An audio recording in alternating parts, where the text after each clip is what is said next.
For 17 weeks past, Orson Welles and the Mercury Theater on the air have brought you Mr. Welles' own dramatizations of literary classics, both of the past and from our own time.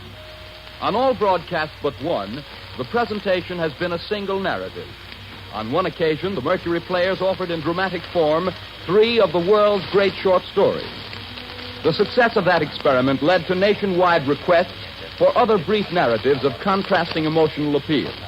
And so tonight, in their 18th broadcast, Orson Welles and the Mercury Theater on the air bring to life 2 famous short stories, each dealing with a different fundamental human emotion. The authors are Joseph Conrad and Clarence Day. Tonight, Mr. Welles will not only appear in several parts, but will also speak for the 2 authors as narrator. And here, ladies and gentlemen, is the star and director of the Mercury Theater to tell you about the first presentation, Mr. Orson Welles. Good evening. There was a man called Krashenovsky, an agitator for Polish freedom in the 50s, who was exiled by the Tsar. On the journey, his child was taken ill, and when he begged an official to let him stop on his way to nurse it, the official said, "Not to bother. What's one baby's life among all these thousands?" said the official. "If it's dying, leave it behind." Luckily, this expedient was found unnecessary, and the happy ending of the story is that little Joseph Conrad Krashenovsky lived to drop his last name and to learn that careful, fortunate English which he practiced to the everlasting glory of our literature. Tonight we present you with a dramatization of one of the best regarded and most typical of the works of Joseph Conrad. The Heart of Darkness could be described as a deliberate masterpiece, or a downright incantation. A fine piece of prose work at the least. Its best aspects are an artful compound of sympathy for humankind and a high tragical disgust. Its successful contrivance of mood hides its craft as an octopus hides in its own ink. And almost we are persuaded that there is something, after all, something essential, waiting for all of us in the dark alleys of the world, aboriginally loathsome, immeasurable, and certainly nameless.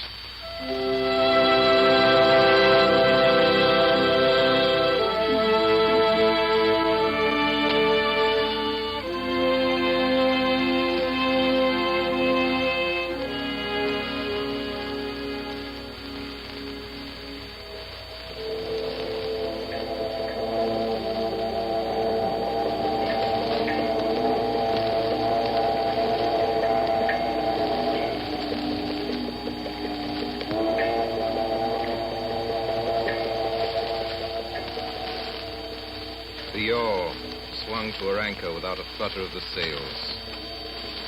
It was at rest. The flood had made, the wind was nearly calm, and being bound down the river, the only thing to do was to come and wait for the turn of the tide. The sea reach of the Thames stretched before us like the beginning of an interminable waterway. In the offing, sea and sky were welded together without a joint. The air was dark above Gravesend, and farther back still it seemed condensed into a mournful doom, brooding motionless over the biggest and greatest town on earth. Then in the darkness, my friend Marlowe spoke. This also has been one of the dark places on the earth. His remark didn't seem at all surprising. Marlowe was a sailor. It was just like him. I was thinking of very old times when the Romans first came here. 1900 years ago. Some decent young citizen in a toga. Perhaps too much dice, you know. Coming out here to mend his fortunes. Land in a swamp, march through the woods, and in some inland post feel the savagery, the utter savagery that closed around him.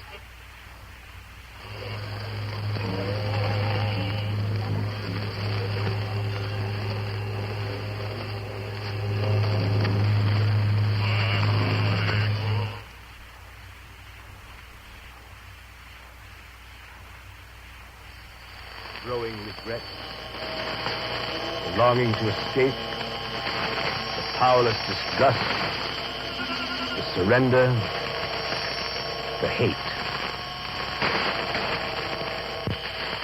I don't know if I ever told you, I was in such a place once.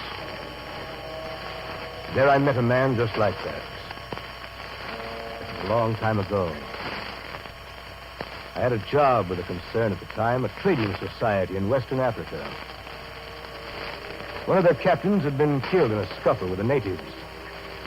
They needed a man to replace him on one of the river boats, and they weren't particular whom they took. I left in a German steamer, and she called at every port on the way. It was 30 days before I saw the mouth of the big river. The coast was the edge of a colossal jungle, so dark green as to be almost black. The sun was fierce. The land seemed to glisten and drip with steam. Here and there, grayish-white specks showed up, clustered inside the white surf with a tin shed and a flagpole. And all around, the jungle.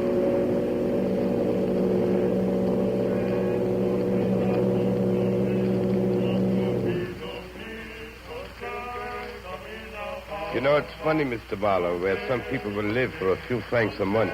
Well, it looks like a dreary country, Captain. No mistake. I wonder what becomes of those fellows when they go up country. I expect to see that soon. So? Don't be too sure. Last year, I took up a man who hanged himself on the road. He was a Swede. Hanged himself? Why? Who knows? Sun was too much for him, or the country, perhaps. There's your company station. I'll send your things up.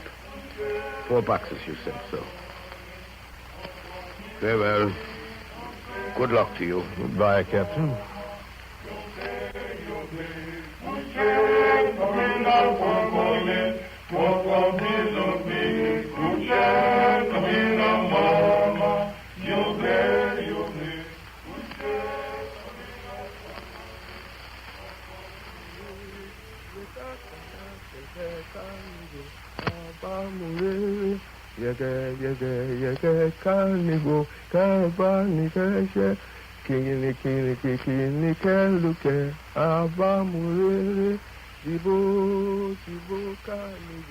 As I climbed up the steep hill to the company station, I met a white man in such an unexpected elegance of get-up. In the first moment, I took him for a sort of vision. I saw a high-starched collar, white cuffs, a light alpaca jacket, snowy trousers, a clear necktie, and varnished boots. No hat. Hair parted, brushed and oiled under a green-lined parasol. You are Mr. Mallow? Yes. I am the company's accountant. Step into my office.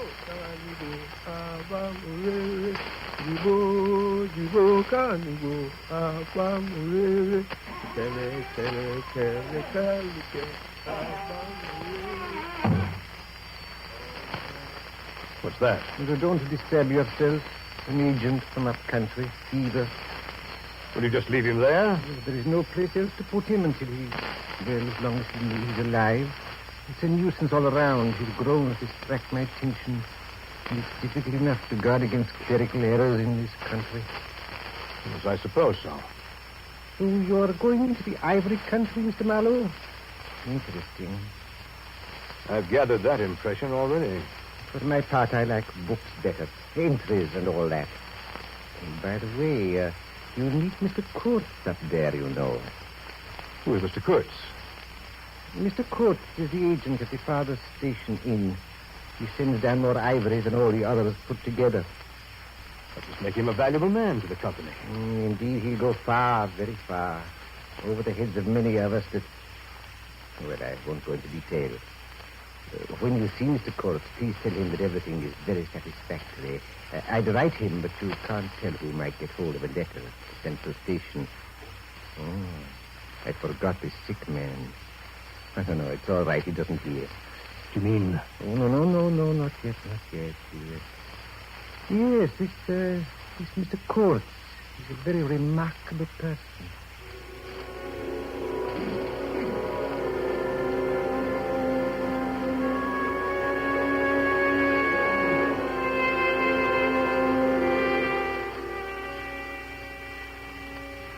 Next day, I started for the central station, 200 miles inland.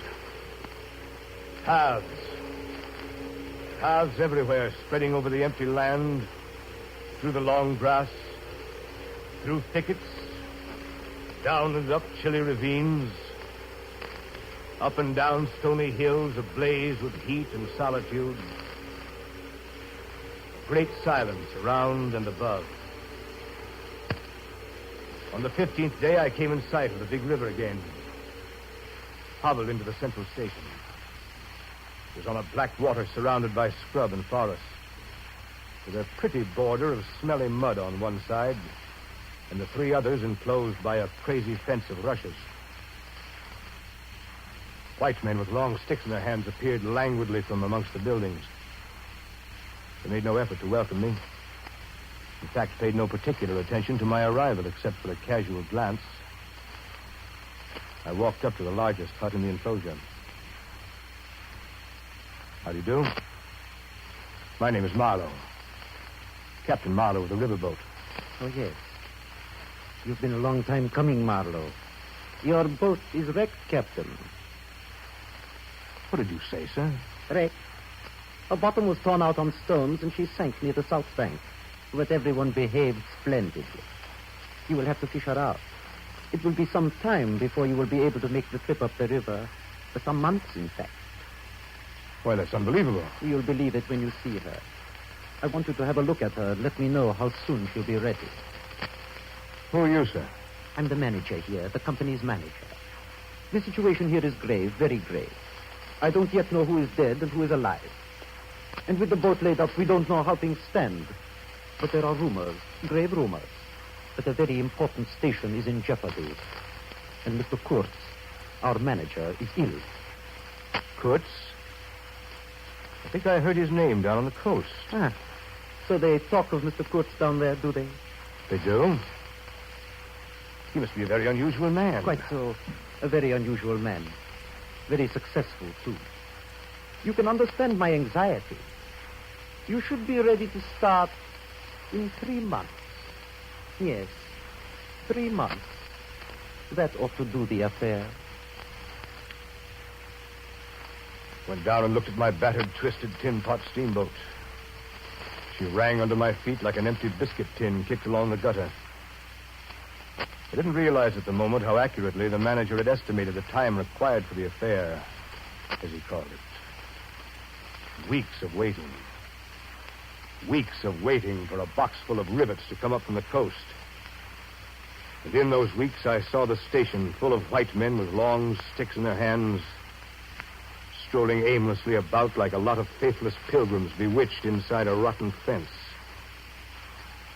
The word ivory rang in the air, with whispers and with sighs.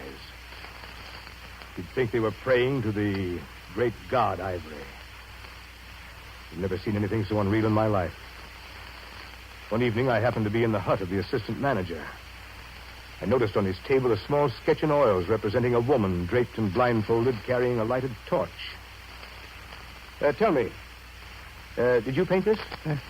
Oh, no, that was painted by Mr. Kurtz in his station more than a year ago.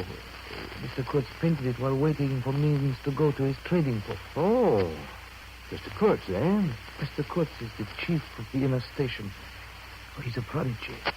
He sends down more ivory than any of our other agents. Besides that, he's an emissary of pity and science and progress. And so he comes here, a special being. So today, Mr. Kurtz is the chief of the best station.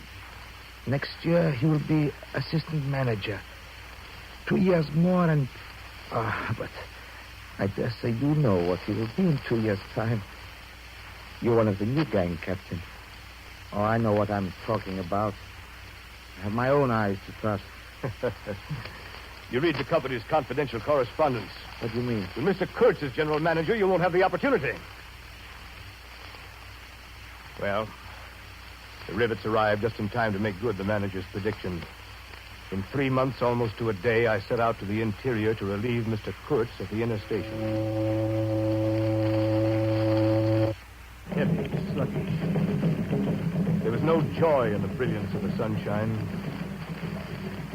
His steamed deeper into the jungle, the roll of drums behind the cordon of trees kept a distant, constant tremor.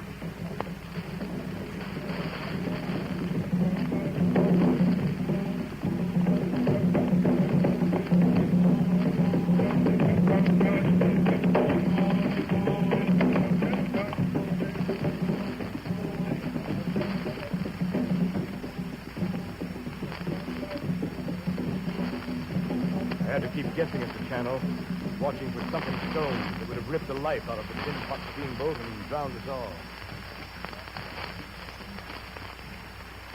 Still the drums beat on behind us, ahead of us, on all sides of us. The steamer toiled along slowly on the edge of a black and incomprehensible frenzy. The prehistoric man, cursing us, praying to us, welcoming us. Who could tell? Not far below the interstation, we came upon a hut of reeds, an inclined and melancholy pole with the unrecognizable tatters of what had been a flag of some sort flying from it. The manager and I, who went ashore, found a flat piece of board with some faded pencil writing on it. It read, "Hurry up to interstation. Approach cautiously."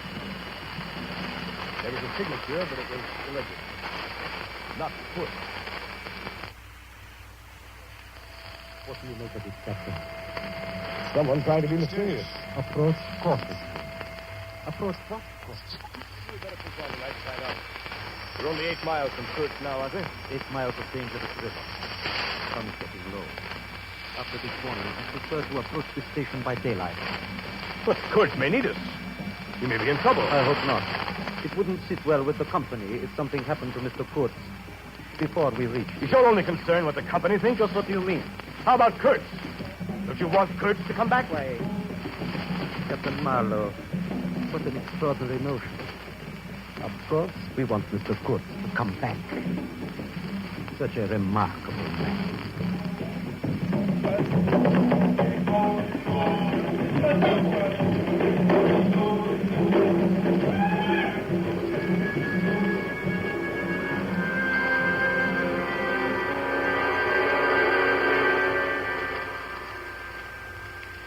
When the sun rose next morning, there was a white fog, very warm and clammy and more blinding than the night. It stood all around us like something solid. At 8 or 9, perhaps, it began to lift as a shutter lifts.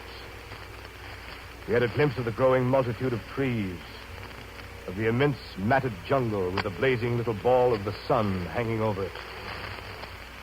At last, the opaque water, still and treacherous, was dimly visible from the wheelhouse where I stood beside my pilot.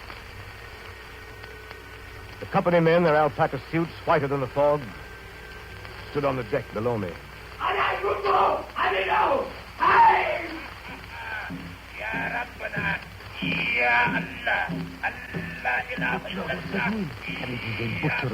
Undercover, everybody. Spanker they all.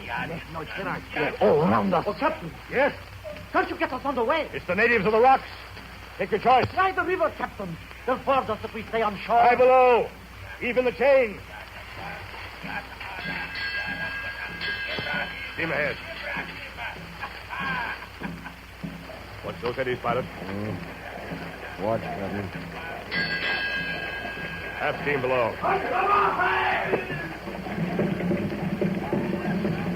Look out there! Arrows! Arrows! Close the shutters on your side, pilot.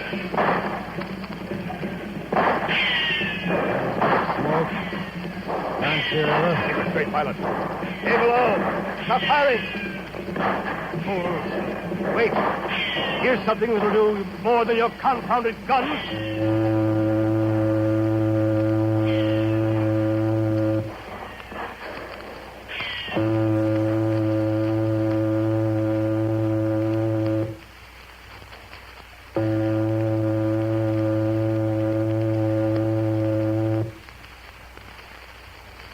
Are you up there, Captain? All right. Well, thanks to your target practice. Well, we beat them off. You beat them off. The steam whistle beat them off. The gun smoke nearly wrecked us. Captain Marlowe, you behaved admirably. Everyone behaved admirably. A credit to the company. Well, I'm afraid they got one of the crew. Yes, it is on the deck. Poor devil. He's got an arrow sticking through his chest. Give me a hand with it. Ah, steady there. It's got a steel tip. Strange. There's no steel in the Belgian Congo. I wonder if by any chance Mr. Kurtz.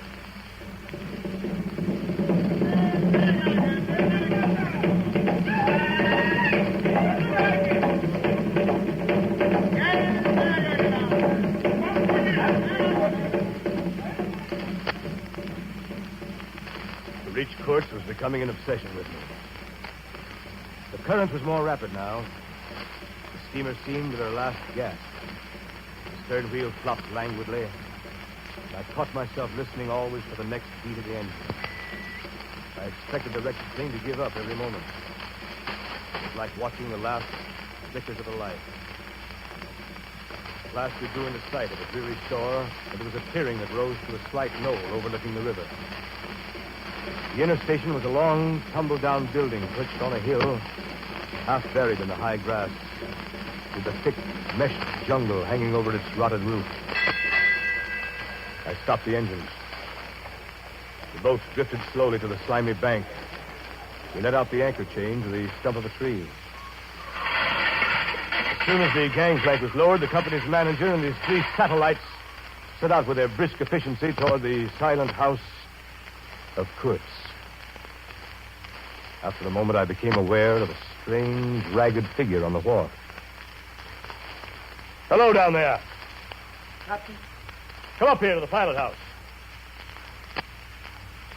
Captain, I'm glad you've come. Did we come in time? How is Mr. Kurtz? Mr. Kurtz, sir. Still Mr. Kurtz. We were just attacked by natives on the river. Oh, yes. They are simple people. They meant no harm. It was one of Mr. Kurtz's little jokes. Now, allow me to introduce myself. Sekosov, Russian. Son of an archpriest, government of Temple. A great pleasure to talk with a white man, Captain. Don't you talk with Mr. Kurtz? Well, you don't talk with that man. You listen to him. Mr. Kurtz, Captain, has enlarged my mind. We've talked of everything. Everything. He made me see things. And ever since, you've been with him, of course. Oh, on the contrary. Very often I had to wait for days before he would turn up. It was worth waiting for, though. Sometimes. What was he doing? Exploring or what? Oh, yes, of course. He's discovered many villages, a lake, too. And not sure exactly in what direction. Dangerous to inquire too much. Most of these expeditions were for ivory. He had no goods to trade with by that time, did he? There's a lot of good cartridges left, even yet. You mean he raided the country? Not alone. Kurtz got the tribes to follow him, did he? Oh, they adore him. They think him a god. They worship him with ivory. What can you expect? He came to them with thunder and lightning, you know. They've never seen guns before. He could be very terrible. You can't judge Mr. Kurtz as you would ordinary man. Now, just to give you an idea, I don't mind telling you he wanted to shoot me, too, one day. But I don't judge him. Shoot you? What for? Well, I had a small lot of ivory, and he wanted it, and wouldn't hear reason. He said he'd shoot me unless I gave him the ivory and paid out. He gave me the ivory. Of course, I did. But I didn't clear out. I couldn't leave him. I offered to go back with him, and he would say yes, and then he would disappear on another ivory hunt. Forget himself among these people. Forget himself. You know. Why? The man's mad. We don't say such things here. I followed the frightened glance of the Russian to the house above the shore. I saw that the round knobs that stood on stakes by Kurtz's door were not ornamental, but were symbolic. Food for thought, and also for vultures. They would have been even more impressive, those heads on the stakes, if their faces had not been turned to the house.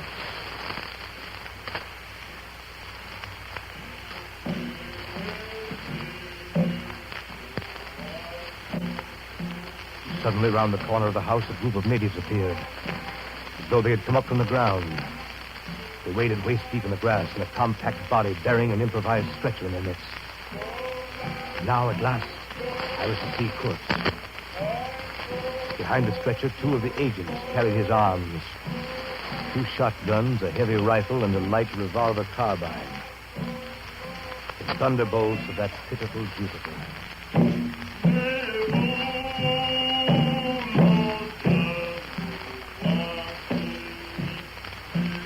By now I knew what I watched was not merely the departure of Mr. Kurtz from the inner station, but the last jungle rites of one who had become its supreme being.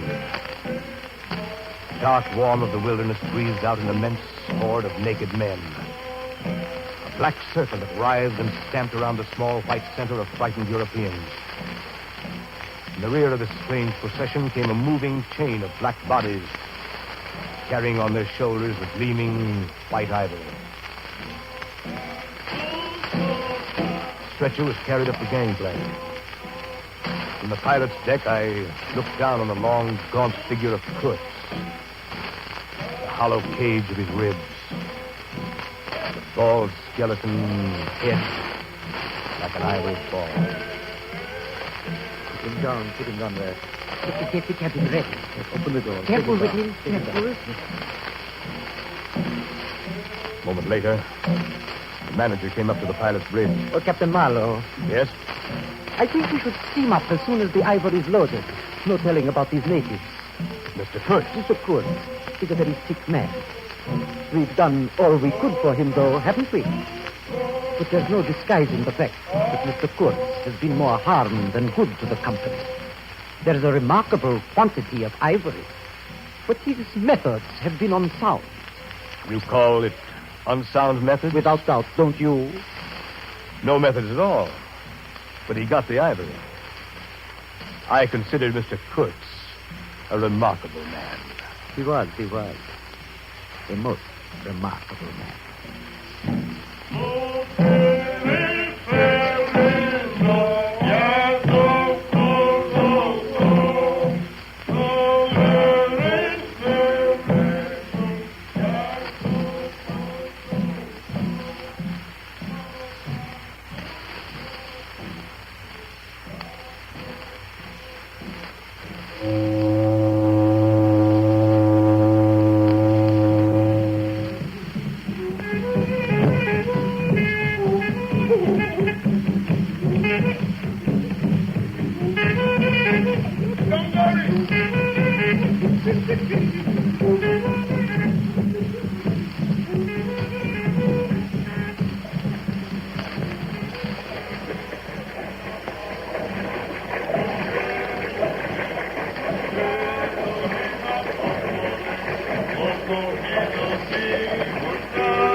So we swung downstream, and thousands of eyes from the jungle followed the splashing river demon, beating the water with its terrible tail and breathing black smoke into the air.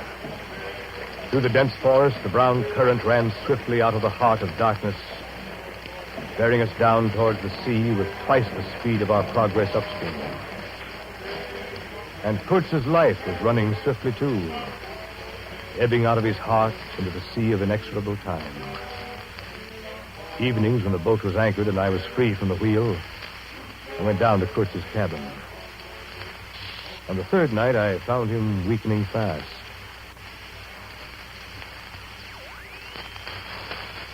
Yes. How are you tonight, Mr. Kurtz? Well enough to be back at my station. That place is mine. You've no right to take me away. It's that manager, that stupid scoundrel. He wants my ivory. He's blocked me at every turn. Don't excite yourself, Mr. Kurtz. You're sick, you know. Sick. Sick? Not so sick as you'd like to believe. Never mind. I'll carry out my ideas yet. I will return. I'll show you what can be done here. You with your little peddling notions. You're interfering with me. I will return. I have more to do than die here in this stinking jungle. You're not going to die, Mr. Curtis. Of course I'm not going to die. I have too much to accomplish. Close the shutter, will you? That light. Did you close the shutter, Mr. Marlowe? The shutter is closed, sir. Tighter, tighter. I can't stand the light. I tell you. You must show them you have in you something that is really profitable. The methods you use aren't important. I was driven. No matter. You must take care of the motives, Mr. Marlowe. Right motives, always. That's the thing. Very true, sir. It was the manager, that noxious fool, who drove me to it. He pried into my boxes when I was not looking. He destroyed me with the company. But I was the company. I was the company. I sent them more ivory. More ivory. That's what they wanted. Ivory. You must be quiet, sir. Ivory. That light, shut up. That light. There is no light, sir. It's the ivory. The ivory. Horror. Horror.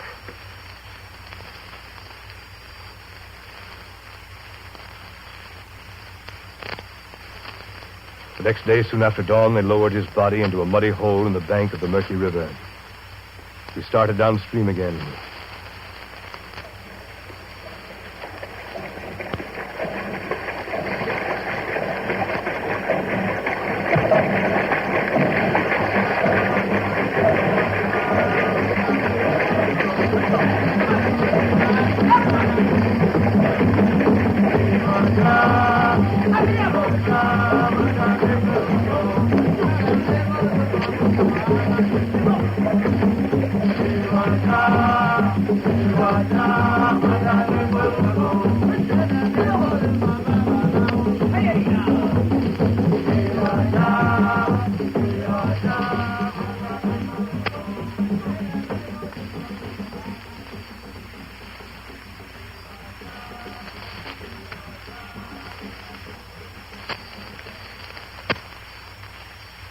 Among his belongings was a packet of letters and the photograph of a girl.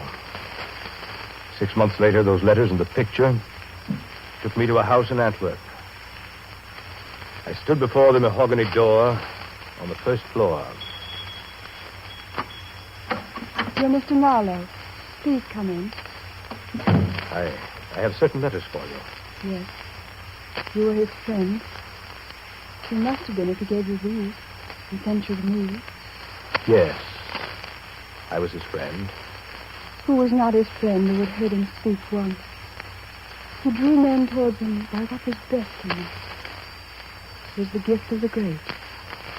But you have heard him. You know. Yes. I know.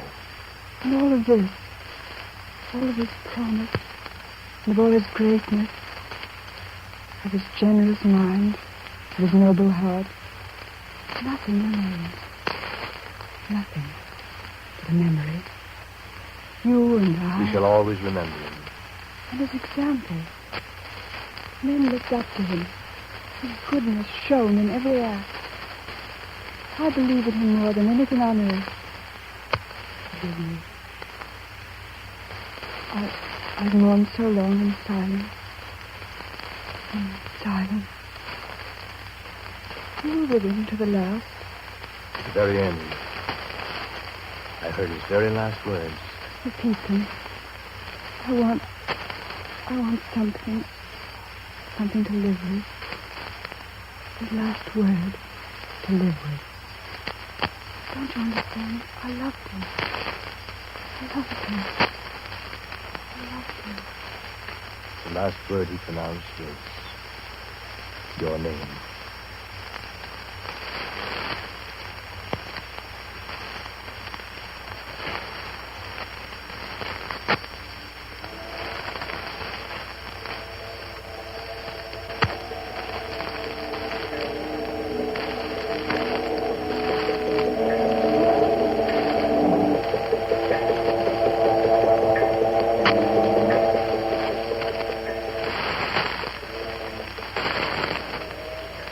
My friend Marlowe ceased. The story was over. Nobody moved for a time. Well, we've lost the first of the ebb. I raised my head. The offing was barred by a black bank of clouds, and the tranquil waterway leading to the uttermost ends of the earth flowed somber under an overcast sky and seemed to lead into the heart of an immense darkness.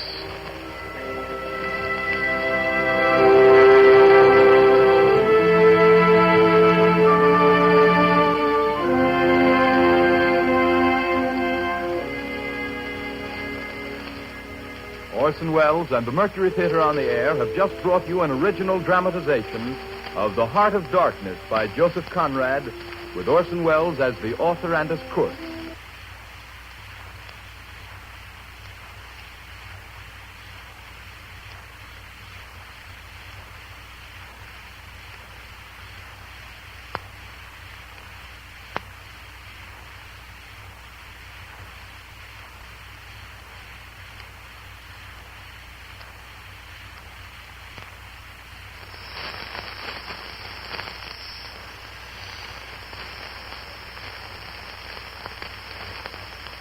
The Columbia Broadcasting System and its affiliated stations are presenting Orson Welles and the Mercury Theater on the Air in two famous stories dramatized for radio. And here again is Orson Welles. Our radio adaptation of Life with Father is nothing more than a selection of our favorites from among those tales that Clarence Day swore were true about Clarence Day Sr. Life with Father is, of course, too good for us and too good to resist. As radio writers, we promise not to touch, but do just let us read it to you aloud. And finally, may I say that any similarity in the following broadcast to persons in real life is just as it should be.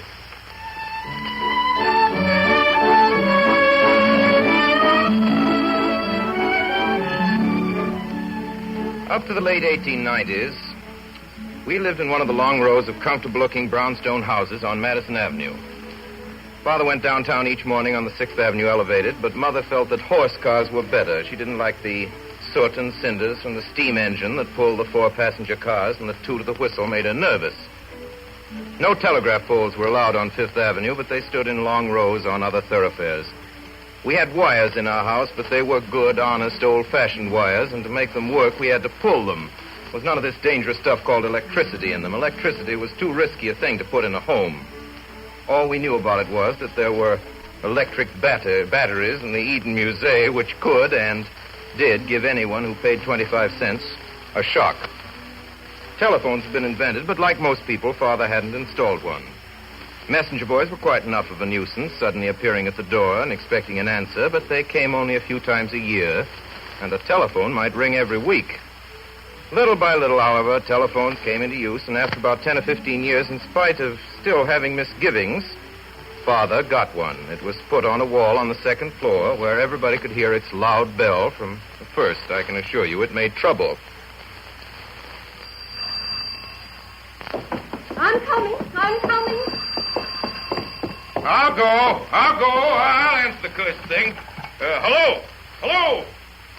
Speak up, can't you hang it? What is it? Who are you? I can't hear a word you're saying. I can't hear a blasted word, I tell you. Here, give me that telephone. You know you don't know how to use it. I will not give you this telephone. You let me alone. I'm trying to find out who the devil this person is. Hello? I say hello there. You hear me? Who are you? Hello? What's that? Oh, it's you, Mrs. Nichols. Yes, Mrs. Day's here. How are you? Oh, you wish to speak to Mrs. Day. Oh, very well, then. Wait a moment. Vinny, it's for you. It's Mrs. Nichols. Why don't you answer the telephone yourself, my dear? One day, a friend of mine, a girl who had moved to live in a settlement house downtown, telephoned to invite me to lunch with some visiting Russians. Father answered the telephone. Hello, yes? This is Mrs. Day. Speak up, hang it. Don't mumble at me. Who are you? What? Come to lunch. I've had lunch. Next Friday? Why, I don't want to lunch with you next Friday. No. Where? Where do you say? In Rivington Street, the devil. Yes, my name is Clarence Day, and I told you that before. Don't repeat. Lunch with you in Rivington Street? Good Lord, I never heard of such a thing in my life. Russians. I don't know any Russians. No, I don't want to either. No, I haven't changed. I never change. What? Goodbye, madam. Blast. I think that was a friend of mine, Father. A friend of yours? Oh. It sounded to me like some impudent peddler's wife this time, arguing with me about lunching with her somewhere down in the slums. I can't stand it, that's all I have to say. I'll have the confounded thing taken out.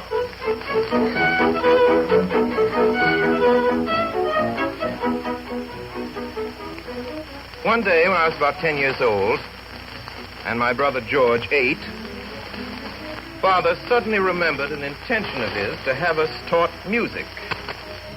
Now, there were numerous things he felt every boy ought to learn, such as swimming, blacking his own shoes, and bookkeeping.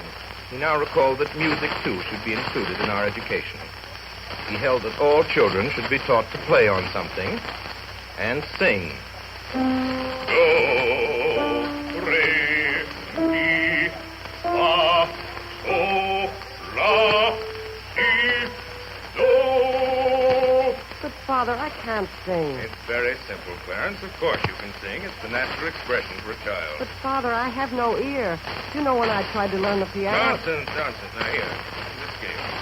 Do, re, mi, fa, sol, la, si, do, re, mi, fa, sol, la, si, do. Now, you sing it. I'll come to you. But, Father, I can't sing. Nonsense, my boy. What do you know about what you can or can't do? Just do whatever I tell you, and you'll be all right. Now, do, re. Once again. Do. No. Do. I'm sorry, Father. I don't understand exactly. Don't understand what? It's perfectly simple. You just sing now. Do, re. Follow me.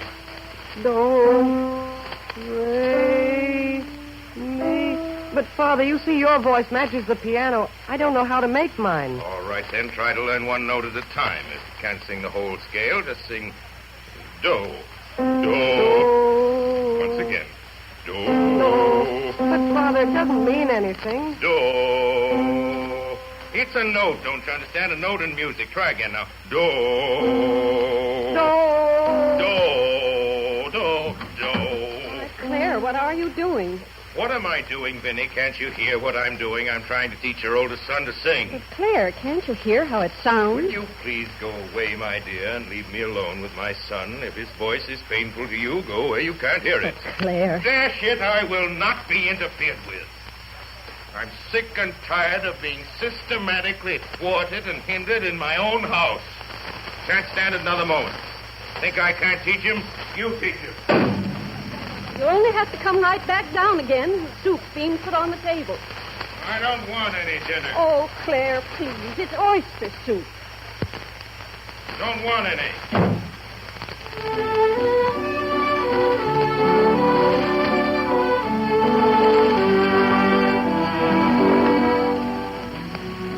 So we sat down, frightened at table.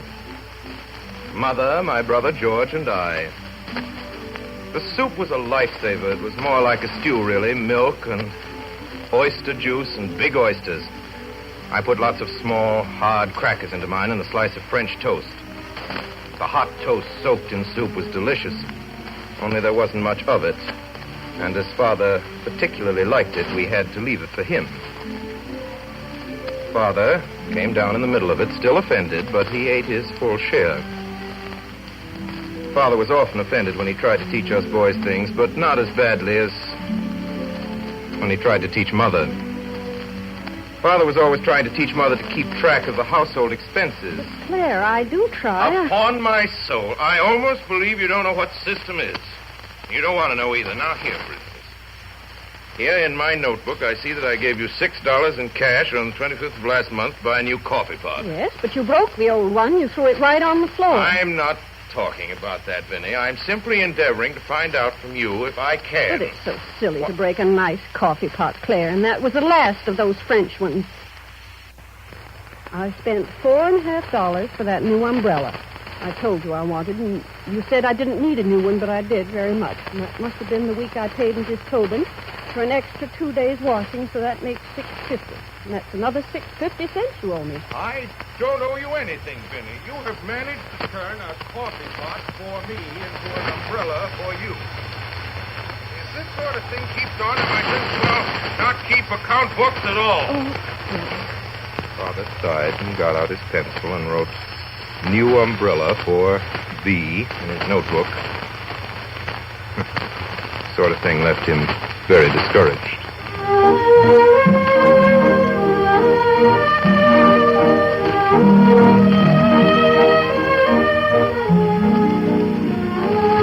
Father got annoyed with us when he didn't stay well. He usually stayed well himself, and he expected us to be like him and not to faint and slump on his hands and thus add to his burdens. All this talk about germs, a lot of newfangled nonsense. When I was a boy, there were no germs that I knew of, and if they do exist, what of it? I'm as healthy as they are. If any blasted germs want to have a try at me, bring them on!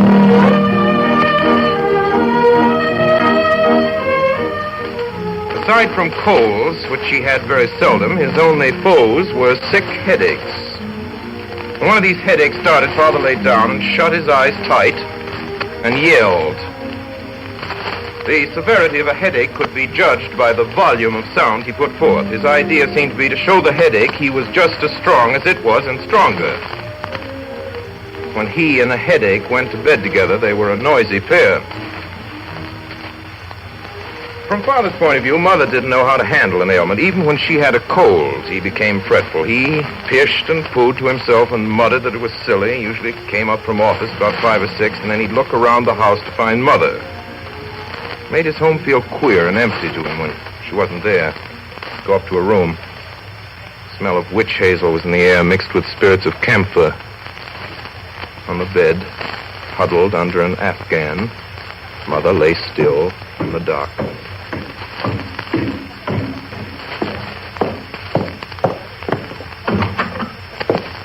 Vinny? Are you there, Vinny? Go away. What? Go away. Oh, go away. Good Lord. Claire, What is it? won't you please shut my door again? After supper, he didn't seem to know what to do with himself, so he'd go up and stand at the foot of Mother's bed, look gloomy. What is it, Claire? Nothing. Well, for mercy's sake, don't stand there looking like that, Claire. What do you mean, looking like that? Oh, go away. When people are sick, they like to see a smile or something. I never will get well if you stand there and stare at me that way. Please shut my door quietly this time and leave me alone.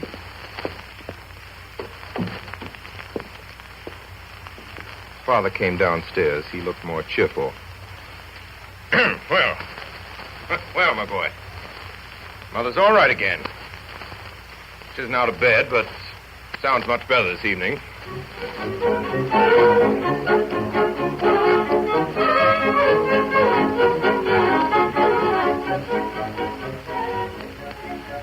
One evening, Father found Mother worrying because Aunt Emma was sick with influenza.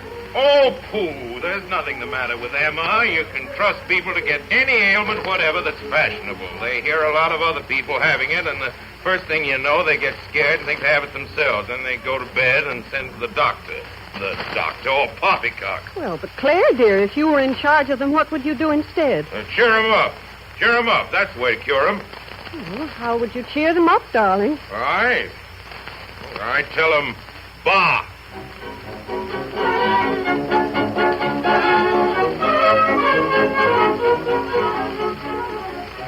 One late afternoon, when Father came home from downtown, he found his home very much upset.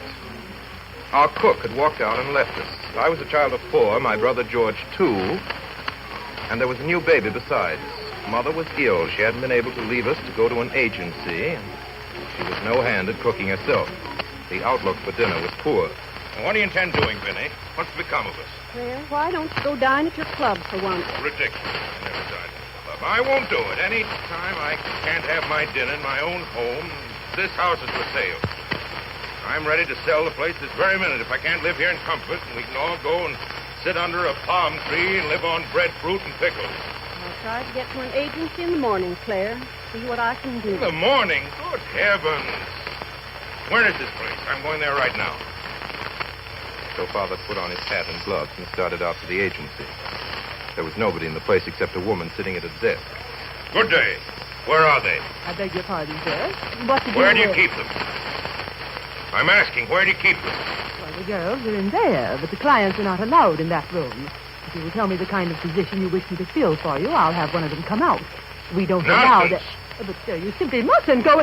Father had thrown open the door and gone in. There sat a crowd of girls, young and old, sickly and brawny, of all shapes and sizes. Father pointed his cane at a little woman in the corner who sat there with honest gray eyes, shrewd-looking and quiet. I'll take that one. But, sir, I don't even know what position you... Cook. Cook. But Margaret doesn't wish to be a cook. She wants... You can cook, can't you? I did cook for one family once, sir. Oh, of course she can cook. I knew at once she could cook. If you're going to take her anyhow, whether she cooks or not, what day would you wish her to come, and would you please give me your name? Name? Why should I give you my name? Come on, Margaret. You come right home with me now. Goodbye, ma'am. Margaret followed Father back, and he set her right down to the kitchen to cook dinner. I don't know why people make such a fuss about engaging new servants. It seems simple enough to me. And it was, too.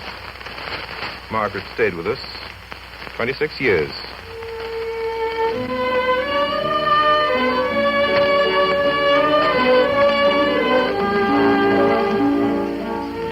And Margaret was just the kind of cook Father wanted.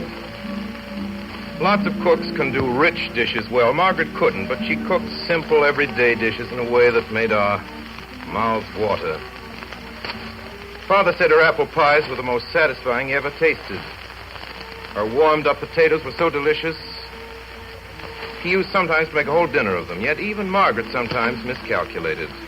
A large, royal-looking steak would be set before Father, which upon being cut into would turn out to be underdone. Father's face would darken with disappointment. He would raise his foot under the table and stamp slowly and heavily 3 times on the rug. At this solemn signal, we could hear Margaret leaving the kitchen far below.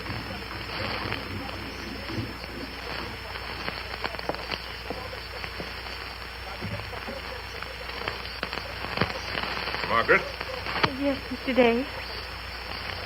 Margaret? That steak. Oh, the Lord bless us and save us.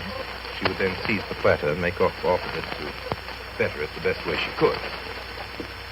Father would gloomily wait and eat a few vegetables and pour out a fresh glass of claret.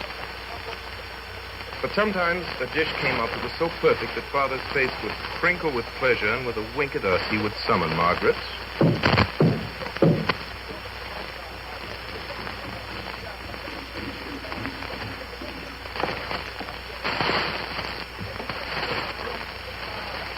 Margaret? Yes, Mr. Day. Margaret? That fricassee chicken is good.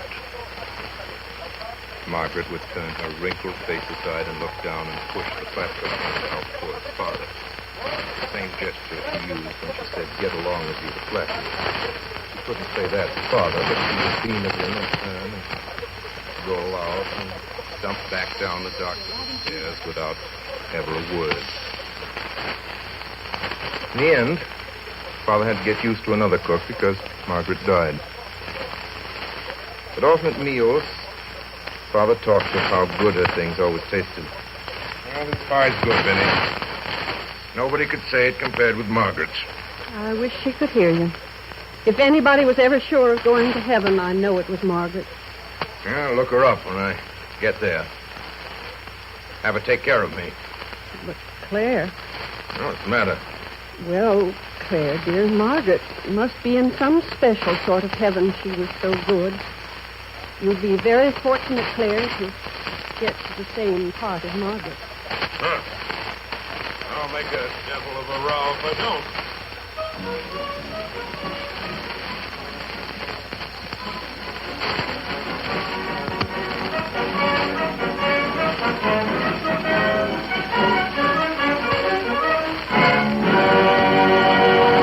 Tonight, the Columbia Broadcasting System has presented the 18th weekly hour featuring Orson Welles and the Mercury Theater on the air.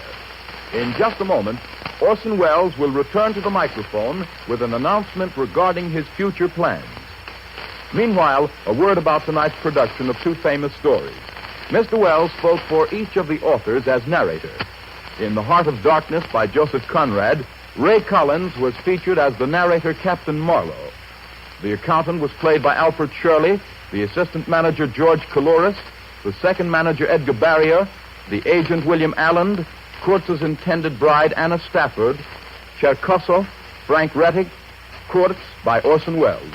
And the African music was directed by Asadata Dafora Horton, whose drummers have been heard in the African dance drama Kai Kunkor and Mr. Welles's production of Macbeth. The excerpts from Life with Father by Clarence Day, which concluded the program, featured the mother, Mildred Natwick, the employment office manager Mary Wicks, Margaret Alice Frost, the boy Clarence Arthur Anderson, father Orson Welles. The orchestra was conducted by Bernard Herrmann, and Davidson Taylor supervised the production for CBS. This is Dan Seymour speaking.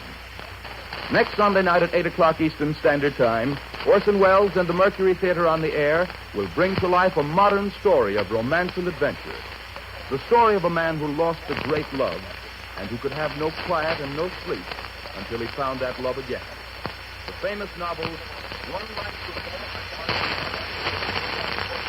And now again, the star and director of the Mercury Theater, Orson Welles.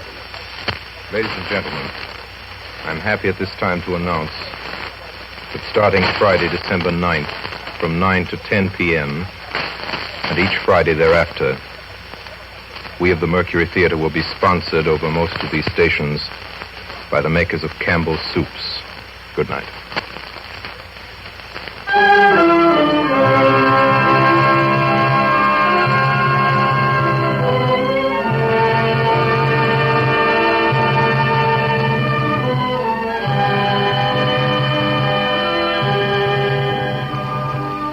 This is the Columbia Broadcasting System.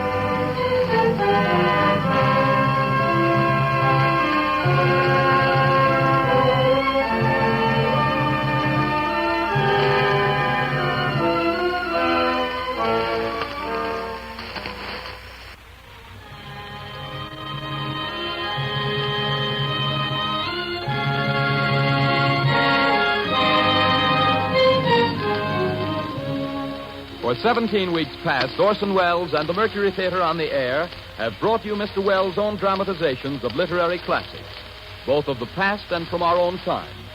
On all broadcasts but one, the presentation has been a single narrative. On one occasion, the Mercury players offered in dramatic form 3 of the world's great short stories. The success of that experiment led to nationwide requests for other brief narratives of contrasting emotional appeal. And so tonight, in their 18th broadcast, Orson Welles and the Mercury Theater on the air bring to life 2 famous short stories, each dealing with a different fundamental human emotion. The authors are Joseph Conrad and Clarence Day. Tonight, Mr. Welles will not only appear in several parts, but will also speak for the 2 authors as narrator. And here, ladies and gentlemen, is the star and director of the Mercury Theater to tell you about the first presentation, Mr. Orson Welles. Good evening. There was a man called Krashenovsky, an agitator for Polish freedom in the 50s, who was exiled by the Tsar. On the journey, his child was taken ill, and when he begged an official to let him stop on his way to nurse it, the official said, "Not to bother. What's one baby's life among all these thousands?" said the official. "If it's dying, leave it behind." Luckily, this expedient was found unnecessary. And the happy ending of the story is that little Joseph Conrad Krashenovsky lived to drop his last name and to learn that careful, fortunate English which he practiced to the everlasting glory of our literature. Tonight we present you with a dramatization of one of the best regarded and most typical of the works of Joseph Conrad. The Heart of Darkness could be described as a deliberate masterpiece, or a downright incantation. A fine piece of prose work at the least. Its best aspects are an artful compound of sympathy for humankind and a high tragical disgust.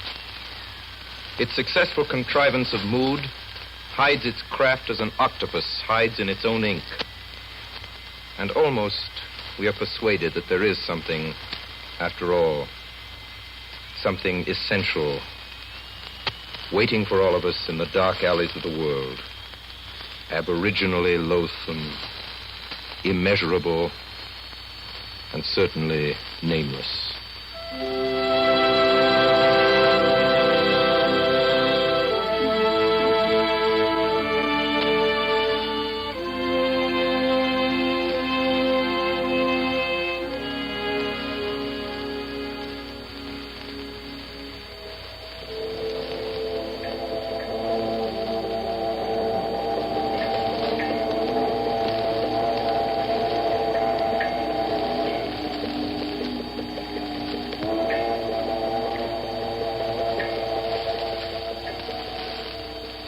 The yawl swung to her anchor without a flutter of the sails. It was at rest. The flood had made the wind was nearly calm, and being bound down the river, the only thing to do was to come and wait for the turn of the tide. The sea reach of the Thames stretched before us like the beginning of an interminable waterway. In the offing, sea and sky were welded together without a joint. The air was dark above Gravesend, and farther back still it seemed condensed into a mournful doom, brooding motionless over the biggest and greatest town on earth. Then in the darkness, my friend Marlowe spoke. This also has been one of the dark places on the earth. His remark didn't seem at all surprising. Marlowe was a sailor. It was just like him. I was thinking of very old times when the Romans first came here. 1900 years ago. Some decent young citizen in a toga. Perhaps too much dice, you know. Coming out here to mend his fortunes. Land of the swamp, march through the woods, and in some inland post feel the savagery, the utter savagery that closed around him.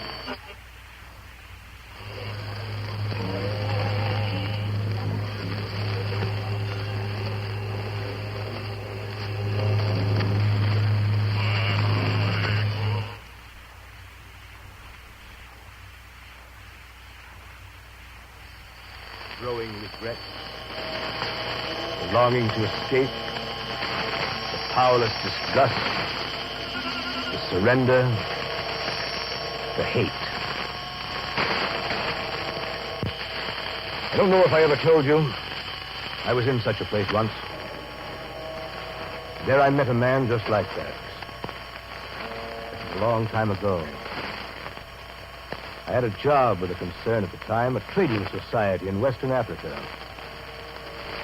One of their captains had been killed in a scuffle with the natives. They needed a man to replace him on one of the river boats, and they weren't particular whom they took. I left in a German steamer, and she called at every port on the way. It was 30 days before I saw the mouth of the big river. The coast was the edge of a colossal jungle, so dark green as to be almost black. The sun was fierce. The land seemed to glisten and drip with steam. Here and there, grayish-white specks showed up, clustered inside the white surf with a tin shed and a flagpole. And all around, the jungle.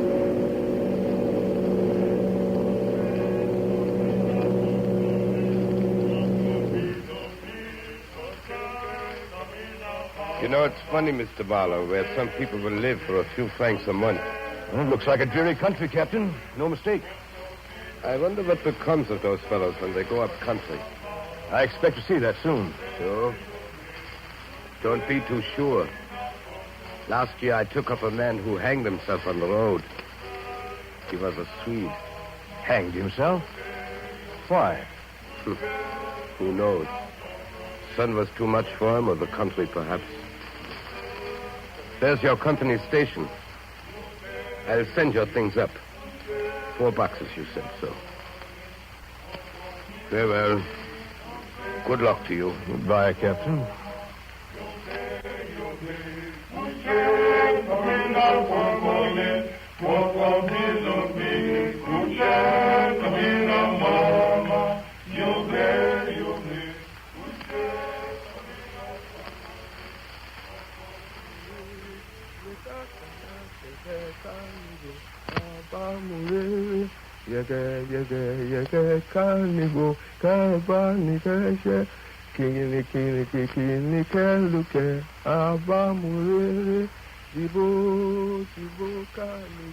As I climbed up the steep hill to the company station, I met a white man in such an unexpected elegance of get-up. In the first moment, I took him for a sort of vision. I saw a high-starched collar, white cuffs, a light alpaca jacket, snowy trousers, a clear necktie, and varnished boots. No hat.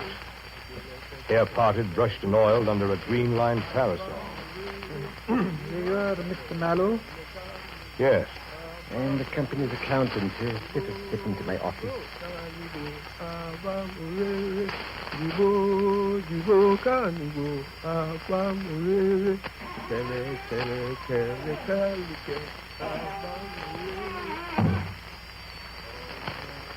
What's that? Don't disturb yourself. An agent from up country. Fever. Will you just leave him there? There is no place else to put him until he's... Well, as long as he's alive. It's a nuisance all around. His groans distract my attention. And it's difficult enough to guard against clerical errors in this country. Yes, I suppose so. So you're going into the ivory country, Mr. Mallow? Interesting. I've gathered that impression already. For my part, I like books better. Entries and all that. And by the way, you'll meet Mr. Kurtz up there, you know. Who is Mr. Kurtz? Mr. Kurtz is the agent at the farthest station inn. He sends down more ivory than all the others put together. That must make him a valuable man to the company. Indeed, he'll go far, very far. Over the heads of many of us that... Well, I won't go into detail. When you see Mr. Kurtz, please tell him that everything is very satisfactory. I'd write him, but you can't tell who might get hold of a letter at the central station. I forgot the sick man. I don't know. It's all right. He doesn't hear. You mean? Oh, no, not yet. Yes, this Mr. Kurtz. He's a very remarkable person.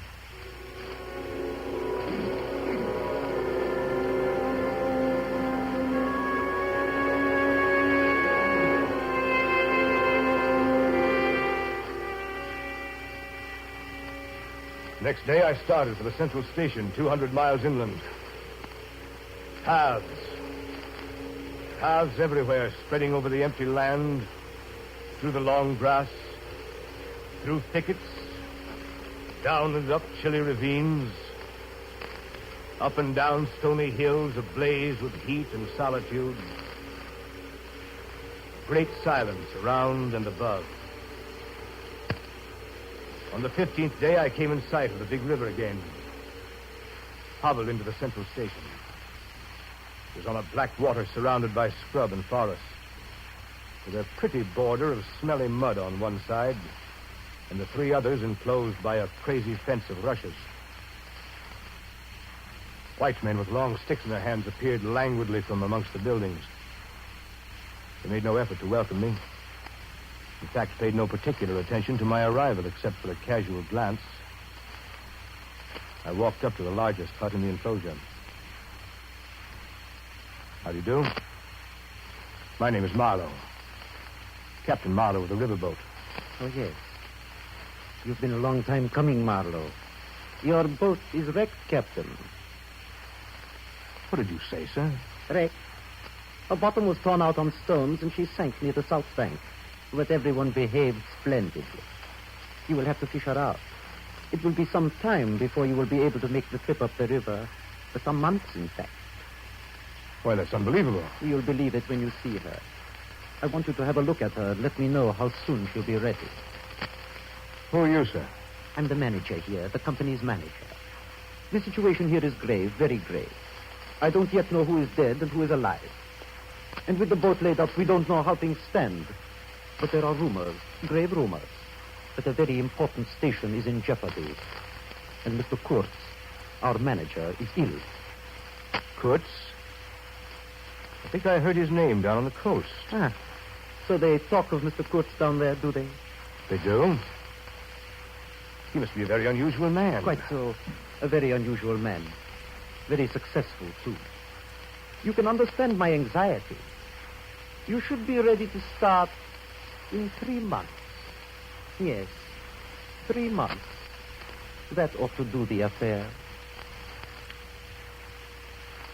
Went down and looked at my battered, twisted tin pot steamboat. She rang under my feet like an empty biscuit tin kicked along the gutter. I didn't realize at the moment how accurately the manager had estimated the time required for the affair, as he called it. Weeks of waiting. Weeks of waiting for a box full of rivets to come up from the coast. And in those weeks, I saw the station full of white men with long sticks in their hands, strolling aimlessly about like a lot of faithless pilgrims bewitched inside a rotten fence. The word ivory rang in the air, with whispers and with sighs. You'd think they were praying to the great god Ivory. I've never seen anything so unreal in my life. One evening, I happened to be in the hut of the assistant manager. I noticed on his table a small sketch in oils representing a woman draped and blindfolded carrying a lighted torch. Tell me, did you paint this? Oh, no, that was painted by Mr. Kurtz in the station more than a year ago. Mr. Kurtz painted it while waiting for means to go to his trading post. Oh, Mr. Kurtz, eh? Mr. Kurtz is the chief of the inner station. Oh, he's a prodigy. He sends down more ivory than any of our other agents. Besides that, he's an emissary of pity and science and progress. And so he comes here, a special being. So today, Mr. Kurtz is the chief of the best station. Next year, he will be assistant manager. 2 years more and... but I dare say you know what he will be in 2 years' time. You're one of the new gang, Captain. Oh, I know what I'm talking about. I have my own eyes to trust. You read the company's confidential correspondence. What do you mean? With Mr. Kurtz as general manager, you won't have the opportunity. Well, the rivets arrived just in time to make good the manager's prediction. In 3 months, almost to a day, I set out to the interior to relieve Mr. Kurtz at the inner station. Heavy, sluggish. There was no joy in the brilliance of the sunshine. As we steamed deeper into the jungle, the roll of drums behind the cordon of trees kept a distant, constant tremor.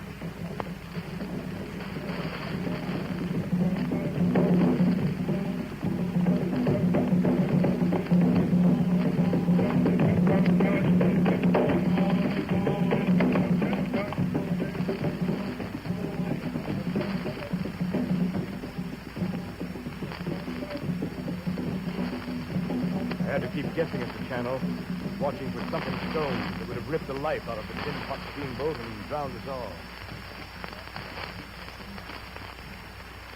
Still the drums beat on behind us, ahead of us, on all sides of us. The steamer toiled along slowly on the edge of a black and incomprehensible frenzy.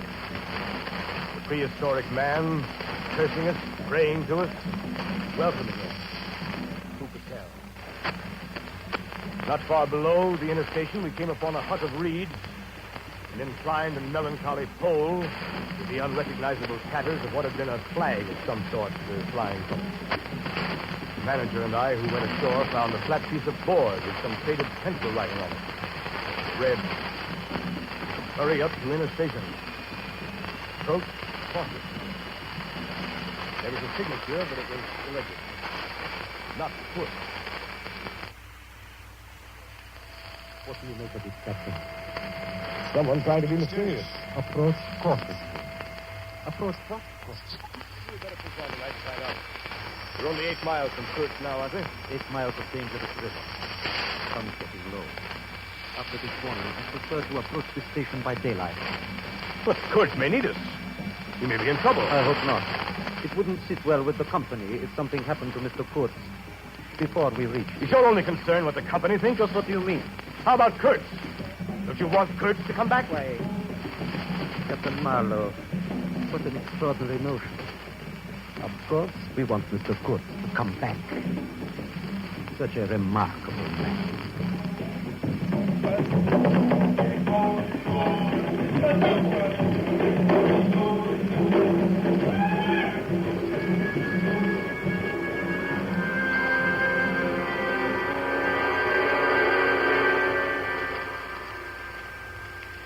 When the sun rose next morning, there was a white fog, very warm and clammy and more blinding than the night. It stood all around us like something solid. At 8 or 9, perhaps, it began to lift as a shutter lifts. We had a glimpse of the growing multitude of trees, of the immense matted jungle with the blazing little ball of the sun hanging over it. At last, the opaque water, still and treacherous, was dimly visible from the wheelhouse where I stood beside my pilot. The company men, their alpaca suits whiter than the fog, stood on the deck below me.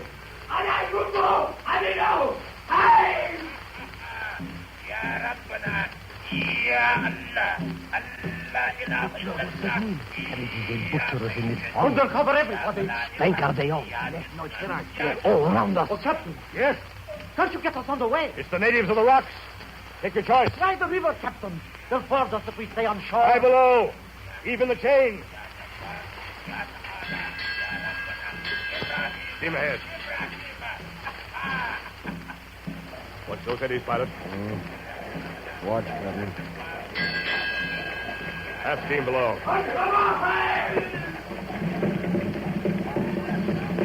Look out there! Arrows! Arrows! Close the shutters on your side, pilot. Smoke. Can't hear her. Keep it straight, pilot. Stay below. Stop firing. Wait. Here's something that'll do more than your confounded guns.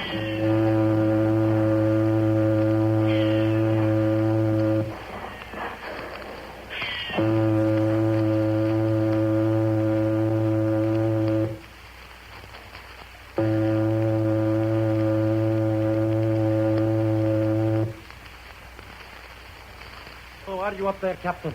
All right. Well, thanks to your target practice. Well, we beat them off. You beat them off. The steam whistle beat them off. The gun smoke nearly wrecked us. Captain Marlowe, you behaved admirably. Everyone behaved admirably. A credit to the company. Well, I'm afraid they got one of the crew. Yes, here he is on the deck. Poor devil. He's got an arrow sticking through his chest. Give me a hand with this arrow. Steady there.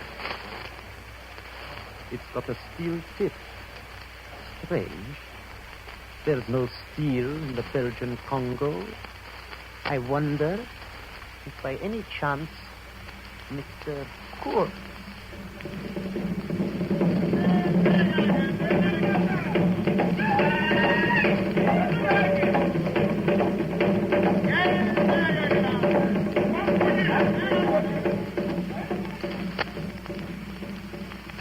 To reach Kurtz was becoming an obsession with me.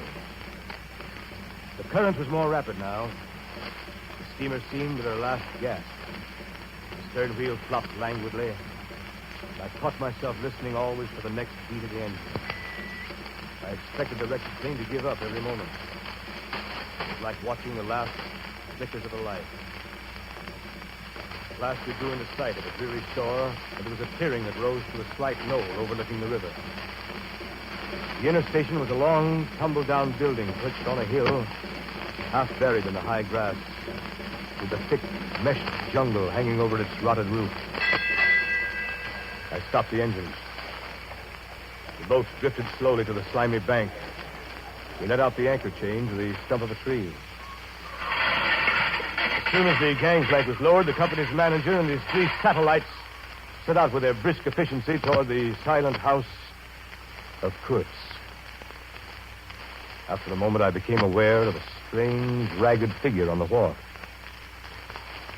Hello down there. Captain? Come up here to the pilot house. Captain, I'm glad you've come. Did we come in time?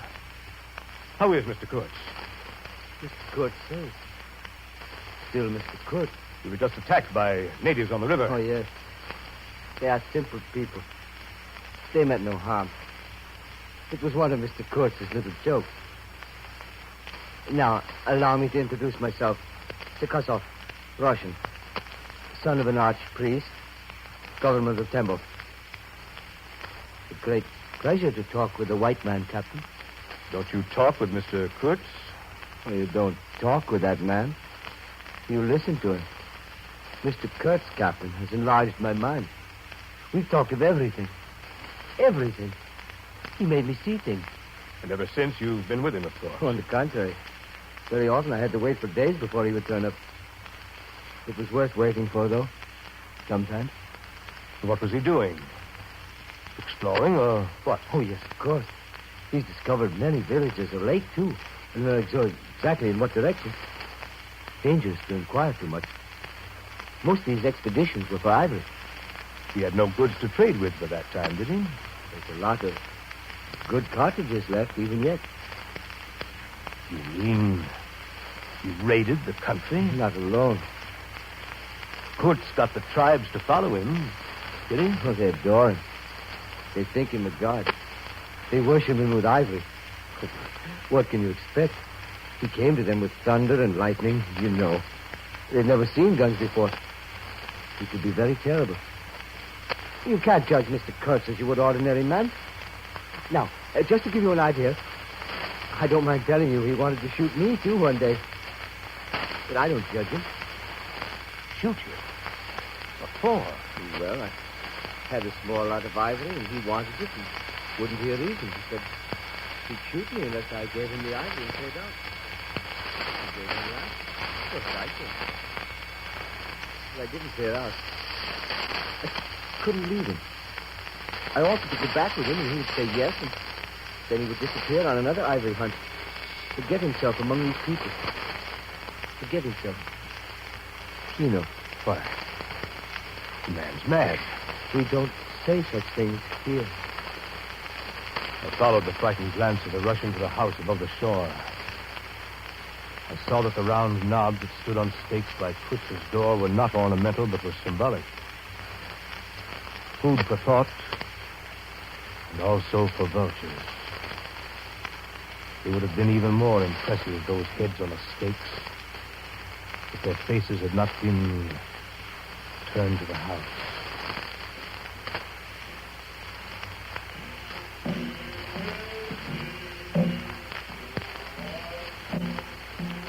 Suddenly, round the corner of the house, a group of natives appeared, as though they had come up from the ground.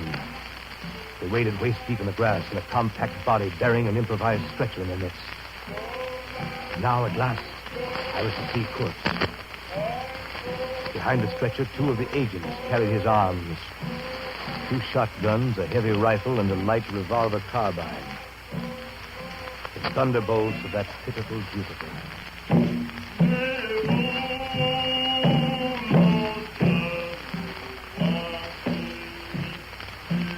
By now I knew what I watched was not merely the departure of Mr. Kurtz from the inner station, but the last jungle rites of one who had become its supreme being. The dark warm of the wilderness breathed out an immense horde of naked men. A black circle that writhed and stamped around the small white center of frightened Europeans. In the rear of this strange procession came a moving chain of black bodies, carrying on their shoulders the gleaming white ivory. The stretcher was carried up the gangplank. From the pilot's deck, I looked down on the long, gaunt figure of Kurtz. The hollow cage of his ribs. The bald skeleton head like an ivory ball. Put him down there. Get the cabin ready. Open the door. Careful with him. Careful. A moment later, the manager came up to the pilot's bridge. Oh, Captain Marlowe. Yes? I think we should steam up as soon as the ivory's loaded. No telling about these natives. Mr. Kurtz. Yes, of course. He's a very sick man. We've done all we could for him, though, haven't we? But there's no disguising the fact that Mr. Kurtz has been more harm than good to the company. There's a remarkable quantity of ivory, but his methods have been unsound. You call it unsound methods? Without doubt, don't you? No methods at all. But he got the ivory. I consider Mr. Kurtz a remarkable man. He was. A most remarkable man.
So we swung downstream, and thousands of eyes from the jungle followed the splashing river demon, beating the water with its terrible tail and breathing black smoke into the air. Through the dense forest, the brown current ran swiftly out of the heart of darkness, bearing us down towards the sea with twice the speed of our progress upstream. And Kurtz's life was running swiftly, too, ebbing out of his heart into the sea of inexorable time. Evenings, when the boat was anchored and I was free from the wheel, I went down to Kurtz's cabin. On the third night, I found him weakening fast.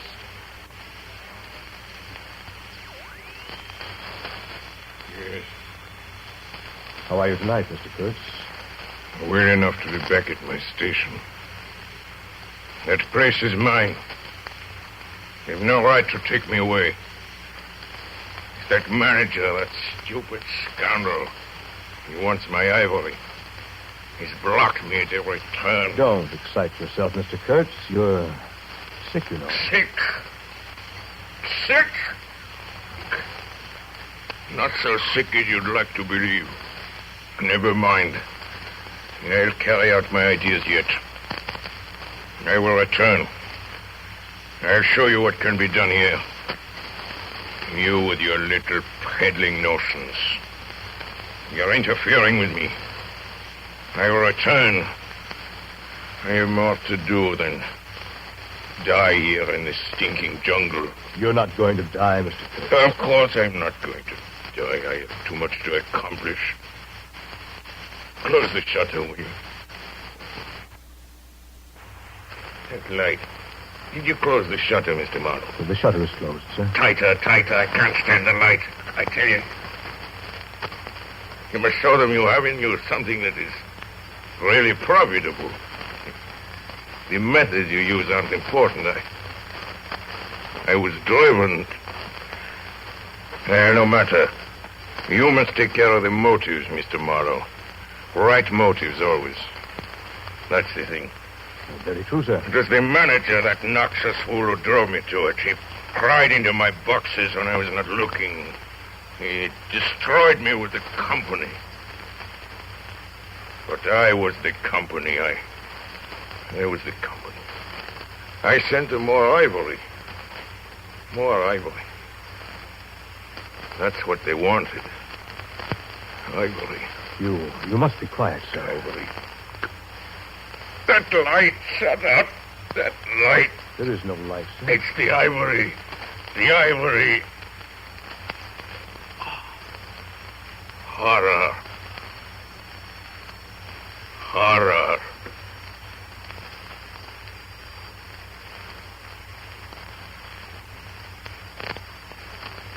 The next day, soon after dawn, they lowered his body into a muddy hole in the bank of the Mercury River. He started downstream again.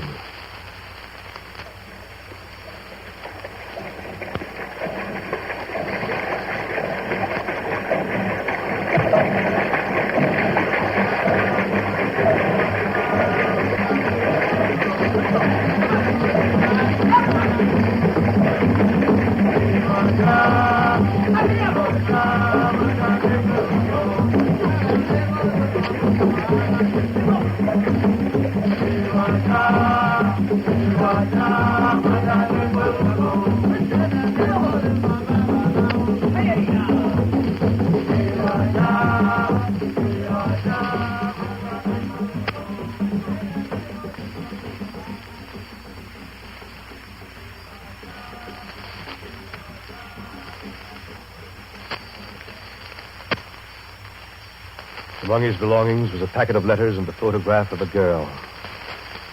6 months later, those letters and the picture took me to a house in Antwerp. I stood before the mahogany door on the first floor. You're Mr. Marlowe. Please come in. I have certain letters for you. Yes. You were his friend. You must have been if he gave you these and sent you to me. Yes. I was his friend. Who was not his friend who had heard him speak once? Who drew men towards him by what was best in him? It was the gift of the great. But you have heard him. You know. Yes. I know. And all of this, all of his promise, and of all his greatness, of his generous mind, of his noble heart, nothing remains. Nothing but a memory.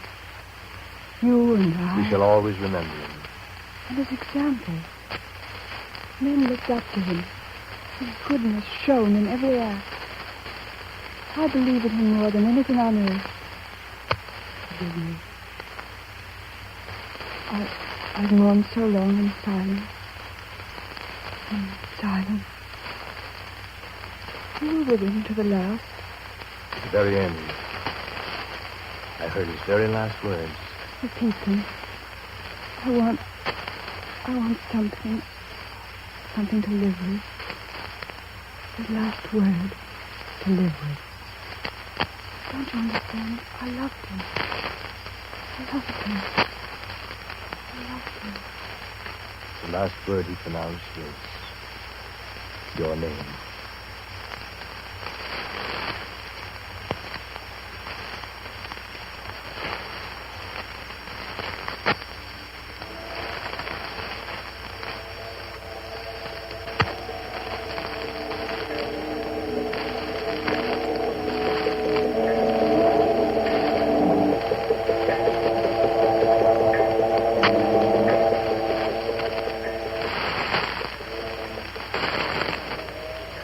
My friend Marlowe ceased. The story was over. Nobody moved for a time. Well, we've lost the first of the ebb. I raised my head.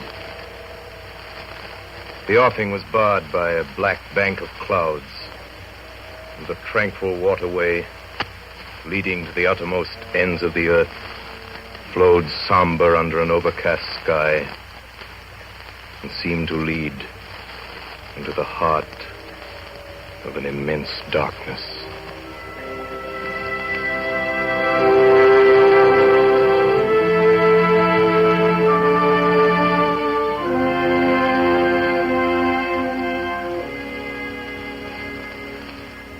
Orson Welles and the Mercury Theater on the Air have just brought you an original dramatization of The Heart of Darkness by Joseph Conrad, with Orson Welles as the author and as Kurtz.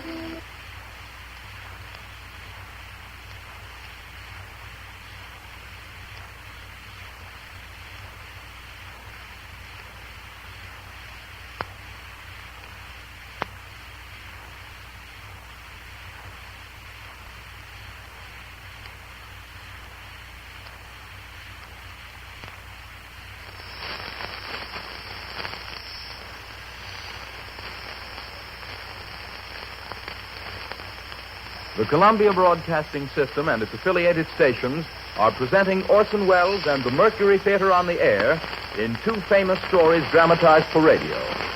And here again is Orson Welles. Our radio adaptation of Life with Father is nothing more than a selection of our favorites from among those tales that Clarence Day swore were true about Clarence Day Sr. Life with Father is, of course, too good for us and too good to resist. As radio writers, we promise not to touch, but do just let us read it to you aloud. And finally, may I say that any similarity in the following broadcast to persons in real life is just as it should be.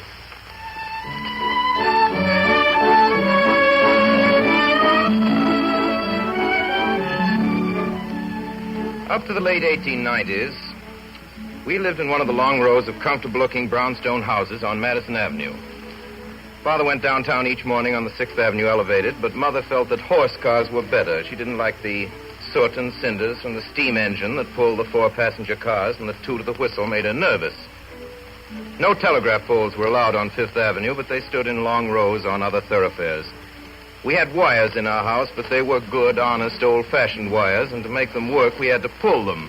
There was none of this dangerous stuff called electricity in them. Electricity was too risky a thing to put in a home. All we knew about it was that there were electric batteries in the Eden Museum which could and did give anyone who paid 25 cents a shock. Telephones had been invented, but like most people, Father hadn't installed one. Messenger boys were quite enough of a nuisance, suddenly appearing at the door and expecting an answer, but they came only a few times a year, and a telephone might ring every week. Little by little, however, telephones came into use, and after about 10 or 15 years, in spite of still having misgivings, Father got one. It was put on a wall on the 2nd floor where everybody could hear its loud bell from the first. I can assure you it made trouble. I'm coming. I'll go. I'll answer the cursed thing. Hello? Speak up, can't you hang it? What is it? Who are you? I can't hear a word you're saying. I can't hear a blasted word, I tell you. Here, give me that telephone. You know you don't know how to use it. I will not give you this telephone. You let me alone. I'm trying to find out who the devil this person is. Hello? I say hello there. You hear me? Who are you? Hello? What's that? Oh, it's you, Mrs. Nichols. Yes, Mrs. Day's here. How are you? Oh, you wish to speak to Mrs. Day. Oh, very well, then. Wait a moment. Vinny, it's for you. It's Mrs. Nichols. Why don't you answer the telephone yourself, my dear? One day, a friend of mine, a girl who had moved to live in a settlement house downtown, telephoned to invite me to lunch with some visiting Russians. Father answered the telephone. Hello, yes? This is Mrs. Day. Speak up, hang it. Don't mumble at me. Who are you? What? Come to lunch. I've had lunch. Next Friday? Why, I don't want to lunch with you next Friday. No. Where? Where do you say? In Rivington Street, the devil. Yes, my name is Clarence Day, and I told you that before. Don't repeat. Lunch with you in Rivington Street? Good Lord, I never heard of such a thing in my life. Russians? I don't know any Russians. No, I don't want to either. No, I haven't changed. I never change. What? Goodbye, madam. Blast. I think that was a friend of mine, Father. A friend of yours? Oh. It sounded to me like some impudent peddler's wife this time, arguing with me about lunching with her somewhere down in the slums. I can't stand it, that's all I have to say. I'll have the confounded thing taken out.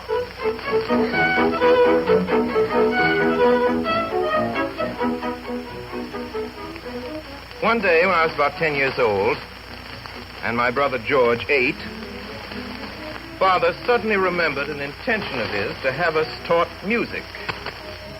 Now, there were numerous things he felt every boy ought to learn, such as swimming, blacking his own shoes, and bookkeeping. He now recalled that music, too, should be included in our education. He held that all children should be taught to play on something and sing. Do, re, mi, fa, sol, la, si, do. But, Father, I can't can't sing. It's very simple, Clarence. Of course you can sing. It's the natural expression for a child. But, Father, I have no ear. You know when I tried to learn the piano... Nonsense. Now, here. This game. Do, re, mi, fa, sol, la, si, do, re, mi, fa, sol, la, si, do. Now, you sing it. I'll come to you. But, Father, I can't sing. Nonsense, my boy. What do you know about what you can or can't do? Just do whatever I tell you and you'll be all right. Now, do, re. Once again. Do. No. Do. I'm sorry, Father. I don't understand exactly. Don't understand what? It's perfectly simple. You just sing now. Do. Re. Now, follow me. Do. Re. Mi. But, Father, you see your voice matches the piano. I don't know how to make mine. All right, then. Try to learn one note at a time. If you can't sing the whole scale, just sing do. Do. Once again. Do. But, Father, it doesn't mean anything. Do. It's a note, don't you understand? A note in music. Try again now. Do.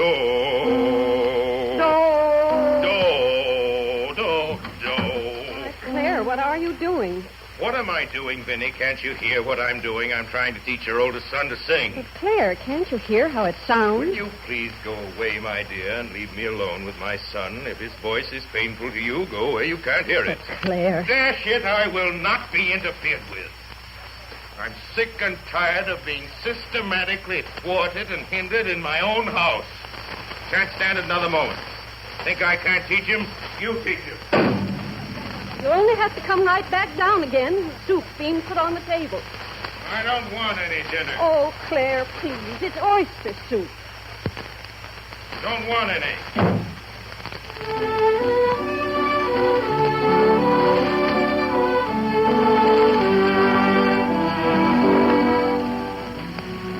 So we sat down, frightened at table. Mother, my brother George, and I. The soup was a lifesaver. It was more like a stew, really. Milk and oyster juice and big oysters. I put lots of small, hard crackers into mine and a slice of French toast. The hot toast soaked in soup was delicious, only there wasn't much of it. And as Father particularly liked it, we had to leave it for him. Father came down in the middle of it, still offended, but he ate his full share. Father was often offended when he tried to teach us boys things, but not as badly as when he tried to teach Mother. Father was always trying to teach Mother to keep track of the household expenses. But, Claire, I do try. Upon my soul, I almost believe you don't know what system is. You don't want to know either. Now, here, for instance. Here in my notebook, I see that I gave you $6 in cash on the 25th of last month to buy a new coffee pot. Yes, but you broke the old one. You threw it right on the floor. I'm not talking about that, Vinny. I'm simply endeavoring to find out from you if I can. But it's so silly to break a nice coffee pot, Claire, and that was the last of those French ones. I spent $4.50 for that new umbrella. I told you I wanted, and you said I didn't need a new one, but I did very much. And that must have been the week I paid Mrs. Tobin for an extra 2 days washing, so that makes $6.50. And that's another 6.50 you owe me. I don't owe you anything, Vinny. You have managed to turn a coffee pot for me into an umbrella for you. If this sort of thing keeps on, I might just as well not keep account books at all. Father sighed and got out his pencil and wrote new umbrella for B in his notebook. Sort of thing left him very discouraged.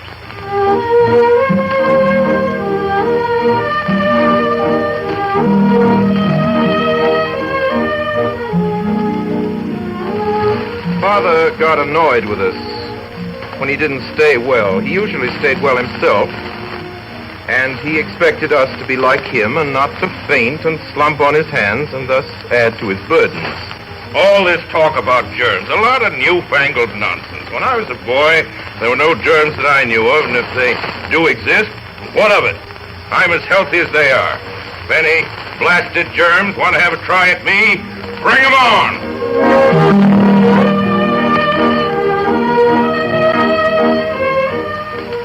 Aside from colds, which he had very seldom, his only foes were sick headaches. When one of these headaches started, Father lay down and shut his eyes tight and yelled. The severity of a headache could be judged by the volume of sound he put forth. His idea seemed to be to show the headache he was just as strong as it was and stronger. When he and a headache went to bed together, they were a noisy pair. From Father's point of view, Mother didn't know how to handle an ailment. Even when she had a cold, he became fretful. He pished and pooed to himself and muttered that it was silly. He usually came up from office about 5 or 6, and then he'd look around the house to find Mother. Made his home feel queer and empty to him when she wasn't there. Go up to her room. The smell of witch hazel was in the air, mixed with spirits of camphor. On the bed, huddled under an Afghan, Mother lay still in the dark.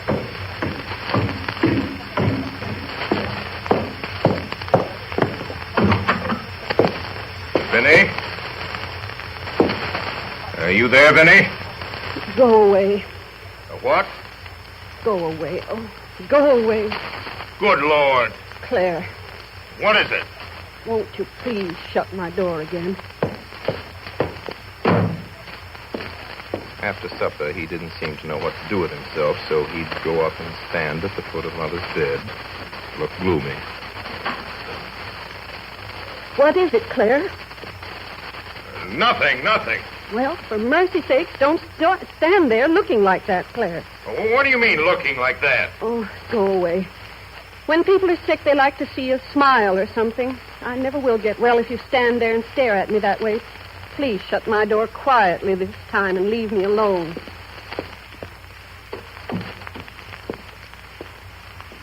Father came downstairs. He looked more cheerful. Well, my boy. Mother's all right again. She isn't out of bed, but sounds much better this evening.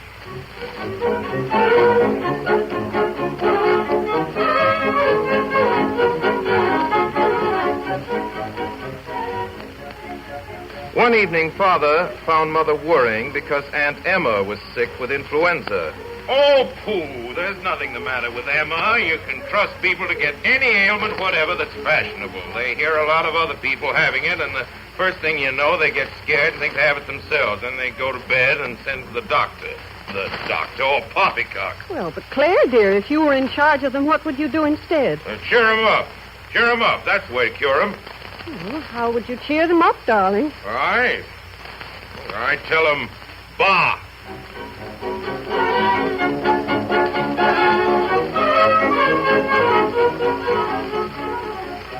One late afternoon, when Father came home from downtown, he found his home very much upset. Our cook had walked out and left us. I was a child of 4, my brother George 2, and there was a new baby besides. Mother was ill. She hadn't been able to leave us to go to an agency, and she was no hand at cooking herself. The outlook for dinner was poor.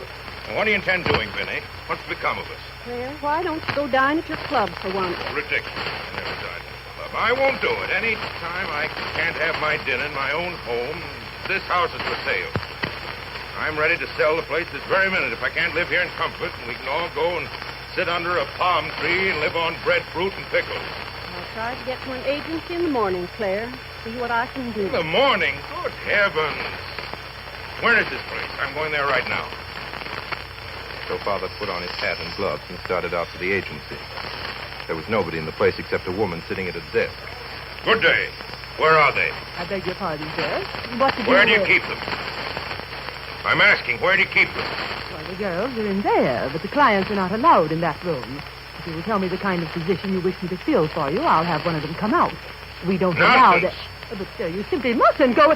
Father had thrown open the door and gone in. There sat a crowd of girls, young and old, sickly and brawny, of all shapes and sizes. Father pointed his cane at a little woman in the corner who sat there with honest gray eyes, shrewd-looking and quiet. I'll take that one. But, sir, I don't even know what position you... Cook. But Margaret doesn't wish to be a cook. She wants... You can cook, can't you? I did cook for one family once, sir. Of course she can cook. I knew at once she could cook. If you're going to take her anyhow, whether she cooks or not, what day would you wish her to come, and would you please give me your name? Name? Why should I give you my name? Come on, Margaret. You come right home with me now. Goodbye, ma'am. Margaret followed Father back, and he set her right down to the kitchen to cook dinner. I don't know why people make such a fuss about engaging new servants. It seems simple enough to me. And it was, too. Margaret stayed with us 26 years.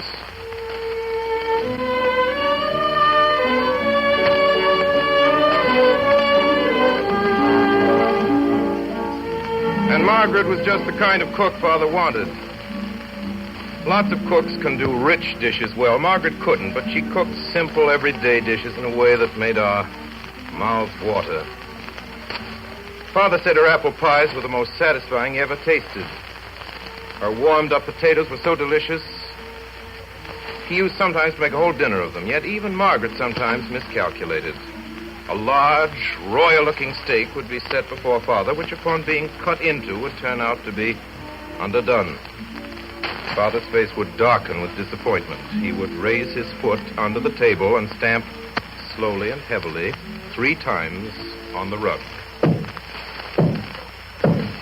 At this solemn signal, we could hear Margaret leaving the kitchen far below.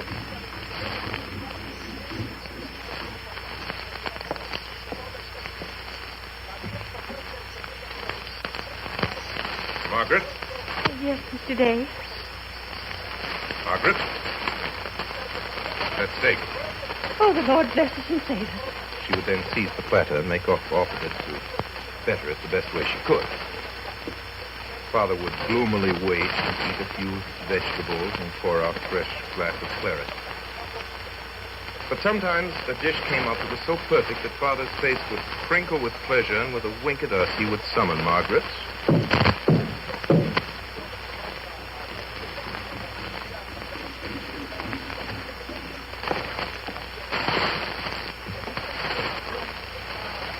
Margaret? Yes, Mr. Day. Margaret? That fricassee chicken is good. Margaret would turn her wrinkled face aside and look down and push the flatbread out towards Father. The same gesture she used when she said, "Get along with you," the flatbread. She couldn't say that to Father, but she would beam at him and turn and roll out and stump back down the dark stairs without ever a word. In the end, Father had to get used to another cook because Margaret died. At alternate meals, Father talked of how good her things always tasted. Well, this pie's good, Vinny. Nobody could say it compared with Margaret's. I wish she could hear you. If anybody was ever sure of going to heaven, I know it was Margaret. Yeah, look her up when I get there. Have her take care of me. But Claire... What's the matter? Well, Claire, dear, Margaret must be in some special sort of heaven. She was so good. You'd be very fortunate, Claire, to get to the same part as Margaret. Huh. I'll make a devil of a row if I don't.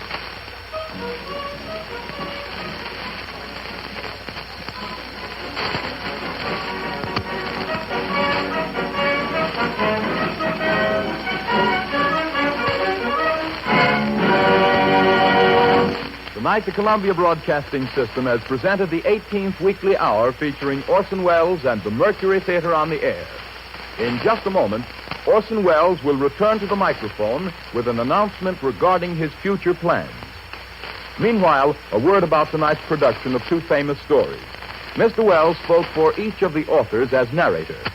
In The Heart of Darkness by Joseph Conrad, Ray Collins was featured as the narrator Captain Marlowe. The accountant was played by Alfred Shirley, the assistant manager George Coulouris, the second manager Edgar Barrier, the agent William Alland, Kurtz's intended bride Anna Stafford, Cherkosov, Frank Rettig, Kurtz by Orson Welles. And the African music was directed by Asadata Dafora Horton, whose drummers have been heard in the African dance drama Kai Kunkor and Mr. Welles's production of Macbeth.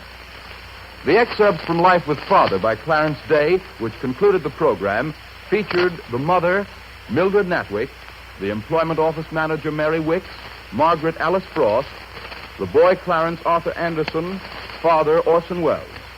The orchestra was conducted by Bernard Herrmann, and Davidson Taylor supervised the production for CBS. This is Dan Seymour speaking. Next Sunday night at 8 o'clock Eastern Standard Time, Orson Welles and the Mercury Theater on the Air will bring to life a modern story of romance and adventure. The story of a man who lost a great love and who could have no quiet and no sleep until he found that love again. The famous novel, One Life Before. And now again, the star and director of the Mercury Theater, Orson Welles. Ladies and gentlemen, I'm happy at this time to announce that starting Friday, December 9th, from 9 to 10 p.m., and each Friday thereafter, we of the Mercury Theater will be sponsored over most of these stations by the makers of Campbell's Soups. Good night.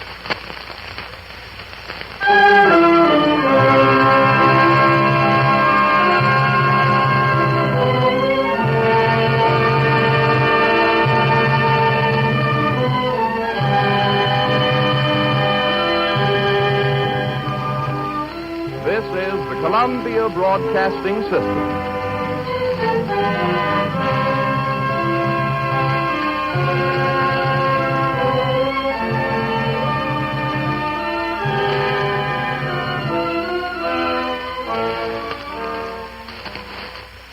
Theater on the Air.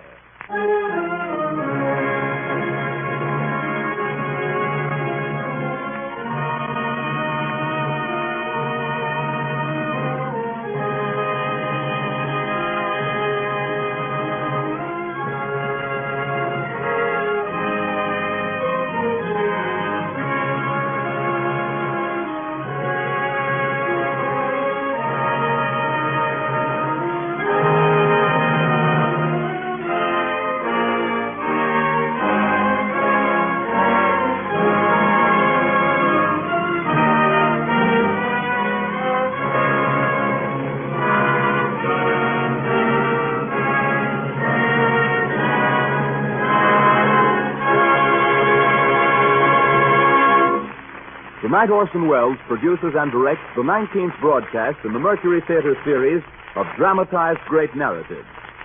There have been a number of famous authors represented in the broadcast, but none so young as Ellis St. Joseph, whose name many of us may be hearing for the first time tonight.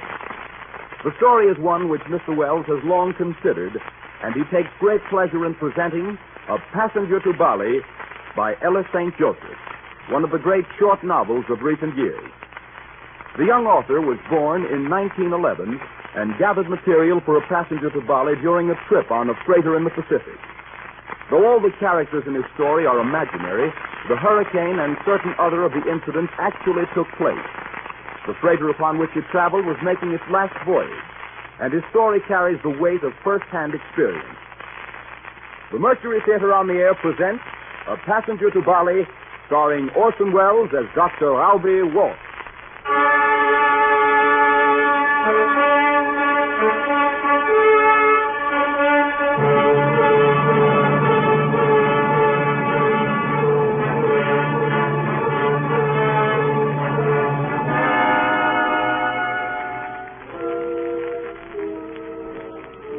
My name is English, Captain English. Perhaps the telling of this story will serve to expel from my mind my last lingering glimpse of Walk as I left him. A vision that appears more real in retrospect than it did at the time. It has grown real in the 14 years that have passed. It was what some men call chance and others destiny that link our lives on the dock at Shanghai and alike disrupted them 200 miles out at sea. I merely accepted him as a passenger on the steamship Roundabout, a tramp steamer flying the British flag, carrying a crew of 3 white officers and 20 Kanaka boys, which I owned and put to trade in the Southern Pacific.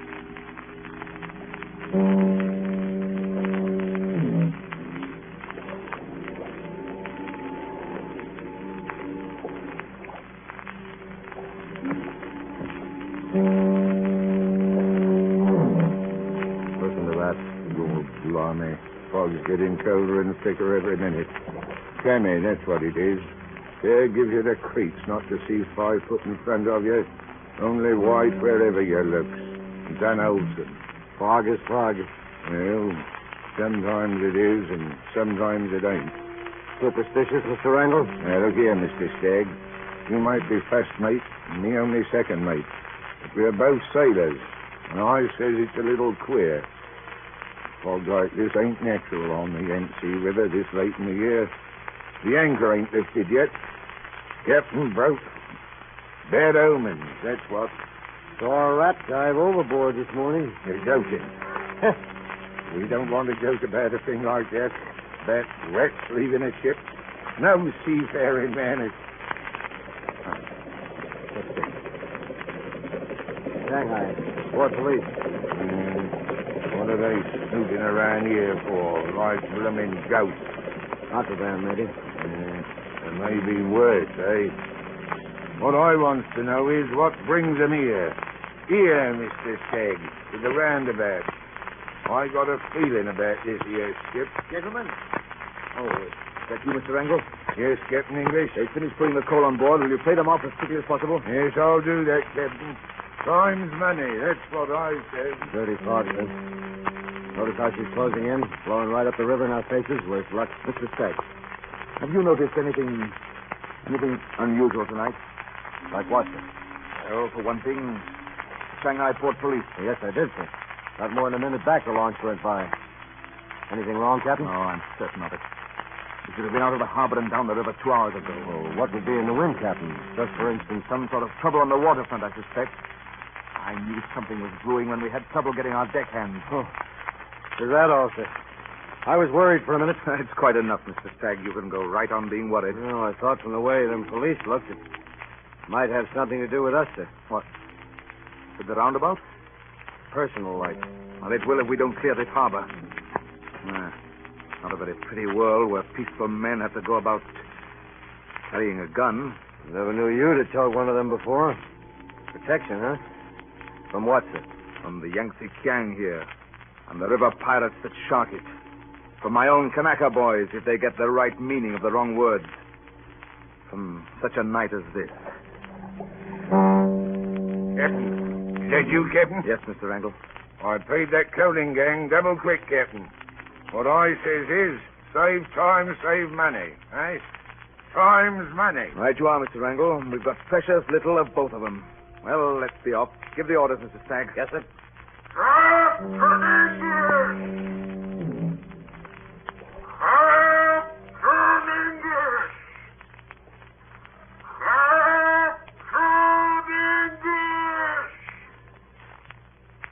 That was the first time I heard that man's voice, calling my name. It's been ringing in my ears ever since. That was the first time I saw his enormous figure in its bell-shaped greatcoat. A figure that haunts me still. Haunts me. Mind you, I accept no more responsibility for his end, if it was an end, than I do for his emergence from the fog that night. Captain English? Yes? Who is it?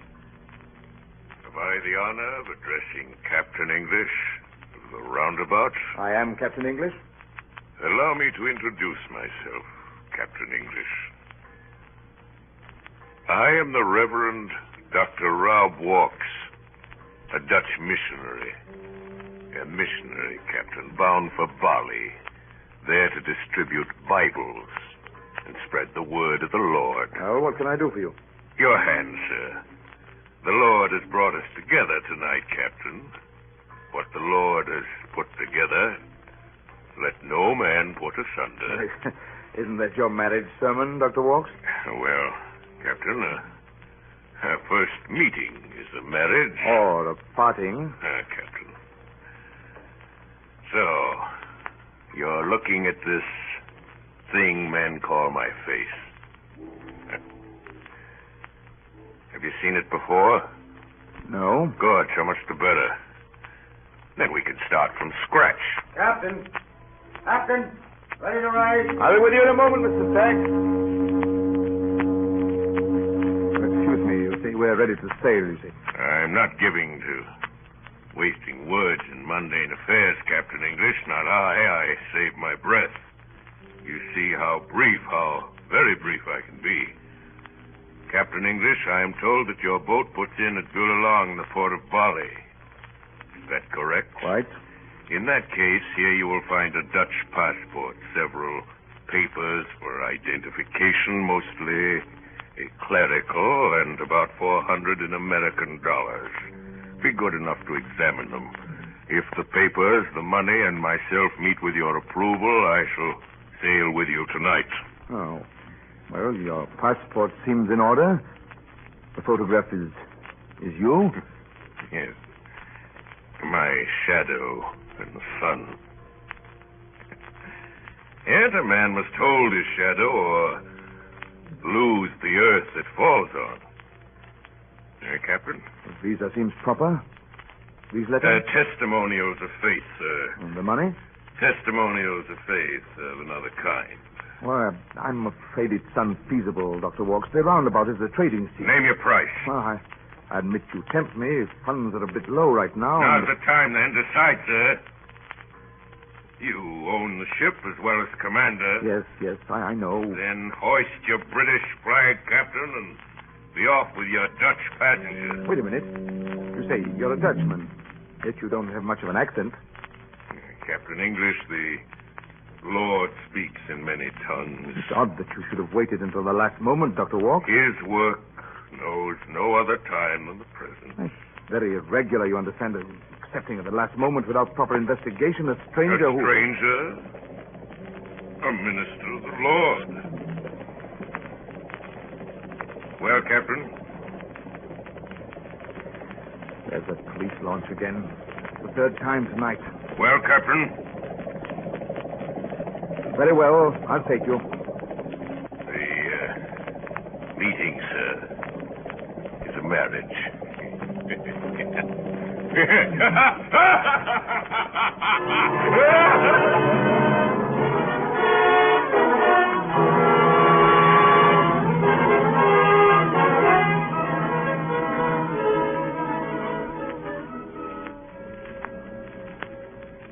10 minutes later, with Dr. Walks and his 2 large packing cases on board, we set sail from Shanghai.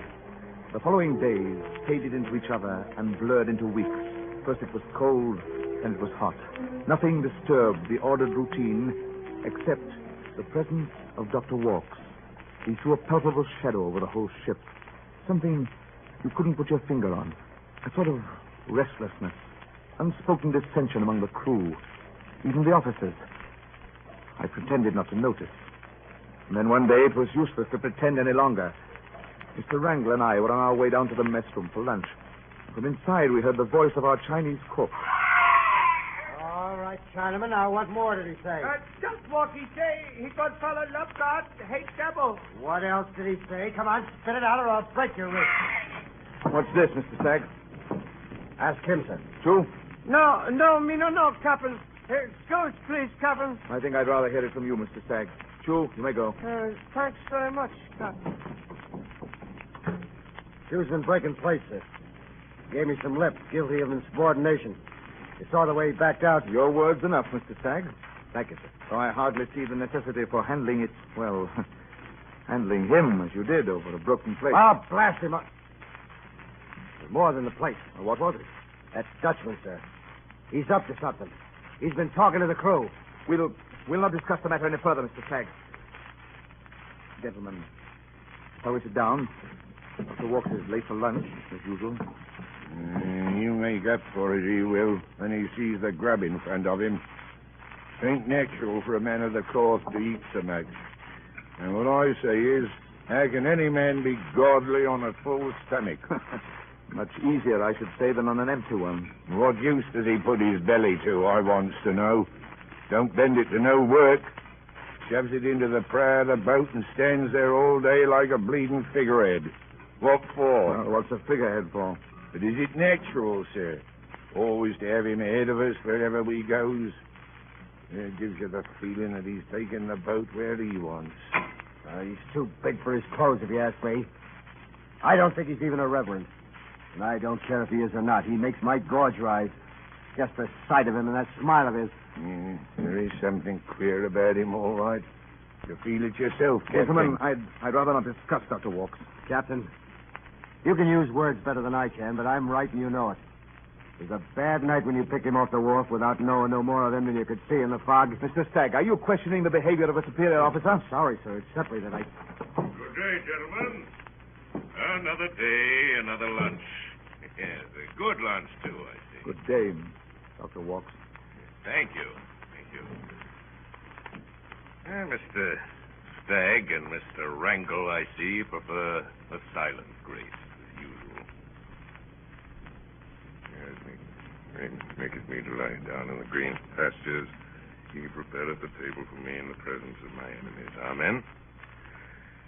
Gentlemen, I have an excellent appetite today. I congratulate you, Dr. Walks. You've made a conquest of our cook. The quickest way to a ship's heart is through its belly, sir. Well, why not go straight to the heart? A practicing missionary, Captain English, cannot afford an impractical idealism. Opportunism, strategy, even lip service, sir. Oh, do you really believe that the end justifies the means? The essential means is strength. The essential end is success. Oh, you believe even in violence, then, Dr. Walks, to attain your end? Even without an end, Captain English. Force. Force, sir. Grab what you can in your fists and throw the scraps to the weak. The law of nature, sir. Time to kill, time to heal. Time to break down and a time to build up. Look here, I don't know where you get that kind of talk from. Ecclesiastes, chapter 3, verse 3. A time to be born, a time to die, a time to plant, and a time to pluck up that which is planted. You ain't got no right to talk like that. You've done holy, that's what. What a good mind to report you to your bishop. Gentlemen? Read man's past in water. Gentlemen, read man's past in water. Read his future in sand. Today is the time to tear down. Tomorrow, time enough to build. Mr. Stagg, did you hear that? I won't sit at the same table with it. With a what, Mr. Stagg? I don't know what. There's no name for the likes of you. Well, Stagg has had his fill. How about you, Mr. Wrangle? If that's the kind of thing you preaches to the natives, I'm sorry for him, I am. Excuse me, Captain.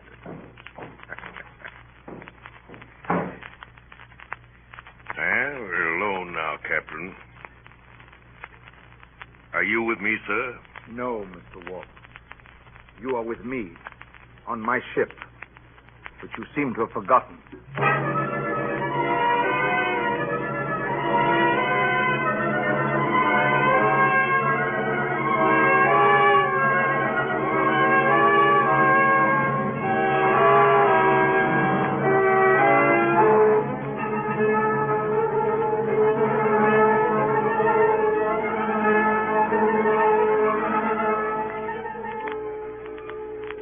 To count the days to Bali.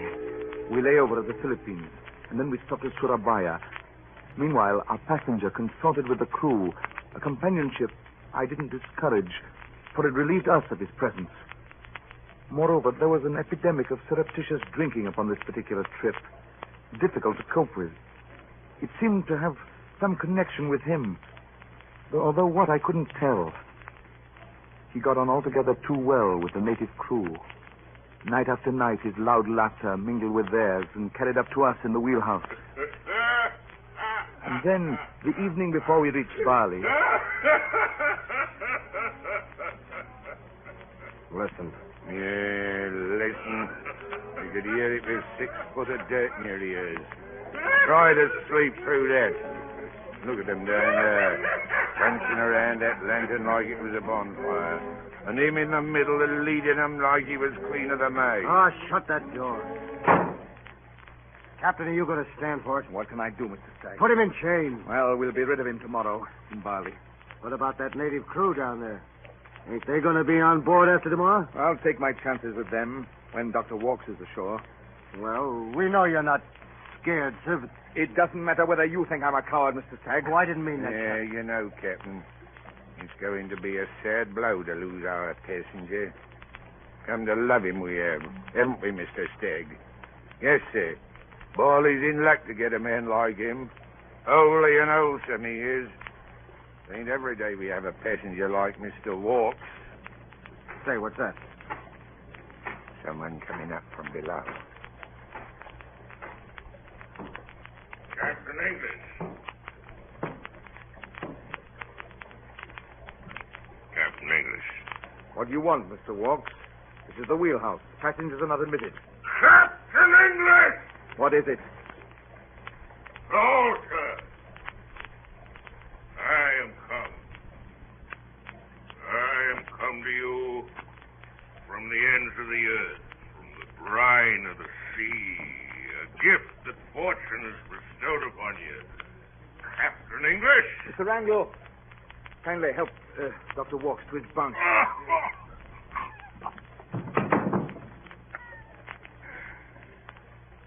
My bunk. Bunk. What for, Captain English? Shall I close my eyes and count sheep? Man has no time to sleep. He'd count them all. Dr. Walks, you have a fever. You're heavy clothes in this heat. What? Sleep. Sleep is a rehearsal of death. I want to live. Yes, but Dr. Walks, Captain English, I would like the inestimable privilege of your help in going ashore. Tomorrow, in Bali, the Balinese, very ungodly, very ignorant people. Ignorant, Captain English. You worship the Karuga bird, an evil spirit. Dr. Walks. I shall free them. Free them from the Karuga bird.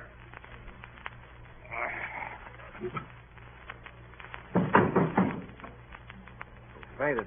Stagg, take the wheel. Langdon, give me a hand with him. Come on. His heart's beating, sir. Why?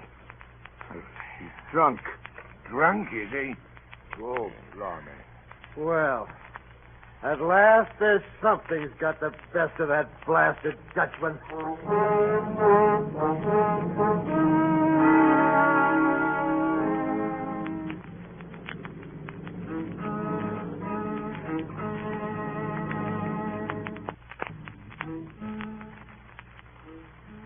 The next morning, we lay off the shallow water of Dulalong. As I leaned across the deck's railing, looking gratefully at the white coastline of the island that was to relieve my ship of its unwelcome passenger, waiting impatiently for the arrival of the government launch, I felt a tap on my shoulder. I glanced backward into the Dutchman's face. An impersonal smile buttered his lips. Captain English, sir, I beg a word with you. Surely, Mr. Walks, you're not so poor in words that you need to beg one. I would buy it if I could, sir. Oh, no need. If it's farewell, you're welcome to it. Gladly. Captain English, I am a miserable and a repentant sinner. The devil has used me for his own ends.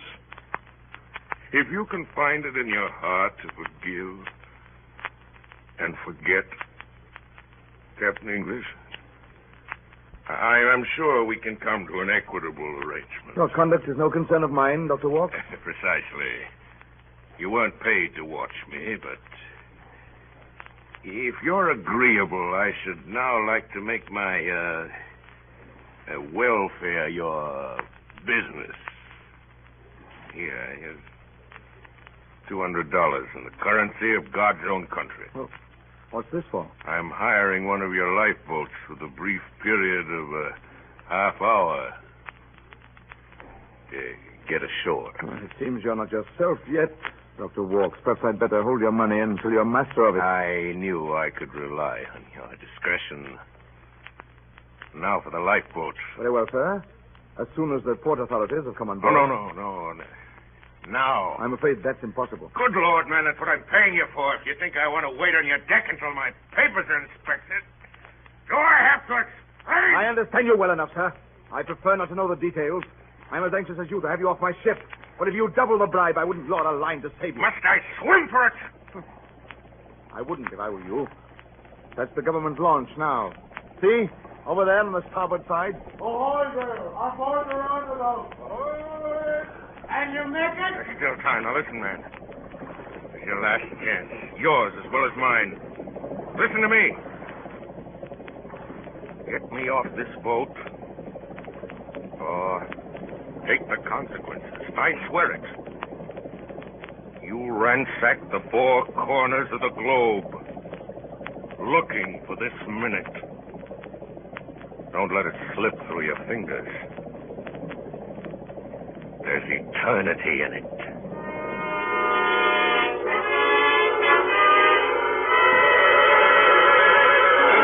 A moment later, the authorities came on board. Captain English. Welcome, sir. Oh, are you the captain? I am. I am Ben Matzes, Chief Inspector of the Port of Bulalong. A pleasure, sir. We've anticipated your arrival with impatience. We are anxious to clear port as soon as we can. So? I look over your papers. Bills of lading, cotton goods, manifest. Thank you, Captain. Oh. What is this? The declaration. A passenger? You say here is a passenger? As you see. But what is this passenger doing on your ship? Here is not room for passengers, no? A missionary. Will you examine his papers, please? A missionary? You are sure? Yes. So? Very peculiar. I see nothing peculiar about that. But, Captain, there is not the possibility for a missionary here at Bali. What's that? We are not permitting a missionary here for many, many years. All the world knows this. I didn't know it, sir. I wouldn't have carried him if I had. I can believe you, Captain. Well, perhaps now we could see this passenger? Of course. Mr. Stagg. Yes, sir? Ask Dr. Walks to step to the side of the deck. Yes. He is called Walks, this man? Yes. Walks, eh? Dr. Walks. I'm here, Ben Matzes. Glad to meet you, sir. Dr. Walks, eh?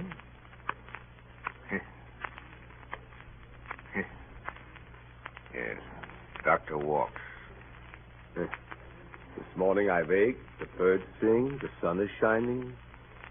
Why is no volcanic eruption warning me that you are coming, Dr. Walks? My good sir, I am the eruption. One moment. I don't understand. You mean you know this man? Certainly I am knowing this man, your missionary. I am knowing him very well. Yes. Oh, he is such a clever man. How is it possible you are coming as a clergyman here to Bali? For so long. But what is My it? dear sir, this was the only suit that would fit me. I had no time for shopping. You're not making clothes big enough to fit you, eh? No. No, nor countries either. Here's my passport, sir. A passport? This is a forgery. A clever forgery. What a pity. You have such a great talent, Mr. Walker. Yes, that's true. Yeah. Such a good copy, this passport. It should be framed. Thank you, sir. If it's that good, I should like it returned for future use. Thank you. Such a talent. You could have been a Van Eyck, a Van Ostad, a Rembrandt van Rijn. If only you had been so lucky to be born a Dutchman. What's that? What? He's not Dutch? No, this gentleman is not a Dutchman. He is not a missionary. He is not even his own name. What is he? Here is an international figure, Captain. Everywhere he goes, he's making trouble. He's making trouble first in the West and now in the East. You have a famous man on your boat. Oh, please be clear, sir. What does he do? What has he done? Always he is making trouble with the natives. Last year, 5,000 coolies were following him from the cotton mills in Wuzhou. Not 2 hours from Shanghai. 6,000 coolies, sir. Yeah, 6,000. I beg your pardon. And in Cebu, he was leading the Filipinos in a trouble but was nearly closing the port. It closed the port. It closed the port, he knows. Now they have cabled us from Shanghai. He is wanted there by the police, so now he is hoping he is landing here in Bali. But we are being too smart for him. But what's his name?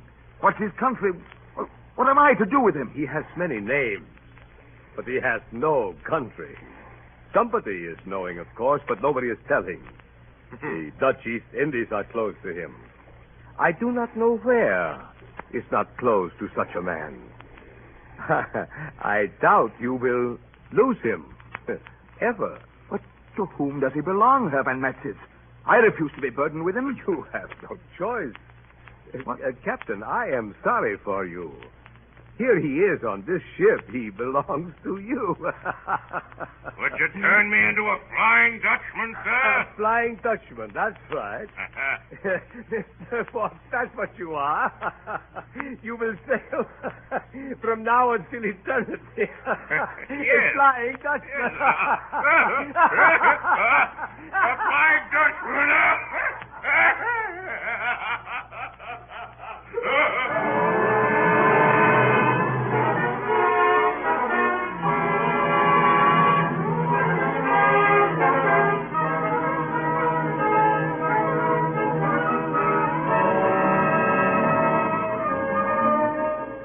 Listening to a CBS presentation of Orson Welles and the Mercury Theater on the Air in The Passenger to Bali by Ellis St. Joseph. The play will continue in just a moment. This is the Columbia Broadcasting System.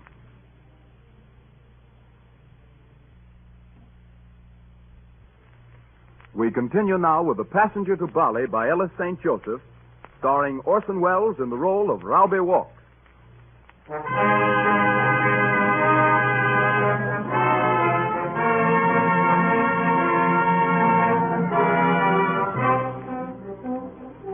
After Bali, the first 7 days were a week of doomsdays. The news of our Flying Dutchman flew like a screaming gull before our mast. In Makassar, Banjarmasin, Rembang, Batavia, Koba, Pekan, Singapore, Bangkok, the answers were all the same. Captain, you cannot land him here. We don't want him. We won't have him. We want none of him. We know him. He's a pest, a plague, this man. We don't want him here. This port is closed to Mr. Walk. Moreover, so long as he is on your ship, the port is closed to your ship.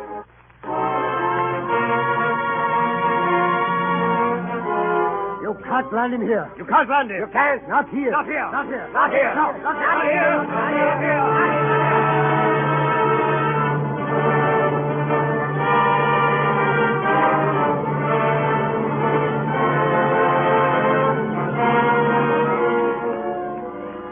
Mr. Walks never attempted to escape, although heaven knows we gave him every opportunity. One day, we opened his 2 packing cases, which he had said were loaded with Bibles. One was filled with gin, the other with empty bottles. It is impossible to say when or how, but slowly, imperceptibly, our passenger came to take possession of the ship and all its crew. The native crew fell more and more deeply under his spell. I was their captain in name. He, in fact. Also, inevitably, as he filled the officers' minds, he ousted all other thoughts until he possessed them by their very hatred of him. We felt the restrictions of our forced association far more than he. We were his prisoners, not he ours. And when, at Mr. Spragg's suggestion, a concerted plan was attempted to put Walks into Coventry at mealtime, Walks, without opening his mouth, except to eat or closing it, except to smile, silenced the entire company. He all but emptied our stores with his huge appetite. At last, sacrificing all hope of profit, all hope of everything but emptying our ship of that loathsome passenger, we set our course west under ballast to Shanghai. Shanghai, where he was wanted by the police. Where we took him on. There, we would finally put him off. I felt that the ship would rise 5 feet out of the water once relieved of the Dutchman's weight. We steamed up the Yangtze River early one morning and anchored off Shanghai. The port officials informed us that the British consul was to favor us with a personal visit. It was noon before he came aboard. Captain English, he's here. Mr. Chisholm, the consul. Coming aboard, sir, with his portfolio under his arm like he was going to Geneva, and a monocle in his eye like the rising sun, but never sets on the British Empire. Ah, Mr. Chisholm, I'm Captain English. Oh, yes. So nice to meet you. If you'll excuse us, Mr. Wrangler, I'd like Yes, to... sir. I'm very grateful to you, sir, to take so much trouble to come down personally to... No, not at all, my dear man. The Chinese port authorities informed me of your predicament and asked me to handle it in my own manner. Oh, so much the better for all of us. According to their specific instructions. Why, I don't understand. My dear fellow, don't try. It's diplomacy. Only the stupid try to understand diplomacy, and they spoil the game for the rest of us. It's like playing blind man's buff with a really blind man, and that makes it too macabre. I say, won't you ask me to sit down? Oh, please. Thank you. I say there's a cold draft on my back. Would you mind closing the door? A draft? What, in this heat? Diplomacy, dear boy. A diplomatic way of suggesting we may be overheard. Oh, and now, Mr. Chisholm. Oh, yes. Where were we? We hadn't begun. To be sure, you're Flying Dutchman. Yes, I'm awaiting your verdict. Incredible man. Incredible situation. Unendurable, sir. Well, of course, you can't land him here. Shanghai doesn't want him. You'd better take him somewhere else. What did you say? Your passenger, what's his name? Mr. Walks. The men's a bounder, you know. Shanghai has its quota of bounders. But I understood Shanghai wants him. The police are looking for him. They were. They aren't now. But how can that be? Inevitable, my dear fellow. It's the philosophy of the flea. If you have them, you hunt them. If you don't, you don't go looking for them. Did the Chinese tell you to say that? The thought is theirs. The phrase is mine. Good heavens, but how can they refuse him if he's broken their laws? Mr. Walks will certainly be arrested if he sets foot on land, but he will not be given the opportunity. This saves the Chinese government a complicated legal procedure which might prove embarrassing. And what of my embarrassment? And likewise dispenses with the trouble and expense of providing for him. And what of my trouble? What of my expense? Really, my dear man, my heart bleeds for you, of course. It has its humorous aspect. What's that you say? If one suspends one's emotions and thinks. Humor, Mr. Chisholm. All very well for you, but what of me? I'm the butt of the joke. Really, my friend. Our man is on my boat, and I can't get rid of him. No port will accept him. Worse than that, no port will receive us while he's on board. They've turned him into a Flying Dutchman, and they've turned us into a phantom ship. My crew is not allowed to land, not even to desert. You realize what that is? A sentence of death. Wholesale slaughter. Oh, what have I done to deserve this? You accepted him? Well, is there nothing to be done with him? Absolutely nothing. I'm afraid that your famous passenger is a man without a country. I'm helpless in the face of that. Then what can you do for me, Mr. Chisholm? Am I expected to sail him around the world all the rest of my days? It looks that way, doesn't it? I'll scuttle the ship first. Not a bad idea. Oh, I'd hope that at least you, Mr. Chisholm, at least if I might suggest... Yes. Mr. Walks is a child of nature. He relies upon force. You might meet force with force. Force? Remember this, my dear Captain. The man you have on your ship carries no passport, is claimed by no country. Legally, he doesn't exist. As such, no flag protects him. He has no rights, and if he were suddenly to disappear, no questions would be asked. Do you follow me? Yes. If I were in your shoes, Captain, I'd go for a walk with him on some dark night, around the deck and talk. You know, talk. Keep on talking to him until you come to the railing's end. And then... But that's murder. I fail to see how you can murder the man who doesn't exist. He does exist. It's what none of you seem to realize. He's a man, the same as you and I. He might commit suicide, you know. Well, I must leave now. I shall anticipate a bit and report that your passenger does not exist. I found no one on the boat that remotely resembles Mr. Walks. A mile's coast, gentlemen. He moved in so quickly that we'd not noticed his coming. Is this the English consul? The august representative of Great Britain? As I was saying, Captain, I shall report that there is no such person as Mr. Walks. Your passenger doesn't exist. Nevertheless, I must take the proper precautions. I shall report that I found plague on board. Cholera, I think. Would you turn me into a disease? No, bubonic would be better. Your ship will be placed in quarantine. Needless to say, no one will be allowed on nor off, and you will depart as soon as possible. Shall I swing a bell and shout, unclean, unclean? China can control bubonic, but she has no antidote for Mr. Walk. You are quite clear, Mr. Chisholm. Good day, my dear Captain. No, you don't, Mr. Chisholm. I'm big enough to fill this doorway. I wouldn't try to pass if I were you. I'm a catching disease. I warn you. The captain and the crew have caught me, and I'm fatal to them. Try to pass me, and you'll catch it yourself. You see, Mr. Chisholm, when I'm in your way, you've got to take notice of me. By heaven, I do exist, after all. That's all, sir. You may leave, with my permission.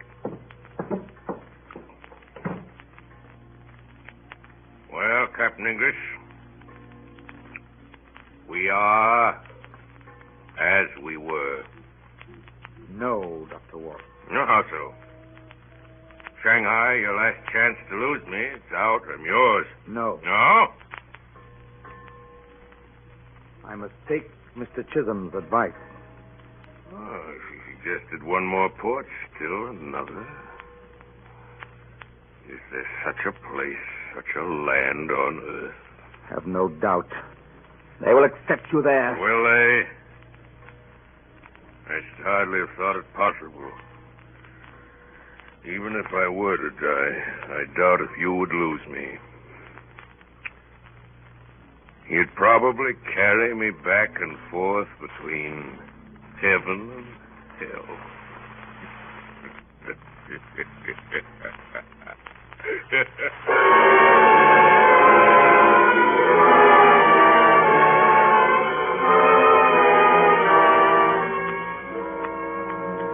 Mr. Walks was still on board when the roundabout weighed anchor and passed with the river out to sea. At night, the ship began to roll. The barometer fell. We headed the ship into the wind. I was unable to stay in the wheelhouse alone with my thoughts. Mr. Chisholm's whisper was blowing like a foghorn through my brain, urging me.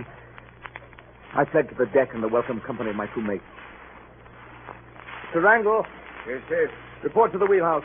Take the wheel yourself, and don't let it out of your hands. Very good, sir. Mr. Wrangle. Yes, sir. If the wheel starts to kick up, call me. We may need to laxa. Yes, sir. What's bad, sir? Well, we're in typhoon waters, Mr. Stagg. Bad, sir? Well, we're in typhoon waters, Mr. Stagg. But it's past the season, ain't it? A shark's tail is more dangerous than its tooth. I don't like the look of that hammered water or those oily clouds on the horizon. Captain, I've been thinking a good deal these last 2 days about, you know, this situation of ours, Yes. about Walks. Now, I got an idea. What is it? You know, I don't know how to say it. Well, why not? What's to keep us from giving him a light boat and some food and setting him adrift? After death. But we wouldn't be there to see it, would we? Oh, no, that's impossible. It's inhuman. Well, I suppose you'd sooner see him drowned. Kinder, eh? Drowned? Why not, sir? It's going to be a dark night, isn't it? A man fell overboard tonight. Who told you to say that? Why, nobody, sir. It stands to reason. It's beyond reason. Listen, sir. We can't carry him from now on until the day of judgment. If he were on land, the law would do it for us. You're the law, see? I refuse to discuss. Think of him, sir. You think it'll be pleasant for him to spend the rest of his life at sea? Never to put foot on land? Have you thought of that? I've thought of it. I don't want to think. He's a Jonah, I tell you. Should be thrown to the whales. It isn't safe to have him on board. Jack, report to the engine. Full speed ahead. Fire the boilers to some steam. Keep her headed into the wind. Yes, sir. Batten down the hatches. Call all men on deck. Sit down in the engine room. Secure everything. I'll see to the wheel. Yes. Dirty weather, eh, Captain? What? Why are you surprised? Were you thinking of me? Or were you conspiring with the wind and the waves? What do you want? I told you before, you're not allowed in the wheelhouse. Never? Never. I wish to speak with you. I have nothing to say to you. But I insist, shall we? Take a turn about the deck. You're out. Very well. I'll be brief. There's a storm coming. Yes, dark nights to say, but perhaps we won't notice it if we talk, you know. Talk. Keep on talking. Ah, you prefer to stop. No, let's be going. Railings in. Oh, but this is an excellent place. Chance has guided us. Pure accident. The railings in. I must go onto the bridge, Dr. Walks. Tell me, sir. Why do you hate me? What? This is no time for equivocation. If you must spare me that. Give me the reason, one good reason why you hate me. You tricked me into accepting you on this boat, knowing very well what would happen if you were caught. But your animosity began long before you knew me for the villain I am. You had a demoralizing influence on the whole crew. Before that, sir, it began before that. Your ideas. Captain English, think back. Certainly it began before I attempted to corrupt you with my ideas. It began? Yes? The night I picked you up off the wharf. I suffered a physical revulsion the moment I laid eyes on you. I found my reasons later. That night, Mr. Walks, I disliked you without cause. Thank you. You disliked me before you knew anything about me. And you must have disliked me for some reason within yourself, Captain. Perhaps you do right to blame me for making you conscious of it. Mr. Walks, I must go to the bridge. Wait a minute. You hold me responsibility for the undesired linking of our lives. That's no responsibility. It's yours to blame, not I. You and the civilized world, your world. They bound me to you. Let me go. Let go my arm. But civilization is rotten, Captain, because its origin is fear. The vacuum that nature abhors, like the center of this hurricane, upon which the four winds of the earth are converging. I must get to the bridge. Let me go, Mr. Walks. Listen to me. Your society is tottering. For 2,000 years, the strong have been sacrificed to the weak. And with what result? To imprison the strong, the weak have imprisoned themselves. The wheel, Captain English, the wheel. That's why you abominate me, Captain, because I destroyed your illusion of freedom and betrayed you to yourself. I am the opposition. The wheel, Captain English, help.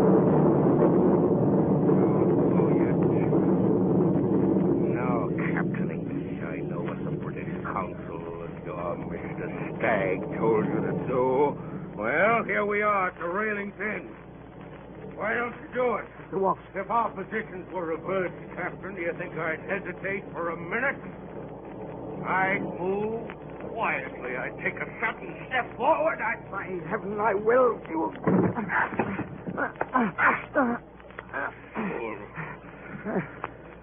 You're not strong enough. This ship is mine now. Mine. I'll never leave it. Get up! Give you back your life. You would have died with your conscience. You would never have survived me. The wheel, Captain! The wheel! Rope! The wheel's loose! The wheels! You get size! The wheel!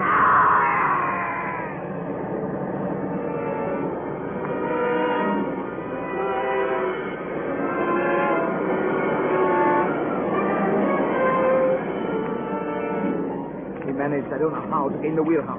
The flash of lightning showed the ocean pouring in through the broken portholes.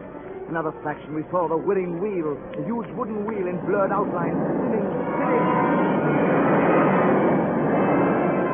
The rifle lay in the corner, crumpled in unnatural angles as the wheel had thrown him. He was dead. His body bore mute witness to the wheel's horrible force. It would chop our hands off if we touched it. It was overwhelming, inexorable. It had a diabolical mind of its own, intent upon our destruction, and we danced about it like idiots. The ship was shrieking in a death agony. Her life was a matter of moments. With an uncontrollable rudder, she would drive herself down into the deep.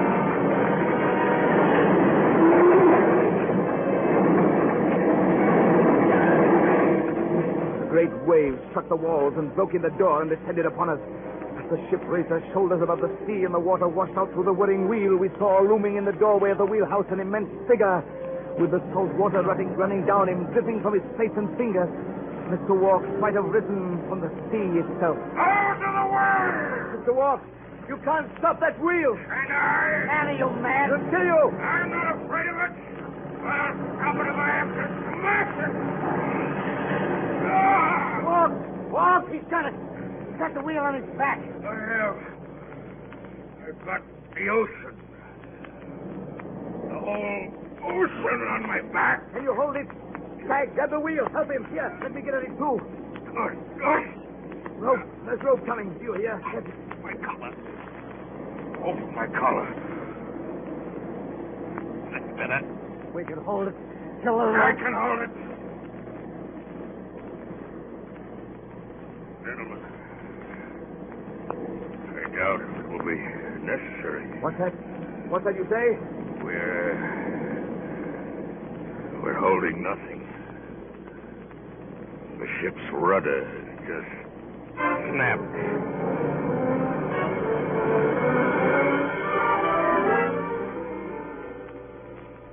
Forasmuch as it has pleased Almighty God of his great mercy to take unto himself the soul of our dear brother Angus Randall here departed, we therefore commit his body to the deep to be turned into corruption, looking for the resurrection of the body when the sea shall give up her dead, and the life of the world to come to our Lord Jesus Christ, who at his coming shall change our vile body, that it may be like his glorious body, according to the mighty working whereby he is able to subdue all things to himself. Amen. Next morning, we took toll of the havoc. Through heaving silvery water and swirling fog, the roundabout drifted aimlessly. Lifting 30 degrees to starboard, the ship was a corpse, floating, face upward, wrecked and mangled beyond all recognition. All but one lifeboat was stove in or gone. 4 Kanaka boys had been washed overboard. Others had broken limbs. None of us was without a bruise of one kind or another. I took our bearings. We were 200 miles off the coast of China. We had no wireless. And the roundabout, past control or repair, might sink before she was sighted by another vessel. After a brief consultation with Mr. Stagg, I decided to abandon ship. And your mind is made up, Captain? Yes, Mr. Stagg. Are all men on deck? Yes, sir. And then who has been ringing the ship's bell? Ghost! No, sir. A ghost bell.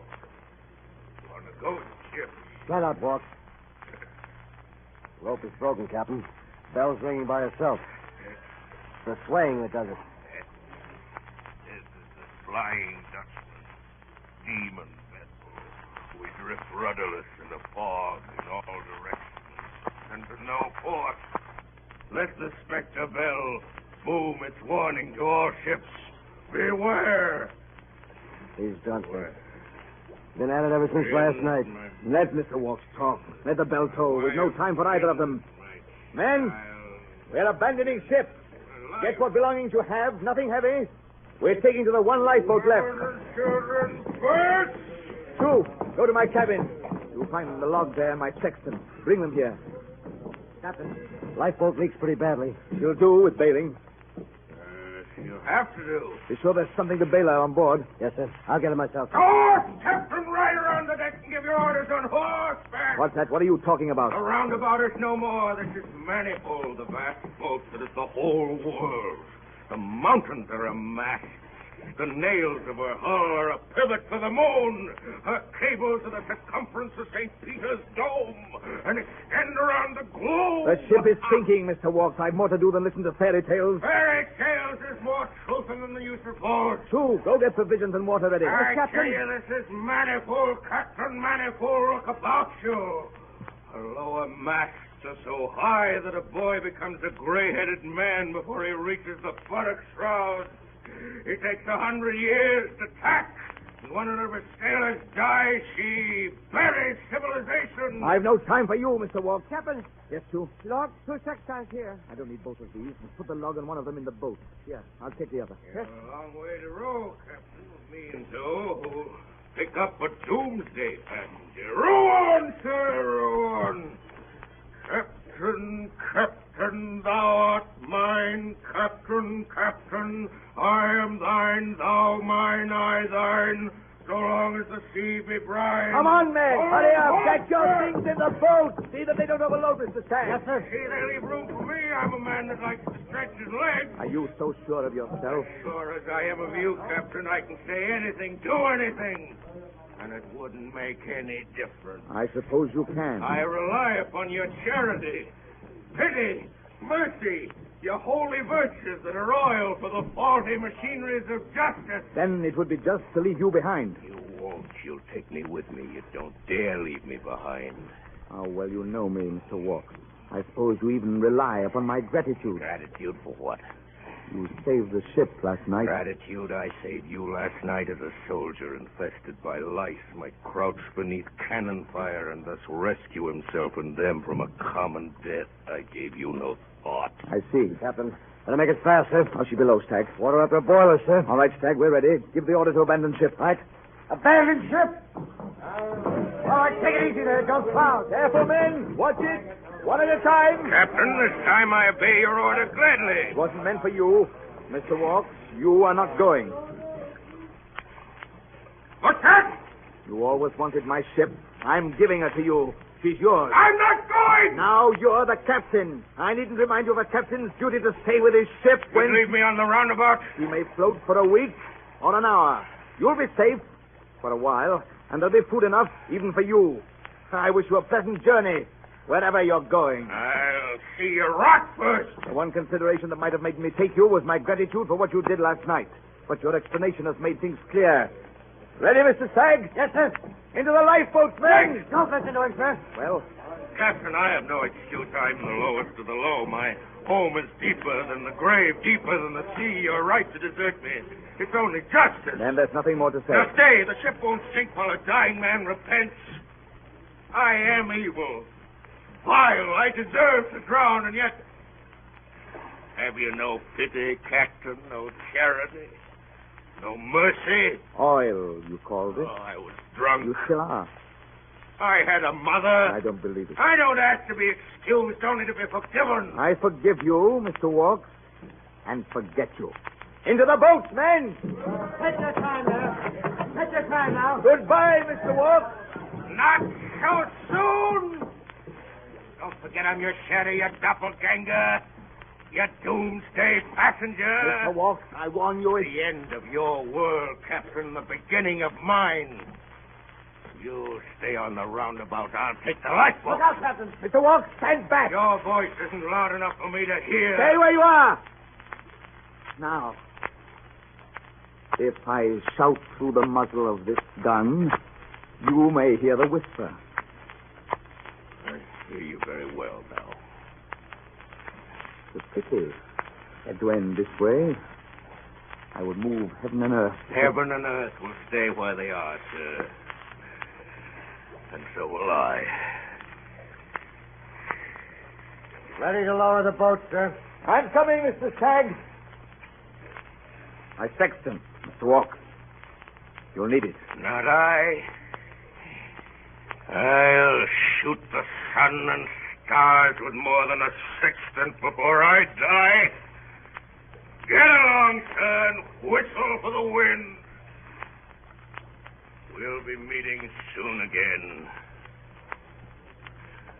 Lower away. Lower away.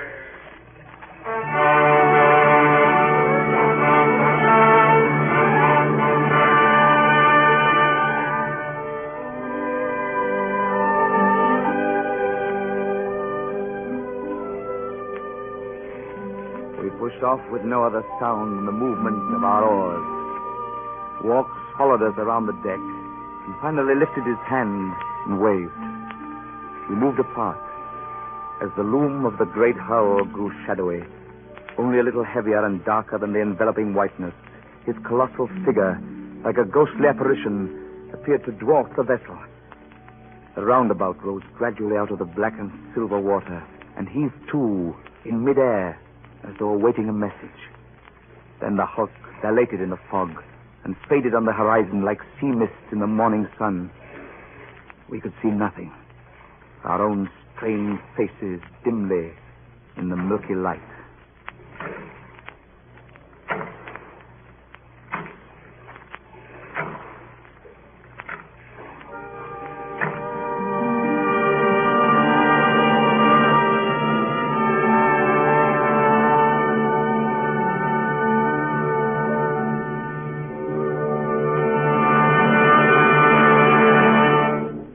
Tonight, the Columbia Broadcasting System and its affiliated stations have presented the Mercury Theater on the air in its 19th broadcast of dramatized great narratives.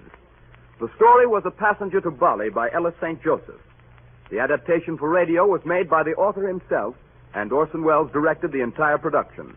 In the cast tonight were Captain English, played by George Coulouris, Mr. Stagg, Frank Reddick, Mr. Wrangle, Eustace Wyatt, Ben Mattis, Ray Collins, Mr. Chisholm, Alfred Shirley, and Mr. Walks, Orson Welles. The orchestra was directed by Bernard Herrmann, and Davidson Taylor supervised the production for CBS. Your announcer is Dan Seymour.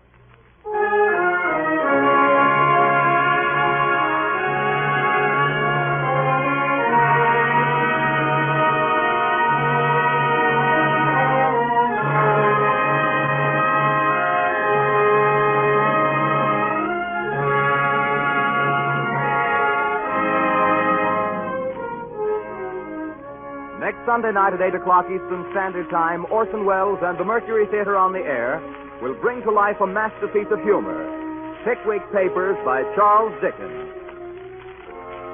This is the Columbia Broadcasting System.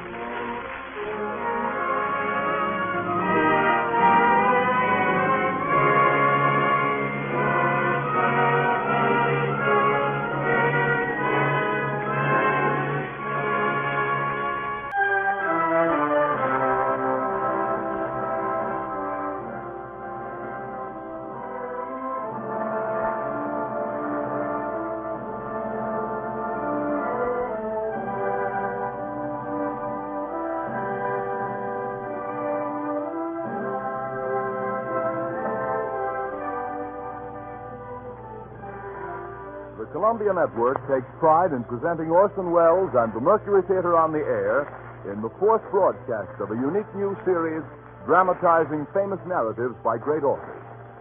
This is the first time that a complete theatrical producing company has been brought to radio, and the Columbia Network again welcomes Mr. Welles and his associates to its own stations and to the stations of the Canadian Broadcasting Corporation, coast to coast. Every week, Orson Welles invites our listeners to suggest their favorite titles. And tonight, the Mercury Theater on the air presents 39 Steps by John Buchan, with Orson Welles as Richard Hannay and Marmaduke Joffrey. Here is Orson Welles. Good evening, ladies and gentlemen. I cannot divulge the full name of the author of the 39 Steps. 7 university degrees and a title make him a gentleman and a scholar, and also practically unpronounceable. But I think you'd like to know, if you didn't, that it is the present Governor General of the Dominion of Canada and first Baron of Tweedsmuir who perpetrated this tall and shamelessly exciting spy story about high doings in Scotland. Lord Tweedsmuir, who in private life is a publisher, is himself very properly a Scotsman who regards the sensational diversity of his responsibilities with the special calm of his nation. I regard my business, he says, as my profession, writing as my amusement, and politics as my duty.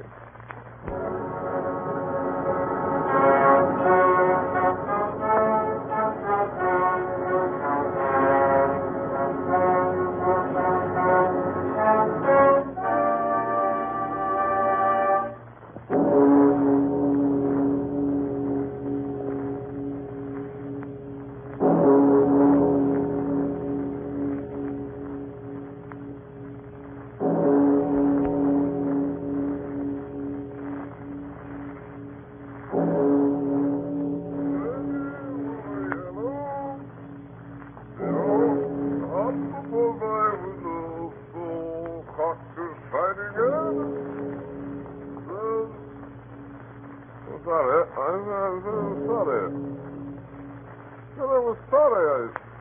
Can't do more than that. Excuse me, I was a bit boiled. Just one bottle too many. Just one bottle. What's your name? I say, old fellow. What's your name? All right. Stand there in the street and don't outside. I never saw you before in my life. Birdie with a yellow bill hopped upon my window. So, good night. I say good night, old fella. Hey, you're the bowler. You're the bowler hat. Good night. Got this shining head and said, oh, the door's open. Henny, Richard Henny. 2C. Richard Henny, 2C, Richard Henny, 2C. Richard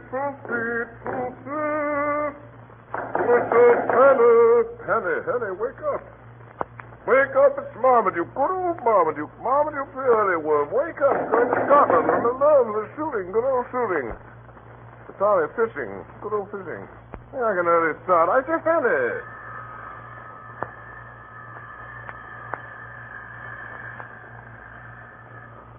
Sing-a-ling-a-ling-a-ling. Hey, Henny, your phone's ringing. Wake up and answer it. Henny.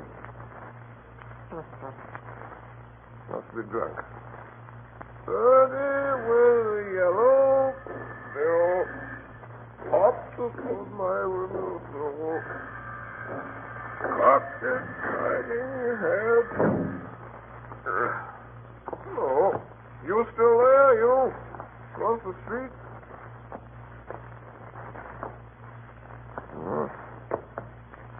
You're a stranger. I don't know you. And I don't know what you're doing here in the middle of the street, and I ought to tell you this. Do you know what I saw up there in flat 2C? A woman. Just stand there in a bowler hat. Hey, old chap, you a bill collector? No. Don't stutter. Speak up. Well, I'll tell you what I saw. I saw an old lady in a tippet just sitting there. All right, through the keyhole. I'm not ashamed. I looked through the keyhole, and there was this old lady sitting in a chair in Richard Hanny's apartment. You know what? Her wig was crooked. Yes, sir. And the phone kept ringing. And she didn't answer it. She just sat there. With her eyes open.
Change it now, Beetle. Yeah. What's under the safe? What does it sound like? I'm like a dog. Is that a dog you got there? Is a dog. Old dogs, domestic animals, traveling passenger accommodations, Great Northern Railway, Blue Search, Amazon, Risk and Arbiter. Change it now, Beetle. Did you claim it? Come on, Charlie. Off to the least now. Here you are, sir, Cretan. What in the knob? How old are you, Sonny? Charlie, 7. Just turned 7, ain't you, Charlie? You're a big boy, Charlie, for your age. Feet and run the knob. Did it? Thanks, you. They do sprout up, don't they? Mind the lollipop now, Charlie. Did it? I'm sorry. I haven't got one. Here now. What is this? Sorry, I didn't have time. I had to run to make it. Oh, what's it? Where to? Where to? Newton Stewart. 8 and 14. Here you are. 8 and 14 out of 10 and 6 penalty for begging to think it while in France. Aren't you all good? Thank you. Here, stow it, Joe. Dual wheels. Dual. I can't see why passengers have to put up with that sort of thing. And the least now, mind, or out he goes. See it? Now then, Charlie, now then. Don't give your lollipop to the doggy. Dual. Trains are overcrowded as it is without bringing in a lot of smelly brutes, I must say. Excuse me, sir, while I open the window. Very well. Some people are never satisfied. Never you mind, Charlie. The dog is man's truest friend. Never mind what anybody may say. All right, lady, all right. I consider myself ticked off. And always remember, Charlie, that a man who doesn't like a dog is no friend of yours. You can be sure that Richard Annie didn't keep a dog. Not him, the murderer. No man who could do in a poor old lady through the art in his flat would keep a dog. No, Charlie. June, John. June. Curious case, that Portland Place murder affair, isn't it, sir? I'm glad about it. You know, I'm always interested in a good murder. Here we are, sir. The Guardian Chronicle, special edition. I haven't seen this one myself yet. Shocking occurrence in Portland Square. Milkman's story. Annie disappears. Seen her since Pancras. Oh, here's out one. Now look at this, sir. Yes? There's reason to believe that the suspect, Richard Annie, is headed north of the Tweed. Scotland Yard is searching all Great Northern trains. I say Great Northern? Why, that's us. Oh, shut your gab. What are you trying to do? Frighten the kiddie? All right, lady. Sorry. It may be he's sitting here below, in this very compartment among us, and the blood of the slain not dry on his hands. June, well, we'll soon settle that. Here it is. Middle height, hair brown, eyes blue, mustache, about 35, wearing a grey tweed suit. Let's look at his picture now. Here it is. Turn to page 17. Hey, stop there! Here he goes, running! Getting to the hill. Here, what's going on here? Who made emergency voice? Was it one of you? It was him. Jumped and grabbed it. Threw it out of the window. I knew it was him. Who are you talking about? Hurry up, man. Go down the line and I'll give you the slip. Who? The murderer! Mr. Richard Hanley. Get away from that glass, Charlie. He was sitting right next to me. Come on, Charlie. Get away now. Or I'll give your nice lollipop to one of these gentlemen here.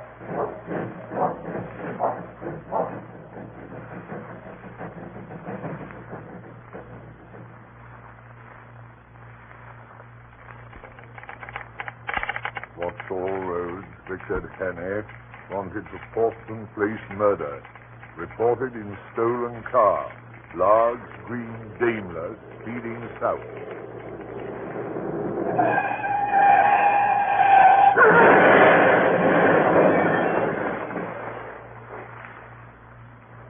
Scotch and soda, sir? Is that the best thing you can suggest, Sullivan, for a man who's nearly escaped his life from a motor accident? Brandy and soda, sir. Drove right through the hedge, he did, Sullivan. Went through it like butter, down the bank and into the burn. Lucky he came out alive. Gin and tonic, Just sir. a lucky thing, too. I came along, fished him out. Gentlemen, stay for supper, Sullivan. Better take him a change of clothes when he's out of his bath. Things were badly torn up. Not a pleasant thing to turn over 3 times a day with a phaeton, Sullivan. He's done with his bath. I laid out the blue serge to Harry. Oh, good work, Sullivan. Tell cook there'll be 2 for supper. She has been so informed. There is still one question unsolved, Sir Harry. Yes, Sullivan. As you observed, sir, the gentleman has just been in a motor car wreck. Of course. Oh, of course. Make it whiskey, Sullivan. Very good, sir. Oh, well, hello there. I say hello. You look better in that blue serge than I ever did, doesn't he, Sullivan? Yes, Sir Harry. You're staying to supper, old man, I hope. Sullivan tells me it's pleasant. My name is Parker. Parker. We haven't introduced ourselves. I think you ought to know. You have in your house the man who is wanted for the Portland Place murder. What's that? My name is Richard Hanley. Sullivan? Yes, sir. Your duty is to send for the police and give me up. I don't think I'll get very far. There'd be an accident, and I'll have a knife in my ribs an hour or so after sunset. Nevertheless, it's your duty as a law-abiding citizen. Hey, don't look like a murderer to me. Does he, Sullivan? No, Sir Harry. I'm not. The fact is that 3 days ago, a man was found dead in my flat. Oh, I say, old fellow. Sullivan. Yes, sir. Mr. Haney says a man was found dead in his flat. Murdered, Mr. Harry? Murdered? The Portland Police murder, Sir Harry. Yes, Sullivan. A man, Mr. Harry? The victim of the Portland Police murder, Sir Harry, was a woman. It was a man. Oh, now look here, old fellow. The press, Sir Harry, is very clear on this one point. The victim was a woman. An old woman, wasn't it, Sullivan? It was, sir. An old woman. The body that was found in my flat on Tuesday morning. The body of a man named Nathan Skoda. Sullivan. Yes, sir. The whiskey, Sullivan.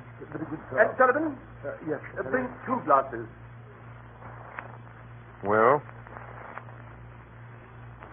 here it is. Here's the whole story. My name is Richard Hannay. I was a mining engineer in Rhodesia and Bulawayo. I made my pile and came back to England 3 weeks ago. Well, last Monday night I got back to my flat about 10 o'clock. I live in a new block behind Portland Place. There's a porter in the building who leaves around 9. As I came up the stairs, I heard my phone ringing. Hello? Hello? Hello? Hello? That call was for me. What in heaven's name? Close the door. Is it locked? Yes. I'm very sorry. Great liberty, I know. Breaking in this way, but I need help worse than any man ever needed it. Can I count on you? It depends. You see, I have an idea. By this time tomorrow, I shall be dead. That's what he told me the minute he got in the door. The little man was scared stiff. I could see that. He carried a parcel under his arm, a brown paper parcel, and there was a trickle of blood on his left hand from a fresh cut across the knuckles. There's going to be a war. Now, wait a minute. That's what he told me. A war. And this war is going to come as a great surprise to Britain. Somebody's going to be murdered. He told me this Thursday, remember, Thursday night. In London, a fellow called Carolitis. Nothing on earth can save him. But that's just a beginning. According to what this fellow told me, Carolitis isn't important, not in himself. It's what comes after he's dead. On July 15th, the chief of the French General Staff will be in London. On that day, the British Admiralty is to give him complete statement of the disposition of the entire British fleet on mobilization. At least I gather it's something like that, something uncommonly important. Now then, on the 15th of July, there will be others in London. I don't know who. He had a name for them. He called them the Black Stone. Well, somehow this information, those secrets about our fleet destined for France, will be diverted into their hands on that day, July 15th, and will be used, remember, a week or two later against England by our deadly foe with great guns and swift torpedoes, suddenly in the darkness of a summer night. I know you don't believe this. I didn't when he told it. I do now. Well, I noticed that while this man Skoda was talking, he kept fingering a little black notebook which was full of writing, some sort of code it looked like. You may believe me or not, just as you please. But there it is. This is the fellow speaking, the fellow with the brown paper parcel and the cut across his knuckles. This is what he said. Yes, for this information. I got the first hint nearly 2 years ago in an inn on the Achensee in Tyrol. I collected my other clues in a fur shop in the Galician quarter of Budapest, in a stranger's club in Vienna, In a little bookshop in the Recknitzstrasse in Leipzig. I completed my evidence 10 days ago in Paris. And until yesterday, I thought that I had worked unobserved. Don't answer it. Don't answer it. For me. Those men calling. See if I'm here. Don't answer it.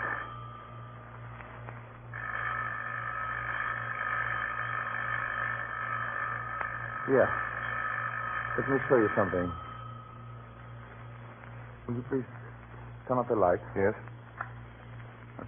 Come to the window. Look. Down there. Well, I looked. For a moment, I saw nothing but the deserted street below. Then I noticed a man in a bowler hat standing in a doorway across the street.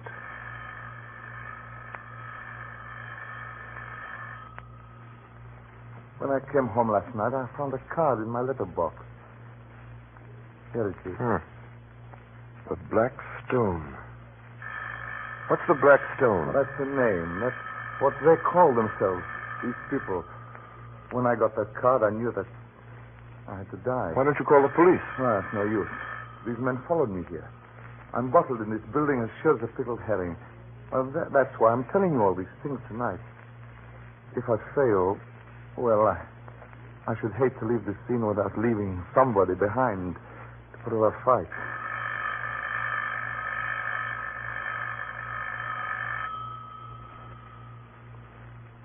Well, I still didn't know what to make of the little chap, and it was getting late. So I made him a bed in my smoking room. Good night. Good night. And in case I'm not here in the morning, I haven't the privilege of your name, sir, but let me tell you, you're a white man. Oh, I said before you go to bed, I'll thank you to lend me a razor.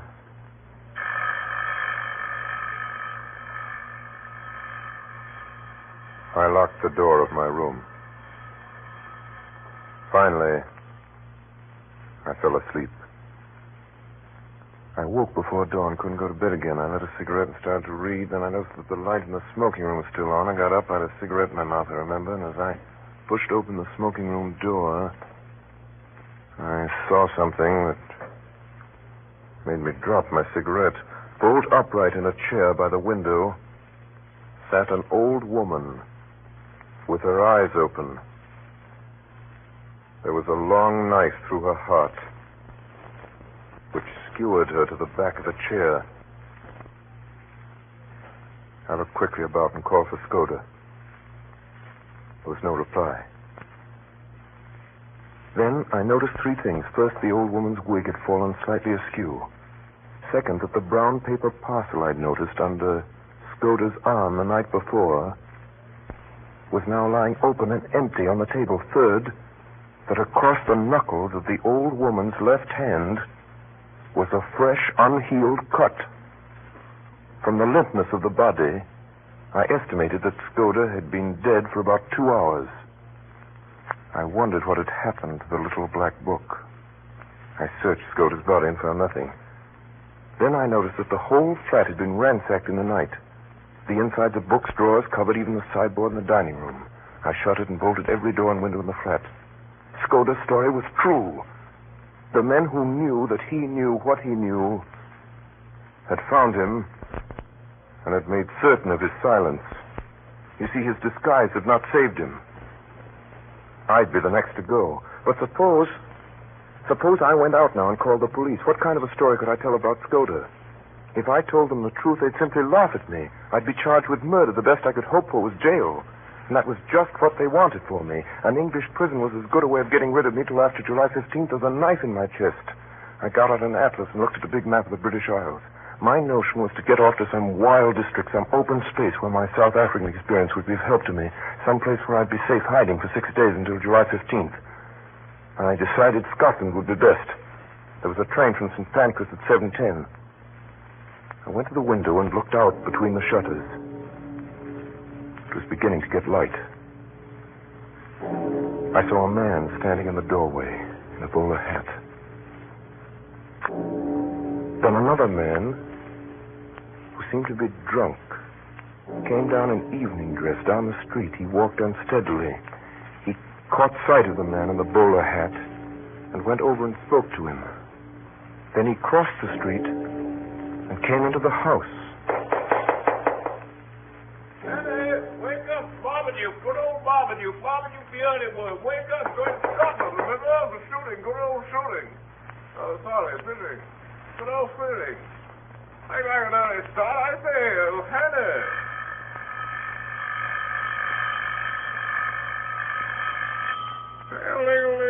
Hey, Hannah. Hannah, your phone's ringing. Wake up and answer it. Hannah. Must have been dropped. Good evening, yellow bill. Oh, poor time. So, out its shining head.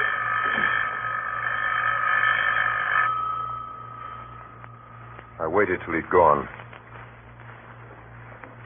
I put a pipe in my pocket and filled my pouch from the tobacco jar on the table by the fireplace. As I poked into the tobacco, my fingers touched something hard, and I drew out Skoda's little black book. Somehow that seemed a good omen. I went out into the street, past the doorway, past the man in the bowler hat, and at 7:10 I was at St. Pancras Station. Dr. Express? Sorry, sir, you missed it.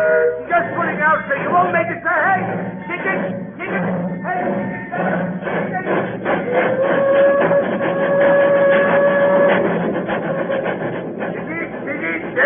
Them freeze, next stop. Won't change the lock, David. To Goodbury Creek to get away. 10 hours later, between Dorbeath and Newton Stewart, I pulled the emergency cord and jumped off the train. Oh, stop it! There he goes running! The murderer!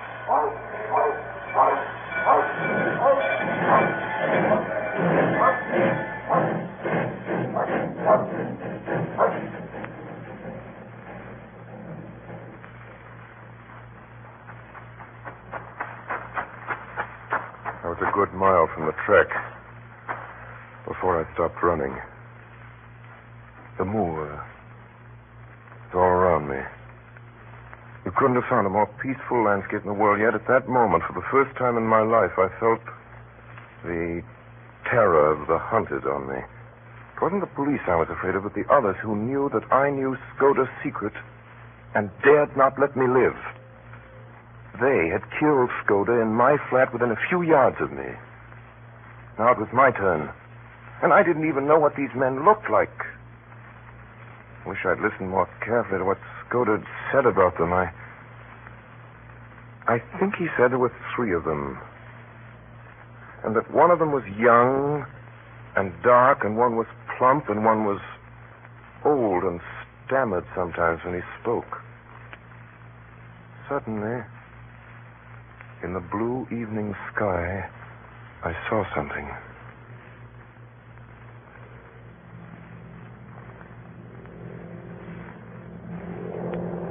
Low down in the south, a monoplane was climbing into the heavens. I was as certain as if I'd been told that that aeroplane was looking for me.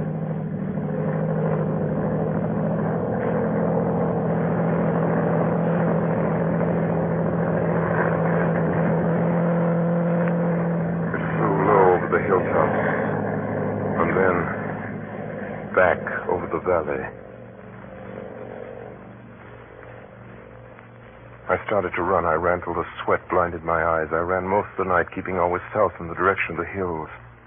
And as the mists cleared before the sun, I found myself in the central boss of a high upland country with glens falling away on every side.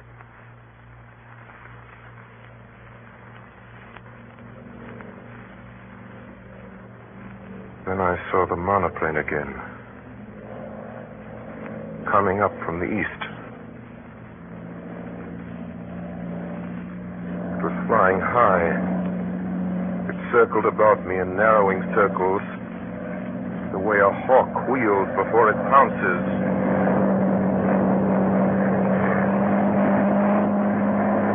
Now it was flying quite low. The observer on board caught sight of me. I could see him looking at me through glasses. No. Now it was speeding eastward again till it became a speck in the blue morning. My enemies had located me.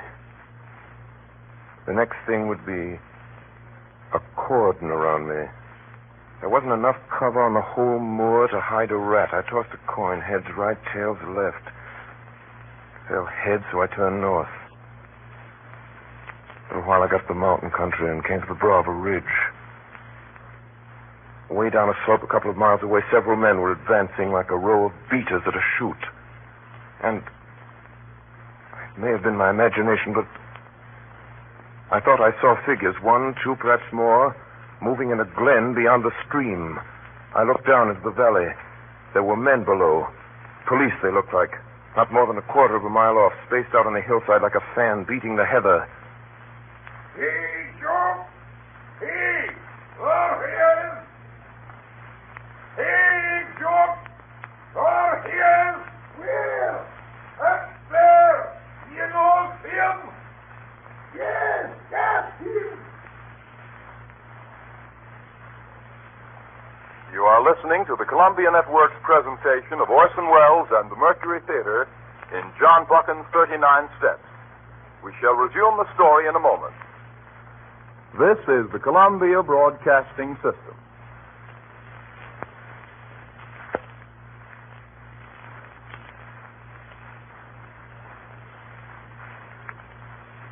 The Columbia Network is presenting 39 Steps by John Buchan.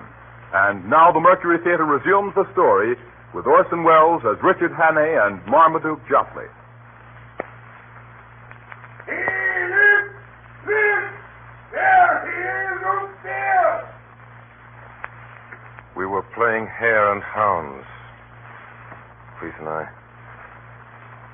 Soon it began to seem less of a game. The police had evidently called in the local herds of gamekeepers. These fellows were hefty men on the native heath. Looking back, I saw that only 3 were following me. The others had fetched a circuit to cut me off. I crossed a burn and came out on a road which seemed to be kept with some care. A few hundred yards to my left, I saw the chimneys of a house smoking. There was a veranda in front of the house, and through the grass, I saw the face of an elderly gentleman meekly watching me.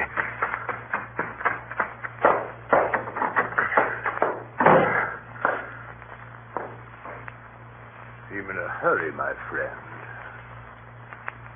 His face was round and shiny, like Mr. Pickwick's, and the top of his head was as bright and bare as a glass bottle. Through the window could be seen some figures half a mile off. Oh, I see. Fugitive from justice, eh? Well, we'll go into the matter at our leisure. Go into my study. You'll see 2 doors facing you. Take the one to the left and close it behind you. Close it tight. I did as I was told.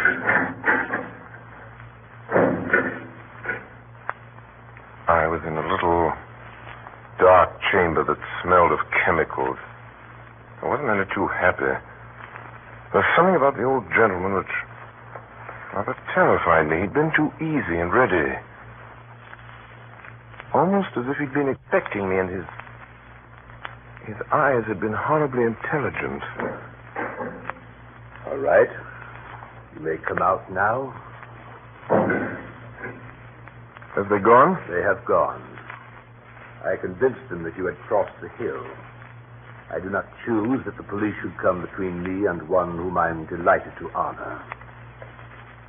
He smiled gently and nodded to the door behind me. I turned and saw 2 manservants who had me covered with pistols. This is a lucky morning for you, Mr. Richard Hannay. Hey, what's going on here? And who are you calling Richard Hannay? My name's Ainsley. So? Oh, but of course you have many names. We won't quarrel about a name, Mr. Hannay. And now I suppose you're going to give me up after all. And a low, dirty trick, I call it. By God, I wish I'd never seen that cursed money. Here it is, and be damned to you. You are a clever actor, Mr. Hanny, but not quite clever enough. Oh, no, I shall not give you up. My friends and I will have a little private settlement with you tonight. Oh, for God's sake, stop jawing. Everything's against me. What's the harm in a poor devil with an empty stomach picking up some money he finds in a lost pocketbook? That's all I've done, and for that I've been shivered for 2 days by these blasted bobbies over these blasted hills. I could see a dawning of a doubt in his mind. I'll tell you, I'm fair sick of it. Will you oblige me with a story of your recent doings, Mr. Hanley? I can't, Governor. I've not had a bite to eat for 2 days. Give me a mouthful of food, and then you'll hear God's truth. You're a good liar, Hanley. But I do not propose to let you go. If you are what you say you are, you will soon have a chance of clearing yourself. If you're what I think you are, I do not think you will see the light much longer. Geringster, daraus nach Schließen bis Sie zurückkommen? Ja. I want the Daimler in 5 minutes. There will be 3 to dinner. Goodbye, Mr. Hanning. We will meet again tonight. I marched out of the room with a pistol in the small of my back. They locked me up again in a small, dark chamber that smelled of chemicals. It was as black as pitch. Well, I made out that the walls were lined with boxes and barrels and sacks of some heavy stuff. The old boy had gone off in a car to collect his friends. He'd be back soon. The plump one and the dark, thin one. But I figured it out. I had just about 2 hours longer to live, and I got a Skoda dressed up like an old woman, sitting in that chair by the window in my flat with his eyes open. I got up and started moving around the room again. I found a handle in the wall, the door of a cupboard of some sort. And in that cupboard there were bottles and cases of queer-smelling stuffs and coils of fine copper wire. There was a box of detonators and a lot of cord for fuses. Also half a dozen little gray bricks. I took up one and smelled it and put it in my tongue. I've been a mining engineer for nothing. I know lentonite when I see it. It was a risk. But if I didn't take it, I'd probably be occupying a 6-foot hole in the garden by evening anyhow. So, took a quarter of a lentonite brick and buried it near the door, and then I got a detonator and a couple of feet of fuse. And then I lit a match.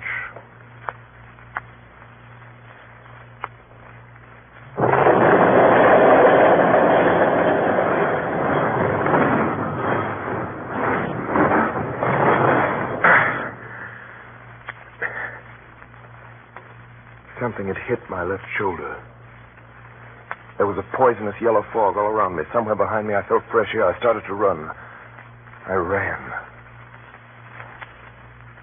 Much later, in a clearing on a hillside, I saw a small stone building with a tower.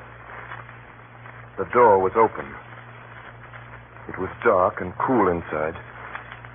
I staggered in and sat down on one of the benches. The pain in my shoulder was unbearable. Then I heard steps coming down the path. I found a small door in one corner and narrow stairs running up to the tower. I went up. Almost the top of this tower was taken up with bells. But there was a small ledge outside just wide enough to lie down on. I heard a man downstairs below me in the tower.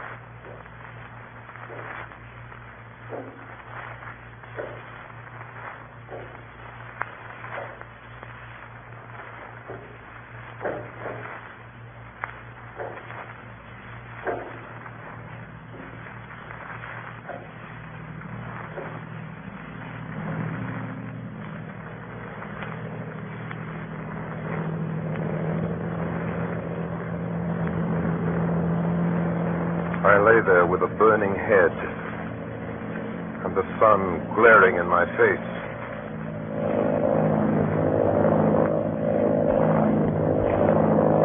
Right above me was the monoplane. They lying there on the open ledge. They knew where I was. Soon they'd come back for me. Suddenly, right under me.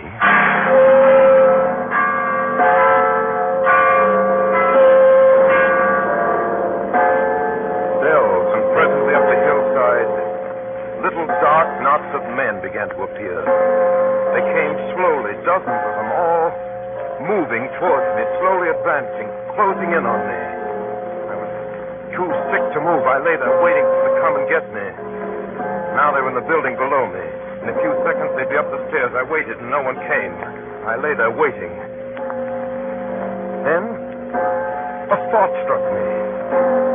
Skoda had been murdered on Thursday night, 4 days ago. Thursday, Friday, Saturday, 4 days. Then these men, coming up the hills, in little dark knots, in black, slowly advancing, closing in on me, were not my enemies. They weren't after me. They didn't even know I was there. They were peacefully walking to church with their families. It was Sunday.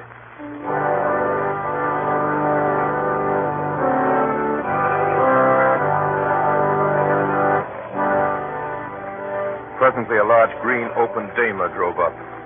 3 men got out. My plump friend, the professor, and the dark young man. I could see them looking up at my tower. 2 of them went into the church. The thin man stayed at the car. I waited up there on the ledge. But they didn't come up. They left me there.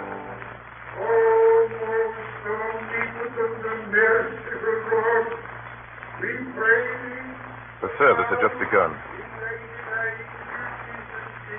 That gave me about an hour. Now, there was an old iron drain pipe running along the corner of the tower. It didn't seem particularly solid. Besides, I was in full sight of the man in the car. At that moment, it started to rain. The man in the car looked up at the sky. He turned his collar, then he shrugged his shoulders, got out of the car, and went into the church.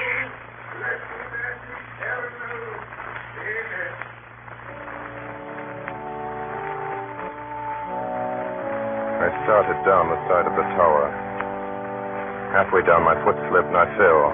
The ground was soft. I got up and went over to the car and drove off.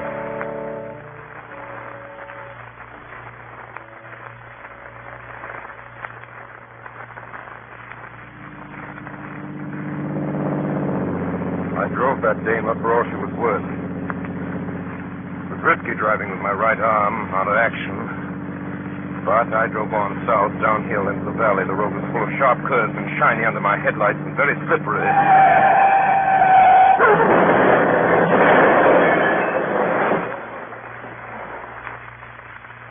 Got some soda, sir? That's right, Sullivan. Mr. Haley, I may talk like an ass most of the time, but I can size up a man. The whiskey, Sir Harry. Thanks, Sullivan. Pour it, will you? 2 stiff ones. Very good, sir. My name is Henny. Well, Hanny, you're no murderer and you're no fool. And I believe you're speaking the truth. I'm going to back you up. Now, what can I do? I've got to get in touch with the government sometime before June 15th. July 15th. That's the day after tomorrow.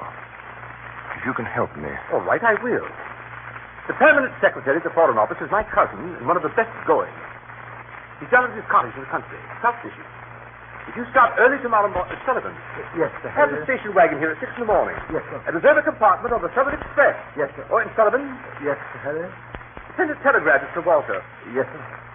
If a man called Henny. Better not use my real name. So right you are. If a man called, Sullivan, you will think of a name for Mr. Hanny? Yes, sir. A short name, sir. Yes, Sullivan. And British, of course. Sir. Oh, yes, Sullivan. You can count on me, sir.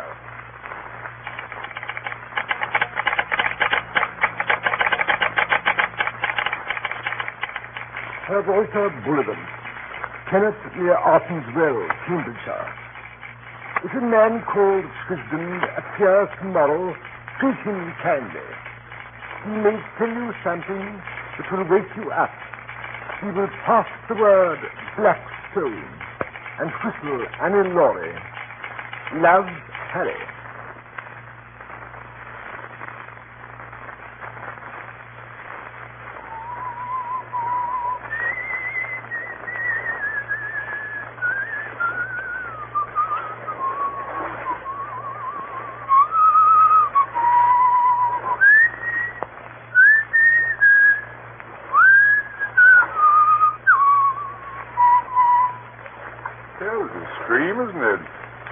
sir.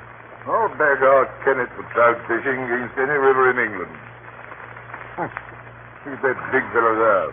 4 pounds if he's an ounce. I don't see him, sir. Go there. Yard from the reeds, just above that stickle. Yes, I see him now. He's a big fellow. I swear it was a black stone. Yes.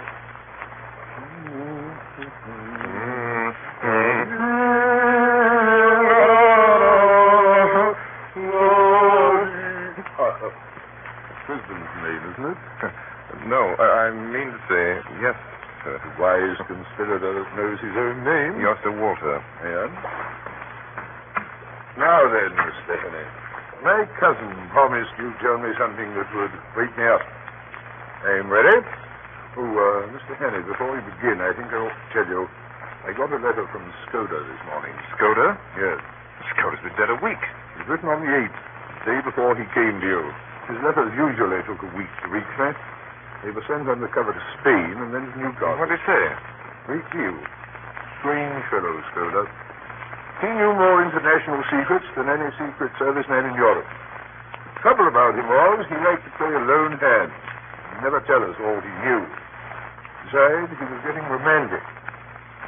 Black stone. It's like a penny novelette. Sir Walter, is Carolitis in London? Yes. Been there for days. In his letter, did Skoda say anything about Premier Carolitis? Premier Carolitis? Skoda said that the 14th of July, today, Carolitis would be murdered. Carolitis murdered? Nonsense. There's no state in Europe once came out of the way. Virtuous Carolitis is likely to outlive us all. I'm afraid Skoda went off the trail there. Walter? Yes, he spotted it. Telegram, Sir Walter. Just came through from London. Thanks. You excuse me, Mr. Henry? Chief, car, right away. Call the Foreign Office. Tell them I'm on my way up. Yes, sir. I apologize to the shade of Skoda. Carolides was shot dead this evening, a few minutes after 7.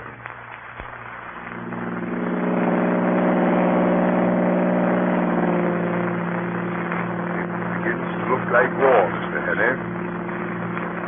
What about our naval plans, Sir Walter? You know what Skoda said about them? He said tomorrow, July 15th. We're taking no chances, Mr. Henry. General Dufour, chief of the French General Staff, arrived in London at 5 today. He dines with the Prime Minister, and then he goes to the Foreign Office. There are 4 people will see him. Whittaker from the Admiralty, myself, Sir Arthur Drew, and General Winstanley. Lord Stirling may be there. You never know about him. He gets more erratic every day. The Foreign Office, General Dufour, will get a certain document from Whittaker. After that, he'll be motored to Portsmouth, where a destroyer will take him to Havre. He won't be left unattended for a moment until he's safe in Paris. The same with Whittaker, till the papers are out of his hands. And I don't mind admitting I'm horribly nervous. Sir Walter, if those plans were stolen, could the disposition be changed? We can't make any serious change in those dispositions, Mr. Henry, unless we alter the geography of England.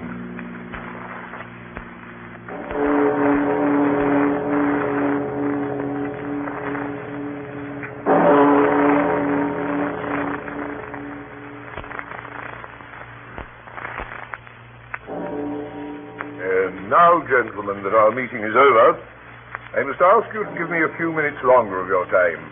Gentlemen, I ask you to meet Mr. Henney. How do you do, Mr. Henney? General Dufour. Honored to meet you. Sir Arthur Drew. How do you do, sir? John Whittaker. How do you do, sir? General Winstanley. How do you do? Gentlemen, I've taken the highly unusual step of asking Mr. Henney to attend our meeting tonight because Mr. Henney is in possession of certain vital information which every one of us here... I'm sorry, Walter. I am a sick man. I'm going back to my bed where I belong. Good night, gentlemen. Good night. Good night, Mr. Hannay. Sorry I can't stay to hear what you've got to say. Oh, and Whittaker, whatever comes up, you take care of it. Don't call me again tonight. Stop that man! Really? I tell you to stop that man. Stop him. Mr. Henney, I think you're forgetting yourself. I beg of you to stop him. If you won't, I will. Too late. Gentlemen, Who do you think went through that door a minute ago? Lord Sterling. He did not. It was his living image, but it was not Lord Sterling. Oh, right. Gentlemen, have you ever known Lord Sterling to stammer? Stammer? Henny, have you gone out of your head? I tell you, gentlemen, that man who just went out was not Lord Sterling. It was someone who recognized me. Someone I've seen in the last 3 days. Nonsense. Really, Mr. Henny, I think you have gone out of your head. That remains to be seen. Sir Walter, may I call Lord Sterling's house? I'll do it. Hello? If you will say house. Hurry, please. Hello? Yes, hello. This is Walter Bullivant. Will you ask Lord Sterling to call me the minute he gets home? What? What's that? Are you sure? I see. Thanks. Lord Sterling hasn't been out of his bed all day. He went to sleep at 6 and woke up a few minutes ago. Well, then, who was it? The Black Stone. But it's madness. Do you mean to tell me that that man came here and sat beside me for the best part of an hour, and I didn't detect the impostor, my own chief? You were too interested in other things to have the use of your eyes. You took Lord Sterling for granted. If it had been anybody else, you might have looked more closely. The thing that puzzles me is, what good would his visit here do that fellow, the spy fellow? Here are the plans right here on his table. He couldn't carry away several pages of figures and strange names in his head. Yes, he could. A trained spy has a photographic memory. You noticed he said nothing, but went through those papers again and again. Those plans were as lost to us as if he had them in his pocket. Give me the Home Office. Port Division. Have every port watched, every outgoing steamer checked. And we have not a rag of a clue. I wonder. Sir Walter, here's Skoda's little black book. It's in code, except for one sentence scrawled over the last page. Skoda knew where those fellows would hide. He knew when they were going to leave the country. I wonder if in that sentence... What is it? Let's hear it. 39 steps. I counted them. High tide, 10:17 p.m. 39 steps? That is a clue, don't you see? And it was someplace where high tide was at 10:17. There are at least 100 places in England where the tide's high at 10:17 tomorrow. Well, they've gone tonight. Not they. They have their own secret plans, and they won't be hurried. 39 steps? What does he mean by steps? Dock steps. Then he wouldn't have mentioned their number. It must be a place where there's more than one set of stairs. Home Office, Department of Transportation. Hello, Bullivant speaking. I say, is there any regular steamer leaving from the continent 10:17 p.m.? Look it up. What? You sure? Thanks. There's no regular steamer sailing from the continent at 10:17 p.m. from anywhere. Then it must be a private boat in a little port. That explains why the tide's important. Hello? Give me the Admiralty. Hello? Walter Bullivant speaking. Hello, Jenkins.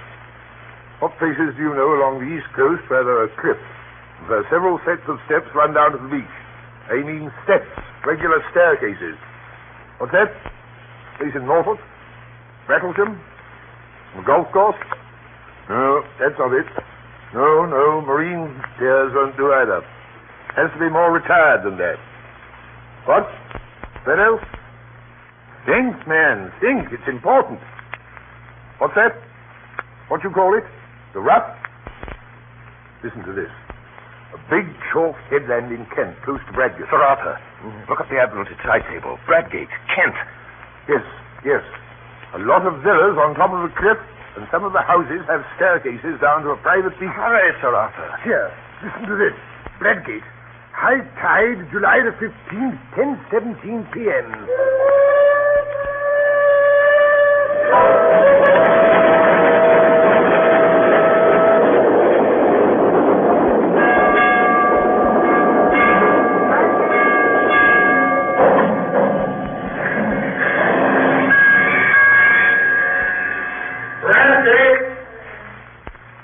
Bradgate, July 15th. Confidential report. Richard Hannay, Special Agent to Sir Walter Bullivant, Permanent Secretary of the Foreign Office. There is a villa with 39 steps leading down to the sea. Trafalgar Lodge, it's called, sir. Belongs to an old gentleman called Appleton, a retired stockbroker. Well, here's what happened. At about 6 that evening, I saw the yacht. The foreign steam yacht. Came up from the south and dropped anchor pretty well opposite the Rough.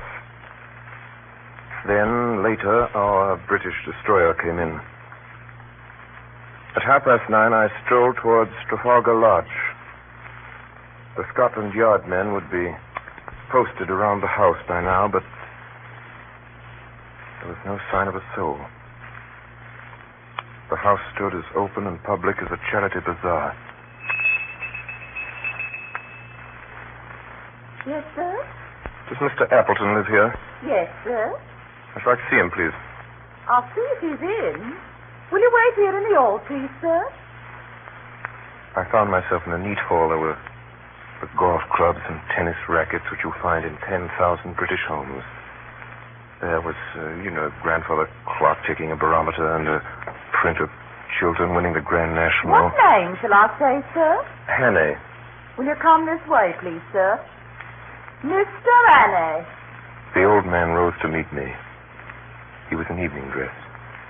So was the plump one. The third, the dark one, wore a blue serge suit and the colors of some club or school. Mr. Hannay, you wish to see me? One moment, you fellows, I'll join you. Better go to the smoking room, Mr. Hannay. We'll stay here. I think we've met before. I guess you know my business. Maybe, sir, maybe. I haven't a very good memory. I'm afraid you must tell me your errand, for I really don't know it. Well, then, I've come to tell you that the game's up. I have a warrant here for the arrest of you three. Arrest? Really? Arrest? Good Lord, what for? For the murder of Nathan Scoter in London on the 8th day of this month. Why, I've never heard the name before. Good heaven, you must be mad, sir. Where do you come from? Scotland Yard. Why, don't get flustered, Uncle. It's all a ridiculous mistake. Well, these things happen sometimes. Well, we can easily set it right. I can show that I was out of the country on the 8th, and Bob was down here. You were in London, but of course you can explain what you were doing. Right, Percy. Of course, that's easy enough. The 8th, last Thursday. Why, that was the day after Agatha's wedding. Let me see, what was I doing? I came up in the morning from Woking and lunched at the club with Charlie Simons. Oh, yes, then I dined at the City Hall, I remember. But the punch didn't agree with me. I was seedy next morning. Hang it all, there's the cigar box I brought back from the dinner. Think what Aunt Nellie will say. She always said you'd die of boredom because nothing ever happened to you, and now you've got it thick and strong. Why, that's wonderful. By Jove, yes, just think of it. What a story to tell at the club. Really, Mr. Hannay, I suppose I should be angry to show my innocence, but it's too funny. I almost forgive you the fright you gave me. You looked so glum, I thought I might have been walking in my sleep and killing people like Jack the Ripper. It couldn't be acting. It was too confounded genuine. Well, my heart went into my boots. My first impulse was to apologize and clear out. And yet, there were three of them. And one was old. And one was plump. And one was lean and dark. And their house fitted in with Scudder's notes. And half a mile offshore was lying a foreign yacht. There's only one thing to do, go forward if I had no doubts. I was going to make a fool of myself. I might as well do it handsomely. Then I remembered what old Peter Peniot always told me in Rhodesia, Vescal Avenue. He told me once, talking about disguises, that barring certainties like fingerprints, mere physical traits are of very little importance. If a man really knows his business, well, he laughed at things like dyed hair and false beards and such childish follies. If a man really knew his business, if you're playing a part, you'll never keep it up unless you convince yourself that you really are the man you're pretending to be. So I walked to the door and switched on the electric light. And the sudden glare made them blink, and I stood scanning the three faces while I made nothing of it. One was old and bald, one was stout, one was dark and thin. That's all I could tell. Perhaps they were the three men who had hunted me in Scotland. Perhaps they weren't. There was a silver cigarette box on the table beside me, and I saw that it had been won by Percy Appleton, Esquire, for St. Bede's Club in a golf tournament. Well, are you reassured by your scrutiny? I make no complaint, but you see how annoying it must be to respectable people. Are you going to drop it? No. Oh, Lord, this is a bit too thick. Do you propose to march us off to the police station? I have the right to ask to see your warrant, you know, but I don't wish to cast any aspersions upon you, sir. You're only doing your duty, but you will admit it's horribly awkward. What do you propose to do? Well, I vote we have a game of billiards. It will give Mr. Hannay time to think things over and show him there's no ill feeling. Do you play, sir? Yes, play. Billiard room is downstairs, Mr. Hannay. Why don't you two start? We'll finish our cigars and come down later. Oh. We went to the billiard room. Choose your cue, sir. Thanks. Plain or spot, sir? Spot. Short? Thanks. How about a few practice shots? Good work, Mr. Hannay. I'm afraid you're in for a licking, Bob. Should we start? Who'll begin? Or should we talk? What are you playing for? Shilling a game? It's all right. Heads or tails, Mr. Hannay? Heads. Heads it is. You begin. Will you mark for us, Percy? I do. 7. That was a near one. Rough luck. 5. 8. That's all. All right, Mr. Hannay. 5. That's 13. 17. Good work. Stop at 17. Oh, Percy, look at the time. You'd better think about catching your train. Yes, Percy's got to go to town tonight. I'm afraid you must put off your journey. Oh, dash it all, Hannay. I thought you'd drop that, but I've simply got to go. You can have my address, and you can have any security you like. No, you must stay. It was 5 minutes after 10. In 12 minutes, it would be high tide. Through the window, I could see the lights of the foreign yacht offshore. Bail for my nephew. That ought to content you, Mr. Hannay. Was it my fancy, or did I detect some halt in the smoothness of that voice? And then I thought of something. Mr. Appleton, when does your nephew have to be in London? Right. Did you say you would go bail for him, Mr. Appleton? Yes, I told you I would. Well, then, perhaps if I could arrange to call Scotland Yard early in the morning... No, Mr. Hannay. It simply has to be tonight. Then I knew who he was. Run! Come on! Come on! The young dark man leaped from the window. He threw it over the low fence and down the steps before a hand could reach him. Someone switched on the light. The plump one was lying crumpled in a heap. They'd got handcuffs on the old man. He's safe. You can't follow him in time. He's gone on the yacht. He has triumphed. The Black Stone has triumphed. I hope he'll bear his triumph well, Mr. Appleton. I ought to tell you that your yacht for the last 2 hours has been in our hands.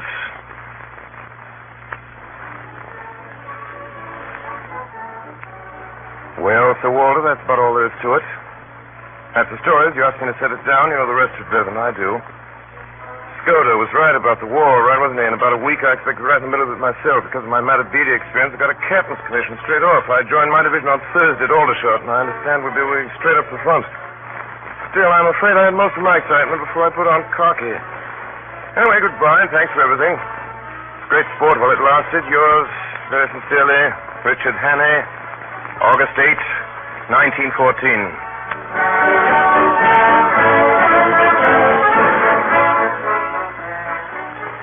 Tonight, the Columbia Network has brought you Orson Welles and the Mercury Theater on the Air in 39 Steps by John Buchan. We now present the star and director of these broadcasts, who tonight played Richard Hannay, Orson Welles.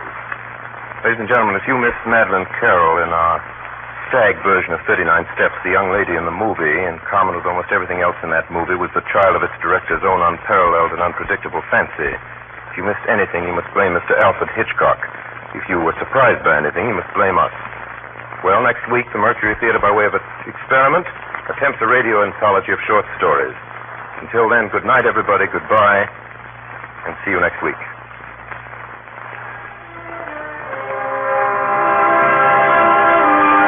The Mercury Theater on the air.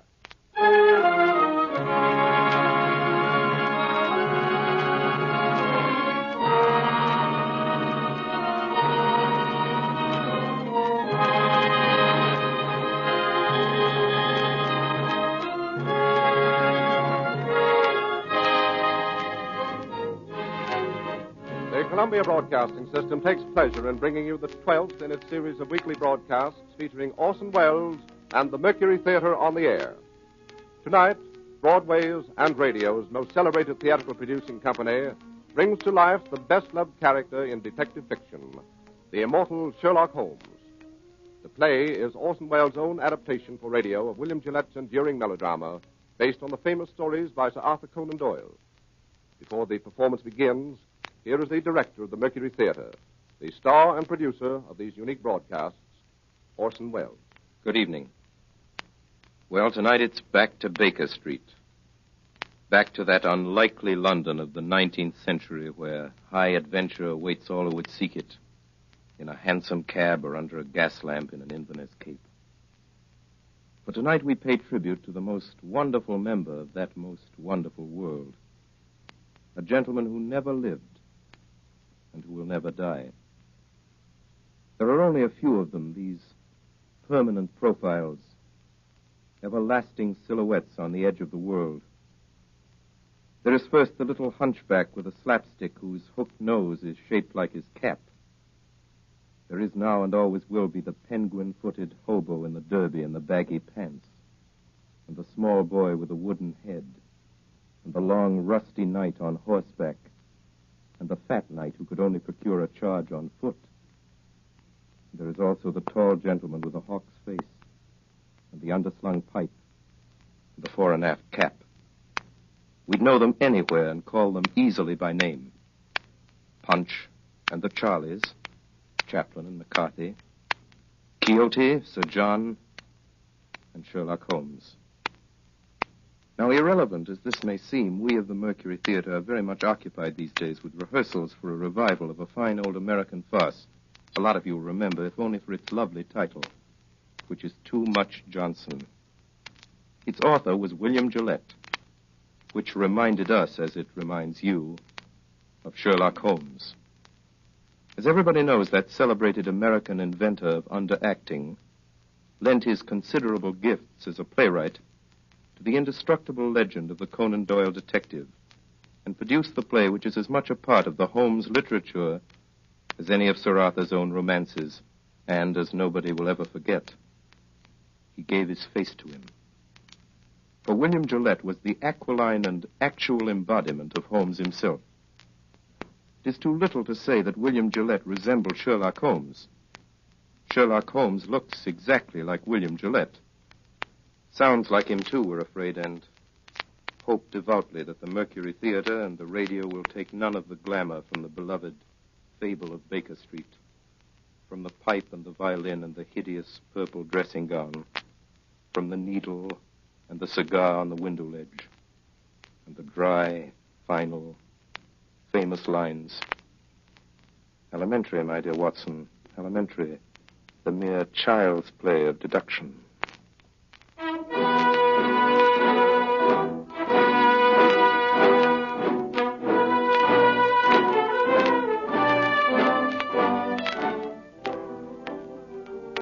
My name is Watson. I am a doctor. It was in the year 1880 that Holmes and I were introduced by a mutual acquaintance. At the time, we were both looking for a lodging that would suit our moderate means. This we found on the second floor of a house at 221B Baker Street. And it was during the years that we occupied these chambers together that Holmes established his unique international reputation as a consulting detective. During that time, I was privileged to be his daily companion, and I have done my modest share in giving to the world an account of some of his most famous cases. Most famous of these are the ones of which I have written under the names of The Speckled Band, Sign of Thor, Hound of the Baskervilles, and A Study in Scarlet. They represent, however, only a minute fraction of the 643 cases Holmes successfully solved during the years that we shared the lodgings in Baker Street. Other cases I hope one day to give to the world include the Tarleton murders, the sudden death of Cardinal Tosca, the adventure of Ricoletti, of the clubfoot and his abominable wife, the case of Mrs. Farintosh, the circus belle, and the case of the royal family of Scandinavia. Each illustrate in their own way the remarkable genius of my friend Sherlock Holmes. Since my marriage 3 years ago, Holmes has continued to occupy the Baker Street lodgings by himself. And here almost every afternoon when my work in the office is finished, I am in the habit of calling on him. The sitting room as you go in is exactly as it has been for the past 13 years. The worn bearskin rug, the huge sofa covered with faded chintz, the mantelpiece cluttered with miscellaneous objects, unanswered letters, and piles of loose tobacco. On one side of the fireplace, in a deep armchair, his pipe curling forth slow wreaths of acrid tobacco, draped in his hideous purple dressing gown, sits Sherlock Holmes with his violin under his chin.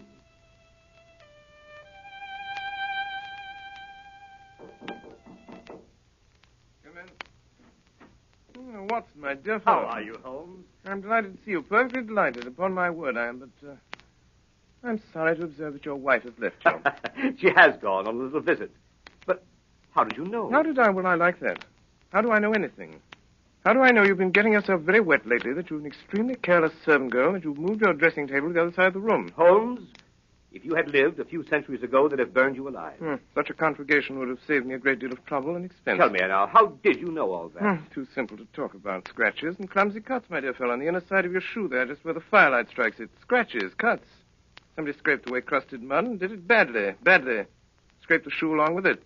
There's your wet foot, my dear Watson, and your careless servant girl all on one shoe. Face badly shaved on the right side, always used to be on the left. Light must come from the other side. Couldn't very well move your window. Must move the dressing table. Of course. But how the deuce did you know my wife was away?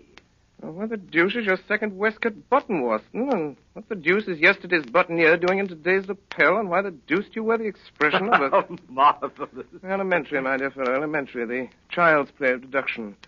I'm only doing it for your amusement before we pass on to more serious matters. Oh, what is it now, Holmes? Watson, my dear fellow, the enthusiasm which has prompted you to chronicle, and if you will excuse my saying so, somewhat to embellish my little adventures, you've occasionally seen fit to introduce a certain element of romance which struck me as being just a trifle out of place. Something like working an elopement into the fifth proposition of Euclid. I merely refer to this in case you should see fit at some future time to chronicle the case on which I am about to embark. The strange case of Professor Robert Moriarty. Moriarty? I don't remember ever having heard of the fellow. No, Watson, you haven't. It is precisely this quality of invisibility that makes of Professor Moriarty the Napoleon of crime. Sitting motionless like an ugly, venomous spider in the center of his web. But that web having 1,000 radiations and the spider knowing every quiver of every one of them. And within 48 hours, I'll have the lines drawn so tightly around him that he can't move. I'll arrest him and his entire gang. Why, Holmes, this is a very dangerous My thing. dear fellow, it's perfectly delightful. My whole life is spent in a series of frantic endeavors to escape from the dreary commonplaces of existence. For a brief period, I escape. You should congratulate me. The day before yesterday, I received in this room the visit of a certain foreign nobleman who has recently inherited a very considerable title and who is about to be married. Seems that this titled gentleman was so indiscreet as to fall in love with a young English lady by the name of Faulkner, socially his inferior, and to make her a promise of marriage. Later, at his family's insistence, the thing was broken off, and the young lady died shortly after of a broken heart, leaving behind a sister. Also, considerable evidence in the form of letters, photographs, and jewelry with inscriptions. These the sister kept. These, together with the sister, are now being held in a house in St. John's Wood by a pair of blackmailers who go by the name of Chetwood. So far as you see, my dear Watson, a fairly ordinary case of blackmail, hardly worth my attention. Last night, on my inspection, a certain element revealed itself which renders the case far more important than I had expected. And that element was? Professor Moriarty. Come in. Beg pardon, Mr. Holmes. Yes, Billy, what is it? Gentleman to see you by the name of Foreman. Show him in, Billy. Show him in. Yes, Mr. Holmes. Come in, Mr. Foreman. Good evening, Foreman. Good evening, Mr. Holmes. Watson, this is Inspector Foreman. Since the day before yesterday, he occupies the position of butler under the name of Judson in the home of Mr. and Mrs. Chetwood, blackmailers of St. John's Wood. Well, Foreman, any news? Yes, sir. This morning, a little after 9, Chetwood and his wife drove away in a four-wheeler. They returned about 11. Bassett was with them. You know him, though. Yes. When I last had the occasion to meet Mr. Bassett, he Got 2 years for safecracking. You go on, Foreman. Well, they took this man Bassick into the library. I got a look at him from the outside. And there he was opening up the safe where they'd been keeping the letters. Go on. In the end, when they got the safe open, it was empty. The letters were gone. It seems like the Faulkner girl got them back somehow. That got them pretty excited. Bassick went out to send a telegram. Have you got a copy of it? Yes. Here it is, sir. It's in code. Moriarty. I thought so, Watson. This case is taking a most promising turn. Foreman, you return at once to the house at St. John's Wood.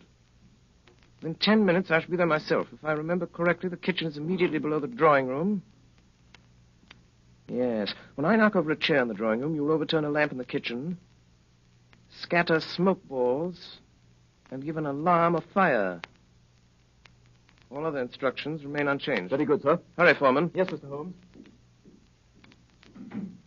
Well, my dear Watson, begins to look like a most interesting evening.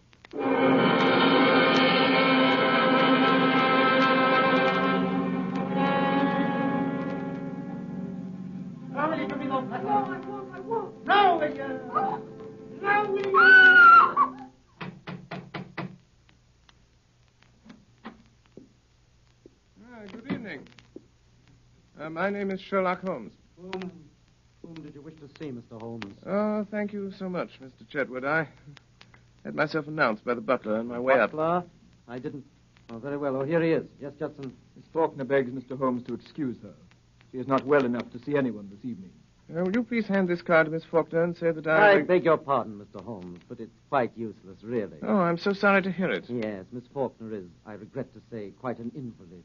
She is unable to see anyone. Her health is so poor. Has it ever occurred to you, Mr. Chetwood, that she might be confined to the house too much? How does that concern you? It doesn't. I simply make the suggestion. Might like to think it over. What's your butler's name? Judson, sir. Very well, Judson. Go on, take my card up. Very good, sir. This is really too good. Why, of course, he can take up your card or your note or whatever it is if you wish it so much. I was only trying to save you the trouble. Thanks. It's hardly any trouble at all to send up a card. You know, Mr. Holmes, you interest me very much. Oh, really? Upon my word, yes. We've all heard of your wonderful methods, the astonishing manner in which you gain information from the most trifling details. Now, I dare say in this brief moment or two, you've discovered any number of things about me. Nothing of consequence, Mr. Chetwood. I hardly more than asked myself why you were so distressed to see me at this particular moment and what there can possibly be about the safe in the lower part of that desk to cause you such painful anxiety. Yes, very good. Very good indeed. If those things were only true now, I'd be wonderfully impressed. It would be absolutely remarkable. Excuse me, sir. Judson. A message for you, Mr. Chetwood. You'll excuse me, I trust. It's from Miss Faulkner. Well, really. She begs to be allowed to see you, Mr. Holmes. She absolutely implores it. Well, I suppose I shall have to give way. Judson, ask Miss Faulkner to come down to the drawing room. Say that Mr. Holmes is waiting to see her. Very good, sir. Quite remarkable, upon my soul. May I ask, if it's not an impertinent question, what message you sent up that could so have aroused Miss Faulkner's desire to come down? Merely if that she wasn't down here in 5 minutes, I'd go up. Oh, that was it. Yes, quite so. And unless I'm greatly mistaken, I hear the young lady on the stairs. In which case she has a minute and a half to spare. Alice, that is Miss Faulkner. Let me introduce Mr. Sherlock Holmes. Mr. Holmes. Miss Faulkner. I'm really most charmed to meet you, although it does look as if you'd made me come down in spite of myself, doesn't it? I thank you very much indeed for consenting to see me, Miss Faulkner, but regret to observe that you were put to the trouble of making such a very rapid change of dress. Oh, yes. I did hurry a trifle, I confess. Mr. Holmes is quite living up to his reputation, isn't he, Freddie? Come in. Yes, ma'am. What are you doing here, Judson? I beg pardon, ma'am. I was answering the bell. What bell? The drawing room bell, sir. What do you mean, you blockhead? No one rang the bell. I'm quite sure it was rung, sir. Well, I tell you it did not ring. Your butler is right, Mr. Chetwood. The bell did ring. How do you know? I rang it. What do you want? I want to send my card to the real Miss Faulkner. The real? I said the real Miss Faulkner. Judson. Yes, sir?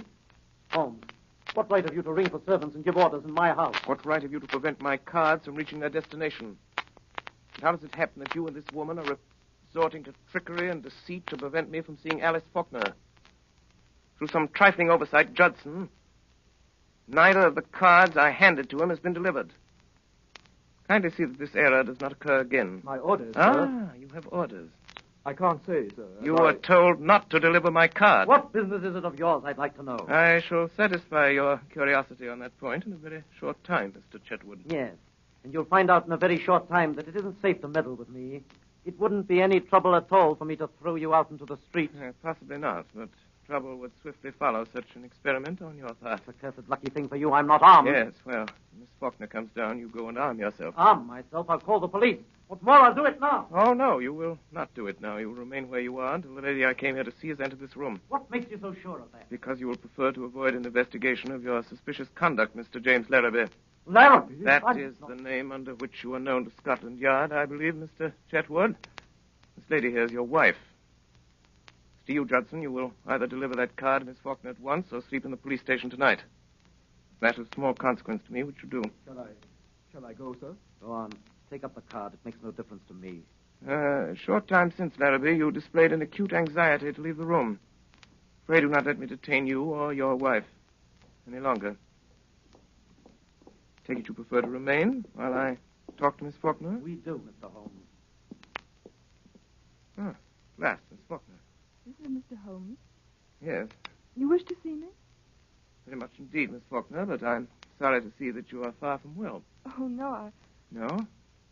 Beg your pardon. What does this mark mean? Oh, nothing. Nothing? No. And the mark here on your neck, plainly showing the clutch of a man's fingers, does that mean nothing also? Occurs to me that I should like to have an explanation of this. Possibly you can furnish one, Mr. Larrabee. How should I know? It seems to have occurred in your own house. What if it did? You'd better understand that it isn't healthy for you or anyone else to interfere with my business. Ah, that is your business. We have that much at least. Pray be seated, Miss Faulkner.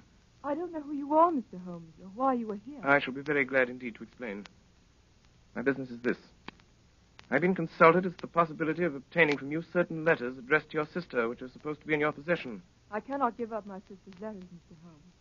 There are other things besides revenge. There is punishment.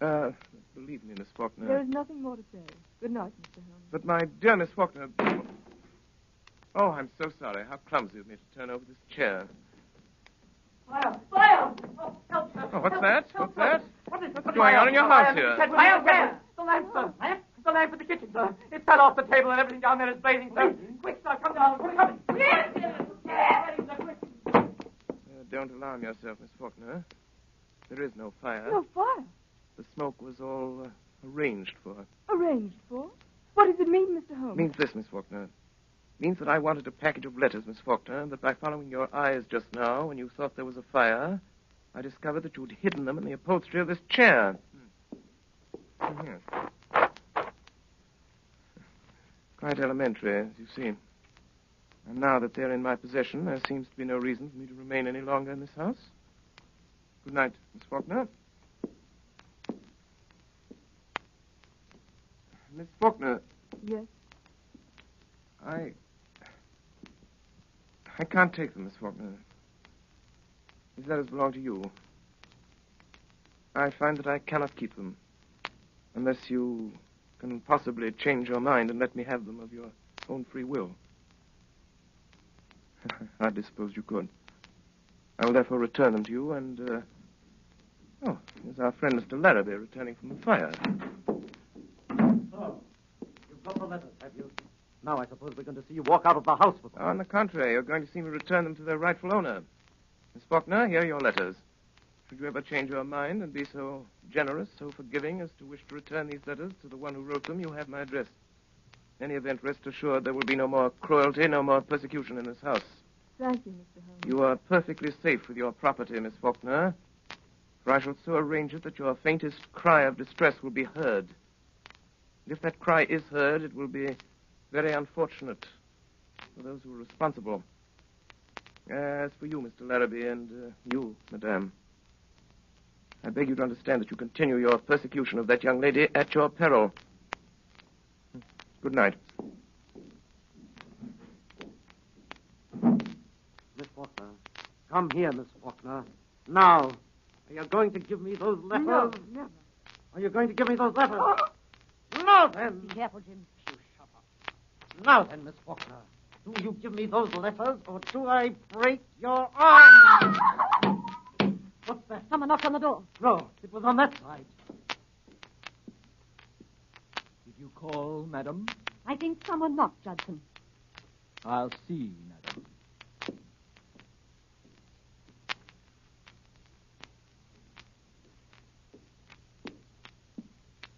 I beg pardon, madam, but there's no one at the door. Very well, you may go. He's got us watched. What we want to do is to leave it alone. Let the Emperor have it. Do you mean Professor Moriarty? That's who I mean. Once let him get at it, he'll settle it with Holmes pretty quick. Don't you worry a minute. I tell you, Professor Moriarty will get at him before noon tomorrow night. He won't wait long either. And when he strikes, it means death.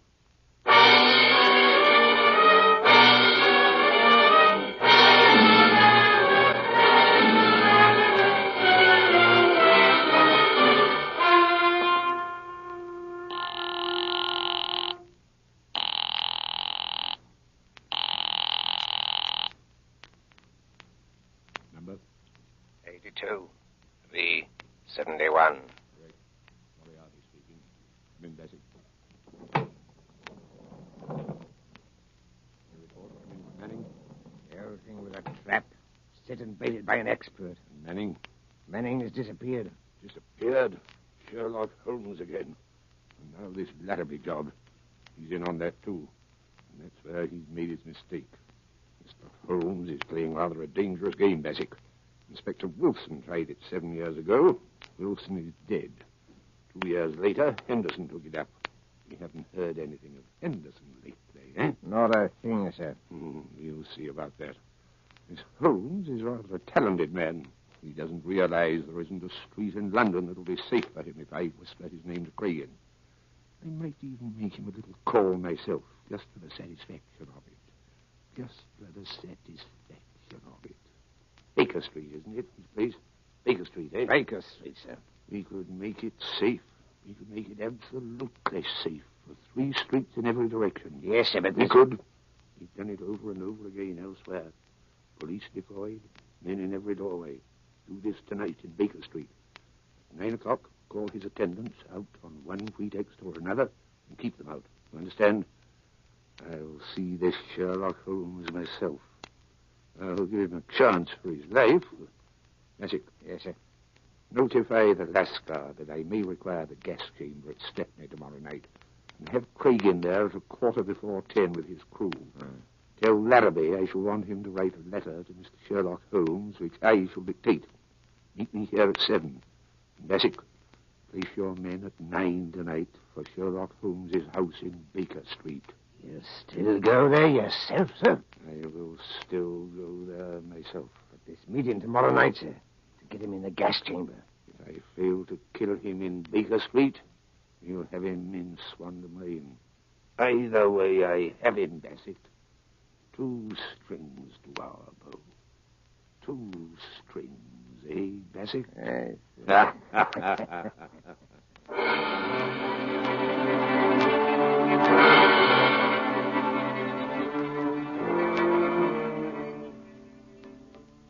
That evening, Holmes and I dined together at Scott's in Piccadilly Circus.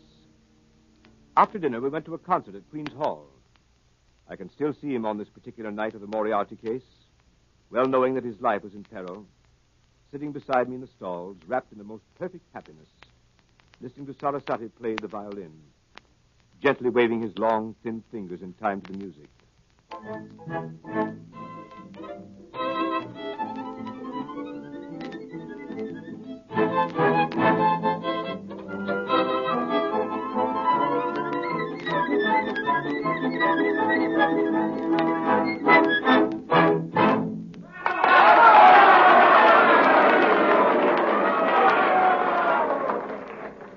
When it was over, he rose, put on his long coat, and started with long steps in the direction of the street. Come, my dear Watson. Let's go on to Baker Street. I have an idea that very soon we shall be receiving a most interesting visit.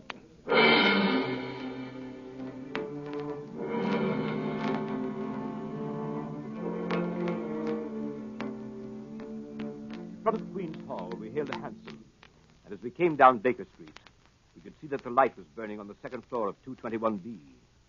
We went up the dark, narrow stairs.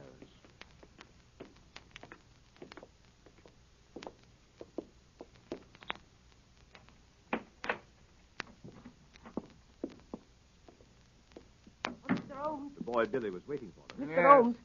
What is it? Mrs. Hudson's compliments, sir, and she wants to know if she can see you. Oh, where is Mrs. Hudson? Downstairs in the kitchen, sir. My compliments, and I don't think she can. Where she is. She'll be very sorry, sir. Our regret will be mutual. It was most terrible important, sir, being as she wants to know what you'll have for breakfast in the morning. The same. Same as when, sir? This morning. But you didn't have nothing, sir. You wasn't here. I won't be here tomorrow. Yes, sir. Was that all, sir? Quite so. Yes, sir. Thank you, sir. Oh, Mr. Holmes, here's a letter for you, sir, on the table. Delivered 10 minutes ago. Well, read it, Watson. There's a good fellow. When I put on my dressing gown. Yes. Dear sir. Thus addresses me. Why, James Larrabee. And what has James to say this evening? Dear sir. I hope he won't say that again. I have the honor to inform you that Miss Faulkner has changed her mind regarding the letters, etc., which you wish to obtain, and has decided to dispose of them for a monetary consideration. If you wish to negotiate, will you be at 9 o'clock at the Guards' Monument at the foot of Waterloo Place?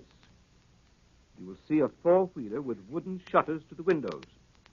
If you have the cab followed or try any other underhand trick, you won't get what you want. Let me know your decisions. Yours truly, James Larrabee. Mine truly. Well, later, perhaps. What does the fellow mean? The fellow means to sell me a base imitation for a large sum of money of certain letters that he does not possess. I shall probably buy them from him. Now, see if I have the points. Tonight, 11 o'clock, Guards Monument, cab with wooden shutters, no one to come with me, no one to follow. Or I don't get what I want. Quite right. But this cab with the wooden shutters? Merely a little device to keep me from seeing where they're taking me. Billy. Yes, sir. Give this to the man. It was a woman, sir. Oh, young or old? Looked quite young, sir. Handsome? Four-wheeler, sir. Seen the driver before? Yes, sir, but I can't think where. Hand this to the lady, apologize for the delay, and look at the driver again. Yes, sir. But, my dear Holmes, you didn't say you would go. But I certainly did. But this fellow means mischief. This fellow means the same. I beg pardon, sir.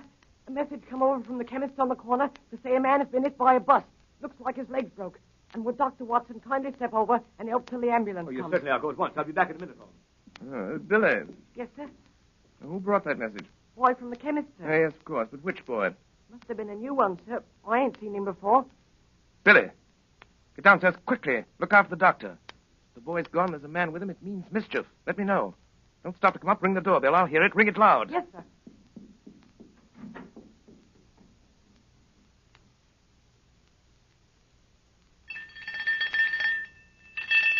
Look out, sir. Look out. Look out.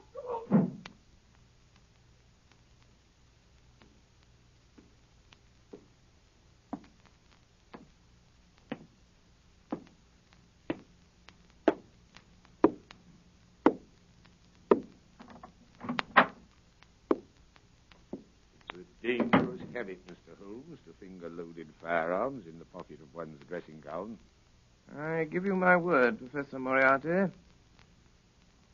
You'll be taken from here to the hospital if you keep your hand behind you like that. That's better. In that case, please put your revolver on the table.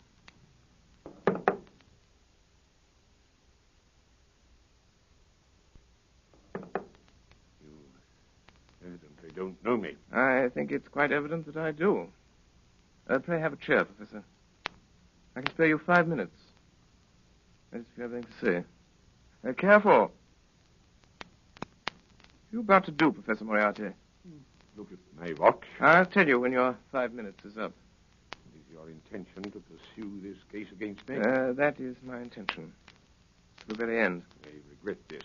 Not so much on my own account, but on yours. I share your regret, Professor, but solely because of the rather uncomfortable position it will cause you to occupy. May I inquire to what position you are pleased to allude, Mr. Holmes? I refer to the position you will occupy at the end of a rope, Professor Moriarty. Have you the faintest idea that you'll be permitted to live to see that day? As to that, I do not particularly care, so that I bring you to see it. You'll never bring me to see it. you think that I would be here if I hadn't made the streets quite safe in every respect? I could never so grossly overestimate your courage as that, Professor Moriarty. Do you imagine that your friend the doctor and your boy Billy will soon return? What? So, it leaves us quite alone, doesn't it, sir? Quite alone. So that we can talk the matter over quietly, Mr. Holmes, and not be disturbed. In the first place, I wish to call your attention to a few memoranda which I've jotted down, and which you will find... well, here they are. Look out! Don't do that. Put your hands down quickly. You'll farther away from that memorandum book you're talking about. I was merely about to take out a small notebook. Well, merely don't do it. I don't want it. I've got one of my own. If you want it, we'll have someone get it for you. I always like to save my guests unnecessary trouble. I observe that your boy doesn't answer the bell. No, but I have an idea that he will before long. It may possibly be longer than you think, Mr. Holmes. What? That boy? Yes, that boy. At least we'll try the bell once more, Professor. Doesn't it occur to you that he may possibly have been detained, Mr. Holmes? It does, Professor. But it also occurs to me that you're in very much the same predicament, Professor Moriarty. I beg pardon, sir. Someone tried to hold me, sir. Yeah, it's quite evident, however, that he failed to do so. Yes, sir. He's got my coat, sir, but he ain't got me. Billy. Yes, sir. Billy, the gentleman I'm carefully pointing out to you with this 45 desires to have us get us something of his left hand inside coat pocket. As he's not feeling quite himself today, and the consequence of his trying to do it himself might prove fatal, I suggest you attend to it for him. Yes, sir. Is this it, sir? This gun? Quite so. Quite so. I'll put it on the table. Not there, Billy. On this table. I can reach it. More like it. That's all, Billy. Shall I see if he's got another, sir? Why, Billy, you surprise me. Perhaps the gentleman's taken the trouble to inform us that he hasn't. When, sir? When he made a snatch for this one. And now, Professor, now that we have your little memorandum book, do you think of anything else you'd like before Billy goes? Any little thing you've got that you don't want? So sorry. That's all, Billy. Thank you, sir. Listen, Holmes, to me. On the 4th of January, you crossed my path. On the 23rd, you incommoded me. And now, at the close of April, I find myself placed in such a position through your continual interference that I'm in positive danger of losing my liberty. Have you any suggestions to make? No, I have no suggestions to make. I have a fact to state. If you don't drop it at once, your life's not worth that. I'm afraid, Professor, that in the pleasure of this conversation, I'm neglecting more important business. If you'll excuse me a moment while I get my pipe off the mantelpiece here. I came here this evening, Mr. Holmes, to see if peace could not be arranged between us. Quite so, quite so. You've seen fit not only to reject my proposals, but to make insulting references coupled with threats of arrest.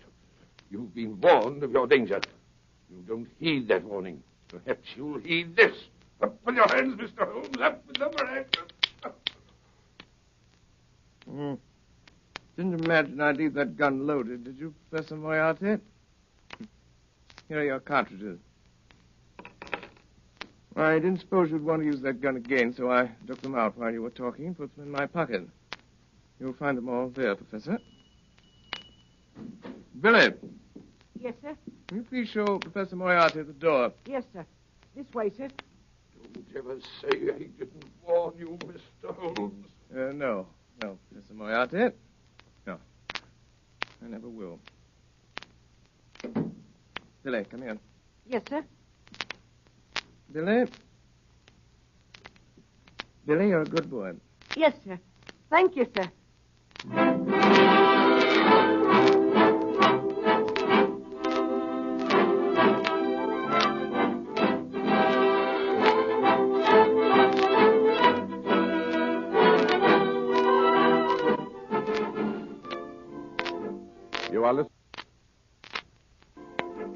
You are listening to the Columbia Broadcasting System's presentation of Orson Welles and the Mercury Theatre on the Air in Sherlock Holmes. with Orson Welles in the title role and Ray Collins as Dr. Watson. We pause a moment for station identification. This is the Columbia Broadcasting System.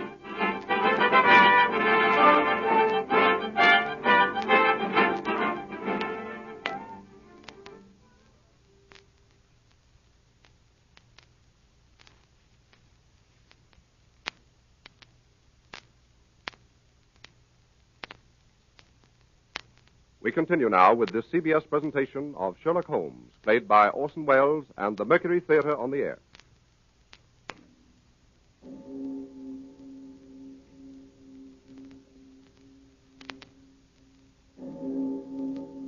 It was exactly 9 o'clock when Sherlock Holmes left the house in Baker Street. He had given the strictest instructions that no one was to follow him. If there had been no word from him by noon of the following day, we must notify Scotland Yard. I went to the window and looked after him as he went down Baker Street. A tall, thin figure in a gray ulster, walking with long, smooth steps in the direction of Langham Place. There he entered a cab.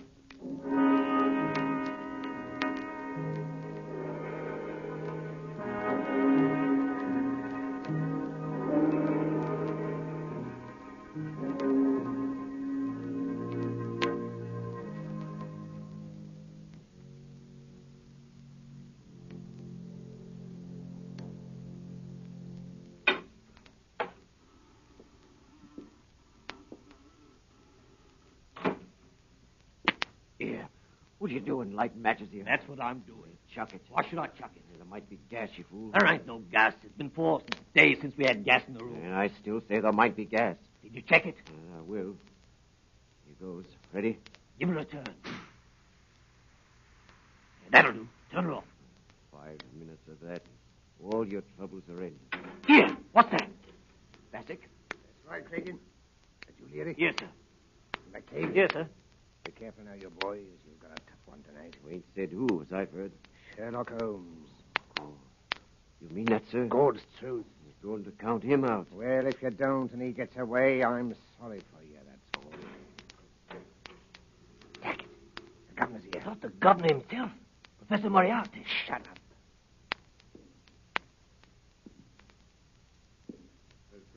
Yes, sir. Got your full crew? All here, sir. No mistakes tonight, Cragen. I'll be careful of that, sir. This is Larrabee. Hello. He's in on this job. Hello, Larrabee. Oh. What's that door, Bassick? A small cupboard, sir. No outlet? None whatever, sir. That window? Nailed down, sir. Man might break the glass. If he did, he'd come up against the heavy iron bars outside. Huh. We'll have him tied down before he can break any glass, sir. You've used it before, eh? Of course, you know it's airtight. Every crevice is sealed, sir. When the men have turned the gas on him, they leave by this door. Yes, sir. Be made quite secure. Heavy bolts on the outside, sir. Solid oak bars overall. Let me see how quick you can operate them. They tie a man down, sir. There's no need to hurry. Let me see how quick you can operate them. Leary. Yes, sir. That's good. Open it up. Now, Cragen, and the rest of you, one thing remember. Whatever happens, no shooting tonight. Not a single shot. Will be heard in the alley below. First thing is to get his revolver away before he has a chance to use it. 2 of you attract his attention in front. The other come up on him from behind and snatch it out of his pocket. Then you have him. Arrange that, Cragen. I'll attend to it, sir. Mr. Larrabee, you understand? We wait for you. I understand, sir. They give you this opportunity to sell him the packet of letters you forged and get what you can for your trouble. A few £100 doesn't interest me, Mr. Larrabee. What I am after is Holmes. I understand, sir. When you've finished and got your money, you whistle, and these gentlemen come in. Let's hear it. You hear that, Cragen? That's right. And Cragen, the proper moment, present my compliments to Mr. Sherlock Holmes and say that I wished him a pleasant journey to the other side. Go on, Bassick. Good night, gentlemen. Good night. Good night. Good night. Good night, sir. All right, boys. Clear. When you hear the whistle, in you come. Right you are, sir. Larry. Yes, sir. You get down on the corner below. Let me know when he comes. I will let you know. Well, when you see him driving up, come down the alley and whistle 3 times. Very good, sir. Here. What's this? How did you get in? What are you doing there in the back? Hey! What is it, Larry? A woman here in the back. Bring her in. Come on, you. Come on. Oh, it's you, Miss Faulkner. It's true, then. How did you have. What have you been doing since I came up here? Informing the police, perhaps? No. I was afraid he'd come, so I waited. To warn him, I suppose? No. To warn him, yes. You're going to swindle and deceive him, sell him a packet of false letters. I know that. What else are you going to do to him? Wouldn't you like to know? Where are those men who came up here? What men? Three terrible-looking men. I saw them go in at the street door. You don't mean these men, do you, Miss Faulkner?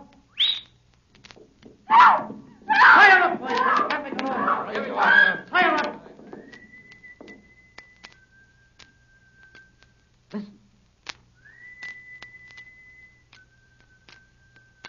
That's him. There he is now. What? Holmes? That's him. That's the signal. You don't have time to get her out. Shut her in there in the cupboard. Yeah, that'll do. In with her. Into the cupboard. Hey, there ain't no lock to this here cupboard door. I'll drive something in there. Here, this knife. This'll do it. That'll hold up. Now, quick, quick!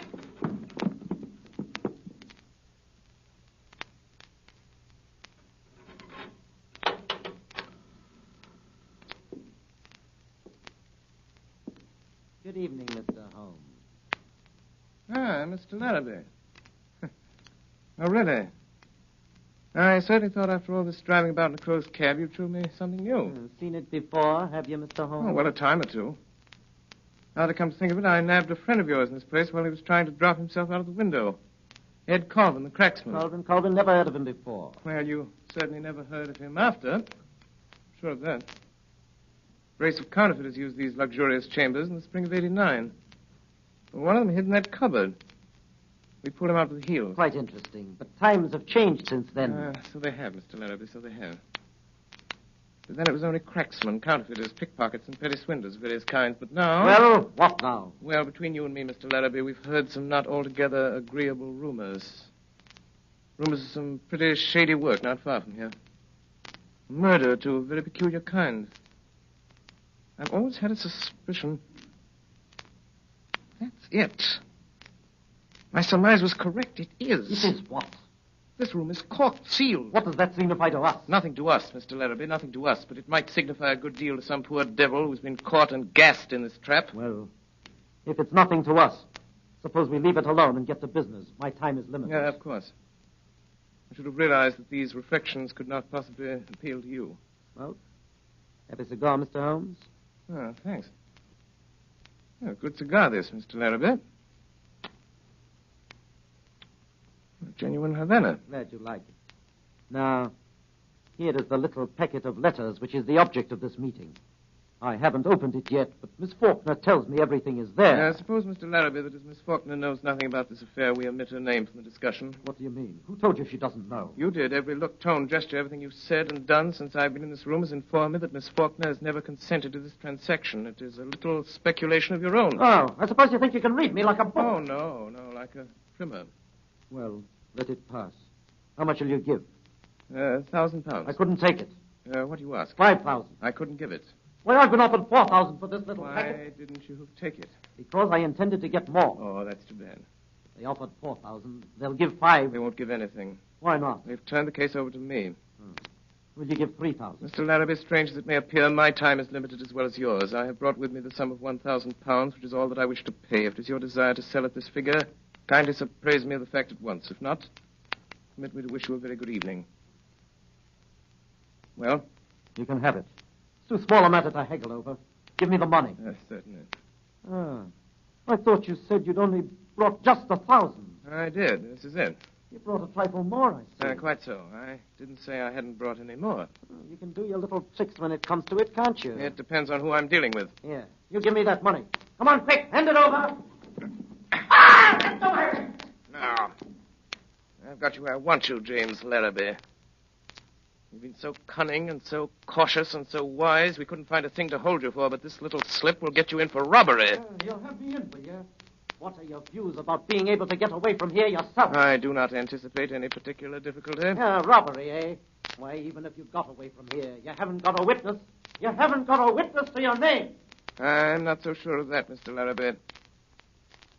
Not so sure of that. You usually fasten this cupboard door with a knife? Come away from that door! Faulkner! Stand back. Contemptible scoundrel, what does this mean? I'll show you what it means. Pass it quick. I'm afraid you're badly hurt, Miss Faulkner.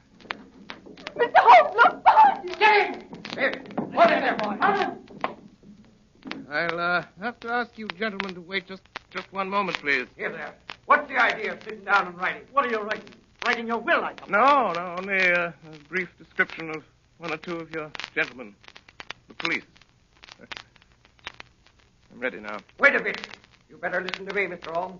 We're going to tie you down nice and tight to the top of that table. Why, you surprised me, gentlemen. Thinking you're so sure of anybody in this room. And 3 bars going out of that window. Bars or no bars, you're not going to get out of here as easy as you expect. There are so many ways, Mr. Larrabee, that I hardly know which one to choose. Well, you better choose quick, I can tell you that. I'll choose at once, Mr. Cregan. And my choice falls on this chair. My God! The light! You get away in the chair! Look out! There he goes! Look at his cigar! Drag him by the cigar! What's his cigar? Look out! He's gone to the window! He's up on the ledge! He's climbed out! Look at his cigar! Get him quick! After him! There he goes! He's out! By the window! No, gentlemen, no, not by the window. I'm leaving by the door. By the way, I left my cigar for you on the windowsill. Good evening, gentlemen. There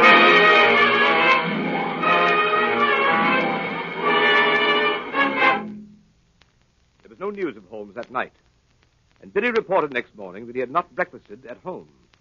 I had a busy morning at my office in Harley Street. It was after 11 before the last of my appointments was over, and still no news of Holmes. Did you ring Dr. Watson? Oh, Parsons, is there anyone waiting? I have to be in Baker Street at noon. There's one person in the waiting room, Doctor, a lady, sir, and she wants to see you most particular. Hey, what about? She didn't say, sir, only she said it was of the utmost importance to her if you'll see her, sir. Oh, very well, I'll see her, and call a cab for me at the same time and have it wait. Show the lady in. Yes, sir. This way, ma'am. This way. Ah, Doctor, it's awfully good of you to see me. I'm Mrs. H. DeWitt Seaton. Dear me, I didn't bring my card case. Or if I did, I've lost it. Don't trouble about a card, Mrs. Seaton. They said you were Mr. Holmes's friend. Several people told me that. Several. They advised me to ask you where I could find him today, this morning. And everything depends on it, Doctor. Everything. I'd go to Mr. Holmes at once. But I've been, and he wasn't there. You went to Mr. Holmes' house? Yes, in Baker Street. That's why I came to you. They said he might be here. No, he isn't here. But don't you expect him this morning? No, there's no possibility of Mr. Holmes coming, as far as I know. But couldn't you get him to come? It would be such a great favor to me. I'm almost worn out with going about and with this dreadful anxiety. If you could get word to Mr. Holmes to come... I could not get him to come, madam, and I beg you to excuse me. I'm going out myself on urgent business. I have no idea where Mr. Holmes could be. What's that, Parsons? Sounded like an accident, sir. Probably nothing more than a broken-down hansom. See what it is, Parsons. That's the bell, sir. Somebody's hurt, sir, and they're wanting you. Well, don't allow anybody to come in. I have no more time. Very well, sir. But they're coming in, Doctor. Let the old man come in, Carl. Yes, to bring him in. There ain't nowhere else for him to go.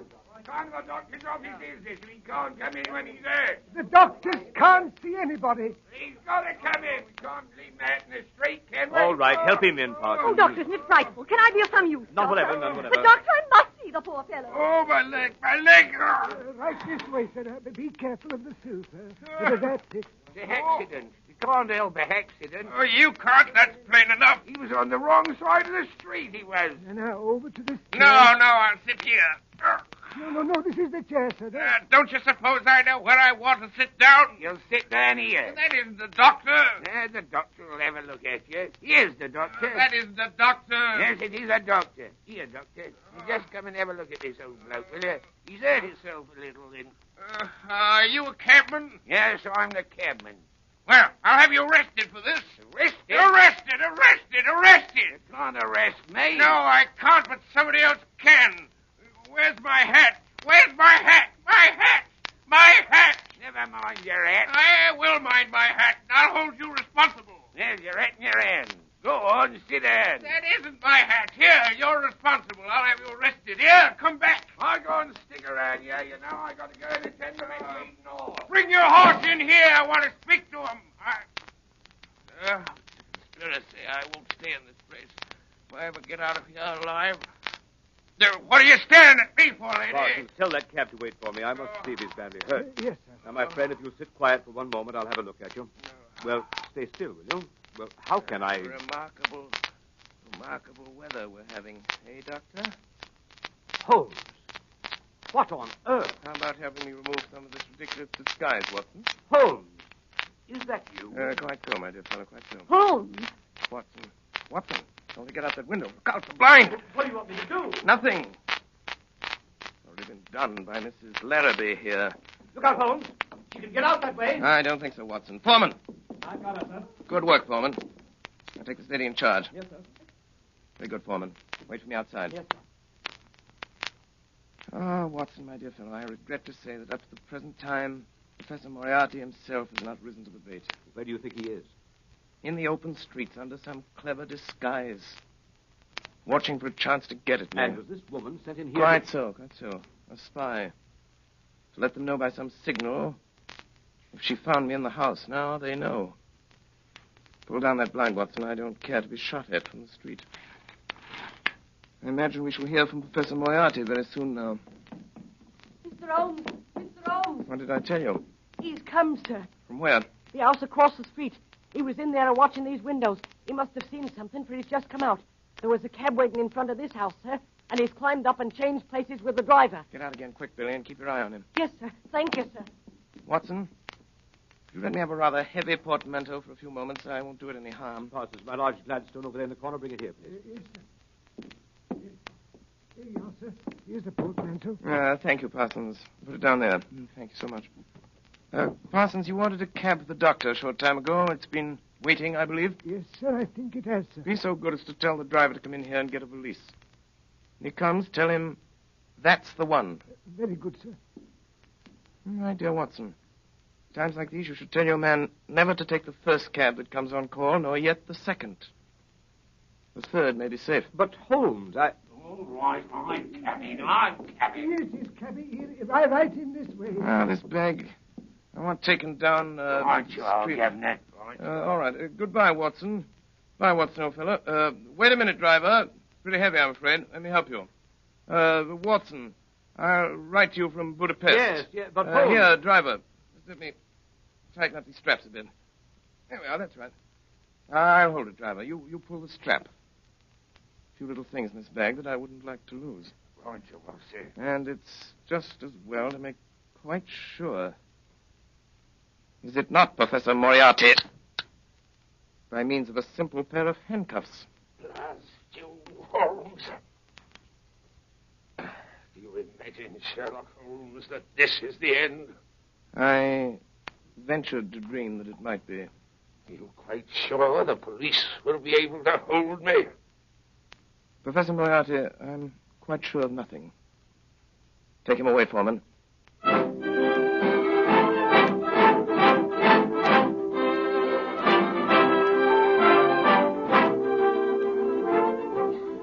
And so, my dear Watson, ends the strange case of Miss Alice Faulkner. Well, what about the letters? Oh, the letters. They were returned to their rightful owner over an hour ago. I suspected from the start that Miss Faulkner was really a nice girl at heart. Ah, dear. What is it, Holmes? I was just reflecting, my dear Watson. With Moriarty out of the way, London, from the point of view of the criminal expert, is likely to become a singularly uninteresting city. One's morning paper, a veritable wilderness of boredom. Mr. Holmes! Mr. Holmes! Yes, Billy? There's a lady, sir. Been waiting for an hour. Says she's got to see you, sir. Case of murder, she says. She's got her face veiled. From which I deduce that she is a lady of over 41 and less than 45, of a strange, dark beauty and considerable social eminence, and that she has lived for some years in the Near East, and that she is now wearing a large blood ruby on the second finger of her left hand. Holmes, how do you know these things? It's amazing. Elementary, my dear Watson. Elementary. The child's play of deduction.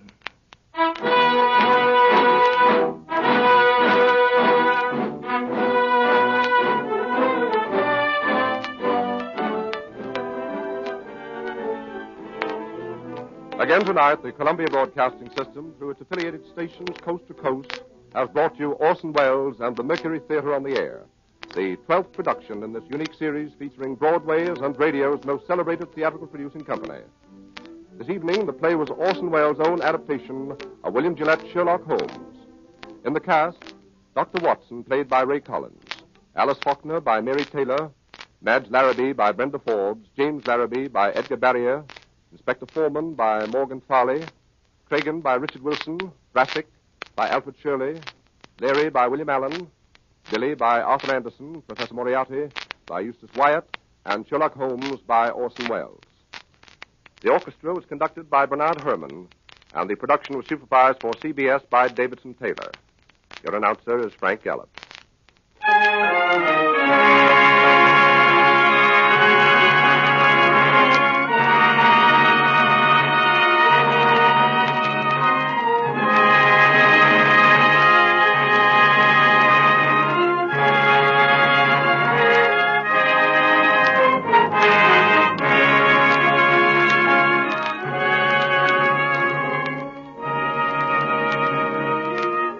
Next Sunday evening at the same time, another classic narrative dramatized by Orson Welles.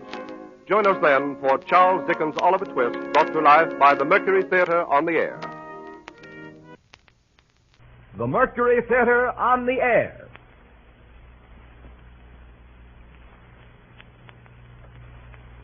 The Columbia Broadcasting System takes pleasure once again in bringing you Orson Welles and the Mercury Theater on the Air in the unique summer series which signalizes radio's first presentation of a complete theatrical producing company. In tonight's performance, the sixth in a group of 9 weekly broadcasts, the regular CBS stations are joined by a coast-to-coast network of the Canadian Broadcasting Corporation. Here is Orson Welles himself, the director of the Mercury Theater, star and producer of these programs, to tell you about tonight's play. Mr. Welles. Wherever you are in the world, an hour and a half from now, there will come to you through these same radio facilities the voice of the President of the United States. Until then, here is another president. His words, at least, which on Monday, August the 15th, 1938, are still entirely alive, and his person, preserved in a fine and very famous play. His words we have collected for this broadcast from many sources, from letters and speeches, debates and proclamations, and from the written record of his own private conversation. They amount to a testament of his abiding faith in this, our land of the free. Much of it you will recognize, and much of it is as new as though this microphone were in the White House tonight.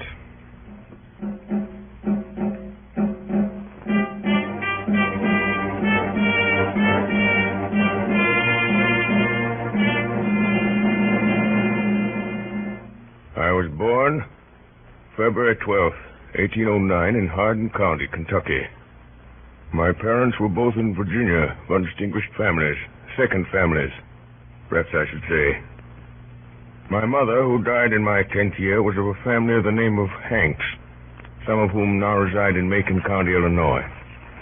My paternal grandfather emigrated from Rockingham County, Virginia, to Kentucky, where a year or two later he was killed by the Indians. When I came of age, somehow I could read, write, and cipher to the rule of 3. That was all. I have not been to school since. Little advance I now have upon this store of education I've picked up from time to time under the pressure of necessity. I was raised to farm work, which I continued till I was 22. 21, I came to New Salem, where I remained a year as a sort of clerk in a store. Then came the Black Hawk War, and I was elected a captain of the volunteers, a success which gave me more pleasure than any I've had since. From 1849 to 1854, I practiced law in Springfield. What I've done since then is pretty well known. If any personal description of me is thought desirable, it may be said I am in height 6 feet 4 inches, nearly and lean in flesh, weighing on an average 180 pounds, dark complexion with coarse black hair and gray eyes. No other marks or brands recollected. Yours truly, Abraham Lincoln.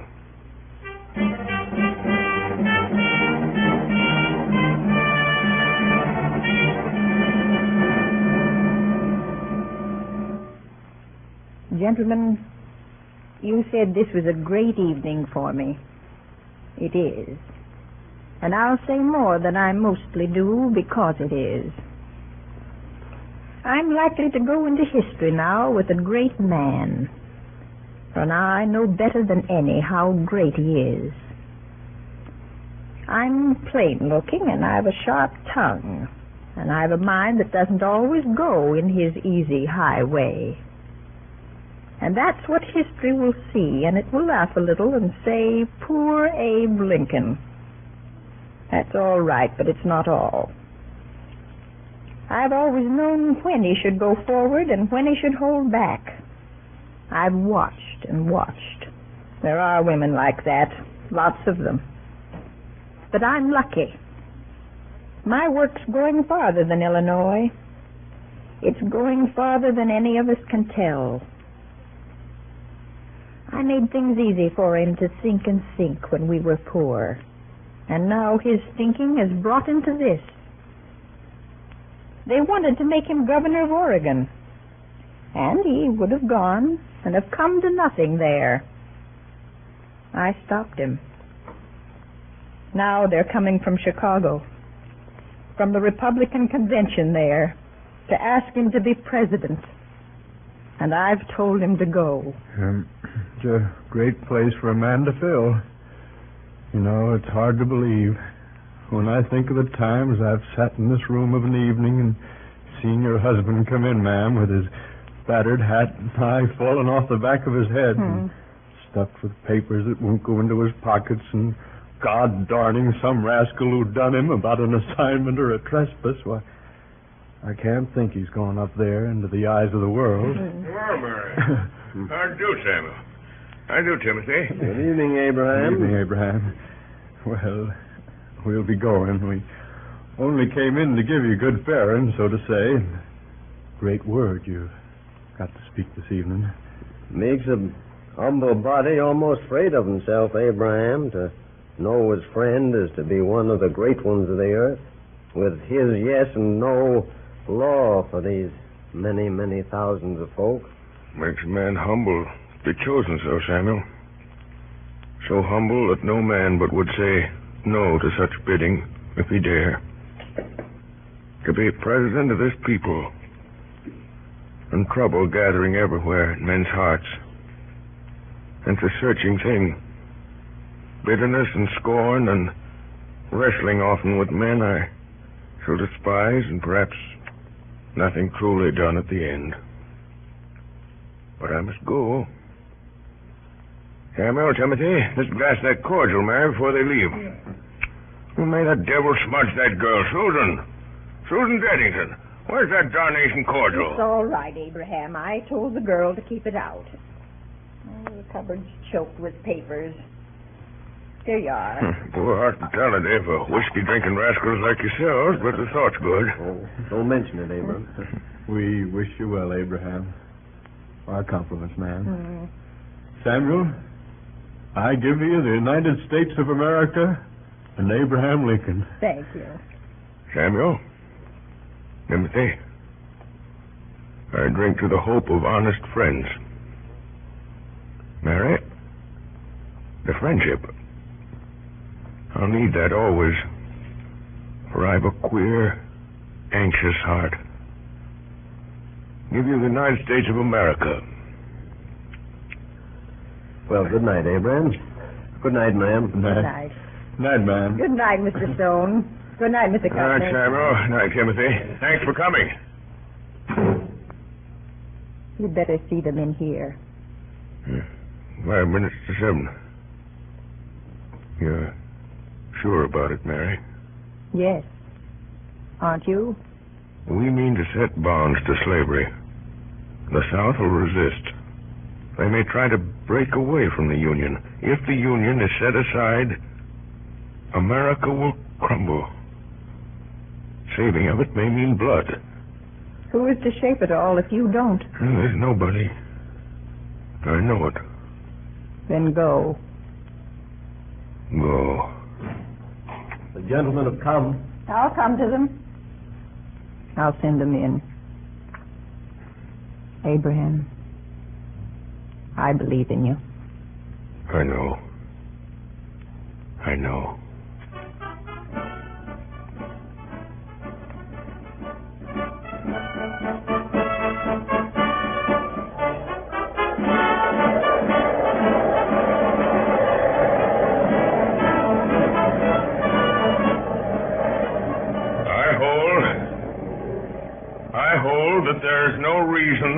in the world why the Negro is not entitled to all the natural rights enumerated in the Declaration of Independence. The right to life, liberty, and the pursuit of happiness. I hold that he is as much entitled to these as the white man, and the right to eat the bread without the leave of anybody else, which his own hand earns. He is my equal, and the equal of every living man.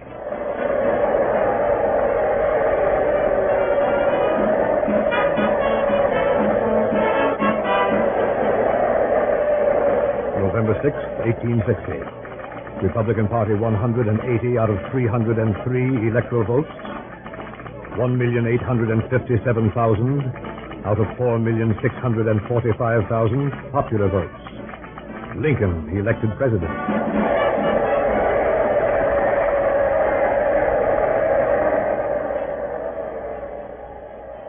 Fellow citizens of the Senate and House of Representatives, this issue, the right of secession, embraces more than the fate of these United States.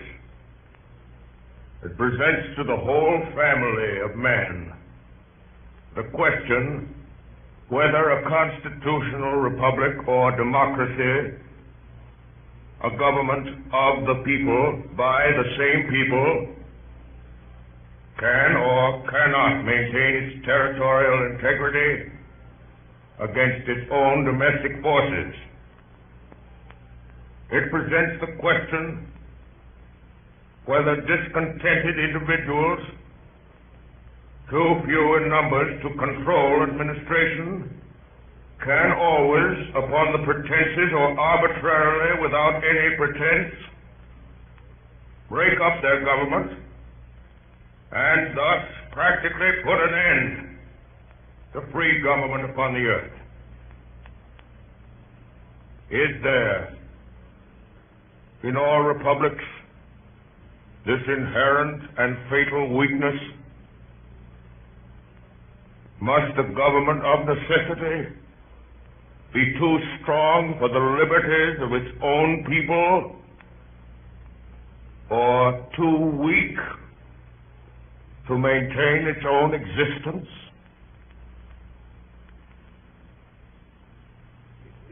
Common feeling in the South, Mr. Seward, that as Secretary of State, you are the one man here at Washington to see this thing with large imagination.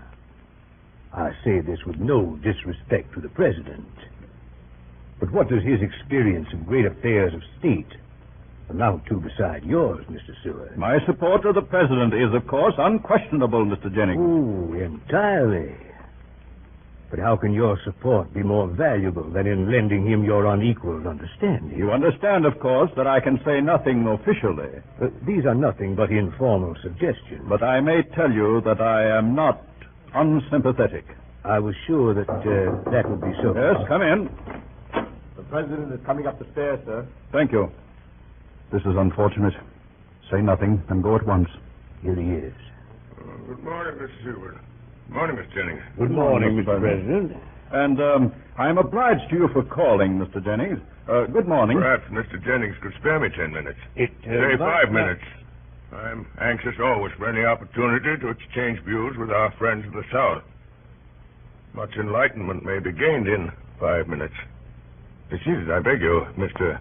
Seward will allow us. By all means. Shall I leave you? Leave us, but why? I may want your support, Mr. Secretary, if we should not wholly agree. Well, Mr. Jennings, you have messages for us. Mr. Jennings, in his anxiety for peace, was merely seeking the best channel through which suggestions could be made. To whom? To the government. The head of the government is here. But, Come, sir. What is it? It's this matter of Fort Sumter, Mr. President. Yes? If you withdraw your garrison from Fort Sumter, it won't be looked upon as weakness in you. We believe that the South at heart does not want secession. It wants to establish the right to decide for itself. The South wants the stamp of national approval upon slavery. Can't have it. Mr. President, if I may say so, you don't quite understand. Does Mr. Seward understand? I believe so. You were wrong. He doesn't understand because you didn't mean him to. I don't blame you. You think you're acting for the best. You think you've got an honest case, but I'll put your case for you, and I'll put it naked. Many people in this country want abolition. Many don't. But every man, whether he wants it or not, knows it may come. Why does the South propose secession? Because it knows abolition may come and it wants to avoid it. I said the other day that Fort Sumter would be held as long as we could hold it. I said it because I know exactly what it means. I see how it is. You may force freedom as much as you like, but we are to beware how we force slavery. Couldn't be put better, Mr. Jennings. That's what the Union means. It is a union that stands for common right. We are not enemies, but friends. We must not be enemies. Though passion may have strained, do not allow it to break our bonds of affection. That is our answer. Tell them that. Will you tell them that? You are determined? I beg you to tell them. It shall be as you wish. Implore them to order your troops' return. You can telegraph it now from here. Will you do that? If you wish it. But it will do no good, Mr. Lincoln. They won't give way. It's a grave decision. Terribly grave. For all of us. Morning, Mr. Jennings. So this won't do. You don't suspect, Mr. I do President. not, but let us be plain. No man can say how wisely, but Providence has brought me to the leadership of this country with a task before me greater than that which rested on Washington himself. When I made my cabinet, you were the first man I chose. I do not regret it. I think I never shall. But remember, faith earns faith. What is it? Why didn't this man come to see me? He thought my word might bear more weight with you than his. Your word for what? Discretion about Fort Sumter. Discretion? It's devastating, this thought of civil war. It is. You think I'm less sensible of that than you. War should be impossible. But you can only make it impossible by destroying its causes. If we withdraw from Fort Sumter, we do nothing to destroy that cause. We can only destroy it by convincing the southern states that secession is a betrayal of their trust. Please, God, we may do so. Has there perhaps been some timidity in making all this clear to the country? Timidity? You were talking of discretion. I mean that perhaps our policy has not been sufficiently defined. And have you not concurred in all our decisions? Seward, you may think I'm simple, but I can see your mind working as plainly as you might see the innards of a clock. You can bring great gifts to this government with your zeal and your administrative experience and your love of men. Don't spoil it by thinking I've got a dull brain. Yes, I see. I've not been thinking quite clearly about it all. Mr. President, I beg your pardon. That's brave of you. Give me your hand. Come in. There's a messenger from Major Anderson, sir. He's ridden straight from Fort Sumter. All right, Hay, bring him in. Yes, sir. Don't like the sound of it. One moment, Hay. Yes? Are there any gentlemen of the cabinet in the house? Mr. Chase and Mr. Blair, I believe. My compliments to them, and will they be prepared to see me here at once if necessary? Send the same message to any other cabinet members you can find. Yes. Seward, we may have to decide now. Now, come in. Are you the messenger from Fort Sumter? Yes, sir. Word of mouth, sir. Well? Major Anderson presents his duty to the government. He can hold the fort 3 days more without provisions and reinforcements. Things very bad at the fort. The major says 3 days, sir. Most of us would have said 24 hours. I see. Thank you. Wait outside, please. Yes, sir. 3 days, Seward, 3 days. My God. My God, Seward, we need great courage, great faith. There is a tide in the affairs of men. Do you read Shakespeare, Seward? Shakespeare? No. The cabinet is here, sir. Mr. Chase, Mr. Hook, and Mr. Wells. Show them in. Yes, sir. Good day, Mr. President. Good morning, Mr. Wells, Mr. Hook. Good morning, gentlemen. Good morning, Mr. President. How do you do, Mr. Seward? Something urgent? Let us be seated. Gentlemen, we meet in a crisis, the most fateful perhaps that has ever faced any government in this country. Can be stated briefly. A message has just come from Anderson. He can hold Fort Sumter 3 days at most unless we send men and provisions. Mr. President, I consider that we should withdraw. Don't you see that to withdraw may postpone war, but that it will make it inevitable in the end? It is inevitable if we resist. I fear it will be so, but in that case we shall enter it with uncompromised principles. Mr. Chase?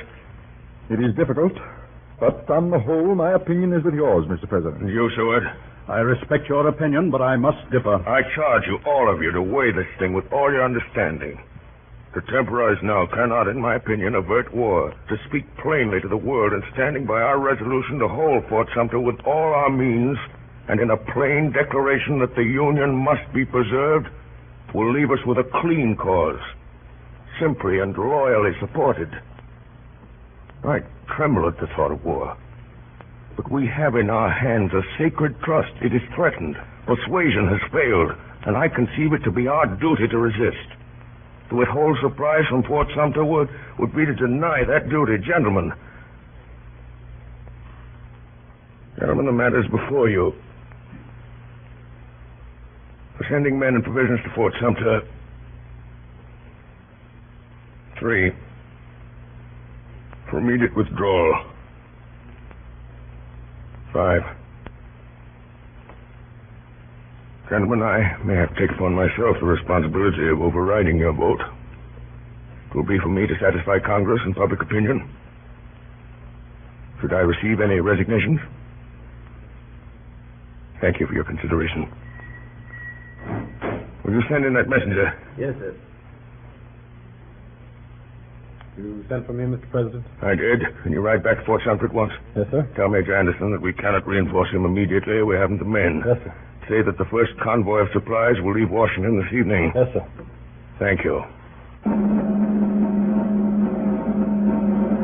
Whereas the laws of the United States have been for some time past and now are opposed, and the execution thereof obstructed in the states of South Carolina, Georgia, Alabama, Florida, Mississippi, Louisiana, and Texas, by combinations too powerful to be suppressed by the ordinary course of judicial proceedings, or by the powers vested in the marshals by law.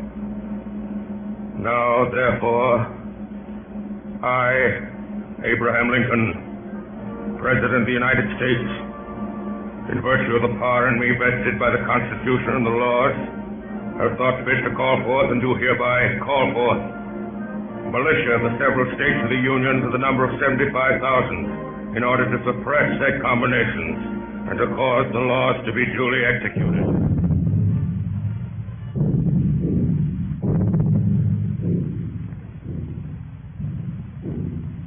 You are listening to Orson Welles as Abraham Lincoln in Columbia's presentation of the Mercury Theater on the Air. The broadcast is an adaptation of John Drinkwater's Abraham Lincoln with original Lincoln speeches. The drama will continue in just a moment. This is the Columbia Broadcasting System.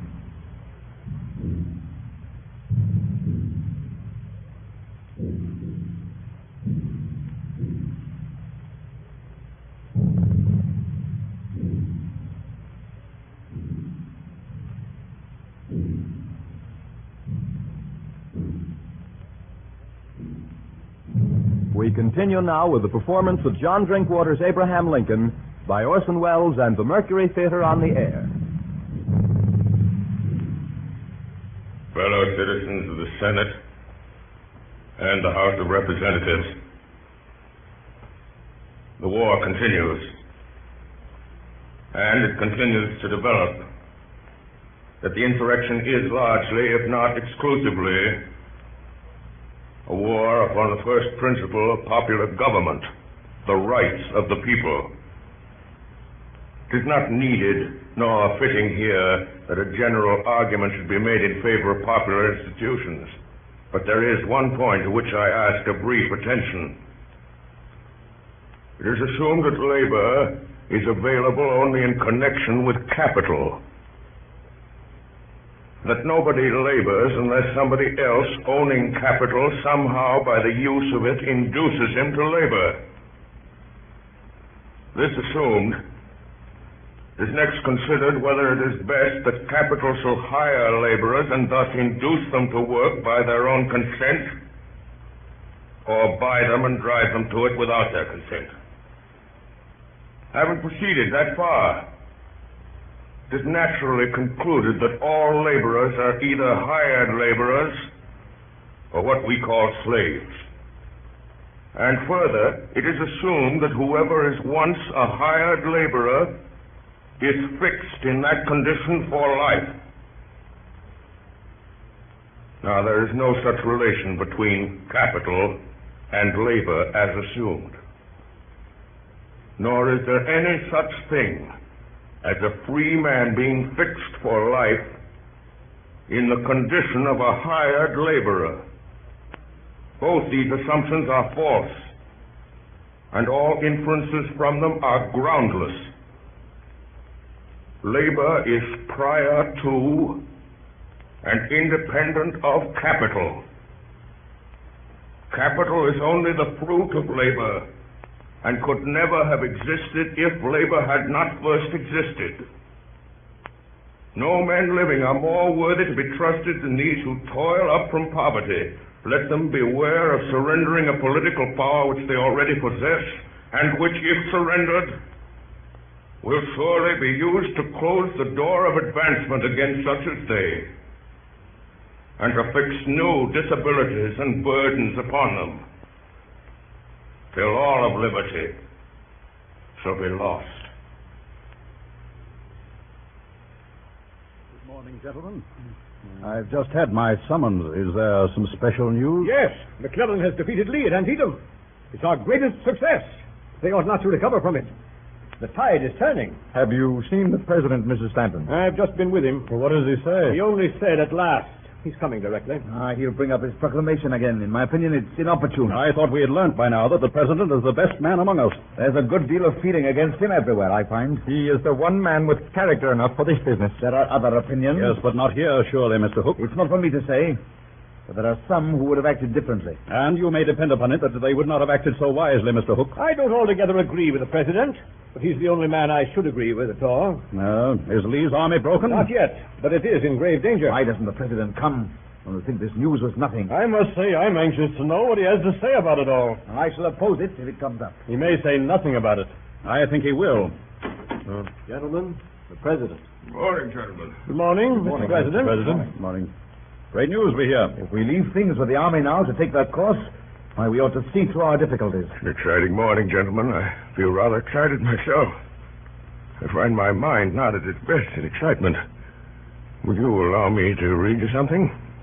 It's not long, and it may compose us all. It is Artemus Ward's latest.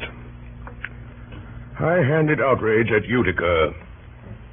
In the fall of 1856, I showed my show in Utica, a truly great city in the state of New York. People gave me a cordial reception. The press was loud in her praises. One day I was given a description of my beasts and snakes in my usual flowery style, when what was my consternation, and showing my cage containing my wax figures of the Lord's Last Supper, I says, but up comes a fella and seized Judas Iscariot by the feet and drag him out on the ground. He then commenced for to pound him as hard as he could. What under the sun are you about? Cried I. Says he, what did you bring this pusillanimous cuss here for? And he hit the wax figure another tremendous blow on the head. Says I, you egregious ass, that is a wax figure. Representation of the false apostle. Says he, that's all very well for you to say, but I tell you, old man, that Judas Iscariot can't show himself in Utica with importunity by a downside, with which observation he caved in Judas's head. Young man belonged to one of the first families in Utica. I sued him, and the jury brought in a verdict of arson in the third degree. Gentlemen, I'd give up office if I could write like that. May we now consider affairs of state? Yes, we may. Mr. Hook says, yes, we may. Thank you. Oh, no. Thank Mr. Hook. McClellan is in pursuit of Lee, I suppose. You suppose a good deal, but for the first time, McClellan has the chance of being in pursuit of Lee, and that's the first sign of their end. If McClellan doesn't take his chance, we'll move Grant down to the job. Grant drinks. Well, then tell me the name of his brand. I'll send him some barrels. He wins victories. Is there any other business? There is. Some weeks ago, I showed you a draft I made, proclaiming freedom for all slaves. You thought then it was not the time to issue it. I agreed. I think now the moment has come. I will read it. Here it is again. It is proclaimed that on the first day of January, in the year of our Lord, 1863, all persons held as slaves within any state, the people whereof shall then be in rebellion against the United States, shall be then, thenceforward, and forever free. I must oppose the issue of such a proclamation at this moment in the most unqualified terms. I do not quite understand, Mr. President, why you think this the precise moment. Believe me, gentlemen, I have considered this matter with all the earnestness and understanding of which I am capable. But when the New York Tribune urged you to come forward with a clear declaration 6 months ago, you rebuked them. Because I thought the occasion not the right one. My duty, it has seemed to me, has been to be loyal to a principle and not to betray it by expressing inaction at the wrong time. That is why I conceive statesmanship.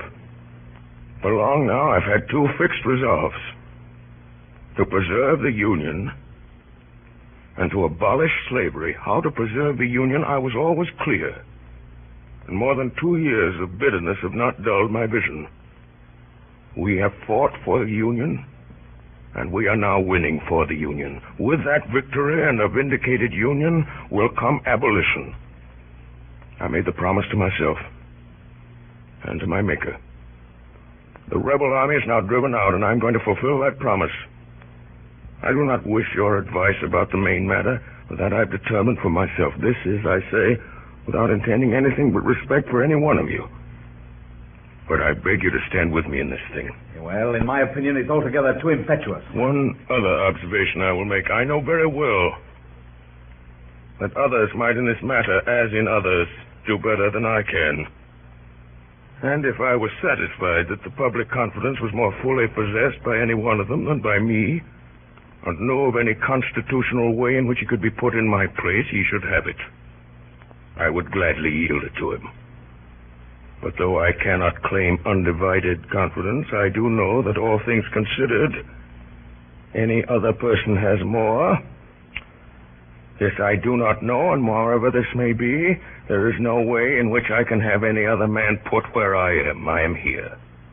I must do the best I can and bear the responsibility of taking the course which I feel I ought to take. Could this be left over for a short time for consideration? I feel that we should remember that our only public cause at the moment is the preservation of the Union. I entirely agree with Wells. Gentlemen, we cannot escape history. We of this administration will be remembered in spite of ourselves. In giving freedom to the slave, we assure freedom to the free. We shall nobly save or meanly lose the last best hope on earth. I shall sign this proclamation now. Excuse me, gentlemen. For we, thenceforward and forever, free. Gentlemen, I pray for your support. Good day. Good day, sir. Good day. Good day, Mr. President. Hook. Yes, Mr. President. Hook, will you stay a moment? Yes, Mr. President. Hook, one cannot help hearing things. I beg your pardon? Hook, there's a way some people have when a man says a disagreeable thing of asking him to repeat it, hoping to embarrass him. It's often effective, but I'm not easily embarrassed. I said one cannot help hearing things. And I do not understand what you mean, Mr. President. Come, Hook, we're alone. Lincoln is a good enough name, and I think you understand. How should I? Then plainly there are intrigues going on. Against the government? No. In it. Against me. Well, criticism, perhaps. To what end? To better my ways? I presume that might be the purpose. Then why am I not told what it is? I imagine it's natural compunction. Or ambition. What do you mean? Hook, you've been bitten by the White House bug. You think you ought to be in my place. You're well informed. You cannot imagine why everyone does not see that you ought to be in my place. By what right you say that? It is not true. You take me unprepared. You have me at a disadvantage. You speak as a very scrupulous man, Hook. You question my honor? As you will. Then I resign. As a protest against... Your suspicion. It is false. Very well. I'll be frank. I mistrust your judgment, Mr. Lincoln. In what? Generally, you overemphasize abolition. You don't mean that. You mean that you fear possible public feeling against abolition. It must be persuaded, not forced. Besides, you have, in my opinion, failed in necessary firmness in telling the South what will be the individual penalties of rebellion. This is war.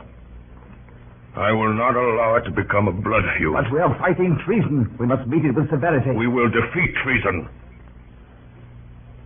I will meet it with conciliation. It is a policy of weakness. It is a policy of faith. It is a policy of compassion. Hook, why do you plague me with these jealousies? Once before I found a member of my cabinet working behind my back, but he was disinterested and he made amends. Nobly. But, Hook, you have allowed the burden of these days to sour you. I know it all. I've watched you plotting and plotting for authority, and I, who am a lonely man and sick at heart.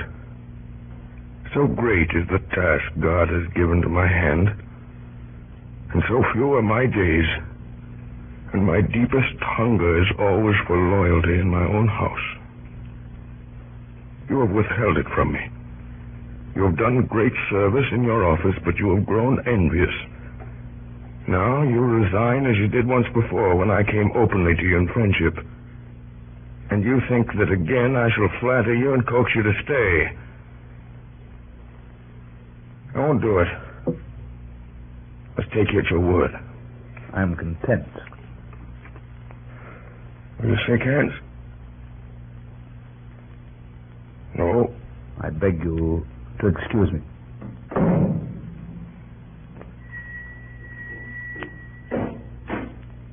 Yes, Mr. President?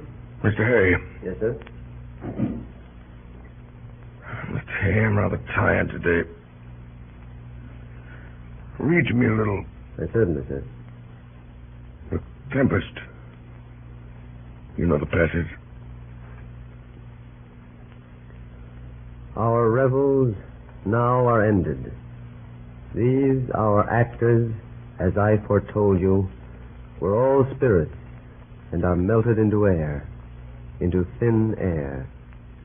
And like the baseless fabric of this vision, the cloud-capped towers, the gorgeous palaces, the solemn temples, the great globe itself, yea, all which it inherit, shall dissolve, and like this insubstantial pageant faded, leave not a rack behind. We are such stuff as dreams are made on, and our little life is rounded with a sleep. We are such stuff as dreams are made on, and our little life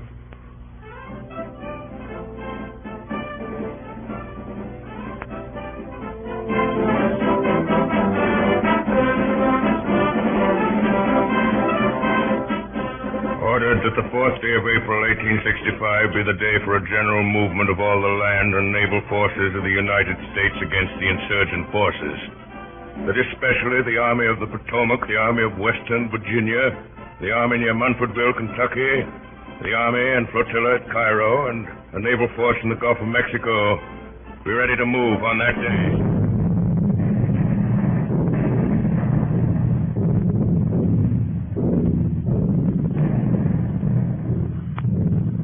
General Grant. Yes, Dennis? 7:30, sir. An hour and a half. Ought to be something more from Meade by now, Dennis. Yes, sir. Have you wired the president? Yes, sir. Take these papers to Captain Templeman. Ask Colonel West if the 23rd are in action yet. Tell the cook to send some soup at 10 o'clock. Say it was cold yesterday. Yes, sir. Give me that map, Malins. Yes. There's no doubt about it. Unless Meade goes to sleep, it can only be a question of hours. He's a great man, but he can't get out of that. It's all at the end, sir. Yes, if Lee surrenders, we can all pack up for home. My God, sir, it'll be splendid, won't it, to be back again? By God, sir, it will. Beg your pardon, sir. You're quite right, Maylands. My boy goes away to school next week. Now I may be able to go down with him, see him settle. Well, Dennis? Colonel West says yes, sir, for the last half hour. The cook says he's sorry, sir. It was a mistake. Tell him to keep his mistakes in the kitchen. I will, sir. His rifles went up this afternoon? Yes, sir. What's that? General Grant. What is it? The president has just arrived, sir. He's in the yard now. Oh, all right, I'll come.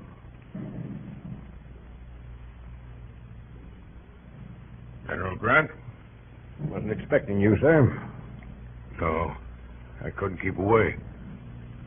How's it going? Meade sent word an hour and a half ago that Lee was surrounded all but 2 miles, which was closing in. And ought about settle it, eh? Unless anything goes wrong in those 2 miles, sir. I'm expecting a further report from Meade every minute. Would there be more fighting? It'll probably mean fighting through the night, more or less. But Lee must realize it's hopeless by the morning. Dispatch, sir. Yes. General Meade, sir. Thank you. You needn't wait. Yes, they've closed the ring. Meade gives them 10 hours. Timed at 8. That's 6 o'clock in the morning. We must be merciful. Bob Lee's been a gallant fellow.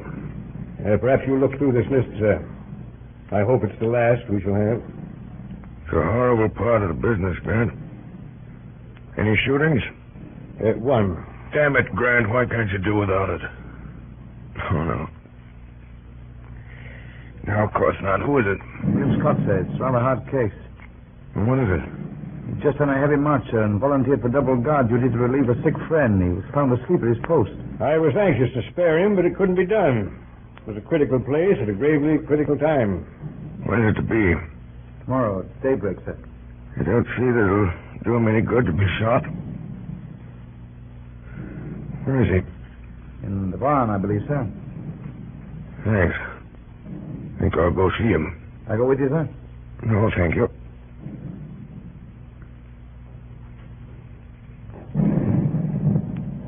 Oh, who goes there? Is this where the boy is held? Yes, Mr. President. Wait outside, will you? Yes. Are you William Scott? Yes, sir. Know who I am? Yes, Mr. Lincoln. General tells me you've been court-martialed. Yes, sir. Asleep on guard? Yes, sir. It's a very serious offense. I know, sir. What was it? I couldn't keep awake, sir. It had a long march. 23 miles, sir. Doing double guard? Yes, sir. Who ordered you? Well, sir, I offered. Why? Enoch White. He was sick, sir. We come from the same place. Where's that? Vermont, sir. You live there? Yes, sir. You've got a farm down there, sir. Who has? My mother, sir. I've got her photograph, sir. Does she know about this? Oh, for God's sake, don't, sir. There. There, my boy. There. You're not going to be shot. Not going to be shot, sir? No. Not going to be shot? There. I believe you when you tell me you couldn't keep awake. I'm going to trust you. Send you back to your regiment. When may I go back, sir? You won't go back tomorrow. Expect the fighting to be over, though. Is it over yet, sir? Not quite. Oh, please, sir. Let me go back tonight. Let me go back tonight. Very well. Know where General Meade is? No, sir. It's that guard to come here. Your person is discharged. Take him once to General Meade with this. Yes, sir. Thank you, Mr. Lincoln. Mr. Hay. Yes, sir? What's the time, Mr. Hay? Just on 9:30, sir. If you sleep here for a little, you'd better shake down, too. They'll wake us if there's any news.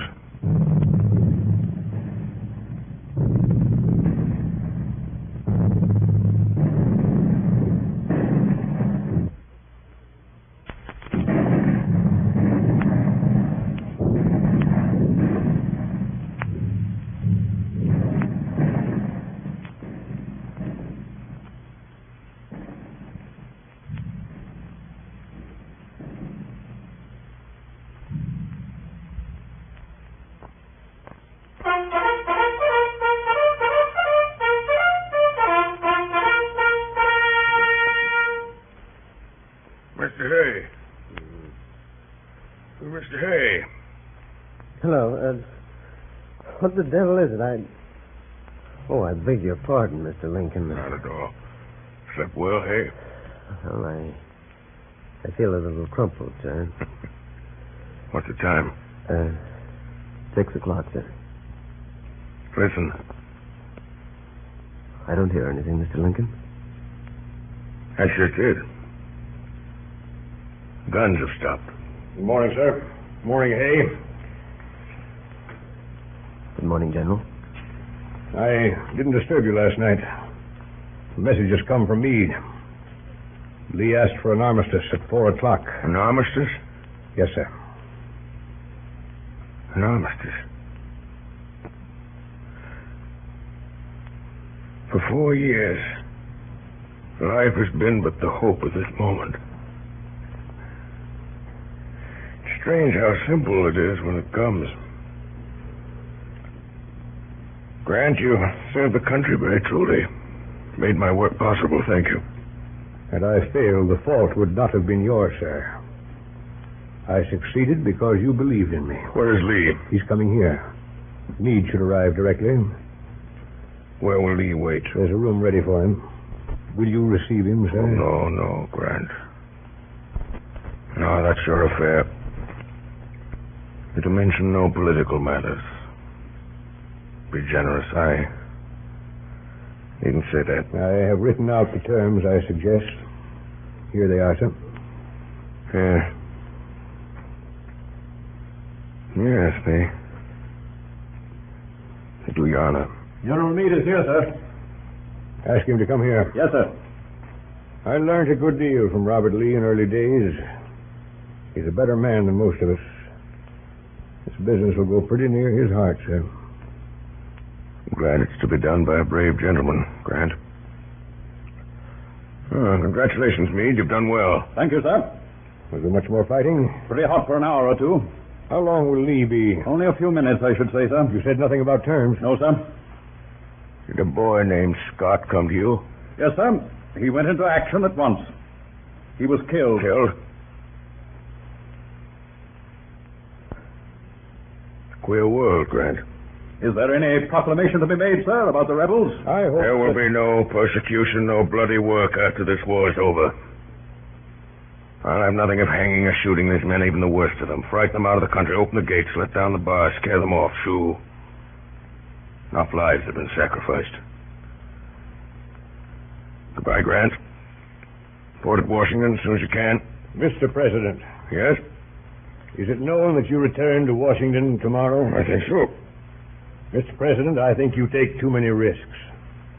On the way here yesterday, you must have passed half a dozen places where a well-directed bullet might have taken you off. Assassination of public officers is not an American crime. Goodbye, gentlemen. Come along, Hay. Goodbye, Mr. President. Who is with Lee? Only one of his staff, sir. Dennis, let us know directly General Lee comes. Yes, sir. Well, Meade, it's been a big job. Yes, sir. We've had courage and determination. We've had wits to beat a great soldier. I'd say that to any man. But it's Abraham Lincoln, Meade, who has kept us a great cause clean to fight for. It does a man's heart good to know he's given victory to such a man to handle. Have a drink, Meade? No?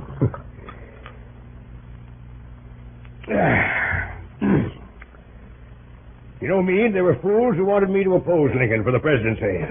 Huh? General Lee is here, sir. Meade, will General Lee do me the honor of meeting me in here? Where the deuce my hat, Dennis, for sword? Yes, sir. General Lee, sir.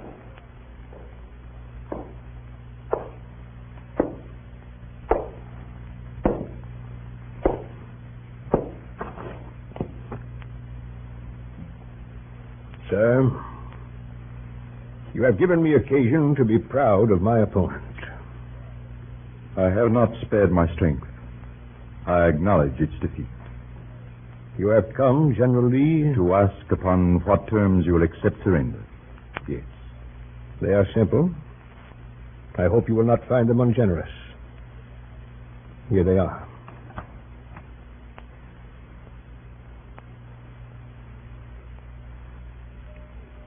You are magnanimous, sir. May I make one submission? It would be a privilege if I could consider it. You allow our officers to keep their horses, General Grant. That is gracious. Our cavalry troopers' horses also are their own. I understand. They'll be needed on the farms. It shall be done. I thank you. I accept your terms.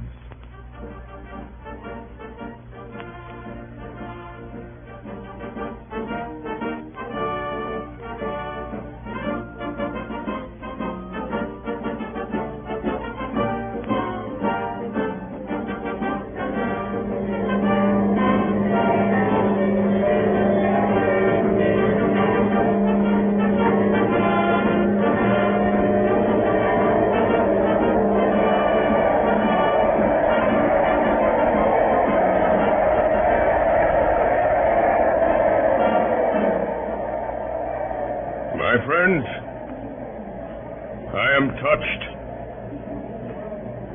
deeply touched, by this mark of your goodwill. After 4 dark and difficult years, we have achieved the great purpose for which we set out. I have but little to say at this moment.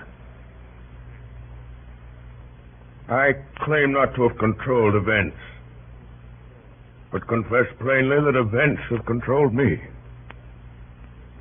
But as events have come before me, I have seen them always with one faith. We have preserved the American Union. We have abolished a great wrong. The task of reconciliation, of setting order where there is now confusion, of bringing about a settlement at once just and merciful, and of directing the life of a reunited country into prosperous channels of goodwill and generosity, will demand all our wisdom, all our loyalty. It is the proudest hope of my life that I may be of some service in this work. With malice toward none, with charity for all, with firmness in the right, as God gives us to see the right. Let us strive on to finish the work we are in, to bind up the nation's wounds, to care for him who shall have borne the battle, and for his widow and his orphan, to do all which may achieve and cherish a just and lasting peace among ourselves and with all nations.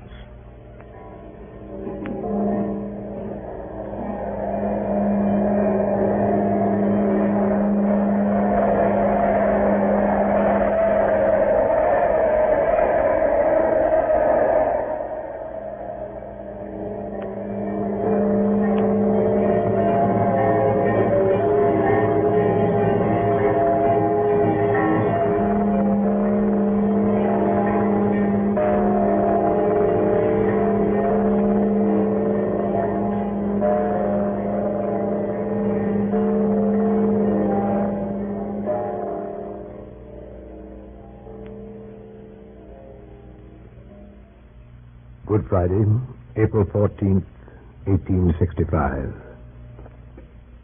In the morning, there was a cabinet meeting at the White House. Lincoln was in a happy mood.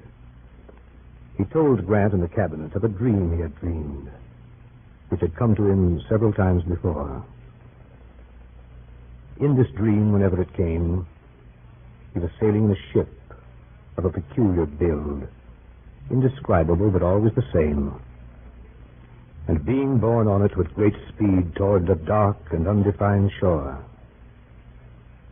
He had always dreamed this before a victory. He dreamed it before Antietam, before Murfreesboro, before Gettysburg, before Vicksburg. In the afternoon, Mr. and Mrs. Lincoln drove together, and he talked to her of the life they would lead back in Springfield, Illinois, when this presidency was over. That night, Mr. and Mrs. Lincoln went to Ford's Theater. The theater was crowded. Many officers returned from the war were there and eager to see Lincoln. The play was Our American Cousin. A little after 8 o'clock, Mrs. Abraham Lincoln entered the official box with her husband and their guests following. Sometime after 10 o'clock, at a point in the play which no person present could afterwards remember, a shot was heard in the theater, and Abraham Lincoln fell forward upon the front of the box, unconscious and dying. He was carried to a house near the theater. His sons and closest friends were summoned. A dismal drizzle of rain was falling as the dawn came to Washington after a night of terror. In the streets, men stood in groups discussing the tragedy. Then at 7:30, a tolling of all the church bells in the town and a hush in the streets. Lincoln was dead.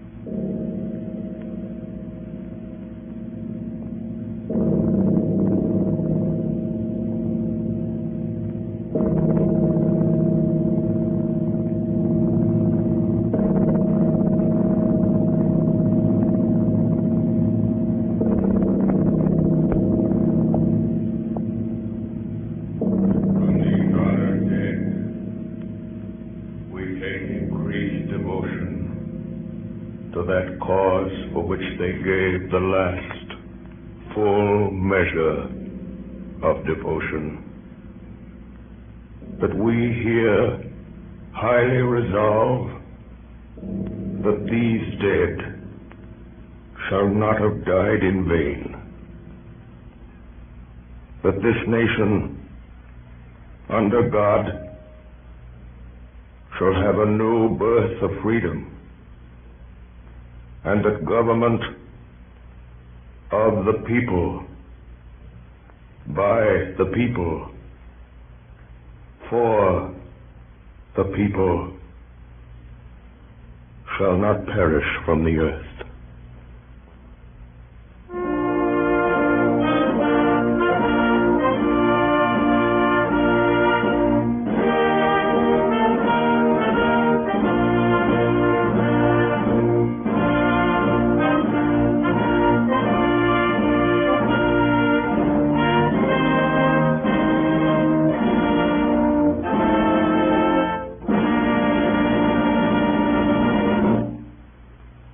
Tonight, the Columbia Broadcasting System, through its affiliated stations coast to coast, and the network of the Canadian Broadcasting Corporation, has brought you a production of Abraham Lincoln by Orson Welles and the Mercury Theater on the Air.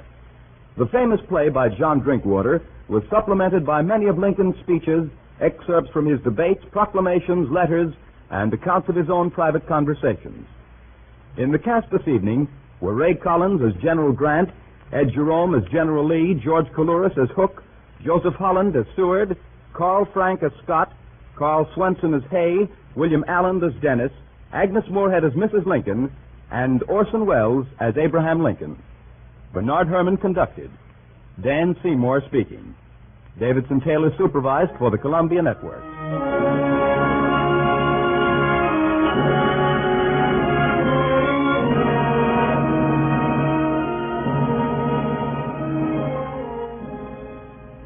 Next week at this same time, Orson Welles and the Mercury Theatre on the Air will bring you Schnitzler's Viennese romance, The Affairs of Anatole. This is the Columbia Broadcasting System.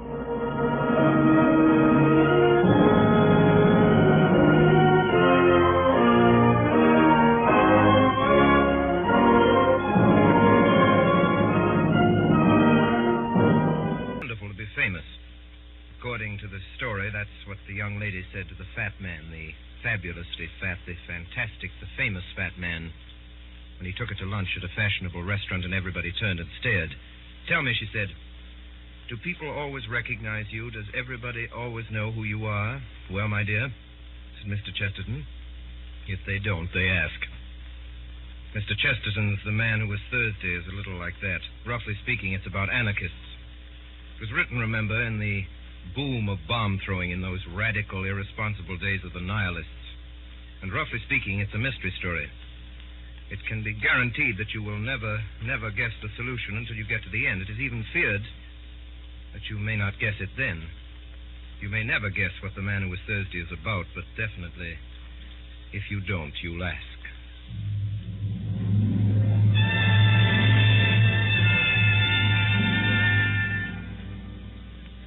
I am Gabriel Syme. I am the man who was Thursday. That particular evening, if it is remembered for nothing else, will be remembered in that place for its strange sunset. It looked like the end of the world. It may be remembered by others, too, because it marked the first appearance in the place of the second poet of Saffron Park. For a long time, a red-haired revolutionary had reigned without a rival. It was upon the night of the sunset that I, Gabriel Syme, ended his solitude. Mr. Syme, you say you are a poet of law. I say you are a contradiction in terms. An artist is identical with an anarchist. Mr. Gregory, it is things going right that is poetical. Our digestions, for instance, going sacredly and silently right. The most poetical thing in the world is not being sick. Really, Mr. Syme, the examples you choose... I beg your pardon, Mr. Gregory. I forgot we had abolished all conventions. You don't expect me to revolutionize society on this lawn? Oh, no, I don't, but I suppose that if you were serious about your anarchism, that is exactly what you would do. Don't you think, then, that I'm serious about my anarchism? I beg your pardon. Am I not serious about my anarchism? I strolled away and left Gregory, but with surprise and with a curious pleasure, I found a red-headed young lady still in my company. It was Rosamond, Gregory's sister. Mr. Syme, do the people who talk like you and my brother often mean what they say? Do you mean what you say now? My dear Miss Gregory, when you say thank you for the salt, do you mean what you say? No. When you say the world is round, do you mean what you say? No, it's quite true, but you don't mean it. Is he really an anarchist, then? Only in that sense I speak of, or if you prefer it, in that nonsense. He wouldn't really use bombs or that sort of thing. Oh, good Lord, no. That has to be done anonymously. I strolled with her to a seat in the corner of the garden, and I defended respectability with violence and exaggeration. I grew passionate in my praise of tidiness and propriety. All the time there was a smell of lilac around me, and once I heard, very faintly in some distant street, a barrel organ begin to play, and it seemed to me that my heroic words were moving to a tiny tune from under or beyond the world. In the wild events which were to follow, this girl had no part at all. I never saw her again until all my tale was over. And yet, in some indescribable way, she kept recurring like a motive in music through all those mad adventures afterwards. And the glory of her strange hair ran like a red thread through those dark and ill-drawn tapestries of the night. For what followed was so improbable that it might well have been a dream. When I left the party and went out into the starlit street, I found Gregory waiting for me. Mr. Syme. Mr. Gregory. This evening you succeeded in doing something rather remarkable. You did something to me that no man has ever succeeded in doing before. You irritated me. Oh, I'm very sorry. There is only one way by which that insult can be erased, and that way I choose. I am going at the possible sacrifice of my life and honor to prove to you that you were wrong in what you said. In what I said? You said I was not serious about being an anarchist. Mr. Syme, may I ask you to swear by whatever gods or saints your religion involves that you will not reveal what I am now going to tell you to any son of Adam, and especially not to the police? Will you swear that? If you will consent to burden your soul with a vow that you should never make and a knowledge you should never dream about, I will promise you in return... You will promise me in return... I will promise you a very entertaining evening. Your offer is far too idiotic to be declined. You say that a poet is always an anarchist. I disagree, but I hope at least that he is always a sportsman. Permit me here and now to swear that as a Christian and to promise as a good comrade and a fellow artist that I will not report any of this, whatever it is, to the police. And now, what is it? I think that we will take a cab.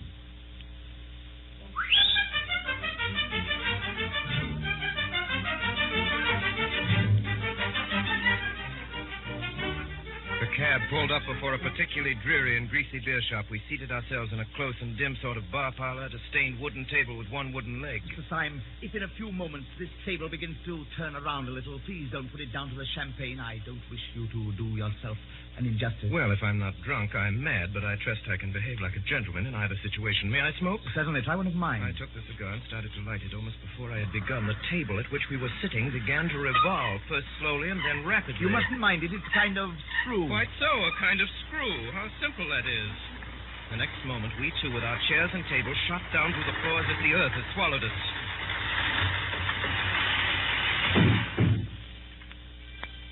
Gregory led me down a low, vaulted passage, at the end of which was a heavy iron door.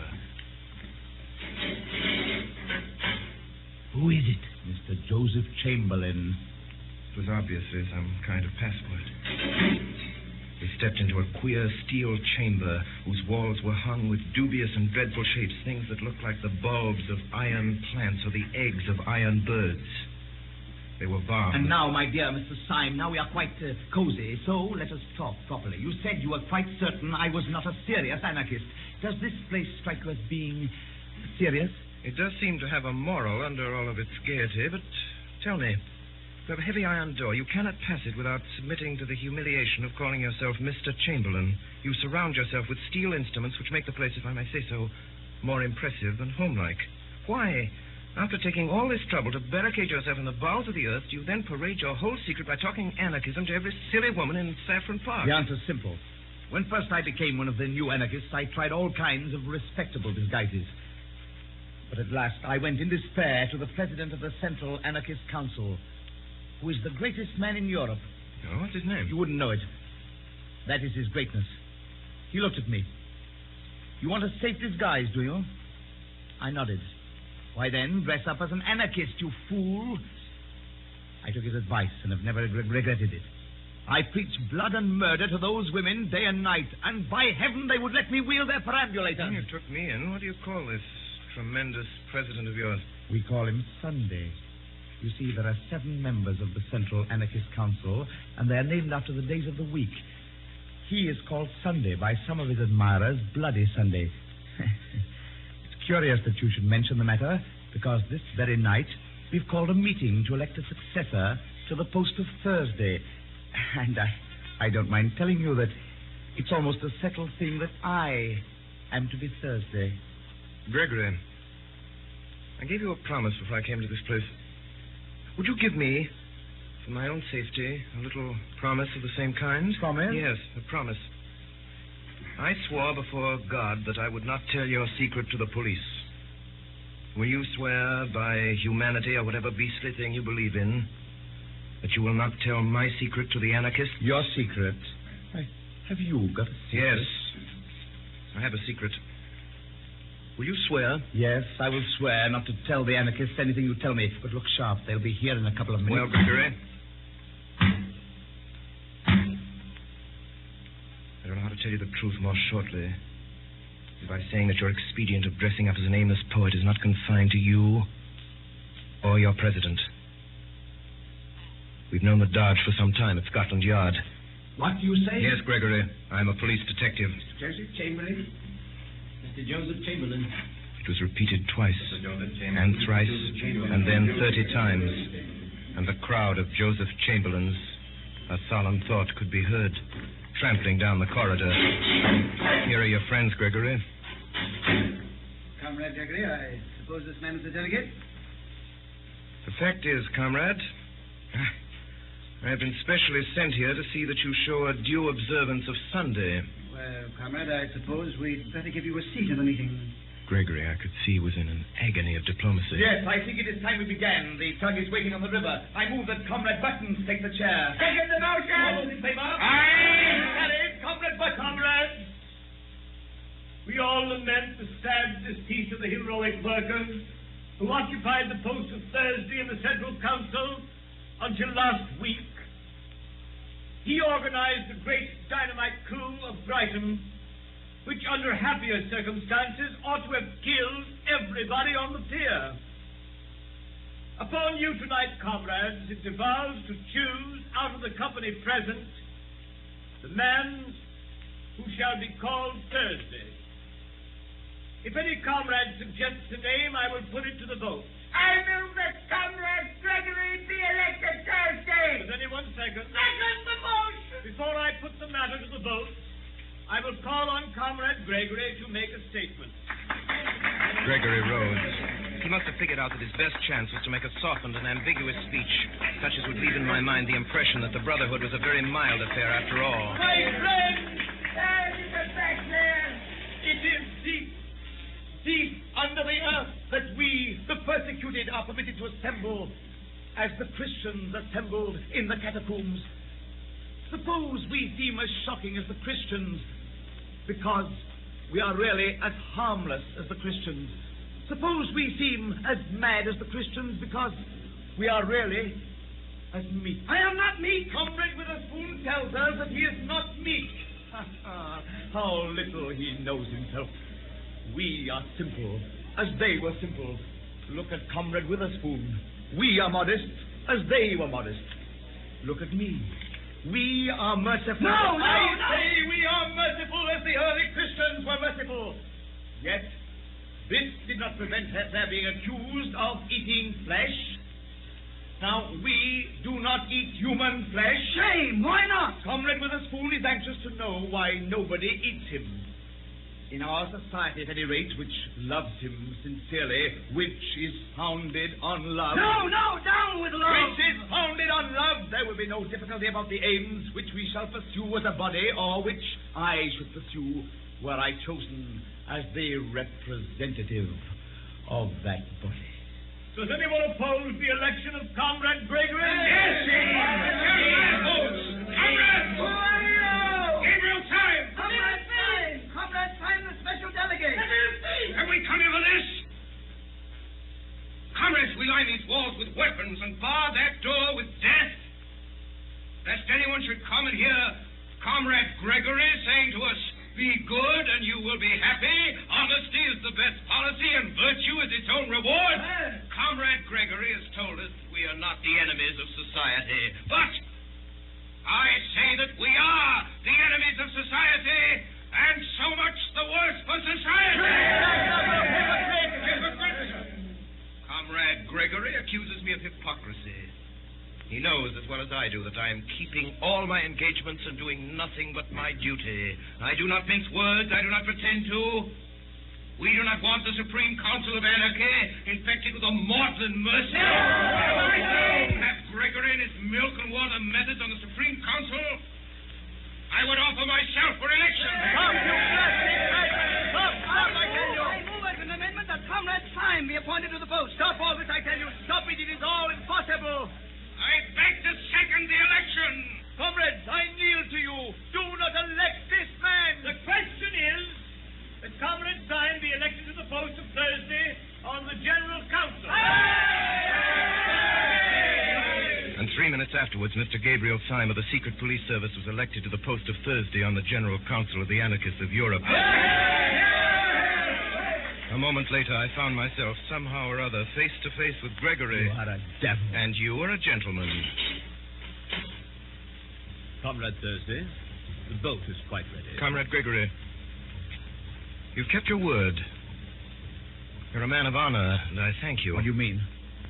What did I promise you? A very entertaining evening.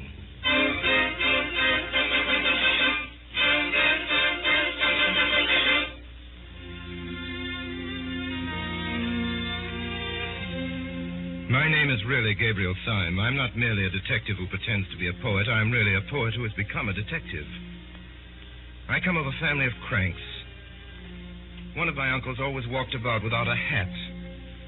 And another had made an unsuccessful attempt to walk about with a hat and nothing else. Being surrounded with every conceivable kind of revolt from infancy, I had to revolt into something, so I revolted into the only thing left, which was sanity. Now, some months before that evening in Saffron Park, I appeared before a high official in Scotland Yard. I was led to a side door, and almost before I knew what I was doing, I was suddenly shown into a room, the abrupt blackness of which startled me like a blaze of light. Are you the new recruit? All right, you're engaged. I really have no experience. No one has any experience of the Battle of Armageddon. But I'm really unfit. You're willing, that is enough. Well, really? I don't know any profession of which mere willingness is the final test. I do. Martyrs. I'm condemning you to death. Good day.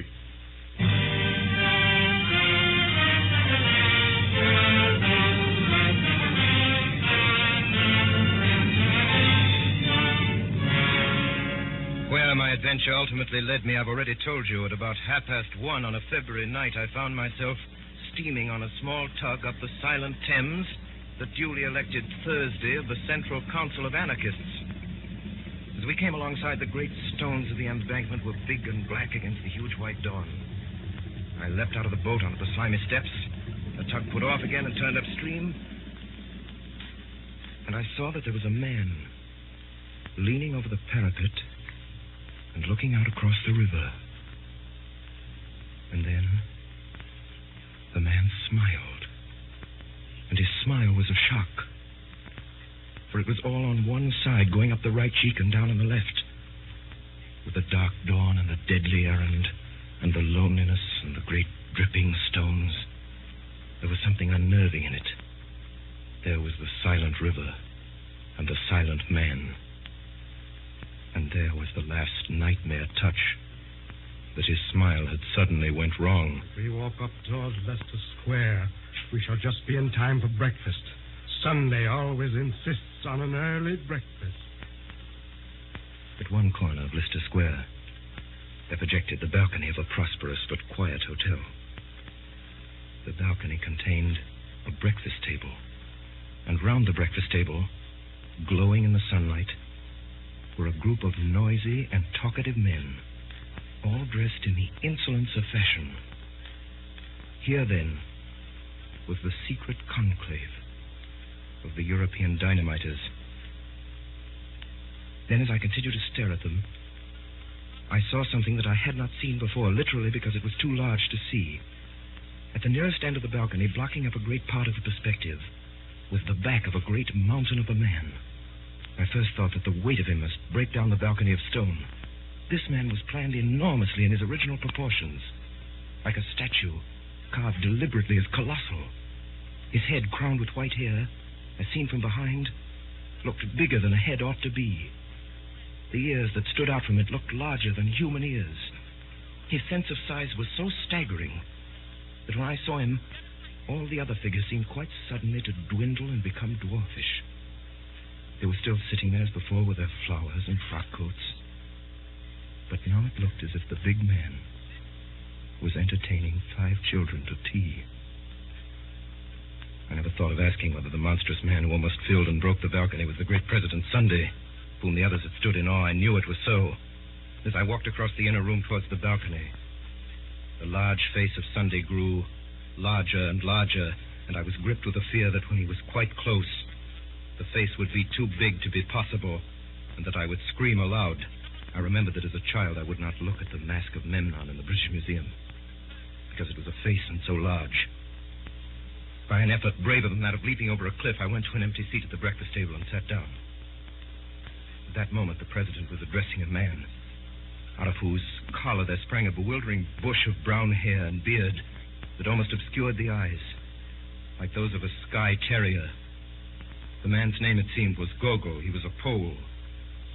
And in this circle of days, he was called Tuesday. Our friend Tuesday insists on the ways of the stage conspirator. Now, if a gentleman goes about London in a top hat and frock coat, no one need know that he's an anarchist. But if a gentleman puts on a top hat and a frock coat and then goes about on his hands and knees, well, he may attract attention. I am not good at concealment. I am not ashamed of the cause. Yes, you are, my boy, and so is the cause of you. I am not good at deception. Right, my boy, right. You aren't good at anything. As I looked at the others, I began to see in each of them exactly what I had seen in the man by the river. Each man was subtly and differently wrong. Next to me sat Tuesday, the toggle-headed Gogol. Next was Wednesday, a certain Marquis de Saint-Eustache. In the gloom and thickness of his beard, a dark red mouth showed sensual and scornful. Whatever he was not a Frenchman. Then came me, and next, a very old man, Professor de Worms, who was Friday. The red flower in his buttonhole showed up against a face that was literally discolored like lead. The whole hideous effect was as if some drunken dandies had put their clothes upon a corpse. And right at the end sat the man called Saturday. His name was Dr. Bull. There was nothing whatever odd about him except that he wore a pair of dark, almost opaque spectacles. It occurred to me that his eyes might be covered up because they were too frightful to see. Such were the 6 men who had been sworn to destroy the world. Only 3 days afterwards, it appeared, the King of England was to meet the President of the French Republic in Paris. And over their bacon and eggs upon their sunny balcony, these beaming gentlemen had decided how both should die. Even the instrument was chosen. The black-bearded Marquis, it appeared, was to carry the bomb. Most of the talkers paid little attention to me, but the President was always looking at me steadily and with a great and baffling interest. I was sure that in some silent and extraordinary way, Sunday had found out that I was a spy. Meantime, the men were eating as they talked. The Marquis took a great bite of bread and jam. I have often wondered whether it wouldn't be better for me to do it with a knife. And it would be a new emotion to get a knife into a French president and wriggle it around. You're wrong. The knife was merely the expression of the old personal quarrel with a personal tyrant. Dynamite is not only our best tool, but our best symbol. It expands. It also destroys because it broadens. And brain, the man's brain is a bomb. My brain feels like a bomb night and day. It must expand. It must expand. A man's brain must expand. If it breaks the universe. Oh, I don't want the universe broken up just yet. I want to do a lot of beastly things before I die. I thought of one yesterday in bed. The question, gentlemen, is how Comrade Wednesday is to strike the blow. As to the actual arrangement, I suggest that tomorrow he should go first of all. Before we discuss that, I have something very particular to say. The instant of choice had come at last. The pistol was at my head. More speeches, more compromise. Go. Sit down with the other gentlemen at this table.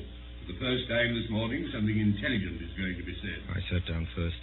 No one except me seemed to have any notion of the blow that was about to fall. Comrades, we have spun out this farce long enough. We were discussing plans and naming places. I propose that those plans and places should be left wholly in the control of Comrade Saturday, Dr. Bull. Not one word more about the plans and places must be said at this meeting. They all moved feverishly in their seats, except me. I sat stiff in mine with my hand in my pocket and on the handle of my loaded revolver. Gentlemen, there is a spy at this table. He'll waste no more words. His name... I half rose from my seat, my finger firm on the His trigger. name is Gogol. He's that hairy humbug over there who pretends to be a Pole. How in God's name did And you know? now, my man, I gather that you fully understand your position. You bet. I see it's a fair cop. All I say is I don't believe any Pole could have imitated my accent like I did his. I concede the point. I believe your accent to be inimitable, so I shall practice it in my bath. Do you mind leaving your beard with your card? Not a bit. Tuesday, if you ever tell the police or any human soul about us, I shall have exactly 2.5 minutes of discomfort. Of your discomfort, I will not dwell. Good day. Mind step. The detective who had masqueraded as Gogol rose to his feet without a word and walked out of the room with an air of perfect nonchalance.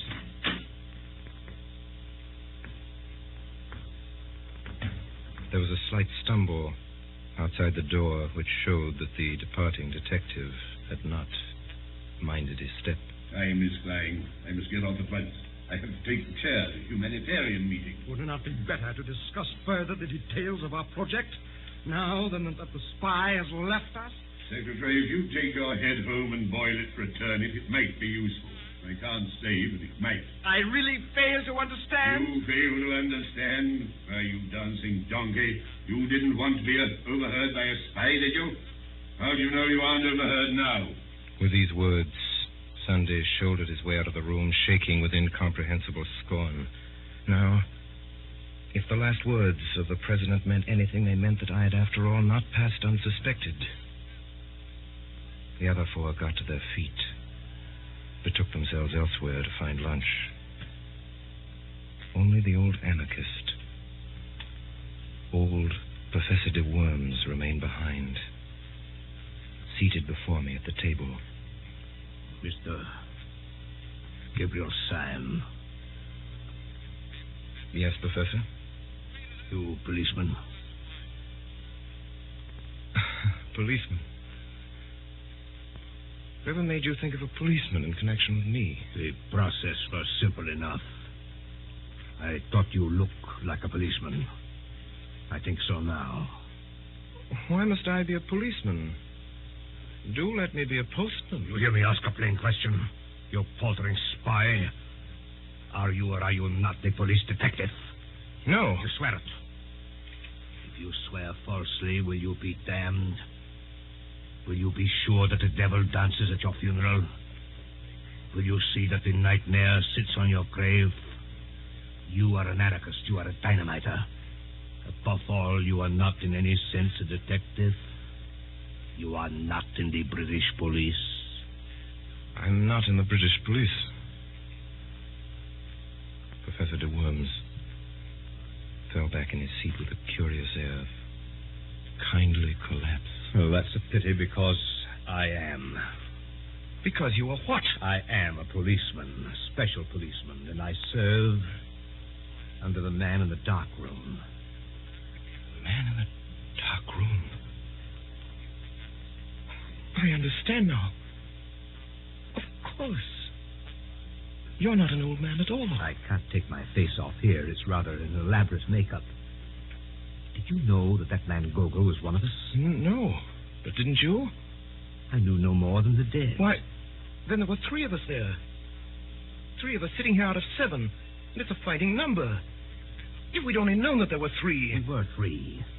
If we'd been 300, we still could have done nothing. Not if we were 300 against 4. No. Not if we were 300 against Sunday. Professor, it's intolerable.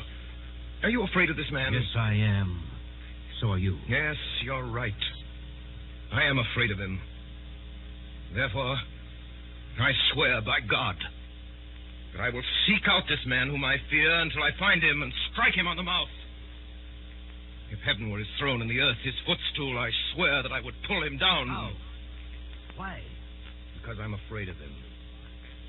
And no man should leave in the universe anything of which he is afraid. Have you any idea exactly what you're going to do? Yes, I'm going to prevent this bomb being thrown in Paris. Have you any conception how? No. You remember, of course, that when we broke up rather hurriedly, the whole arrangements for the atrocity were left in the private hands of the Marquis and Dr. Bull. The Marquis is by this time probably crossing the Channel. The only man who knows where he's going is Dr. Bull. Confound it, and we don't know where Bull is. Yes. I know where he is. Will you tell me? I'll take you there. What do you mean? Would you join me?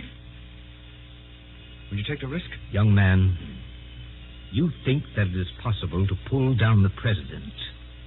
I know that it is impossible, and I'm going to try it.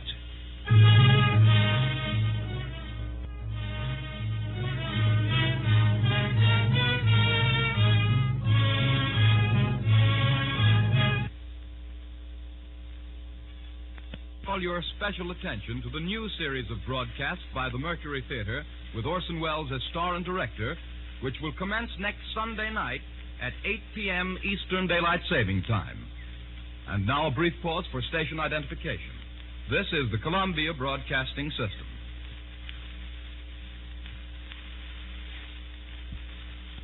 We continue now with the performance of G.K. Chesterton's The Man Who Was Thursday by Orson Welles and the Mercury Theater on the Air.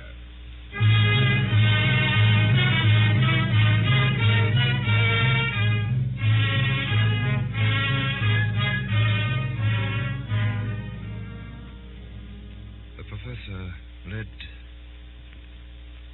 me And in that place we dined very thoroughly. Can you play the piano? Yes, I'm supposed to have a good touch. You would have done just as well if you could work a typewriter. Thank you. You flatter me. Listen to me. There is no man except the president who is so seriously startling and formidable as Dr. Bull, a little grinning fellow in goggles. Depend on it. Sunday was not asleep when he locked up all the plans of this outrage in the round, black head of Dr. Bull. Do you think that this unique monster will be soothed if I play the piano to him? I mentioned the piano because it gives one quick and independent fingers. Sime, if we are to go through this interview and come out sane or alive, we must have some code of signals between us that this brute will not see. I have made a rough alphabetical cipher corresponding to the 5 fingers like this. Listen. B. A. D. Bad. A word we may frequently require. I began to study the scheme. It didn't take me long to learn how we might convey simple messages by what would seem to be idle taps upon a table or knee. It was not long before Dr. Bull came in, sat down at our table. He smiled brightly. You're early this evening, gentlemen. The quiet good humor of his manner left us helpless. We sat staring at each other in silence. I have an intuition. Then sit on it. It is quite an extraordinary intuition. Extraordinary rot. I am a poet. You're a dead man. You scarcely realize how poetic my intuition is. It has that certain quality we sometimes feel in the coming of spring. Go to blazes. Dr. Bull. Quiet. Dr. Bull. Dr. Bull, would you do me a small favor? Would you be so kind as to take off your spectacles? Dr. Bull rose slowly, still smiling, and took off his spectacles. He was sitting in the chair before us. And we saw there a very boyish-looking young man. The smile was still there, but it might have been the first smile of a baby. Dr. Bull, I am a police officer. The dark room. The dark room. Well, I'm awfully glad you came so early, for we can all start for France together. Yes, I'm in the force, all right. But good heavens, if this were true, there were more blasted detectives than there were blasted dynamiters at the blasted council. We might easily have fought. We were 4 against 3. No, we were not 4 against 3. We were not so lucky. We are 4 against 1.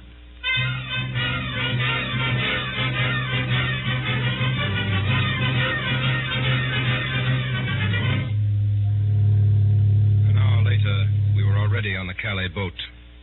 The fact that comes of it is this. We 3 are alone on this planet. Now we must do something to keep the Marquis in Calais till tomorrow midday, while the King goes safely through Paris. The only thing I can see to do is actually to take advantage of the very things that are in the Marquis's favor. Gentlemen, I'm going to profit by the fact that he is a nobleman and has many friends and moves in the best society. What the devil are you talking about?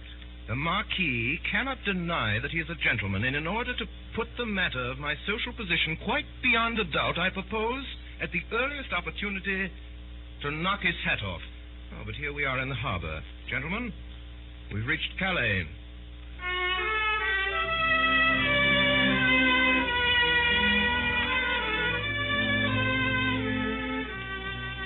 A band was playing in a Café Chantant hidden somewhere among the trees, where sat the Marquis de Saint-Eustache. The man had 2 companions, solemn Frenchmen in silk hats. You are Monsieur Syme, I think. And you are the Marquis de Saint-Eustache. Permit me to pull your nose, which I attempted to do, but the 2 men in top hats held me back. This man has insulted me. Insulted you when? Oh, just now. He's insulted my mother. Insulted your mother? Well, anyhow, my aunt. But how can the Marquis have insulted your aunt just now? He has been sitting here all the time. Oh, it was what he said. I said nothing at all except about the band. I only said that I like Wagner, played well. It was an allusion to my family. My aunt played Wagner badly. It was a painful subject. We are always being insulted about it. This seems most extraordinary. Oh, I assure you, the whole of your conversation was simply packed with sinister allusions to my aunt's weaknesses. Oh, this is nonsense. I, for one, have said nothing for half an hour, except that I like the singing of that girl with the black hair. Well, there you are again. My aunt's was red. It seems to me that you're simply seeking a pretext to insult the Marquis. By George. What a clever chap you are. Seeking a quarrel with me. By heaven, there was never a man where to seek long. These gentlemen will perhaps act for me. There are still 4 hours of daylight. Let us fight this evening. Marquis, your action is worthy of your fame and blood. Permit me to consult with the gentleman in whose hands I shall place myself. Good day. Lion, what are you up to? Now listen carefully. Paul, Professor, you are my seconds. And you must insist on the duel coming off after 7 tomorrow, so as to keep him from catching the 7:45 for Paris. If he misses that train, he misses the King of England. You understand? So at 7:20, we met on a small meadow not far from the railway. I'd made up my mind that I could avoid disabling the Marquis and prevent the Marquis from disabling me for at least 20 minutes. In 20 minutes, the Paris train would have gone by. Gentlemen, engage. I'm not a bad fighter. Every now and then, I'd almost fancy that I felt my point go home. But there was no blood on the blade or my shirt. And now, we could hear the Paris train. There was no doubt about the hit this time. I was as certain that I had stuck my blade into my enemy as a gardener that has stuck his spade into the ground. Yet, there was no blood on it at all. Marquis fought wildly. He constantly looked away at the railway line, almost as if he feared the train more than the pointed steel. I aimed less at the Marquis's body and more at his throat and head. A minute and a half afterwards, I felt the point enter the man's neck below the jaw. It came out clean. I thrust again and made what should have been a bloody scar on the Marquis's cheek. But there was no scar. Stop. I want to say something. It is rather important. It's a sign. You expressed a wish to pull my nose. Would you oblige by pulling my nose now as quickly as possible? I have to catch a train. I protest that this is most irregular. Will you or will you not pull my nose? Come, Mr. Syme. Don't be selfish. Pull my nose at once when I ask you. I took 2 paces forward and seized the Roman nose of this remarkable nobleman. I pulled it hard, and it came off in my hand. If anyone has the use for my left eyebrow, he can have it. Do accept my left eyebrow. It is the kind of thing that might come in useful any day. The Marquis was recklessly throwing parts of himself right and left about the field. You are making a mistake, but it can't be explained just now. I tell you, the train has come into the station. Yes, Marquis, and the train shall go out of the station. It shall go out without you. Will you drive me mad? You shall not go by the train. You great, fat, blasted, blear-eyed, blundering, thundering, brainless, doddering, blasted fool. You great, silly, pink-faced, pie-headed turnip. You shall not go by this train. And why in the infernal blazes should I want to go by the train? We know all. You are going to Paris to throw a bomb. Going to Jericho to throw a Jabberwock. I didn't care about catching the train. I cared about whether the train caught me, and now, by God, it has caught me. What do you mean? It means everything, the end of everything. Sunday has us now in the hollow of his hand. Us? What do you mean by us? The police, of course. I am no Marquis. I am Inspector Ratcliffe of Scotland Yard. Then the whole bally lot of us on the anarchist council were against anarchy. Every born man was a detective except the president and his personal secretary. What can it mean? It means that we are struck dead. Don't you know Sunday? I tell you, he's bought every trust. He's captured every cable. He has control of every railway line, especially of that railway line. The whole movement was controlled by him. Half the world was ready to rise for him. But there were just 5 people, perhaps, who could have resisted him. And the old devil put them on the Supreme Council to waste their time in watching each other. Sunday knew that the professor would chase Syme through London, that Syme would fight me in France, and he was combining great masses of capital, seizing great lines of telegraphy, while we 5 idiots were running after each other like a lot of confounded babies playing blind man's buff. And since you really want to know what was my objection to the arrival of that train, I'll tell you.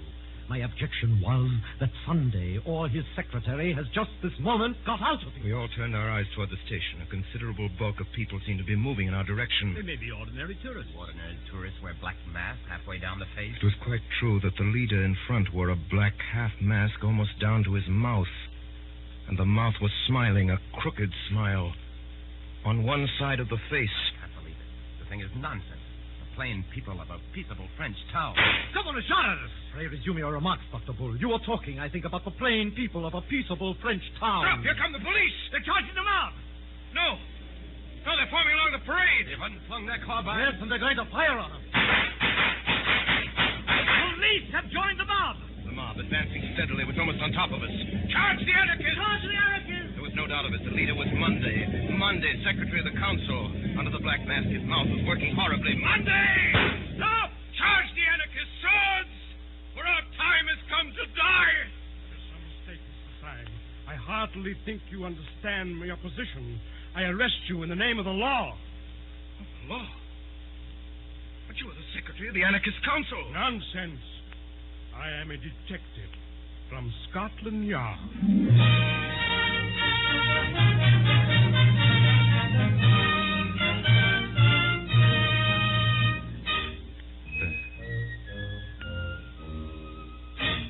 That night, 5 bewildered but hilarious detectives returned to London. And next morning, having found Gogol, we marched stolidly toward the hotel in Leicester Square. This is more cheerful. We're 6 men going to ask one man what he means. I think it's a bit queerer than that. I think it's 6 men going to ask one man what they mean. We saw at once the little balcony and a figure that looked too big for it. He was sitting alone with bent head, poring over a newspaper, but all his counselors would come to vote him down, cross that square as if we were watched out of heaven by 100 eyes. We went up the dark stair in silence. Delightful. So pleased to see you all. What an exquisite day it is. The king dead? No, sir, there has been no massacre. I bring you news of no such disgusting spectacle. Disgusting spectacle? You mean Dr. Bull's spectacle? My spectacles are blackened, but I'm not. Look at my face. I dare say it's the sort of face that grows on one. In fact, it grows on you. I dare say it'll grow on me someday. We have come here to know what all this means. Who are you? What are you? What am I?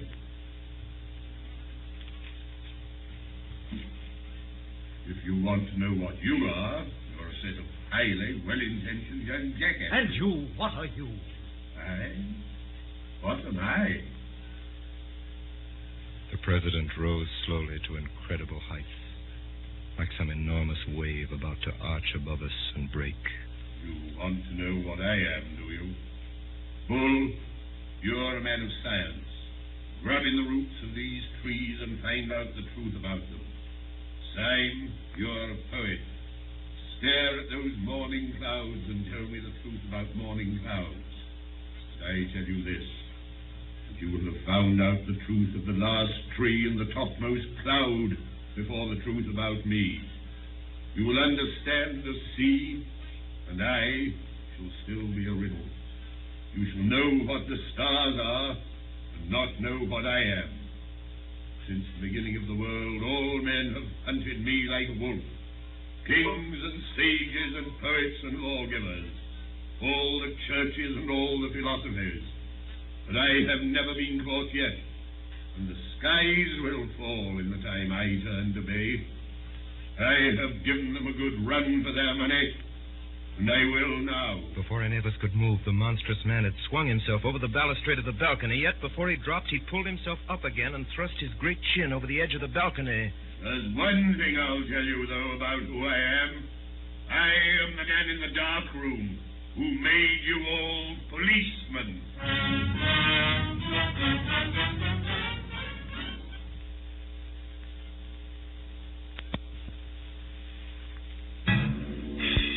Sunday fell from the balcony, bouncing on the stones below like a great ball of India rubber, and went bounding off towards the corner of the Alhambra, where he hailed a hansom cab and sprang inside of it. Of course, we all followed him, and at the highest ecstasy of speed, Sunday turned round, and sticking his great grinning head out of the cab, he made a horrible face at us, flung a ball of paper at me, and vanished. I caught the paper. What does it say, Syme? Let's see. No one would regret anything in the nature of an interference by the Archdeacon more than I. I trust it will not come to that. But for the last time, where are your galoshes? The thing is too bad, especially after what Uncle said.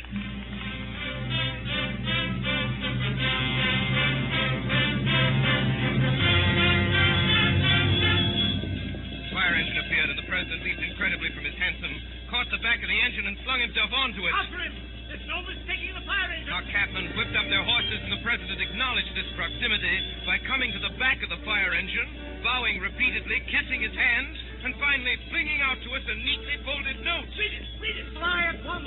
The truth about your trouble stretches is known. A friend.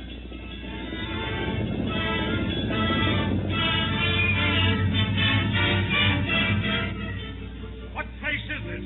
Sunday had jumped from the fire engine over an iron gate, and we'd followed him to a kind of park. Can it be the old devil's house? No, you fool. The zoo. Come this way. That's what? Come where? The elephant. An elephant. An elephant has gone mad and run away. What? Yes, he's run away with an old gentleman, a poor old gentleman with white hair. What sort of old A gentleman? very large and fat old gentleman in light grey clothes. The elephant has not run away with him. He has run away with the elephant. And by thunder, there he is. There was no doubt about it this time. Clean across the space of grass with a crowd screaming and scampering gaily at his heels went a huge gray elephant. On its back sat President Sunday with all the placidity of a sultan. Stop him! He's beyond the gate! Stop a landslide! He's out of the gate!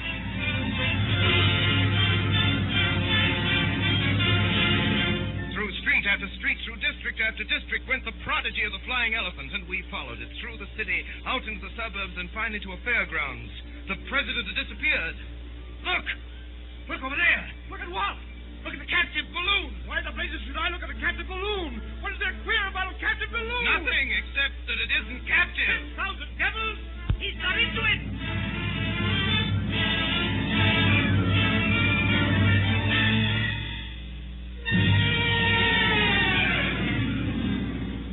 We'd followed that balloon. All afternoon we'd followed it, and then, about twilight, the preposterous thing had staggered in the sky and sunk from view into the woods. Oh, if he's cheated us all by getting killed, it would be like one of his larks.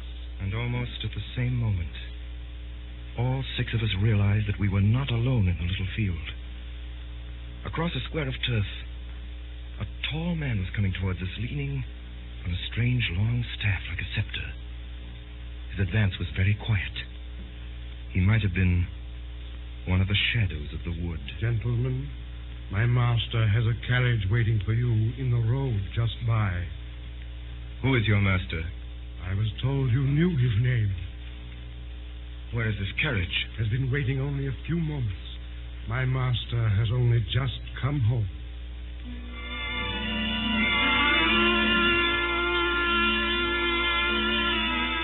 All six of us compared notes afterwards and quarreled. But we all agreed that in some unaccountable way the place where we came that night reminded us of our boyhood. It was either this elm top or that crooked path. It was either this scrap of orchard or that shape of a window. But each man of us declared that he could remember this place before he could remember his mother. Refreshments are provided for you in your room. I entered a splendid suite of apartments that seemed to be designed specially for me. I have put out your clothes, sir. Clothes? I have no clothes except these. My master asks me to say that there is a fancy dress ball tonight. You're to be dressed as Thursday, sir. Dressed as Thursday? Doesn't sound a very warm costume. Yes, sir. The Thursday costume is quite warm, sir. It fastens up to the chin.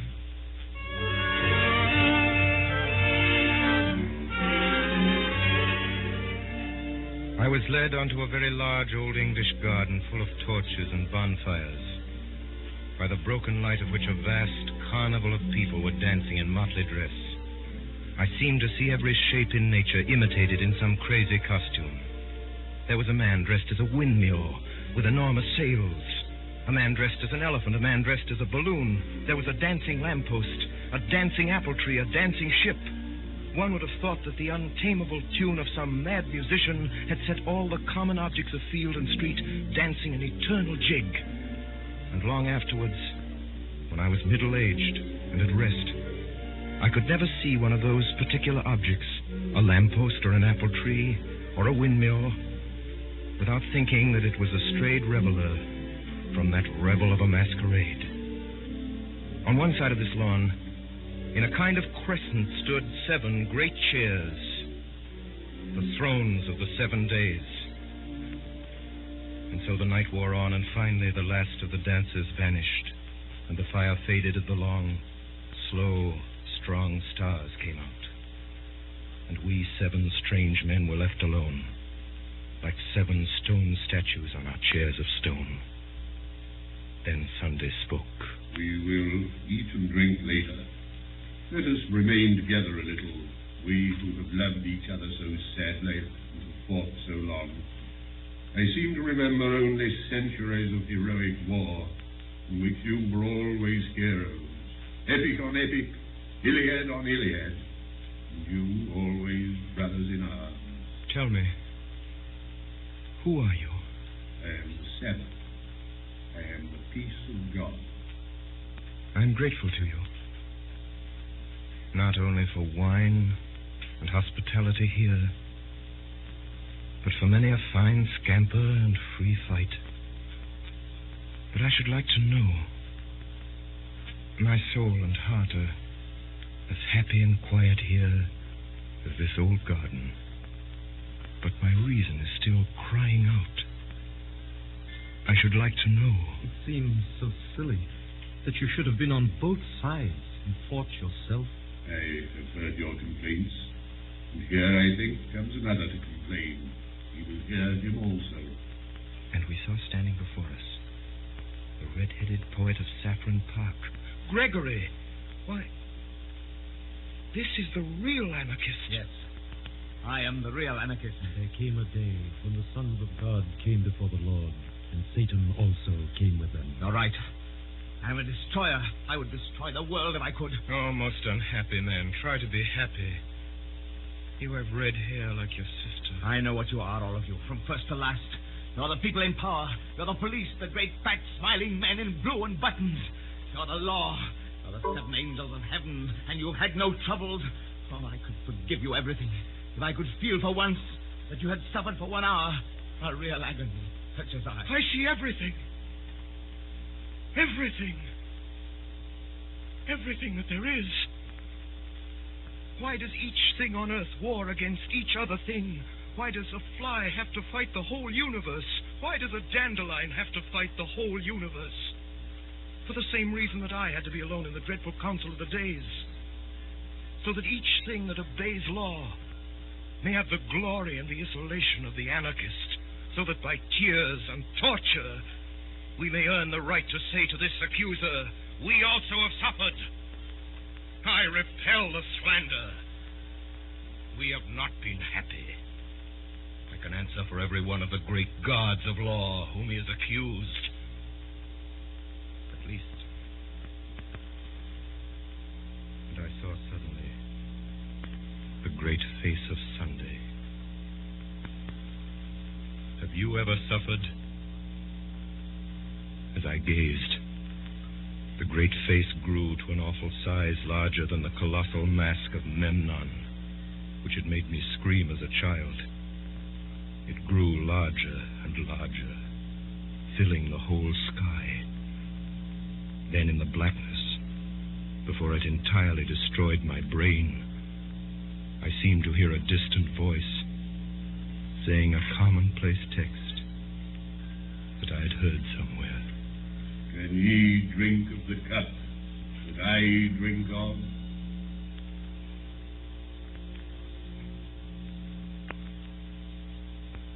When men in books awake from a vision, they commonly find themselves in some place in which they might have fallen asleep. I could only remember that gradually and naturally I knew that I was awake and had been walking along a country lane. Dawn was breaking over everything, in colors at once clear and timid, as if nature made a first attempt at yellow and a first attempt at rose. A breeze blew so clean and sweet that one could not think it blew from the sky. It blew rather through some hole in the sky. I felt a simple surprise when I saw, rising all round me on both sides of the road, the red, irregular buildings of Saffron Park. I walked by instinct along one white road on which early birds hopped and sang, and found myself outside a fenced garden. And there I saw the sister of Gregory, Rosamond, the girl with the gold red hair, cutting lilac before breakfast. with the great unconscious gravity of a girl.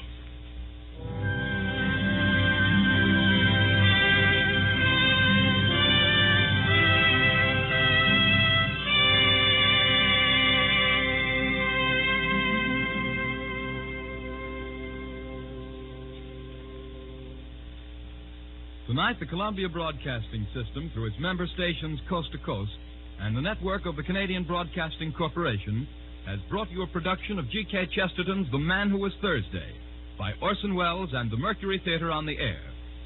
The adaptation for radio was made by Mr. Welles. This Monday night concludes the summer broadcasts, which have introduced the Mercury Theatre as the first complete theatrical producing company in radio. But the tremendous response which their efforts have drawn from all parts of the country has ensured their continuance with us through the coming months. The Columbia Broadcasting System is therefore proud to announce a new series of weekly productions by Orson Welles and the Mercury Theatre on the air, beginning next Sunday evening, September the 11th, from 8 to 9 o'clock Eastern Daylight Saving Time. The first play next Sunday at 8 will be Vincent van Gogh, an original drama based on the letters of the famous painter to his brother Theo and the records of his biographers. In the cast this evening, Sunday, Eustace Wyatt, the Professor Ray Collins, Gregory George Coulouris, the Marquis Edgar Barrier, Gogol Paul Stewart, Bull Joseph Cotton, the Secretary Erskine Sanford, Witherspoon Alan Devitt, Rosamond Anna Stafford, and Gabriel Syme, The Man Who Was Thursday, by Orson Welles. Davidson Taylor supervised for the Columbia Network. This is Dan Seymour speaking. The orchestra was directed by Alexander Semler.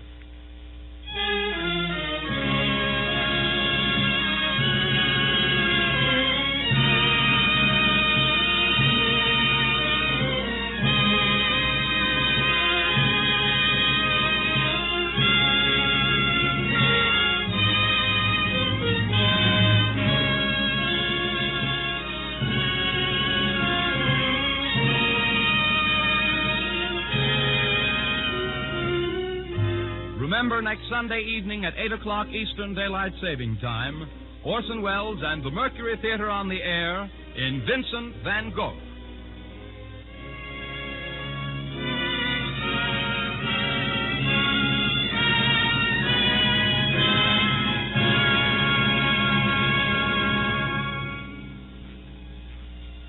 Be sure to be at your radio next Monday at 9 p.m. Eastern Daylight Saving Time.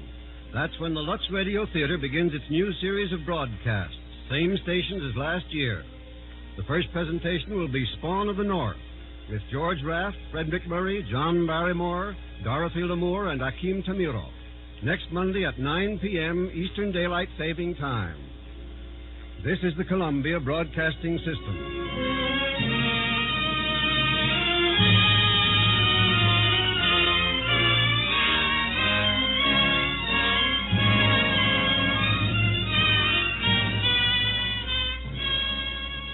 The Mercury Theatre on the air.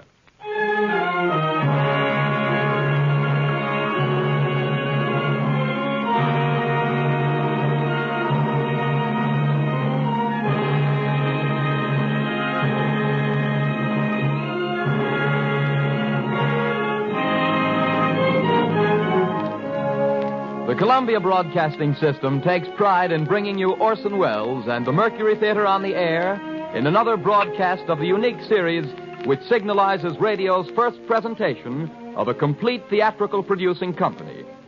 For these programs, the regular member stations of the Columbia Broadcasting System are joined by the coast-to-coast network of the Canadian Broadcasting Corporation. Tonight, the Mercury Theatre turns to another of the great narratives and adventure stories of the world of literature, The Count of Monte Cristo by Alexander Dumas. And here again is the director, the star, and producer of these broadcasts, Orson Welles. Good evening, ladies and gentlemen. There is no reasonable explanation of Alexander Dumas. He was a rich man. We note with interest that he went bankrupt in the theater. He was a revolutionary. His grandfather was a marquis. His grandmother was a negress. He was born as Napoleon became emperor. He died in poverty as the Germans marched into France. He wrote The Count of Monte Cristo as a newspaper serial, and shortly after the last installment, a ball and a bullfight were organized for him in Seville, and finally in Algiers, the customs men let his baggage through without examination. Such things don't and can't happen today, but then, neither does Alexander Dumas himself, the wildest romance of a man, who could and did openly maintain at 70 numerous establishments and a literary factory as well, whose quantitative output is equaled in the arts only by Rubens' studio. There's a good story about what Dumas père told Dumas fils. Father, said the inventor of Camille, I have just read your latest book. Have you, my son, said Dumas père. What's it about? I am not sure I have. It is no secret and no shame either that the Chateau Monte Cristo was haunted by many ghostwriters, and that its owner signed his name to more books than anyone could ever write. It is not expected of Pharaoh that he build with his own hands his own pyramids, and the mere blueprint of one Dumas plot is an airtight alibi for a whole career. Of all these, out of question, the most gloriously complex, possibly the most impossible, a mathematical miracle, as perfect as watchworks and as big as Pittsburgh. Among hundreds, one Dumas plot persists as the most ingenious tall story ever perpetrated by the mind of man. God's vengeance on radio scriptwriters and your indestructible delight in spite of us. Here, then, is a humble 57 minutes worth of The Count of Monte Cristo.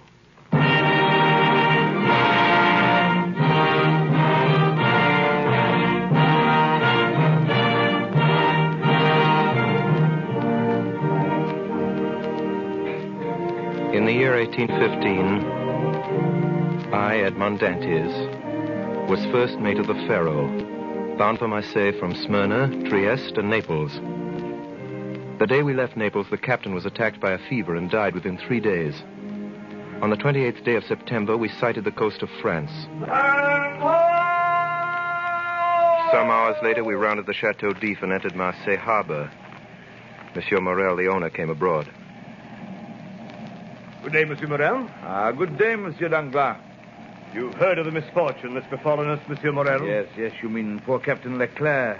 He was a brave and an honest man. And a first-rate seaman, grown old between sky and ocean. Well, a man needs not be old, Danglars, to know his business. Edmond Dantes, your mate there, seems to understand his thoroughly. Hey, let go the anchor!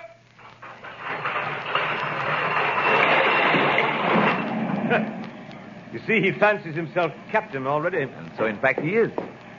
Monsieur Morel, at your service. You called me, I think. Yes, Dantes. I'm told you stopped a day and a half at the Isle of Elba. Why? I don't know, sir. You don't know? No, sir. It was to fulfill the last instruction of Captain Leclerc when he was dying. He gave me a packet to be delivered on the island. You did right, Dantes, to follow Captain Leclerc's instructions, though if it were known that you've delivered a packet to the island, it might get you into trouble. How could it get me into trouble, sir, if I don't even know what it was? I was delivering. Beg your pardon, sir. Yeah, the customs officer's coming alongside. Hey there, lower the companionway. Well, Monsieur Morel? Yes, Monsieur Danglars? Edmond Dantes gave you satisfactory reasons for his landing at Elba? Oh, yes, quite satisfactory. So much the better. Yes, it was Captain Leclerc who gave orders for this delay. Talking of Captain Leclerc, has Dantes given you a letter from him? To me? No, was there one? I believe that besides the packet, Captain Leclerc had confided a letter to his care. Of what packet are you speaking, Danglars? Of that which Dantes left at the Isle of Elba. How do you know he had a packet to leave at the Isle of Elba? I was passing close to the door of the captain's cabin, which was partly open. I saw him give the letter and the packet to Dantes. He didn't speak to me of it, but if there was any letter, he'll give it to me. Danglars, you'll report to the office this afternoon with the bills of lading and the storage plans. Good day. Good day, Monsieur Morel.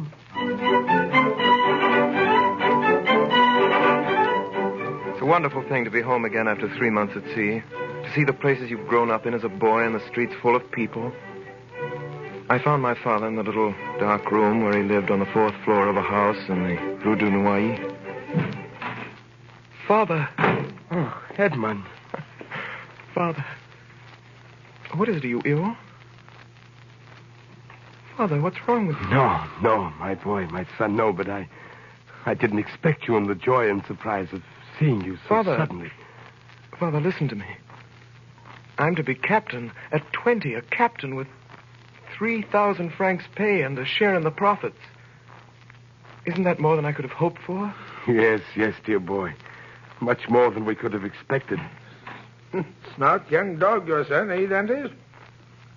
In the doorway stood our neighbor, the tailor, Caderousse. Captain, eh? I know someone below the church of Saint Michel who won't be sorry to hear about this, eh, Dantes? Mercedes? That's who he means, Father. And now that I know your will, with your consent, I'll go to her. Oh, go, dear boy, and heaven bless you in a wife, as it blessed me. In a wife? How fast you go, Father Dantes. She isn't his wife yet, as far as I know. She soon will be. Yes, but you were wise to return when you did, my boy. Well, Caderousse, what do you mean by that? Oh, I don't mean anything in particular. Mercedes is a very fine girl, and fine girls never lack suitors. There's one in particular, a cousin of hers, I think he is. Fernand Mondego. I've even heard it What's said... that? Oh, don't worry, my boy. Now that you're captain, who could refuse you? You just say that if I were not a captain... I didn't say that, my boy. I didn't say that. No offense meant, my boy. No offense.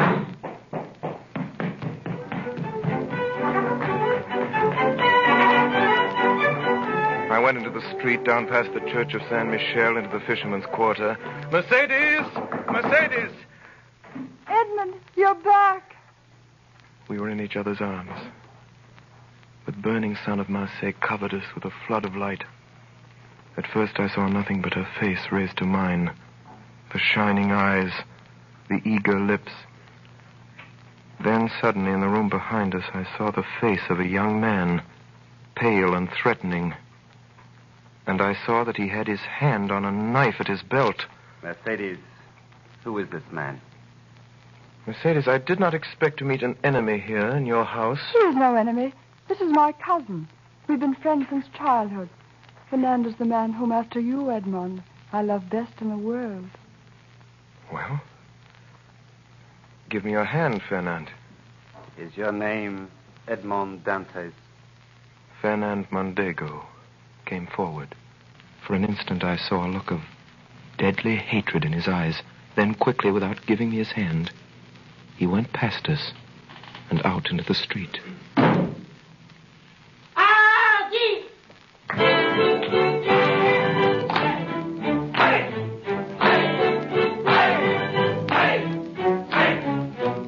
The betrothal feast is a gay affair in the South. Monsieur Morel removed every difficulty. The papers were soon drawn up. The arrangements were simple. Mercedes had no fortune. I had none to settle on her, and the wedding was set for 2. All our friends were there, and the crew of the Pharaoh and Mercedes people from among the fishermen.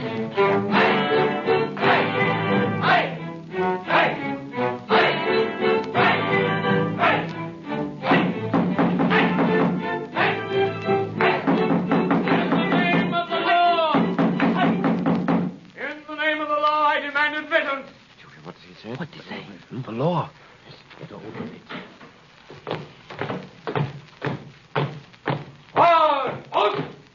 Who among the persons here assembled answers to the name of Edmond Dantes? I'm Edmond Dantes. What do you want of me? Edmond Dantes, in the name of the law, I arrest you. Arrest me? You'll be duly acquainted with the reason for your arrest at your first examination. Officer, he is my son. Smuggling, do you think? He's done nothing wrong. He's a good boy. Edmund. It is possible, in which case every reparation will be made. Edmund. Meantime, Edmond Dantes, you're under arrest. Why? Follow me. All attention! All!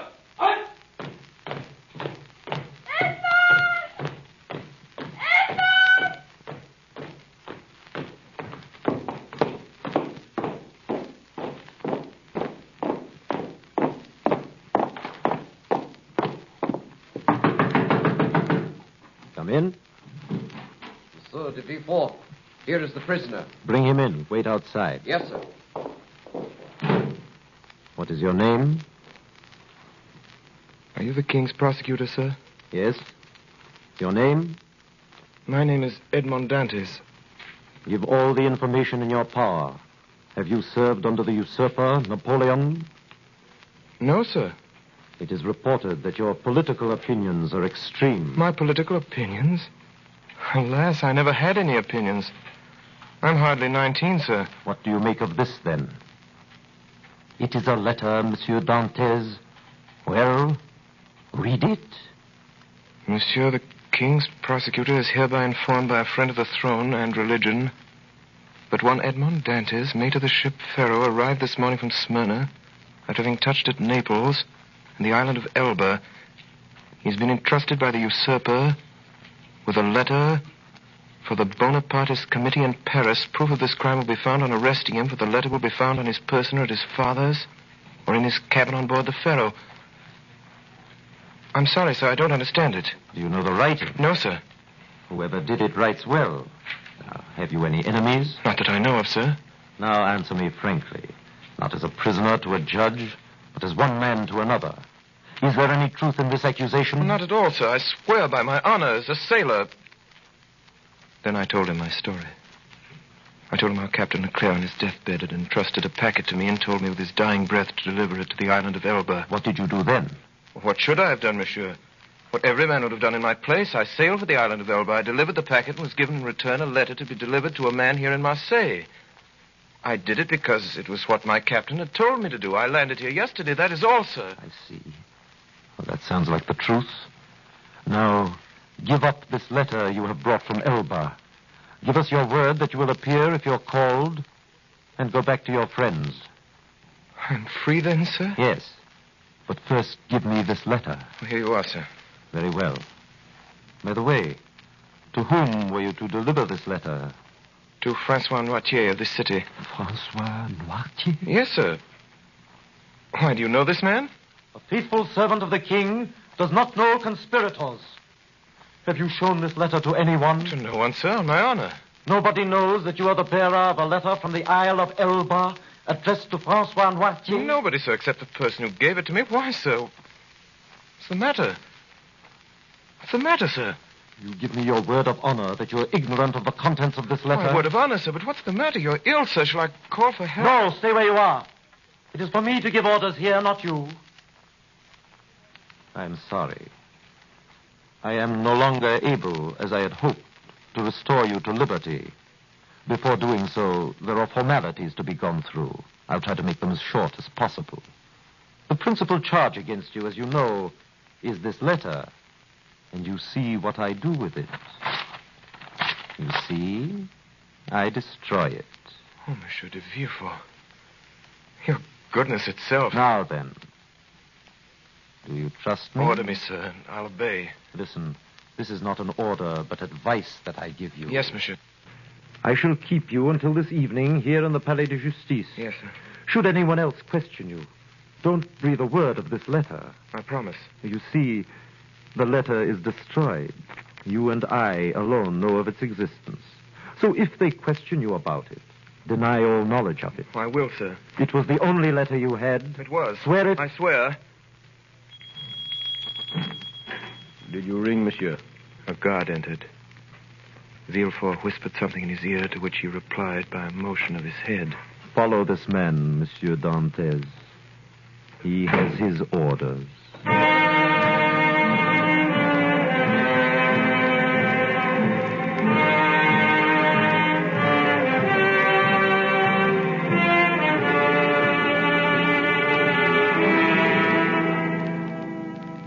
I was taken to a cell. Presently it grew dark. Hours later, I heard steps coming along the corridor. By the torches they carried, I saw the glittering sabers and carbines of 4 gendarmes. Edmond Dantes? Have you come to fetch me? Yes. By the orders of the king's prosecutor? I believe so. Come with us.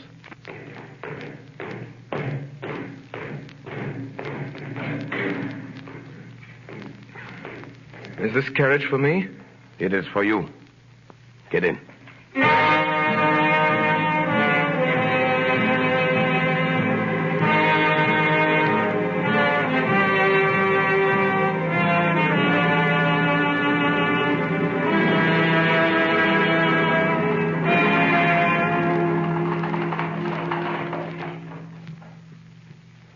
Get on board.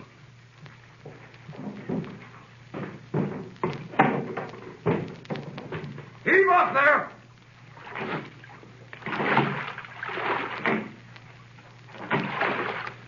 I sat in the stern sheets with a guard on each side of me in the little boat.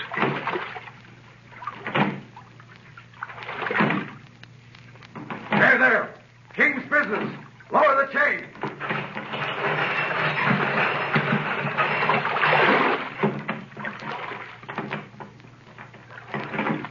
The chain that closes the mouth of the port at night was lowered. Soon we were outside the harbor. My first feeling was one of joy at breathing the fine sea air again, then of sadness as I saw the lights of La Reserve away to the left of me and heard the sound of voices and music coming through the open windows.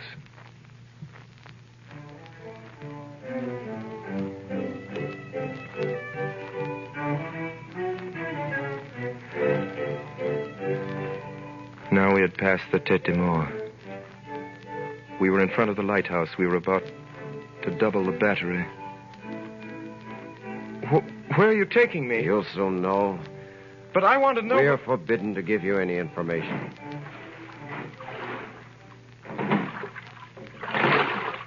Now we had left the Isle Rotonneau where the lighthouses stood, and we were going past the fisherman's quarter.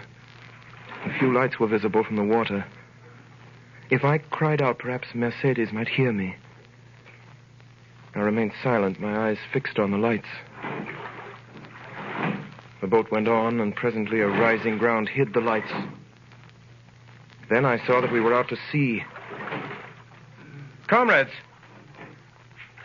For the love of God, tell me where we're going. You're a native of Marseille and a sailor, and yet you don't know where you're going? I have no idea. Well, unless you're blind or have never been outside the harbor, you must know. No. Look around you. Then suddenly, within 100 yards of me in the night, I saw a dark, frowning rock with a tower on it, like a great black scaffold. The Chateau d'If. Quite right, my friend. The Chateau d'If. Help! Help! Let me go! Help! Help! Help! I'm innocent! I'm innocent! I'm innocent! I'm innocent!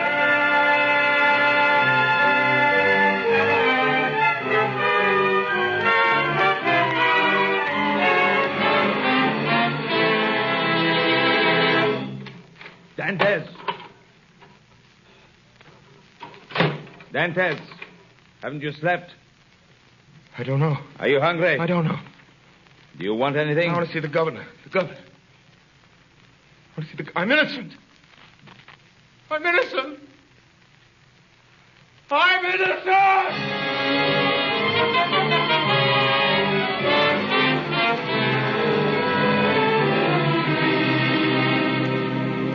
Another day. Another eternity. I threw out my food onto the floor. I walked round and round the narrow cell like a wild beast in its cage. I tore up the straw of my mattress. Dantes! Well, are you reasonable today? I want to see the governor. I've told you that's impossible. Why is it impossible? It's not allowed. I want to see the governor. Take my advice, my friend. Don't brood over what's impossible. You'll go out of your head. You think so? We had an instance of it here in this cell. The priest who was here before you. He kept offering the governor 1 million francs for his freedom. In the end, he went out of his head. When was he in this cell? 2 years ago. Was he set free? No. He was put in a dungeon. Listen to me. I want to see the governor. If you don't let me see the governor someday, I'll hide behind the door, and when you come in, I'll dash your brains out with a stool. That's, Hey, put that stool down. Are you going to let me see the governor? Put it down. Put that stool down. Put it down. Where do I see the governor? Yes. You shall see the governor at once. That's better. It's better. Hurry. Hurry!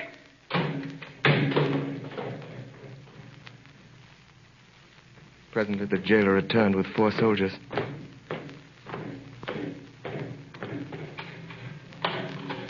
By the governor's orders, take the prisoner to the floor below. The dungeon, then? That's right. We put madmen with madmen. You don't understand. I tell you, I'm innocent. I'm innocent. I'm innocent.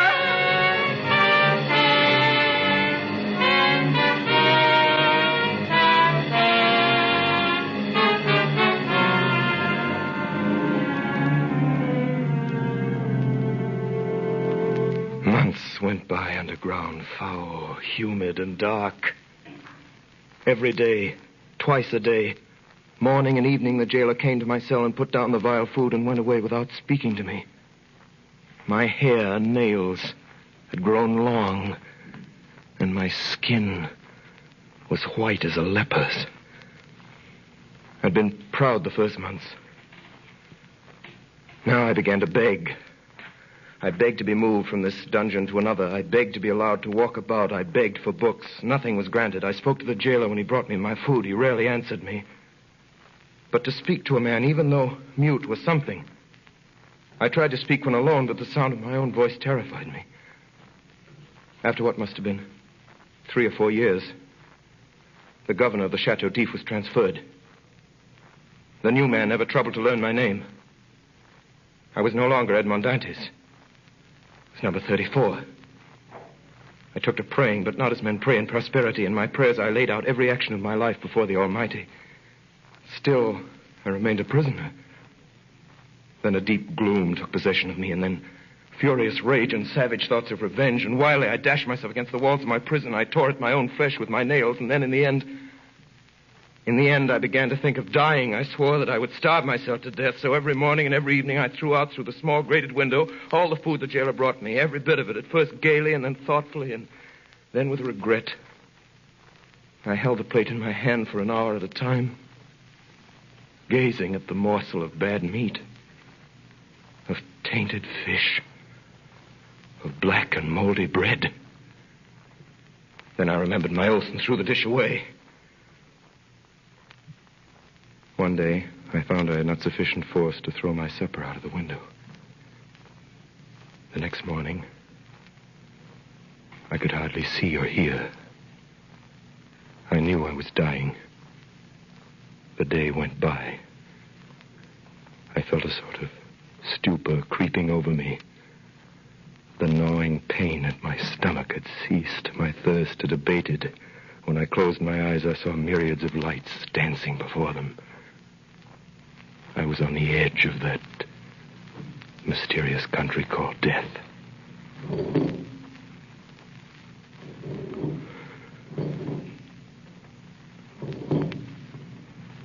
Suddenly, a little after dark, I heard a hollow sound in the wall against which I was lying. I sat up and listened. It was a continual scratching, as if made by a huge claw or some iron instrument scraping against the stones. Then all was silent. Soon afterwards it began again, nearer and more distinct. Perhaps it was only a workman repairing a neighboring dungeon. I would soon find out. The sound continued. With my earthenware jug, I knocked against the wall where the sound came.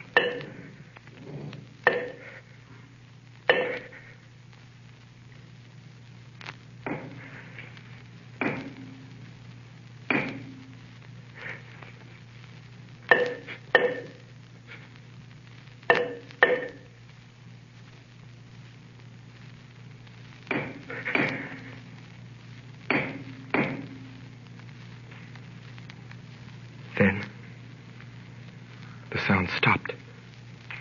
The night passed in complete silence. I never closed my eyes. 3 days passed. 3 long days. And never a sound. At last, on the 4th evening, whoever it was quite close to me now. I wanted desperately to help him. But I had nothing, no knife or sharp instrument. I smashed my earthenware jug. That night I moved my bed out from the wall and started to scrape the plaster with a piece from my broken jug. Soon the fragments of plaster began to fall away. In 3 days, I uncovered a large stone. The next day, about noon, the stone began to move. Oh, my God, don't fail me now. My God. Who talks of God in this place? Speak again. In the name of heaven. Speak. Who are you? A prisoner. Of what country? A Frenchman. Your name? Edmond Dantes. How long have you been here? Since the 28th day of February, 1815. Your crime? I'm innocent. And you? Who are you? I am number 27. How long have you been here? Since 1804. 20 years. All that night we worked. Then, just before dawn, a portion of the floor in my cell gave away. And from the bottom of this passage, the depth of which it was impossible to measure, appeared the head, then the shoulders, and lastly the body of a man.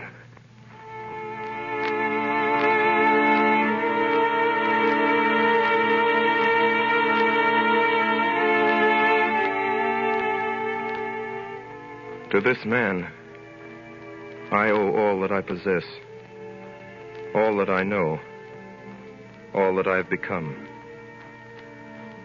In the prison, he was known as the Mad Priest. I never learned his name.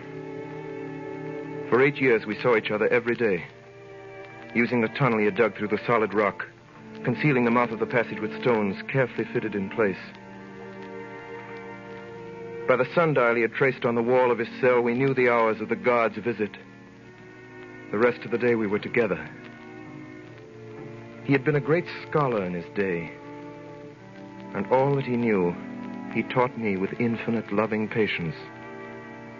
Day after day, year after year. Then, one morning when I went down, I found him standing in the middle of his cell, pale as death. Quick, Dantes, quick. Listen to what I have to say. What is it, Father? Tell me, I beseech you, what's the matter? I am dying. Help me to my bed. See, half my body is paralyzed already. Here, Father. Thank you, my son. Now listen to me. All is over with me. This night or tomorrow, I shall be dead. But, Father... I know the illness. There is no hope. And I shall never leave this place now. Before I die, there's something I want to give you. In his hand, he held a morsel of paper tightly rolled together.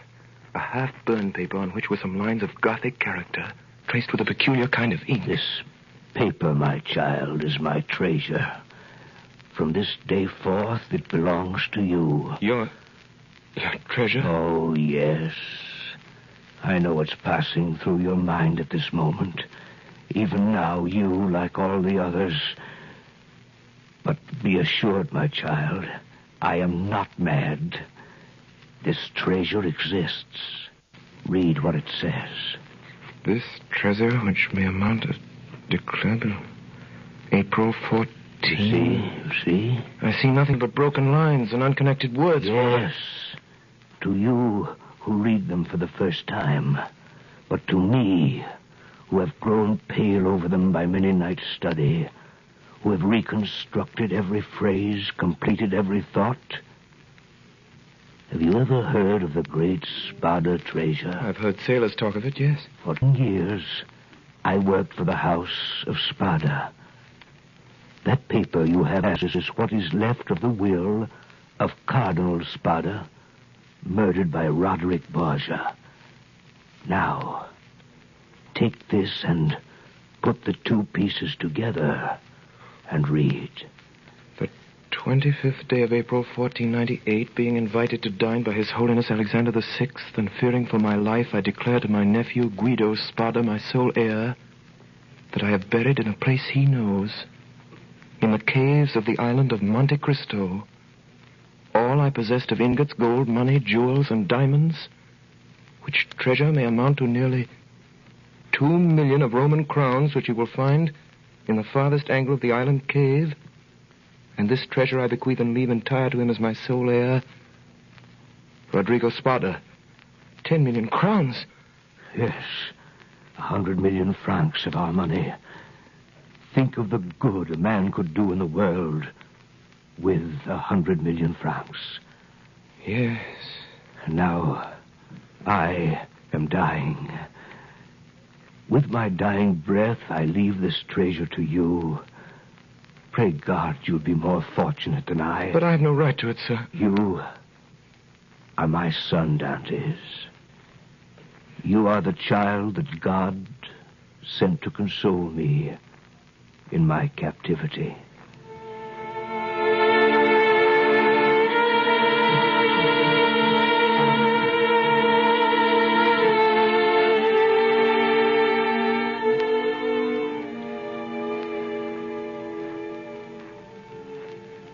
Two days later, in fearful agony, he died. I closed his eyes and laid him out to rest as well as I could. That night, the governor of the prison came down to look at the body. Well, the madman's gone to look after his treasure. With all his millions, he hasn't enough to pay for a shroud, eh? Is the iron heated? Yes, sir. Apply it to the soles of his feet. From where I stood in the secret passage, I could smell the sickening odor of burnt flesh. He's dead, all right. Poor devil. He was a priest. Get him the newest sack you can... What time shall we bury him, sir? The usual. When the cell was empty again, I went in. On the bed at full length, and faintly lighted by the light of a single candle, was visible a sack of coarse cloth. In it was stretched a long and stiffened form. I unlaced the sack, drew the corpse out, and carried it through the tunnel to my cell. I laid it on my bed, turned the head to the wall, and covered it with a sheet. For the last time, I kissed the ice-cold brow. Then I went back to the dead man's cell. There's a job I can do now. Right you are. Cold as the devil up there in that clearing. I could hear steps in the passage as the guards came down with the stretcher. Quickly, I laced up the sack around my body. I lay stiff, hoping they would not hear the beating of my heart. Here we go. You take the head. I'll take the feet. He's heavy enough for an old man. They say every year adds half a pound to the bones. Forward, March. Careful now. Steady, while I open this door. Lord, it's cold up here. Yeah, pleasant morning for a dip in the ocean. A bit chilly, I'd say. Have you got the weight? Here it is. Tie it on, around his feet. Yeah, that's right. Tight. See if you can do it any tighter.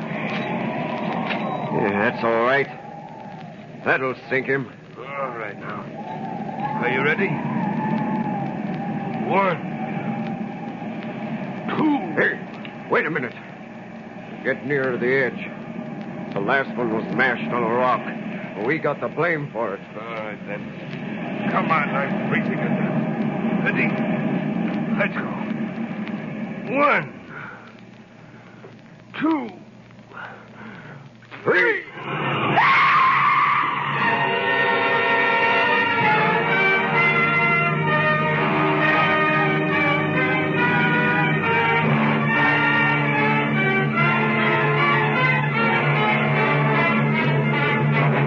You are listening to the CBS presentation of Orson Welles and the Mercury Theater on the Air in Alexander Dumas' Count of Monte Cristo.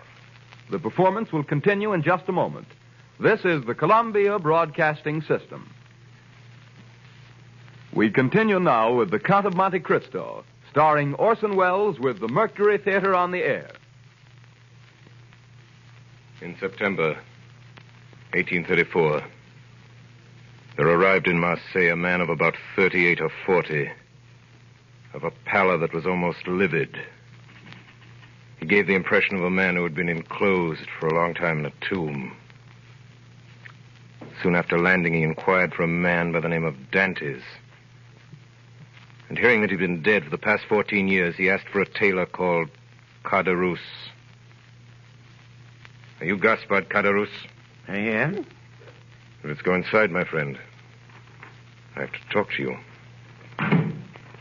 Well, what is it? Monsieur Caderousse, in the year 1814 or 15, did you know a young sailor by the name of Dantes?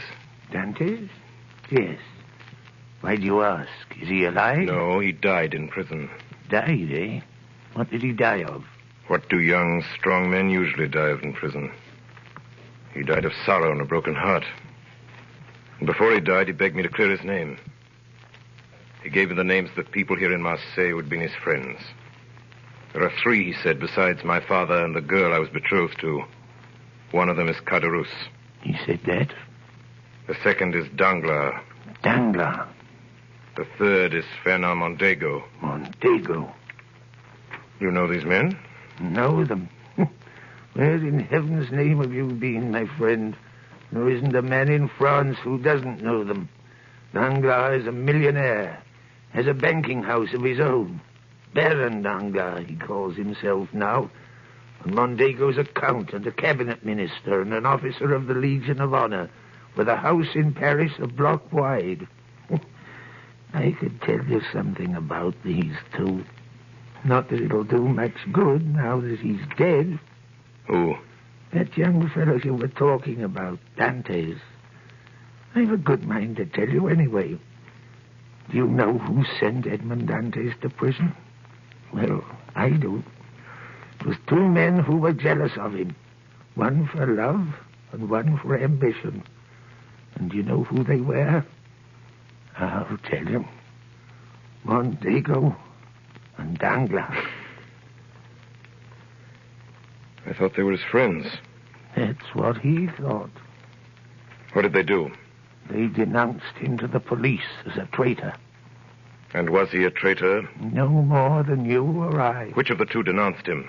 Both, monsieur. It was Danglars who wrote the letter, and Mondego who put it in the post. When was this letter written? At La Réserve, the night before the wedding. How do you know? Were you there? I was at the next table. They thought I was too drunk to hear. I see. How about this girl Dantes was betrothed to? Mercedes? Yes. Yes, that's her name. What happened to her?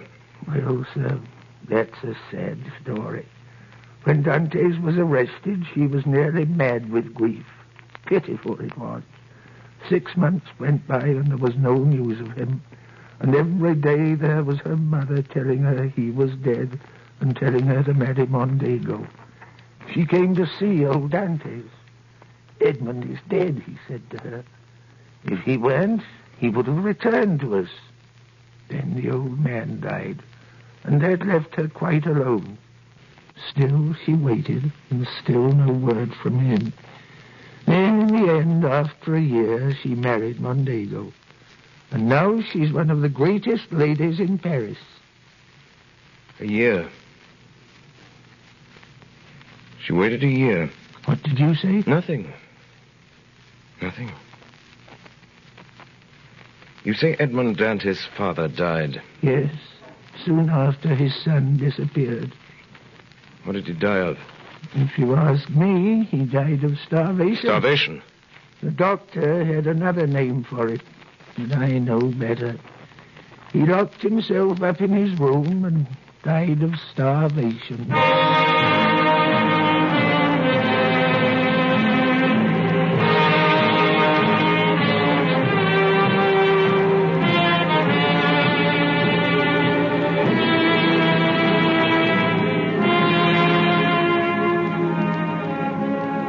Later that day, the stranger appeared at the Palais de Justice and asked to see the prison records for the year 1815.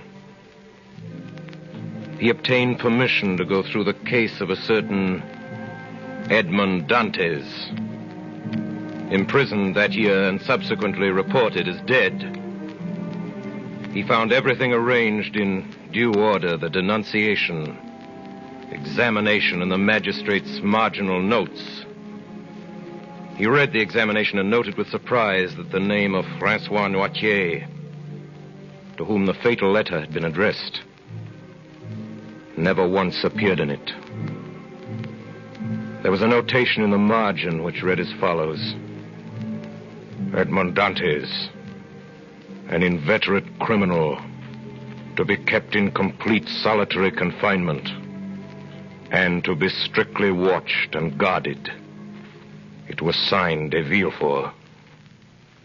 Below, in another hand, was written, prisoner killed while attempting to escape. That night, the stranger left Marseille, going north.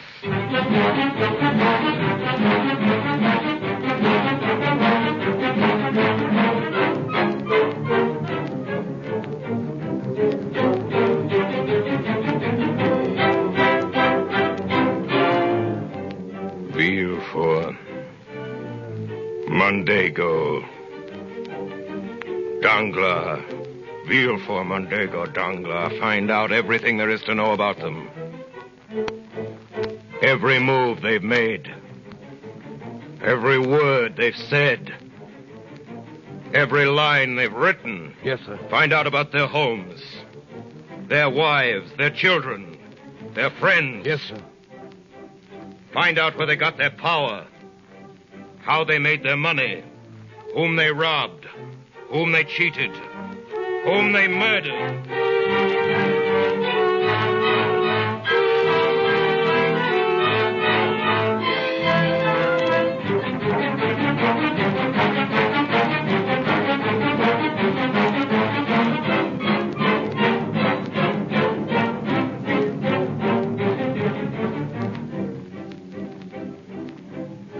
One day in November, Baron Danglars, head of the banking house of that name, received a visit from a new client.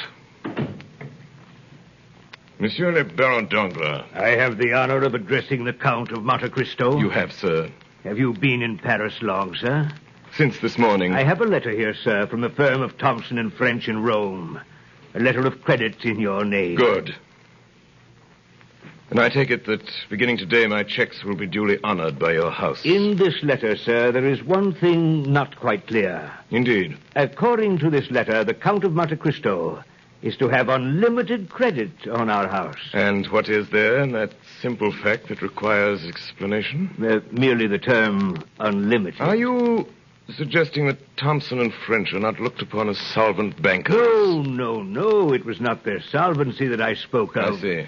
But the word unlimited in financial affairs is so extremely vague a term. To me, Baron, the word means exactly what it says. It means without limitation. I assure you, sir, that up to the amount of $1 million... I beg your pardon. I said that should you be hard-pressed, were you even to require $1 million... $1 million? My dear sir, for a trifle like that, I assure you I should never have troubled to open an account. 1 million francs. Excuse my smiling when you speak of a sum that I am in the habit of carrying in my pocketbook. I admit I am hardly If you would prefer not to handle this account, Baron Danglars, I have letters similar to yours addressed to Baring of London and Rothschild of the city. You need have no scruples in declining. I assure you I never entertained... No, you merely wish to be convinced that your stockholders ran no risk, nothing more. Very sound, Baron Danglars. I understand they include some of the greatest names in France. Am I right? The Duc de Mondego? The Baron de Villefort? It is not generally known that these gentlemen... Of course. Now we understand one another. I should like to draw tomorrow the sum of, shall we say, 6 million francs, half gold, half notes. 6 million francs? As you say, sir. If I should require more, I shall let you know. Oh, by the way, Baron Danglars, buy for me tomorrow 10,000 shares of Austrian Commonwealth. You have some information, sir, about this stock? You will find, sir, that I never gamble, except in certainties.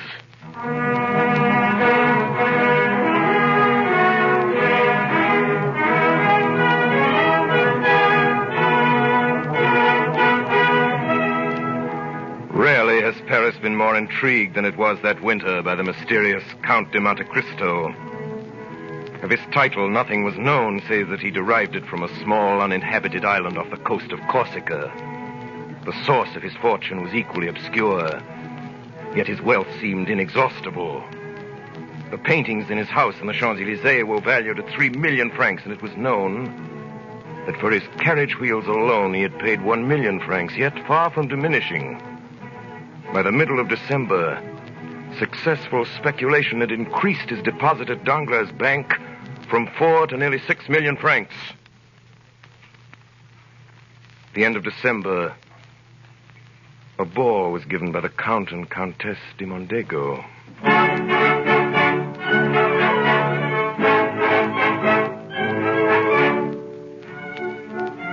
Monsieur, Madame de Noville, Monsieur le Baron de Villefort, Monsieur and Madame de Miller, Monsieur le Comte de Monte Cristo.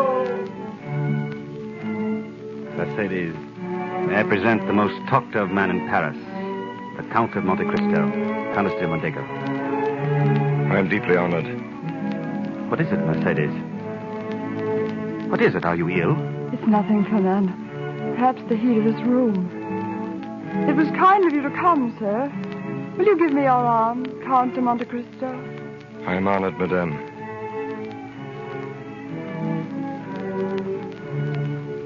Is it true, Count, what everyone is saying about you in Paris, that you've seen so much, traveled so far, and suffered so deeply? I have suffered deeply, madame. But now you are happy?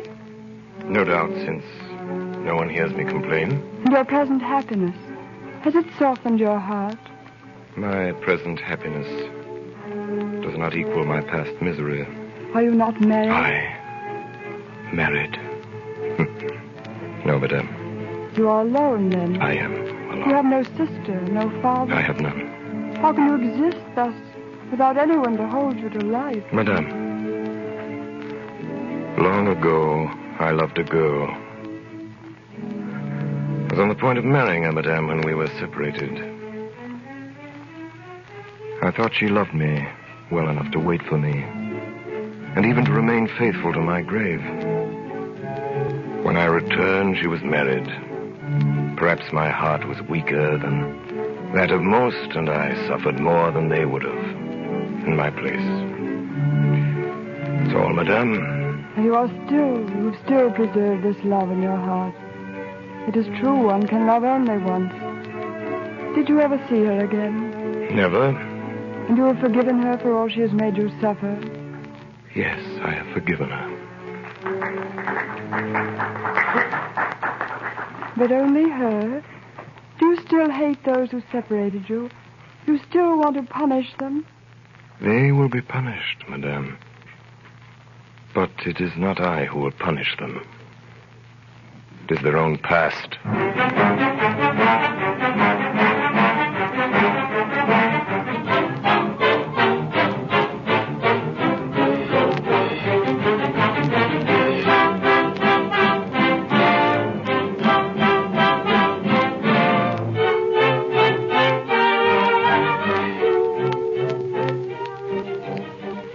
Danglars, Villefort, Mondego.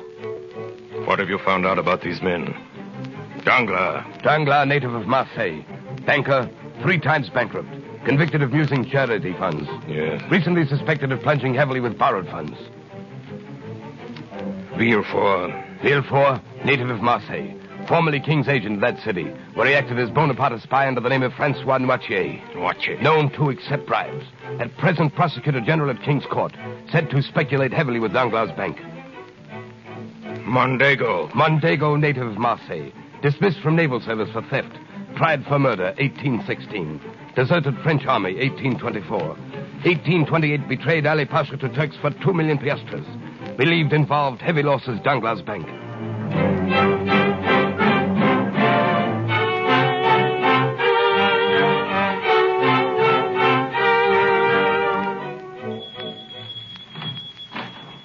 Monsieur Danglars. He's in the private office, Baron de Villefort.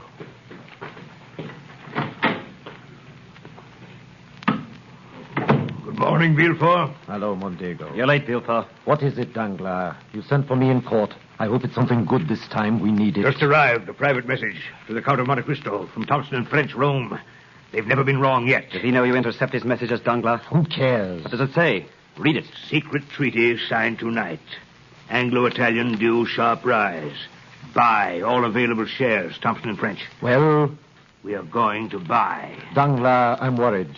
Everything you've touched has gone wrong lately. Those Belgian bonds, we lost $500,000 on them. Whose fault was that? On whose information? Can I have a Danglars if the government changes its mind? Gentlemen. Our situation is desperate. We've got to plunge. Things have been going badly lately. We have no choice. If it weren't for Monte Cristo's deposits, we'd have been bankrupt 3 weeks ago. If that money should be called today or tomorrow or the next day, this bank is ruined. Danglars, I don't see what that has to do with us. Oh, you don't you? If I go, you go. Make no mistake about that. Gentlemen. What do you propose to do about it, Danglars? It's our only chance to get out. I propose to buy every share of Anglo-Italian that comes into this market. With what? You forget, gentlemen. The Count of Monte Cristo has 6 million francs deposited in this bank. And what about this message? Does Monte Cristo get to see it? This message, gentlemen, was lost in transmission.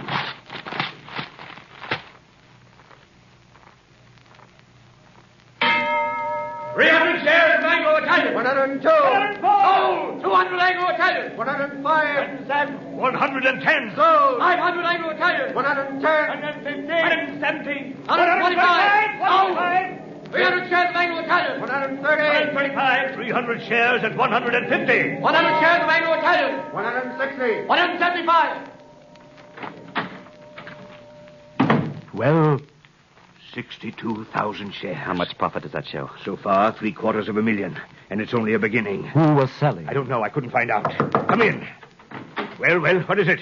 The Count of Monte Cristo to see you, sir. Tell him I'm not... Good afternoon, gentlemen. I hope I don't intrude. Danglars? De Villefort? Mondego? How fortunate. Gentlemen, I'm here to say goodbye. Goodbye? I have decided to leave Paris for a while. Perhaps forever. Before I go, there are certain things I have left to do. Monsieur Danglars, I am in need of money for my journey. My credit on your books as of tonight is 6 million francs, less about 1 million to cover certain stocks I sold short today. Here is a check for 5 million francs made out to cash. My carriage is outside. I will take half in notes, half in gold. But surely... I beg your pardon? Surely, sir, such a very large sum. If you could conveniently wait for this money for 24 or for the most, 48 I told hours. you. Baron Danglars, I am leaving Paris tonight. Oh, by the way, Baron, you may be interested to learn. Less than an hour ago, Anglo-Italian went into liquidation. At this moment, that stock is worth less than the paper on which it's printed. But the message from Thompson and French... That message was sent on my instructions 3 days ago. You see, gentlemen, I own Thompson and French. It is not true that the treaty... As far as I know, Mondego, there never was any question of a treaty. But it means... It means that you 3 gentlemen are ruined. It means that you, Danglars, have robbed the poor and the helpless for the last time. I'll prosecute you for this. I'll issue a warrant for your arrest. I don't think you will, Baron de Villefort. In the first place, that message was addressed to me. In the second place, since noon today, there has been in the hands of the Minister of Justice a complete record of the career of Francois Noirtier, Baron de Villefort, spy, thief, forger, informer, What are you? perjurer. Who am I? Still you do not know? I know you very well, Fernand Mondego. And tomorrow all Paris will know you for what you are. Deserter, traitor, murderer. Who are you? What have we done to you? You condemned me to a slow, horrible death. You killed my father. You deprived me of love, of freedom, of happiness. Stop! In God's name, who are you? I am the specter of a wretch you buried in the dungeons of the Chateau d'If. You guess it now, do you not? Or rather, you remember it. For notwithstanding all my sorrows and my tortures, I show you now a face which has the happiness of revenge and which is young again. A face you must often have seen in your dreams since your marriage, Mondego, with Mercedes, my betrothed. Yes, Mondego. I am Edmond Dantes.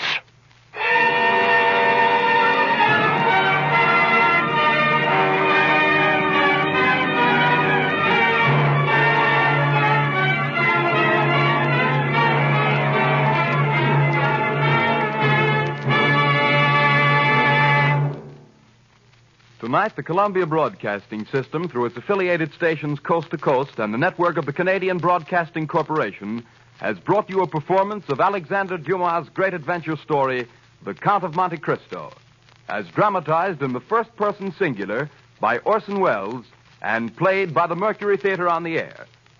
In the cast this evening, Ray Collins as the Abbé Faria, George Coulouris as Monsieur Morel, Edgar Barrier as de Villefort, Eustace Wyatt as Caderousse, Paul Stewart as Old Dantes, Sidney Smith as Fernand Mondego, Richard Wilson as the officer, William Allen as a merchant, Anna Stafford as Mercedes, and Orson Welles as Edmond Dantes, the Count of Monte Cristo.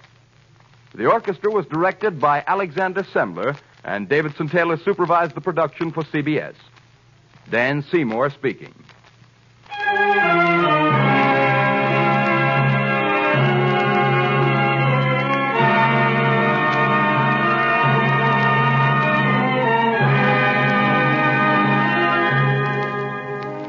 Next week at this same time, another great narrative brought to life by Orson Welles and the Mercury Theater on the air. The Man Who Was Thursday by G.K. Chesterton. This is the Columbia Broadcasting System.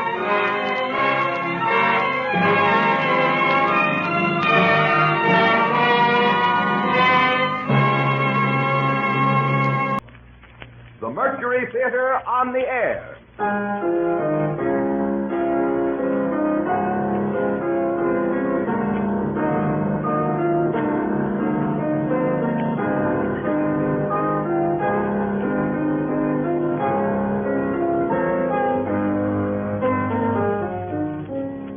The Columbia Broadcasting System takes pleasure tonight in bringing you the first of a new series of weekly broadcasts by Orson Welles and the Mercury Theater on the air. 2 months ago, this brilliant Broadway company came to radio as the first complete theatrical producing unit ever to take the air.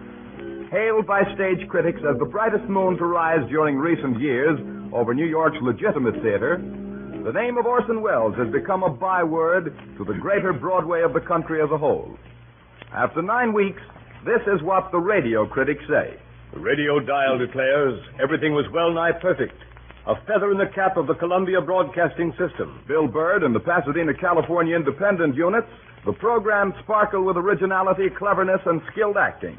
The series suggests new avenues of approach in the development of radio drama. Says the St. Louis Democrat, a master of the theater, be it stage or radio, Mr. Welles' choice of classics is a master strike. A must for any listener, declares the Camden, New Jersey Post. And finally, the Cleveland Plain Dealer asserts there was nothing in the production the ear could not see.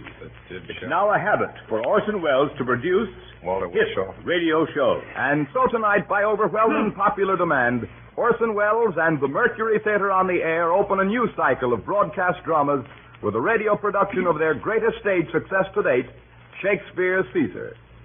And here is Orson Welles himself to tell you about it. The director of the Mercury Theater, the star and producer of these programs, Orson Welles. Good evening. Julius Caesar was done by the Mercury Theater without benefit of toga. It was as timely last October as it was 1,650 years after Caesar's murder when Shakespeare wrote it. And it is as timely today. A glance at your newspaper headlines and you will understand why tonight we could wish for the extra dimension of television. Shakespeare's great political tragedy about the death of a dictator, which is also the personal tragedy of a great liberal, exists in all times without identification or special reference to its time. Its story is real Roman history, and its source is the Roman historian Plutarch. From the Plutarch texts for the medium of radio broadcasts, we have arranged a running commentary on the action of the play. No voice is better known, and none could be more suitable than that of radio's outstanding news commentator, Mr. H.V. Kaltenborn. And so tonight, the Columbia Broadcasting System begins the new series of the Mercury Theater on the Air with Orson Welles' world-famous production of Julius Caesar, starring the original New York cast: Orson Welles as Brutus, Martin Gable as Cassius, George Coulouris as Antony, and Joseph Holland as Caesar, with music by the celebrated American composer Mark Blitzstein, and H.V. Kaltenborn as the narrator. This is the history of a political assassination, the killing of a man who tried to make himself king. It is an account of how the murder was prepared, how it was carried out, and what happened later to the men who took part in it.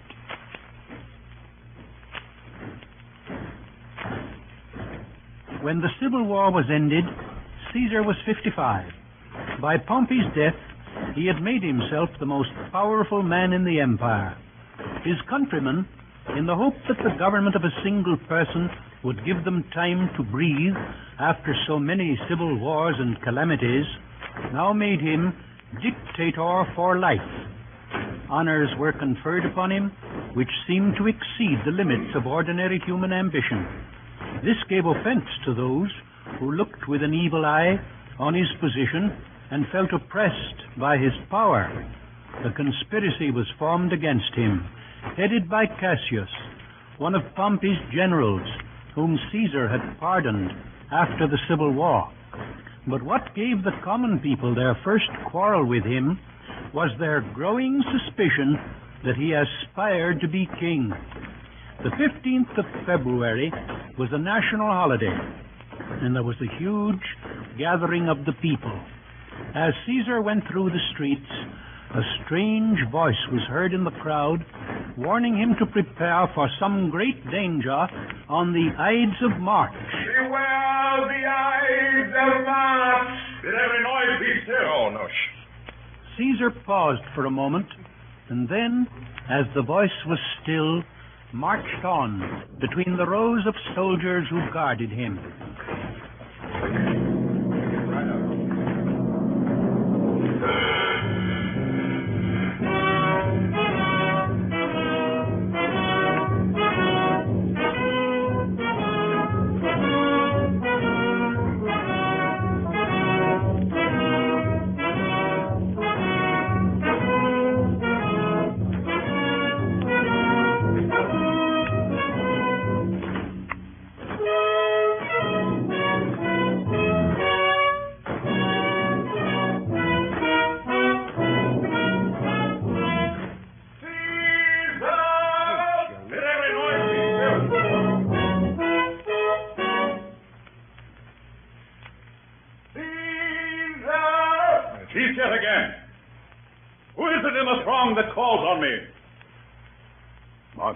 Caesar, my lord.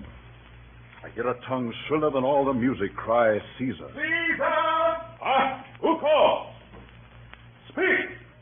Caesar is turned to hear. Beware the Ides of March! What man is it?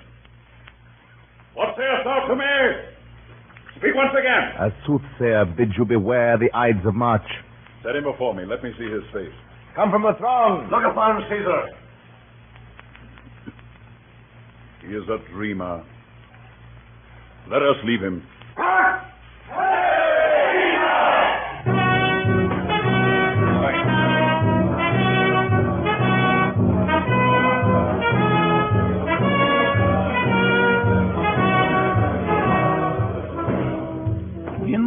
forum, high above the heads of the people, Don't look at me. Go ahead. a golden throne had Look been at set him. for Caesar. Mark Antony, his friend, was consul at the time.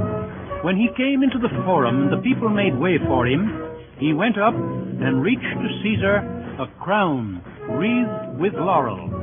Upon this there was a shout, but only a small one, made by the few who were planted there for that purpose. And when Caesar refused the crown, there was universal applause.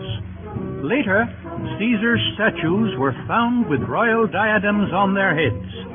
Marullus and Flavius, two tribunes of the people, went presently and pulled them off. For this Caesar had them arrested. This was the day on which Cassius, the leader of the conspiracy, first came to Brutus, the most honored man in Rome, and tried to enlist his aid. Tell me, good Brutus. Louder. Can you see your face? No, Cassius, for the eye sees not itself, but by reflection, by some other thing. It is just. Quieter. And it is very much lamented, Brutus, that you have no such mirrors as will turn your hidden worthiness into your eye, that you might see your shadow. I have heard where many of the best respect in Rome, except immortal Caesar, speaking of Brutus, and groaning underneath this age's yoke, have wished that noble Brutus had his eyes. Into what dangers would you lead me, Cassius? That you would have me seek into myself for that which is not in me. Therefore, good Brutus, be prepared to hear. And since you know you cannot see yourself so well as by reflection, I, your glass, will modestly discover to yourself that of yourself which you yet know not of.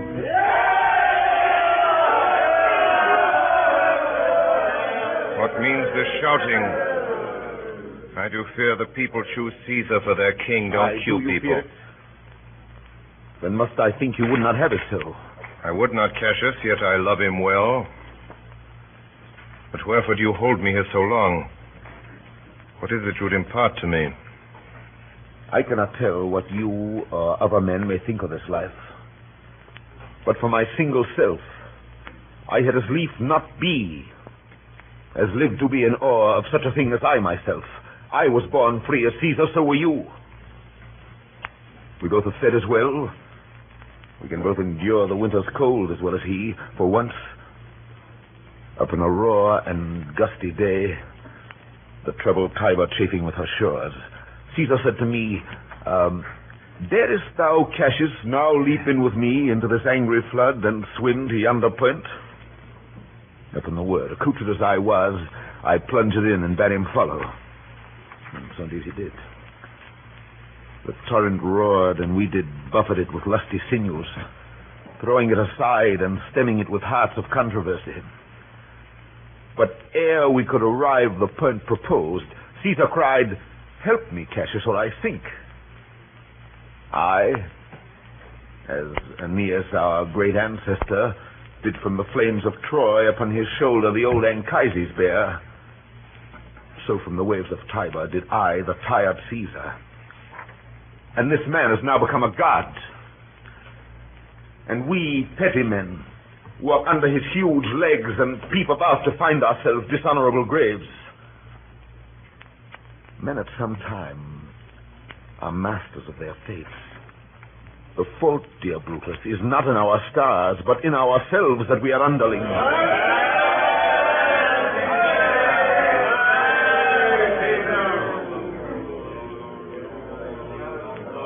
Were you Q people? I'm not running this show. Mr. Kaltenborn. I have no such insert. Keska, would you speak with me? Aye, Keska. Tell us what has chanced today. Why, there was a crown offered Caesar. And being offered him, he put it by with the back of his hand, thus. And then the people fell a-shouting. Who offered him the crown? Why, Antony. Tell us the manner of it. I can as well be hanged to tell the manner of it. I saw Mark Antony offer him a crown. It was not a crown, neither. 'Twas one of these coronets. And as I told you, he put it by once. But for all that, to my thinking, he would fain have had it. Then he offered it to him again. Then he put it by again. But to my thinking, He was very loath to lay his fingers off it. And then he offered it the third time. He put it the third time by. And still as he refused it, the rabblement hooted and clapped their chopped hands, and offered such a deal of stinking breath because Caesar refused the crown that it had almost choked Caesar. For he swooned it and fell down at it. And for mine own part, I durst not laugh, for fear of opening my lips and receiving the bad air. What said he when he came unto himself? He said if he had done or said anything amiss, he desired their worships to think it was his infirmity. 3 or 4 wenches where I stood cried, "Alas, good soul," and forgave him with all their hearts. But there's no heed to be taken of them. If Caesar had stabbed their mothers, they would have done no less. Did Cicero say anything? Aye, he spoke Greek. To what effect? Those that understood him smiled at one another and shook their heads. But for mine own part, it was Greek to me. I could tell you more news, too. Marullus and Flavius, for pulling scarves off Caesar's images, are put to silence. There was more foolery yet, if I could remember it. And so it is. For this time I will leave you. What you have said I will consider. What you have to say I will with patience hear, and find a time both meet to hear and answer such high things. Till then, my noble friend, chew upon this. Brutus had rather be a villager than to repute himself a son of Rome under these hard conditions as this time is like to lay upon us. Farewell both. Well, Brutus, thou art noble. Yet I see thy honorable metal may be wrought from that it is disposed. Therefore it is meet that noble minds keep ever with their likes. For who so firm that cannot be seduced? If I were Brutus now and he were Cassius, he should not humor me. I will this night, in several hands, in at his windows throw, as if they came from several citizens' writings, all tending to the great opinion that Rome holds of his name, wherein obscurely Caesar's ambition shall be glanced at. And after this, let Caesar seat him sure, for we will shake him, or worse days endure. It is probable that Caesar was not unaware of the conspiracy, for when it was reported to him about that time that Dolabella was in a plot against him, he said he did not fear such fat, luxurious men, but rather the pale, lean fellows, meaning Cassius. Mark Antony. Caesar. Let me have men about me that are fat, sleek-headed men, and such as sleep o' nights. Yon Cassius has a lean and hungry look. Such men as he are never at heart's ease whilst they behold a greater than themselves. And therefore are they very dangerous. Fear him not, Caesar. He is not dangerous. I rather tell thee what is to be feared than what I fear. For always, I am Caesar. No production there. No press or anything.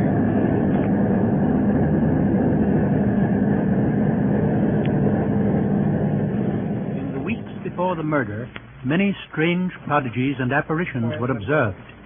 As to the lights in the heavens, the noises heard in the night, and the wild birds which perched on the housetops, these are not perhaps worth taking notice of in so great a case as this. But a number of men were seen in the forum, looking as though they were heated through with fire, fighting with each other. A quantity of flame issued from the hand of a soldier's servant, so that they who saw it thought he must be burned, but he had not been hurt. There were fearful storms over the city. The conspiracy continued to spread.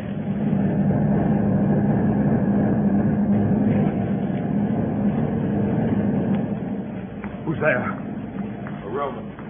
Catch us by your voice. Here it is. Good evening, sir. Brought you Caesar home? What night is this? A very pleasing night to honest men. I got you moved when all the sway of earth shakes like a thing in turn. Oh, Cassius, I have seen tempests when the scolding winds have rived the knotty oaks. And I've seen the ambitious ocean swell and rage and foam to be exalted with the threatening clouds. But never till tonight, never till now, did I go through a tempest, dropping fire. I saw you anything more wonderful? Oh, they were drawn upon a heap 100 ghastly women, transformed with their fear, who swore they saw men all in fire walk up and down the streets. And yesterday, the third of night, did sit even at noonday upon the marketplace, hooting and shrieking. When these prodigies do so conjointly meet, let not men say, these are their reasons, they are natural. Indeed, it is a strange disposed time. Whoever knew the heavens menace so? Those that have known the earth so full of faults. Now could I send a name to thee, a man most like this dreadful night. A man no mightier than myself. Or me. Caesar that you mean? Is it not Cassius? Indeed, they say the senators tomorrow mean to establish Caesar as a king.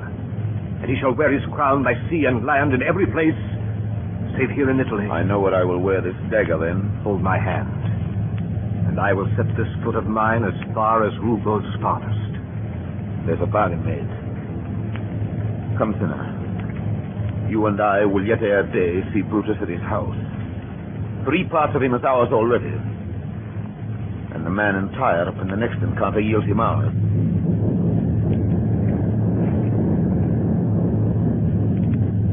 Still Brutus hesitated, and still the conspirators tried to win him to their cause. Letters were placed where he would find them. You are asleep, Brutus. You are no longer Brutus. Brutus, thou sleepst. Awake and see thyself. Shall Rome speak, strike, redress? Brutus, thou sleepst. Awake. Such instigations have been often dropped where I've took them up. Shall Rome... thus must I piece it out. Shall Rome stand under one man's awe? What? Rome? My ancestors did from the streets of Rome the Tarquin drive, when he was called a king.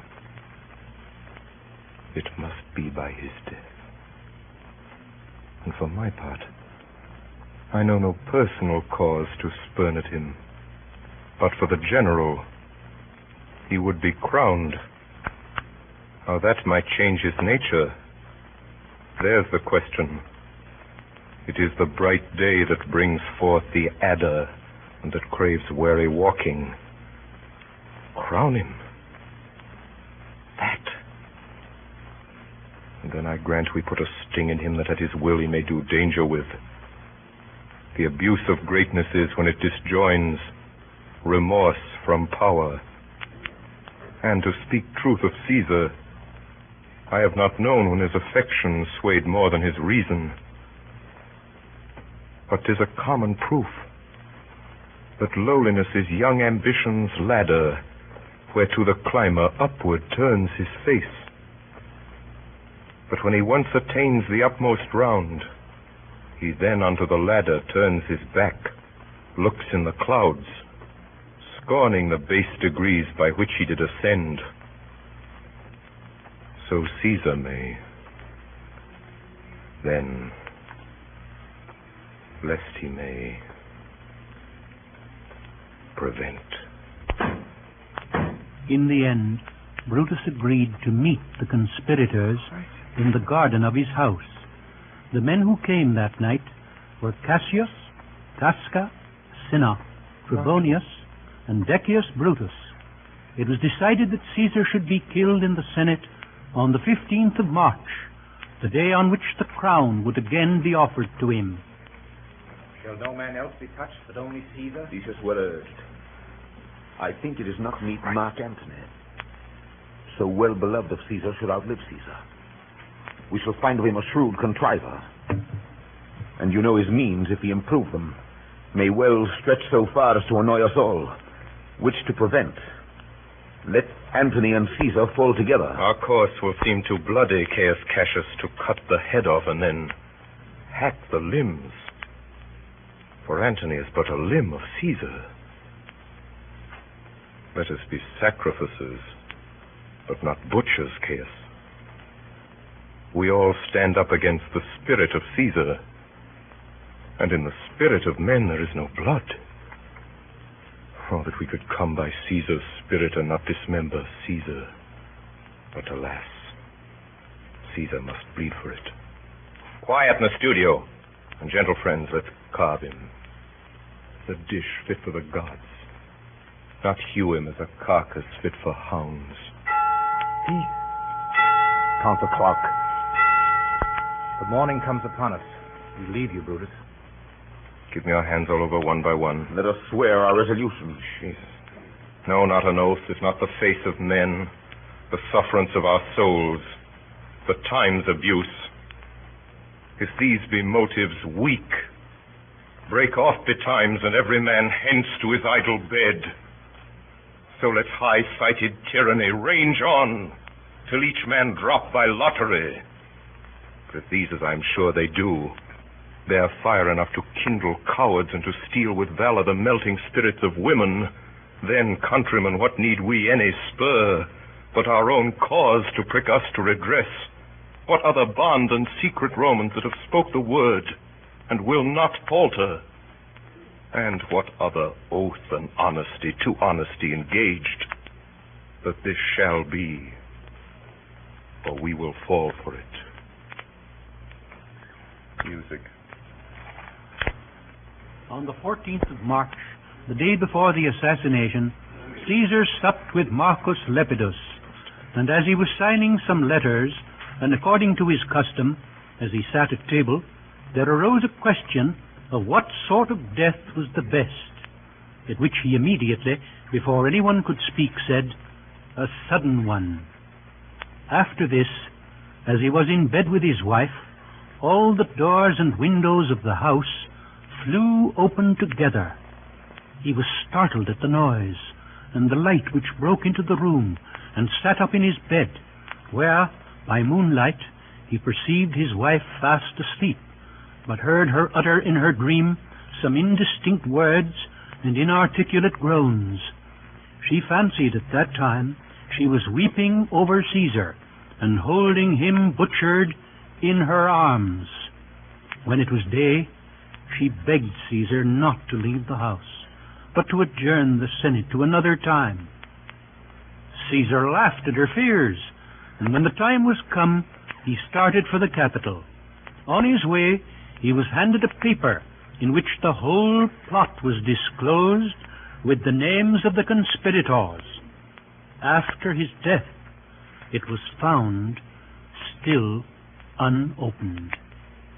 When Caesar entered, the Senate stood up to show their respect for him.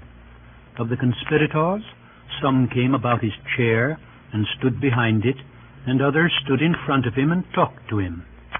Then Tilius, laying hold of Caesar's cloak with both hands, pulled it down from his neck, which was the signal for the assault. Casca, that stood behind him, gave him the first wound in the neck. It was not mortal, and Caesar turned and put his hand on the dagger and kept hold of it. The conspirators closed around him with their naked knives in their hands. Which way soever he turned, he was met with blows, and saw their blades leveled at his face and eyes. For it had been agreed that they should each of them make a thrust at him, and flesh themselves with his blood, for which reason Brutus also gave him one stab in the groin. Some say that he fought and resisted all the rest.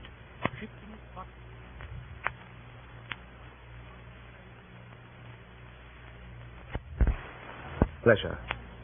Live 1,000 years, I shall not find myself so apt to die as here by Caesar, and by you cut off, the choice and master spirits of this age. Oh, Antony, beg not your death of us. What compact mean you to have with us? Will you be pricked in the number of our friends? Friends, am I? With you all, and love you all, upon this hope that you shall give me reasons why and wherein Caesar was dangerous. Our reasons are so full of good regard that were you Antony, the son of Caesar, you should be satisfied. That's all I seek. And am moreover suitor that I may produce his body in the marketplace, and in the pulpit, as becomes a friend, speak in the order of his funeral. You shall, Mark Antony. Brutus, a word with you. You know not what you do. Do not consent and enter to speak in his funeral. Know you how much the people may be moved by that which you will utter? By your pardon. I will myself into the pulpit first.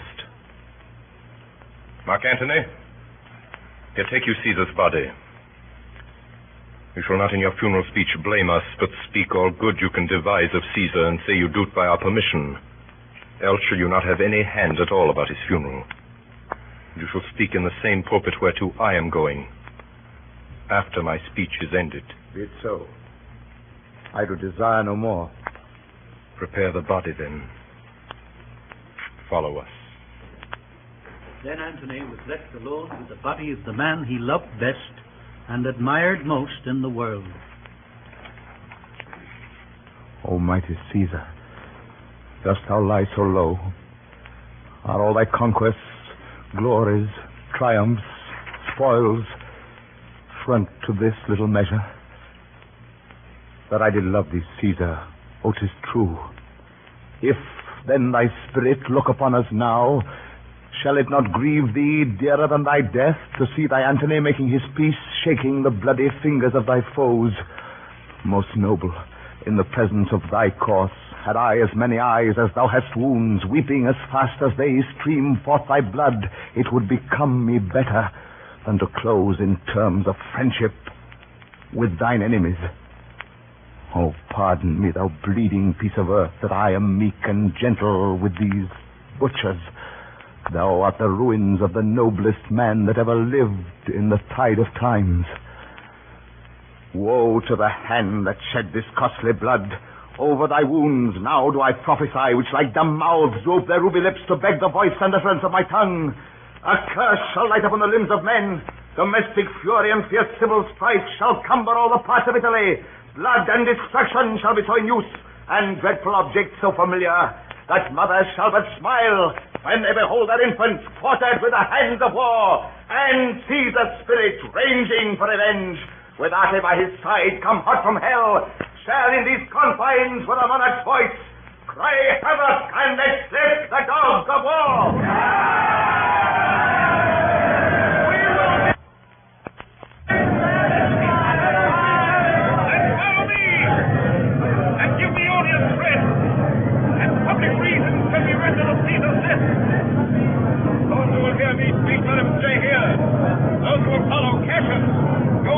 I will hear Brutus. I will hear Cassius and compare their reasons. People and senators, be not affrighted. Fly not, stand still. Ambition, get his pay. The noble Brutus is ascended. Silence! Then Brutus came down from the Capitol among the crowd and made a speech to the people, who listened without expressing either pleasure or resentment, but showed by their silence that they pitied Caesar and respected Brutus. Be patient. Be patient till the last. Romans, countrymen, lovers, hear me for my cause, and be silent that you may hear. Believe me for mine honor, and have respect to mine honor, that you may believe. Censure me in your wisdom, and awake your senses, that you may the better judge. If there be any in this assembly, any dear friend of Caesar's, to him I say that Brutus's love to Caesar was no less than his. If then that friend demand why Brutus rose against Caesar, this is my answer. Not that I loved Caesar less, but that I loved Rome more. Had you rather Caesar were living and die all slaves than that Caesar were dead, to live all free men?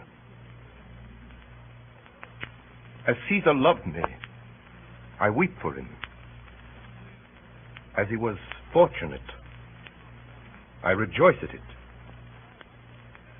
As he was valiant, I honor him. But as he was ambitious, I slew him. There is tears for his love, joy for his fortune, honor for his valor, and death for his ambition. Who is here so base that would be a bondman? If any, speak for him have I offended. Who is here so rude that would not be a Roman? If any, speak for him have I offended. Who is here so vile that would not love his country? If any, speak for him have I offended. I pause for a reply. None! Then none have I offended. I've done no more to Caesar than you will do to Brutus. Here comes his body, mourned by Mark Antony, who, though he had no hand in his death, shall receive the benefit of his dying, a place in the Commonwealth, as which of you shall not? Good countrymen, let me depart alone, and for my sake stay here with Antony, do grace to Caesar's corpse, and grace his speech, tending to Caesar's glories, which Mark Antony, by our permission, is allowed to make. I do entreat you, not a man depart, save I alone, till Antony have spoke. With this I depart, that as I slew my best lover for the good of Rome, I have the same dagger for myself when it shall please my country to need my death. You are listening? You are listening to the CBS presentation of Orson Welles and the Mercury Theater on the Air in the first of a new series of Sunday night dramatic productions. The performance of Caesar will continue in just a moment. This is the Columbia Broadcasting System. Orson Welles and the Mercury Theater on the Air in Caesar, presented with the original Mercury Theater cast and with Orson Welles in the role of Brutus. When Brutus was gone, the body of Caesar was brought out into the forum, all mangled with wounds. And Antony made a funeral oration to the people in praise of Caesar, and finding them moved by his speech, he unfolded the bloody garment of Caesar and showed them in how many places it was pierced, and the number of his wounds. He also told them at this time of Caesar's will, in which it was found that he had left a considerable legacy of money to each one of the Roman citizens. For Brutus' sake, I am beholding to you. What does he say of Brutus? He says for Brutus' sake he finds himself beholding to us all. Speak no harm of Brutus here. Caesar was a tyrant. Bless the Roman rid of him. You gentle Romans. Friends, Romans, countrymen, lend me your ears. Let us see what Antony can say. I come to bury Caesar, not to praise him. The evil that men do lives after them. The good is oft interred with their bones. So let it be with Caesar. The noble Brutus hath told you Caesar was ambitious. And it was so. It was a grievous fault. And grievously hath Caesar answered it. Here, under leave of Brutus and the rest, for Brutus is an honorable man. So are they all honorable men. Come I to speak in Caesar's funeral. He was my friend, faithful and just to me. But Brutus says he was ambitious, and Brutus is an honorable man. He hath brought many captives home to Rome, whose ransoms did the general coffers fill. Did this in Caesar seem ambitious? When that the poor have cried, Caesar hath wept. Ambition should be made of sterner stuff. Yet Brutus says he was ambitious, and Brutus is an honorable man. You all did see that on the Lupercal I thrice presented him a kingly crown, which he did thrice refuse. Was this ambition? Yet Brutus says he was ambitious, and sure, he is an honorable man. I speak not to disprove what Brutus spoke, but here I am to say what I do know. You all did love him once, not without cause. What cause withholds you then to mourn for him? O judgment, thou art fled to brutish beasts, and men have lost their reason. Bear with me. My heart is in the coffin there with Caesar. And I must pause till it come back to me. Methinks there is much reason in his saying. Thou consider rightly of the matter, Caesar has had great wrong. I hear there was a word come in his place. Mark ye his word, he would not take the crown. He would not take the crown. Therefore it is certain he was not ambitious. If he found so, some will purify. Poor Antony, over that Rome, Antony. I was weak.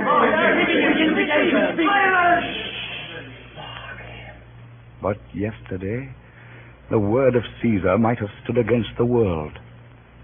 Now lies he there, and none so poor to do him reverence.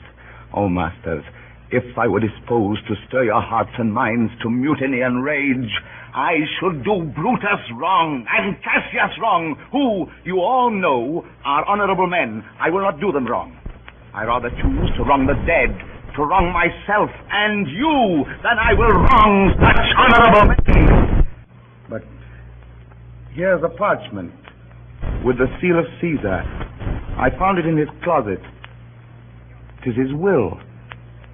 Let but the commons hear this testament, which, pardon me, I do not mean to read, and they would go and kiss dead Caesar's wounds, and dip their napkins in his sacred blood, yea, beg a hair of him for memory, and dying mention it within their wills, bequeathing it as a rich legacy unto their issue.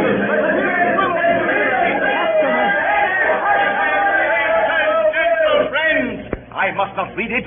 It is not meet you know how Caesar loved you. You are not wood, you are not stones, but men. And being men, hearing the will of Caesar, it would inflame you, it would make you mad. Yes, 'tis good you know not that you are his heirs. Or if you should, or what would come of it? Let's hear the will. The will. The will. You be patient.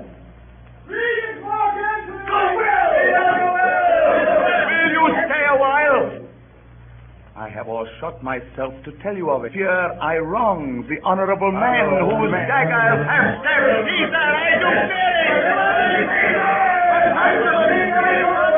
That's the will. The will.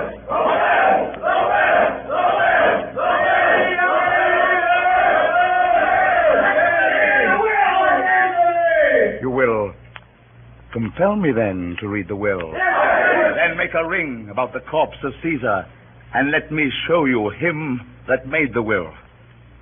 Shall I descend? And will you give me leave? Come down. Descend. You shall have leave. Room for Antony. Most noble Antony. Silence. A ring.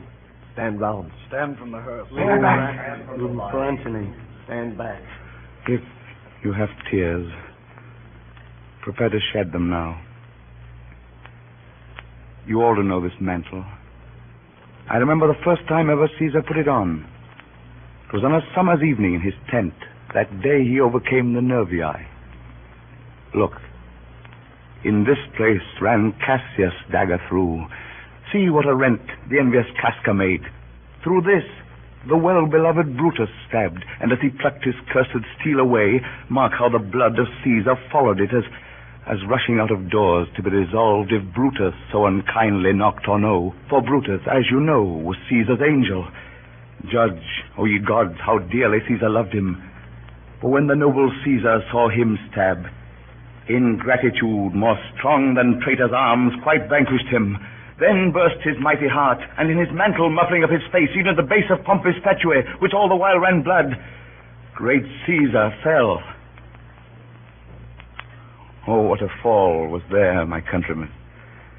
Then I, and you, and all of us fell down, whilst bloody treason flourished over us.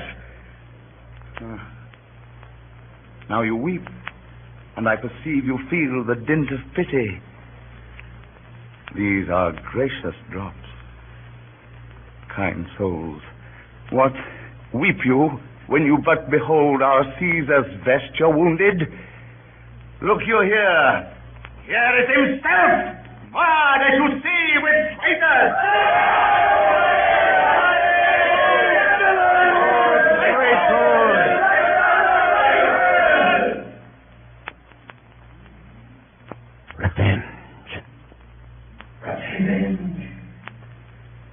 Revenge.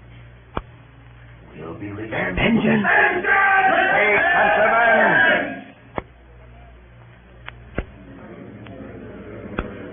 He said, hear the noble Antony. We'll hear him.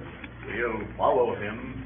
We'll die with him. Good friends, sweet friends, let me not stir you up to such a sudden flood of mutiny. They that have done this deed are honorable. What private griefs they have, alas, I know not that made them do it, but they are wise and honorable, and will no doubt, with reason, answer you. I come not, friends, to steal away your hearts. I am no orator, as Brutus is, but as you know me all, a plain blunt man that love my friend, and that they know full well that gave me public leave to speak of him, for I've neither wit, nor words, nor worth, action, nor utterance, nor the powers of speech to stir men's blood. I only speak right on, tell you that which you yourselves do know, show you sweet Caesar's wounds, poor, poor dumb mouths, and bid them speak for me. But were I Brutus, and Brutus Antony, there where an Antony would ruffle up your spirits and put a tongue in every wound of Caesar that should move the stones of Rome to rise and mutiny. We'll mutiny. We'll burn the house of Brutus. Mount. Seek. Burn. Fire. Kill. Slay.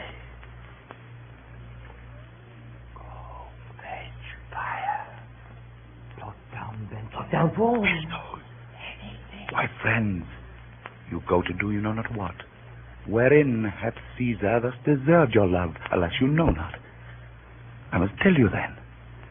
You have forgot the will I told you of. Caesar's will? Here's the will. And under Caesar's seal, he gives to every Roman citizen, to every several man, 75 drachmae. He has let go his walks, his private arbors, and you planted orchards on this white Tiber. He has left them you and your heirs forever. Common pleasures to walk abroad and recreate yourselves.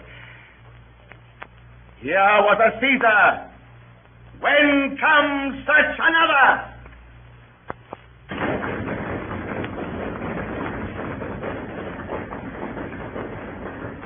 Now let it work. Mischief, thou art afoot. Take thou what course thou wilt. In the streets there was nothing to be seen but confusion. Some cried out to kill the murderers. Others tore away the benches and tables out of the shops round about, and heaping them all together built a great funeral pyre. On this they set the corpse of Caesar and set fire to it. Then they took brands from the pile. Some of them ran to the houses of the conspirators.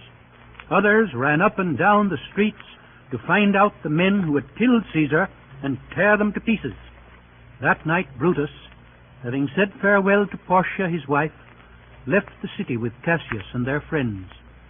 Soon after, there arrived in Rome young Octavius, Caesar's adopted son, who was immediately elected consul. As his first act, he ordered a judicial process to be issued against Brutus and Cassius for having murdered a principal man of the state, holding the highest magistracies of Rome without being heard or condemned. No one appearing for the accusation, the judges were forced to pass sentence and condemn them both. It is reported that when the crier of the tribunal, as the custom was, with a loud voice cried Brutus to appear, the people groaned audibly, and many of the nobler citizens hung down their heads for grief. After this, Antony and Octavius made up a list for proscription, in which were set those of their enemies that were designed for the slaughter, amounting to over 200 persons. In the months that followed, the empire was divided into two factions, some going over to Brutus and Cassius, others to Antony and Octavius. 2 years after Caesar's murder, the armies of the two factions came face to face on the plains of Philippi. That night, Brutus sent for Cassius to come to his tent. There had been dissension between them lately. There was talk of corruption in Cassius' army, and Cassius himself was not above suspicion.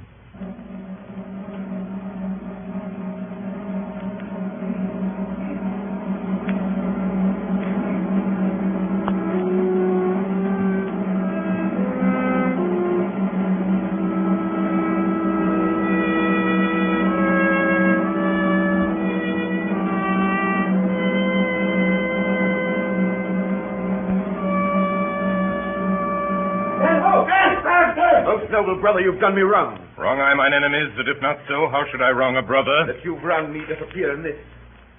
You have condemned and noted Lucius Pella for taking bribes here of the Sardians, wherein my letters playing on his side because I knew the man was slighted up. You wronged yourself to write in such a case. In such a time as this, it is not meet that every nice offense should bear its comment. Let me tell you, Cassius, you yourself are much condemned to have an itching palm, to sell and march your officers for gold to undeserved. Aye, an itching palm. You know that you're Brutus that speaks this, or by the God this speech, what else you're last. The name of Cassius honors this corruption and chastisement that ever hide its head. Chastisement? Remember March. The Ides of March, remember. Did not great Julius bleed for justice' sake? What villain touched his body that did stab? And not for justice. What? Shall one of us that struck the foremost man of all this world but for supporting robbers, shall we now contaminate our fingers with base bribes and sell the mighty space of our large honors for so much trash as may be grasped thus? I'd rather be a dog and bay the moon than such a Roman. Bait not me, I'll not endure it. You forget yourself to hedge me in. I am a soldier, older in practice, abler than yourself to make conditions. Go to, you are not, Cassius. I am. I say you are not. Urge me no more, I shall forget myself. Tempt me no farther. Away, slight man. Is possible, must I endure all this? All this? I more. Fret till your proud heart break. Must I observe you?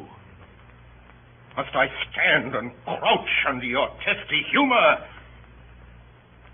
By the gods, you shall digest the venom of your spleen, though it do split you. For from this day forth I'll use you for my mirth, yea, for my laughter when you are waspish. You say you are a better soldier. Let it appear so. Make your vaunting true, and it shall please me well. For mine own part, I shall be glad to learn of noblemen. You wrong me every way. You wrong me, Brutus. I said an elder soldier, not a better. Did I say better? You did, I cannot. When Caesar lived, he durst not thus have moved me. Peace, you durst not so have tempted him. I durst not. No. What durst not tempt him? For your life you durst not. Do not presume too much upon my love. I may do that I shall be sorry for. You have done that you should be sorry for. There is no terror, Cassius, in your threats. For I am armed so strong in honesty that they pass me by as the idle wind, which I respect not. I did send to you for certain sums of gold, which you denied me. For I can raise no money by vile means. If I hadn't, I'd rather coin my heart and drop my blood for drachmas than to wring from the hard hands of peasants their vile trash by any indirection. I did send you for gold to pay my allegiance, which you denied me. Was that done like Cassius? I denied you not. You did. I did not. He was but a fool that brought my answer back. Brutus hath rived my heart. A friend should bear his friend's infirmities. But Brutus makes mine greater than they are. I do not till you practice them on me. You love me not. I do not like your faults. A friendly eye could never see such faults. The flatterers would not, though he do appear as huge as high Olympus. Come, Antony and young Octavius, come. Revenge yourselves alone on Cassius, for Cassius is a weary of the world. Hated by one he loves, braved by his brother, checked like a bondman, all his faults observed, set in a notebook, learned and conned by rote to cast into my teeth. Ah, I could weep my spirit from mine eyes. There's my dagger. I that denied thee gold will give my heart. Strike as thou didst at Caesar! For I know when thou didst hate him worst, thou lovest him better than ever thou lovest Cassius. Sheathe your dagger. Be angry when you will. It shall have scope. Do what you will. Dishonor shall be humor. Has Cassius lived to be but mirth and laughter to his Brutus? When grief and blood ill-tempered vexeth him? I was ill-tempered too. Do you confess so much? Give me your hand. And my heart too. I did not think you could have been so angry. Oh, Cassius. I'm sick of many griefs. Of your philosophy you make no use if you give place to it. Portia is dead. Portia? She's dead. Mark Antony have made themselves so strong. But with her death, that tidings came. With this, she fell distract. And died so. Even so.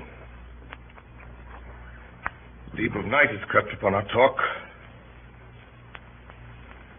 There's no more to say. No more. Good night. Early tomorrow will we rise and hence. Noble, noble Cassius. Good night. And good repose.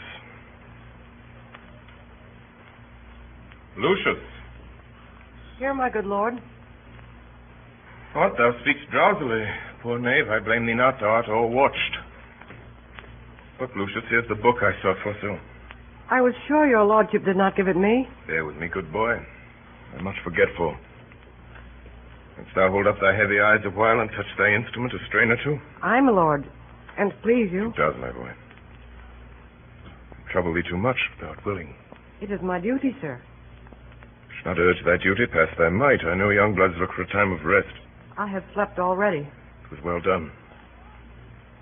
I shall sleep again. I will not hold thee long. If I do live, I will be good to thee. Orpheus with his lute made trees and mountain tops that freeze bow themselves when he did sing. Da-dum, dee-dee-dum. To his music plants and flowers ever sprang as sun and showers. There had made a lasting spring. Da-dum, dee-dee-dum. Everything that heard him play, even the billows of the sea, hung their heads and then lay by. In sweet music is such art, killing care and grief of heart. All asleep or hearing die. Dee-dee-dum, dum, dee-dee-dum.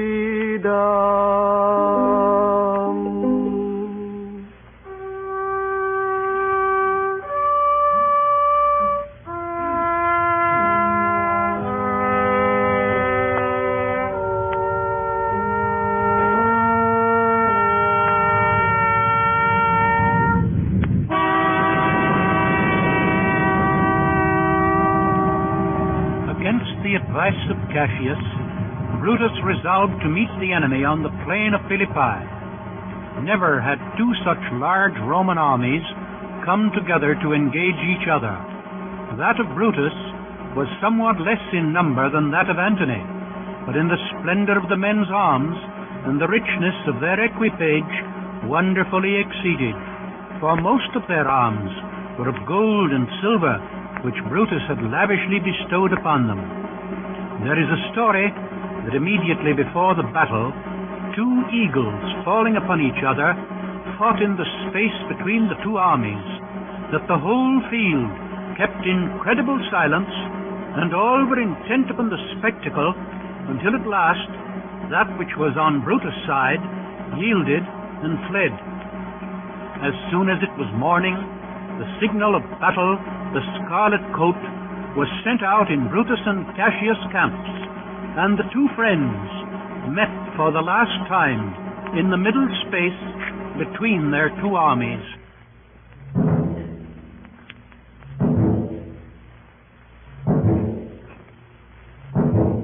Now, most noble Brutus, if we do lose this battle, then is this the very last time that we shall speak together? You're contented to be led in triumph through the streets of Rome? No, Cassius, no. Think not, thou noble Roman, that ever Brutus will go bound to Rome. He bears too great a mind. But this same day must end that work the Ides of March begun. And whether we shall meet again, I know not. Therefore our everlasting farewell take.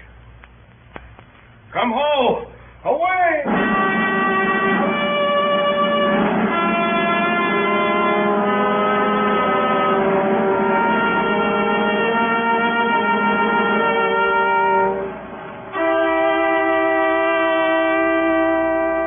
In the beginning, the tide of battle was with Brutus. The right wing which he commanded drove back their opponents with great slaughter. Then they fell upon that part of Octavius' army which was exposed and separated, and pursued them towards the sea. During this time, however, Cassius, with the main body of the army, was retreating before the attack of Antony. Expecting Brutus to come to his aid, and acting by delay and expectation, rather than boldly and with a clear purpose, soon Cassius saw his whole army begin to give way. He did as much as ever he could to hinder their flight and bring them back, and snatching a flag out of the hand of one that fled, he stuck it at his feet and begged them to stand with him and fight.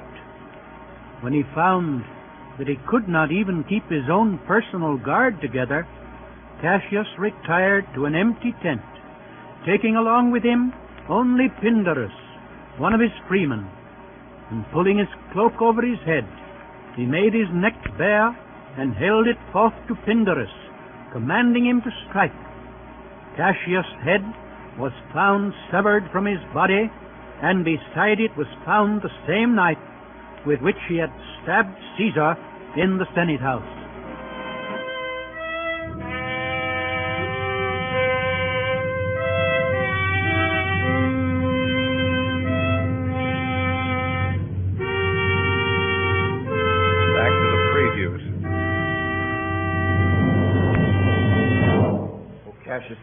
Brutus gave the word too early, who, having some advantage on Octavius, took it too eagerly.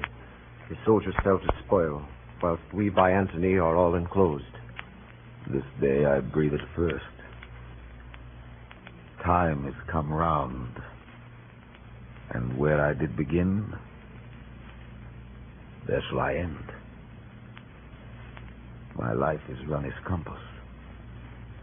Come hither, Sirrah. And with this good sword that ran through Caesar's bowels, search this bosom. Stand not to answer. Here, take from the hilts. And when my face is covered, as 'tis now, guide thou the sword. Caesar, thou art revenged, even with the sword that killed thee.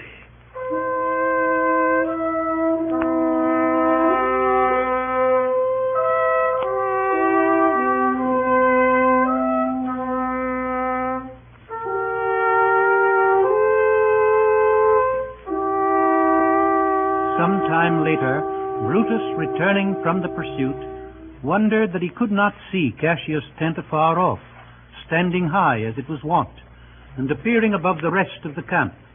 Then, for the first time, he suspected the defeat of Cassius, and made haste to him. He heard nothing of his death until he came to the camp. Where Messala does his body lie? Lo, yonder. He is slain. The last of all the Romans. Fare thee well.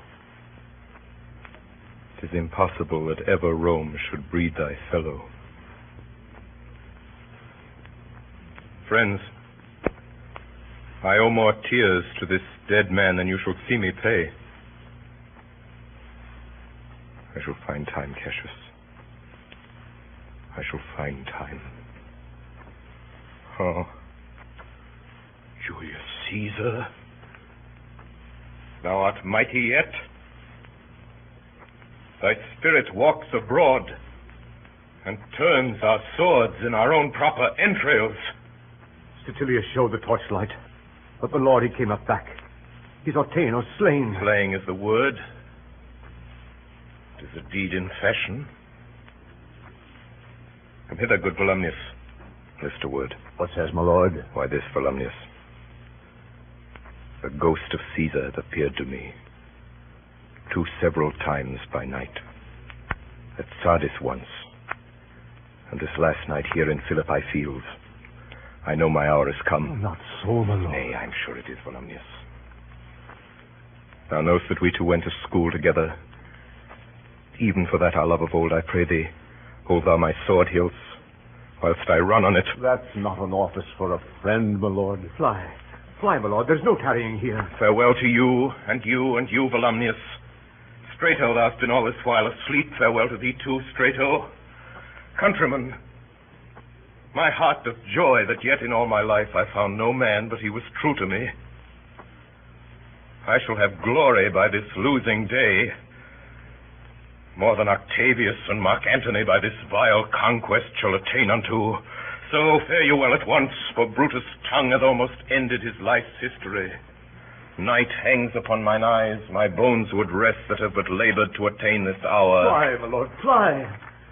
Hence I will follow, for Christ's sake. I prithee, Strato, hold thy lord. Thou art a fellow of good respect. Thy life hath had some smatch of honor in it. Hold then my sword. Turn away thy face. I do run on it. Wilt thou, Strato? Give me your hand first. Fare you well, my lord. Farewell, good Strato.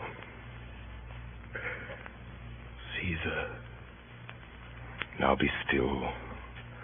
I killed not thee with half so good a will.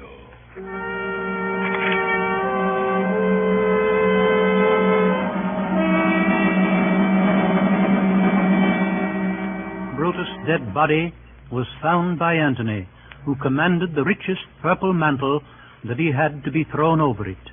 Then, before the assembled armies, he spoke over the body of his enemy. So Brutus should be found. This was the noblest Roman of them all. All the conspirators, save only he, did that they did in envy of great Caesar. He, only on a general honest thought and common good to all, made one of them. His life was gentle, and the elements so mixed in him that nature might stand up and say to all the world, this was a man. Tonight, Orson Welles and the original Mercury Theater cast have produced Caesar, the hit of last year's theatrical season on Broadway, as the first in a new series of weekly hours which the Columbia Broadcasting System will present during the coming months. In response to the tremendous enthusiasm evoked by these programs from all parts of the country, CBS has made the Mercury Theater on the Air a regular feature of its Sunday night schedule. The drama was adapted from the play of Shakespeare, and the narration was taken from Plutarch's Lives. Orson Welles directed the entire production. H.V. Kaltenborn was the narrator, and the cast included later. The original music was composed for the Mercury Theater by Mark Blitzstein. Davidson Taylor supervised the production for CBS. Dan Seymour speaking.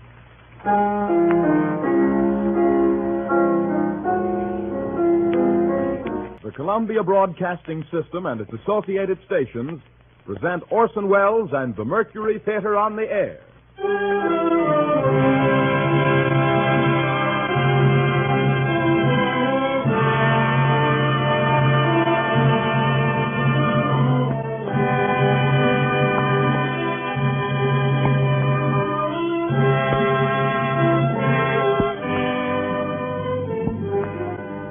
Tonight, for the 20th broadcast in this series of great narratives, dramatized, produced, and directed by Orson Welles, we turn again to one of the classics of the last century, The Pickwick Papers by Charles Dickens. Orson Welles and the Mercury Theater on the Air in The Pickwick Papers, starring Orson Welles as Alfred Jingle and Sergeant Buzzfuzz.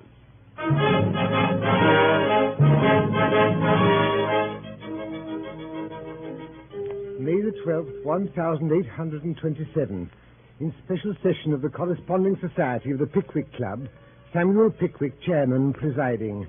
Unanimously resolved that the first expedition of the Society be devoted to the study of the habits and customs of the landed gentry of southern England, in pursuance of which places are to be reserved on a Commodore coach bound from Golden Cross to Rochester, whence the party will proceed by carriage to the manor of Dingley Dell in the county of Suffolk, England.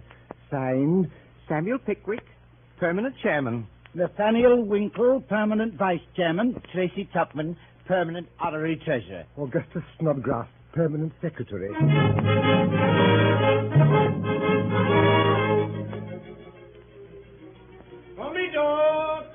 Commodore Express coach starting now for Slough, Chatham, Brompton, Eton, Willen, Rochester.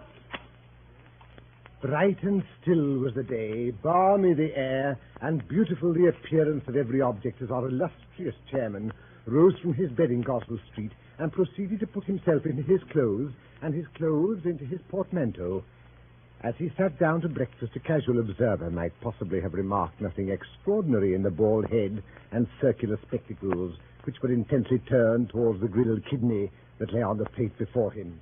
To those who knew that the gigantic brain of Pickwick was working beneath that forehead, and that the beaming eyes of Pickwick were twinkling behind those glasses, the sight was indeed an interesting one. And how much more interesting did the spectacle become when, starting into full life and animation, he rose from the table, seized his portmanteau, inserted a telescope in his greatcoat pocket and a notebook in his waistcoat, and bade a hearty farewell to Mrs. Bardell, his landlady, and started for the street. 6 minutes later, he reached the Golden Cross. Commodore Express coach starting now for Slough, Chatham, Brompton, Eton, Willen, Rochester. Bless me, that's our coach. This way, Mr. Pickwick, this way. Hurry there, hurry, Mr. Pickwick. Oh, Mr. Pickwick, Mr. Pickwick. There, my portmanteau, my portmanteau. Already seated in the coach was a tall, thin young man in a shiny green coat. It was buttoned closely up to his chin, and no old stock without a vestige of shirt ornamented his throat. His face was thin and haggard. Welcome, gentlemen. Welcome, entirely welcome. Charming company. Pleasant journey. Lots of room. Brown paper parcel here. That's all. Other luggage gone by water. Packing cases nailed up. Big houses. Heavy. Blasted heavy. A moment later, we came out under the low archway which formed the entrance to Holborn Bridge. Yes, sir. That's right. Take care of your heads. Terrible place, this. Dangerous work. Other day, 5 children. Mother, tall lady, eating sandwiches. Forgot the arch. Crash. Knock. Children look around. Mother's head off. Sandwich in her hand. No mouth to put it in. Head of a family off. Shocking. Makes you think, eh, sir? Glad to meet you. Name is Jingle. Alfred Jingle. Yours, sir? Samuel Pickwick, sir. Philosopher, sir? An observer of human nature, sir. So am I. Most people are when they've little to do and less to get. Poet, sir? My friend, Mr. Augustus Snodgrass here, has a strong poetic turn.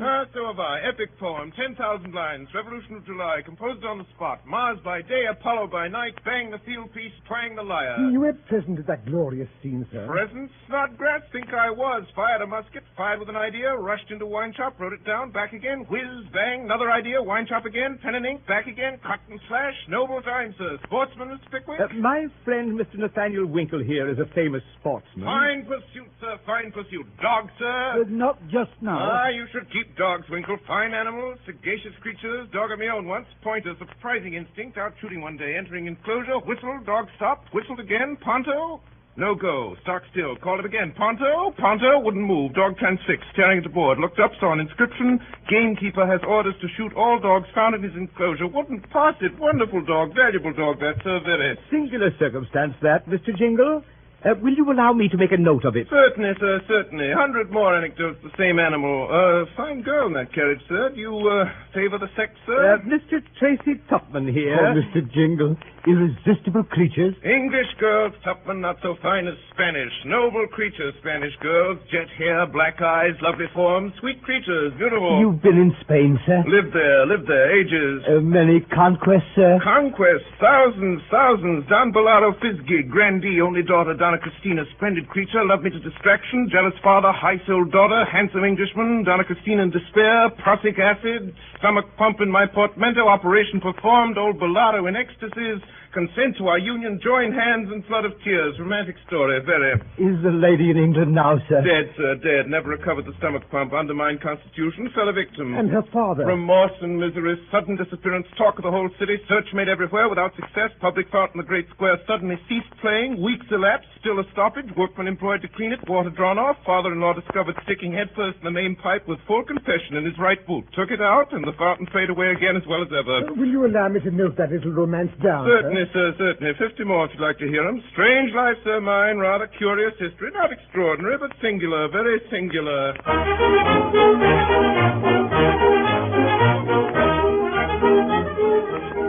We slept that night at the Bull Inn at Rochester. Next morning there was no sign of our new acquaintance. After breakfast, Mr. Pickwick called to order a special meeting of the Corresponding Society of the Pickwick Club. Mr. Pickwick rose and slowly mounted into the Windsor chair on which he had been previously seated. What a study for an artist did that moment present. There stood the illustrious Pickwick, with one hand gracefully concealed behind his coat-tails and the other waving in the air to assist his glowing declamation. His elevated position revealed those tights and gaiters which, had they clothed an ordinary man, might have passed without observation, but which, when Pickwick wore them, inspired universal awe and respect. Fame, gentlemen, is dear to the heart of every man. Hear, hear. Poetic fame is dear to the heart of my friend Snodgrass. The fame of conquest is equally dear to my friend Tupman, and the desire for earning fame in the sports of the field, the air, and the water is uppermost in the breast of my friend Winkle. I will not deny, gentlemen, that I have been influenced by human passions and human feelings. Cheers. Possibly by human weaknesses. Loud cries of no. I, sir, am an humble individual. Cries of no, no. Still, I cannot but feel that in electing me as your leader, you have selected me for a service of great honor and some danger. Traveling is in a troubled state, and the minds of coachmen are unsettled. Look abroad, gentlemen, and contemplate the scenes which are enacting around you. Stagecoaches are upsetting in all directions. Horses are bolting, boats are overturning, and boilers are bursting.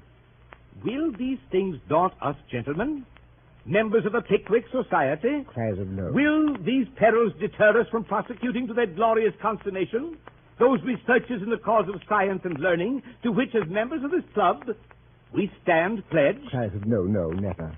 Gentlemen, I have your answer. I thank you. Loud cheers. Meeting adjourned.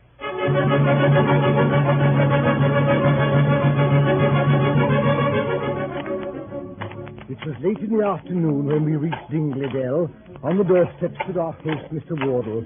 Beside him stood an enormous red-faced boy with his eyes closed. Hey there! Hello! Hello. Hello. Why, where have you been? We've been waiting for you all day. Well, you do look tired. Not hurt, I hope, eh? No? Well, I'm glad to hear that. Very, very glad to be sure. Joe! Wake up, Joe! Yes, sir. Let down the steps of the gentleman's shade. Yes, sir. Our friend Winkle had a little trouble. Unusually large horse.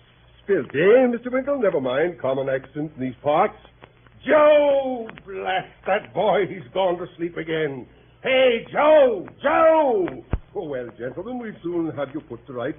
This way, this way. Welcome to Dingley Hall. Joe! Joe! Well, I'll be blowed if that boy hasn't fallen asleep again.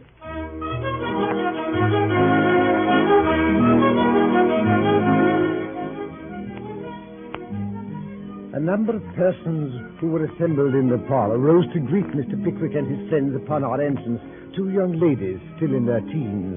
My daughters, gentlemen, my gals, these are Isabel and Emily, and that's my sister, Miss Rachel Wardle. She's a miss, she is, and yet she ain't a miss, eh? Eh, Rachel? No, brother. My sister, Miss Pickwick. How do you do? Mr. Snodgrass, my sister Rachel. How do you do? Mr. Winkle. How do you do? How do you do? And Mr. Tupman, my sister Rachel. How do you do, Mr. Tupman? Charmed to make your acquaintance, ma'am. In the post of honor in the right-hand corner of the chimney-piece sat a very old lady with an ear trumpet in one hand and an orange in the other. Mr. Pickwick, Mother! I can't hear you. Mr. Pickwick, Mother! Oh, well, it don't matter. He don't care for an old woman like me, I dare say. I assure you, ma'am, that nothing delights me more than to see a lady of your time of life leading so fine a family and looking so fine and well. It's all very fine, I dare say, but I cannot hear him. Not a word, not a word.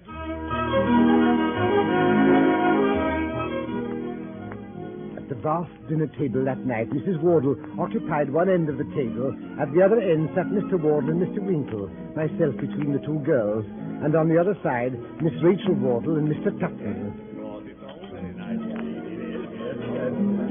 Do you think my niece is pretty, Mr. Tupman? Oh, I should if their aunt wasn't here. You naughty man. But really, if their complexions were a little better, don't you think they'd be nice-looking girls by candlelight? Oh, yes, I think they would. Oh, you quiz.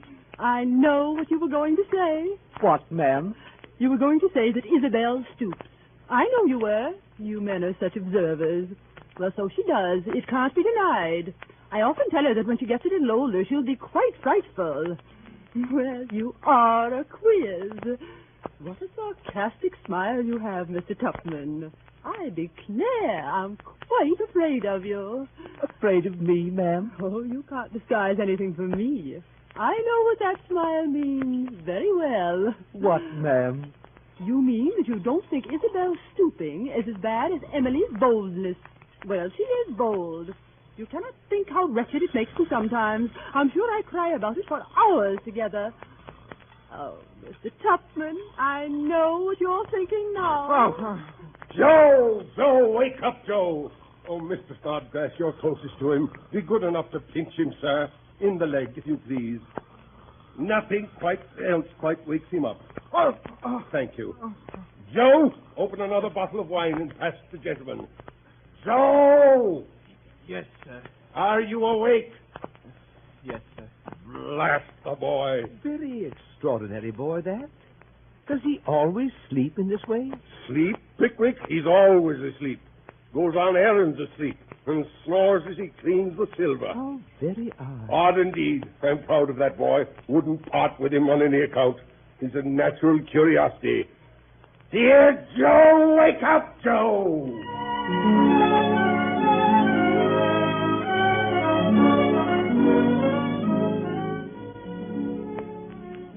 Next morning, when our chairman awoke, the rich, sweet smell of the hayricks rose to his chamber window, and all around he heard the birds singing. Hello! Hey, Pickwick! Hello! How are you? Wardle! Is that you? I'm out in the garden. Beautiful morning. Make haste. Come down. Come out. I say! Yes? What's going on? What are you doing with that gun under your arm? Why, your friend Mr. Winkle and I are going rook shooting before breakfast. He's a very good shot, ain't he? I've heard him say he's a capital one. I admit I never saw him aim at anything.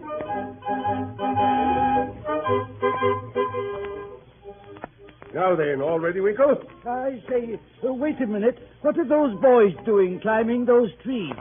Only to stop the game. To what? Why, in plain English, Mr. Tupman, to frighten the rooks. Oh, is that all? Very well. Shall I begin, Mr. Winkle? If you please. Stand aside, then. Now for it. Oh, hey, you got one, sir. Take him up, Joe. Now, Winkle, your turn. By the way. Blasted, my gun misfired. Odd. I never knew one of my guns to misfire before. Let me see it. Why, I don't see anything of the cap. Oh, bless my soul. I declare I forgot the cap. Well, here you are. Here's the cap. Try again. Now ready. All right, boys. Ow! What's wrong? Oh, good heavens. What happened? I'm not sure, Mr. Wardle, but I think I've just killed Mr. Tupman.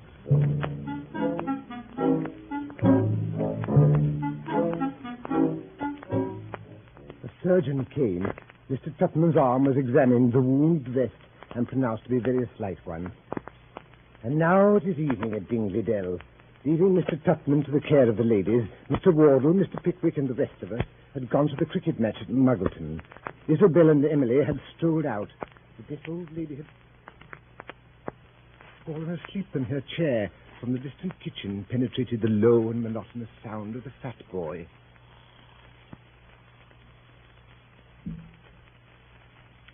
Mr. Tupman. Miss Wardle, you are an angel. Mr. Tupman. Nay, I know it but too well. All women are angels, they say. Then what can you be? Or to what, without presumption, can I compare you, Miss Wardle? There was a woman ever seen who resembled you. Where else could I hope to find so rare a combination of excellence and beauty? Where else could I see? Men are such deceivers. Oh, they are. But not all men. There lives at least one being who can never change. One being who would be content to devote his whole existence to your happiness. Who lives but in your eyes. Who breathes but in your smiles. Who bears the heavy burden of life itself. Only for you, Miss Wardle. Could such an individual be found? Ah, but he can be found. He is found. He is here, Miss Wardle, on his knees at your feet. Mr. Tupman, rise. Never. Oh, Rachel. Rachel. Oh, Rachel. Say you love me. Mr. Tupman, I can hardly speak the words, but you are not entirely indifferent to me. Rachel.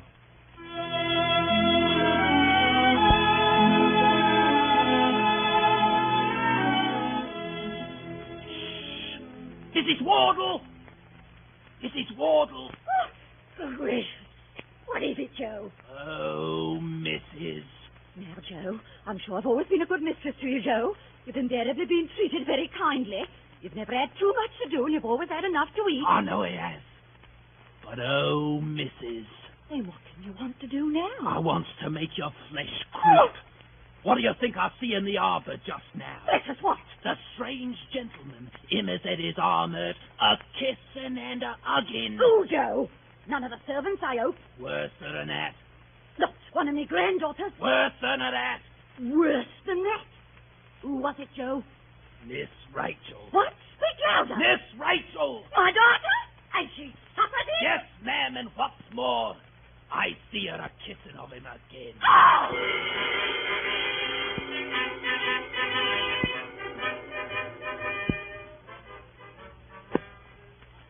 Then 11, 12. 12 o'clock had struck, and the gentleman had not returned from the cricket match. Consternation reigned at Dingley Dell.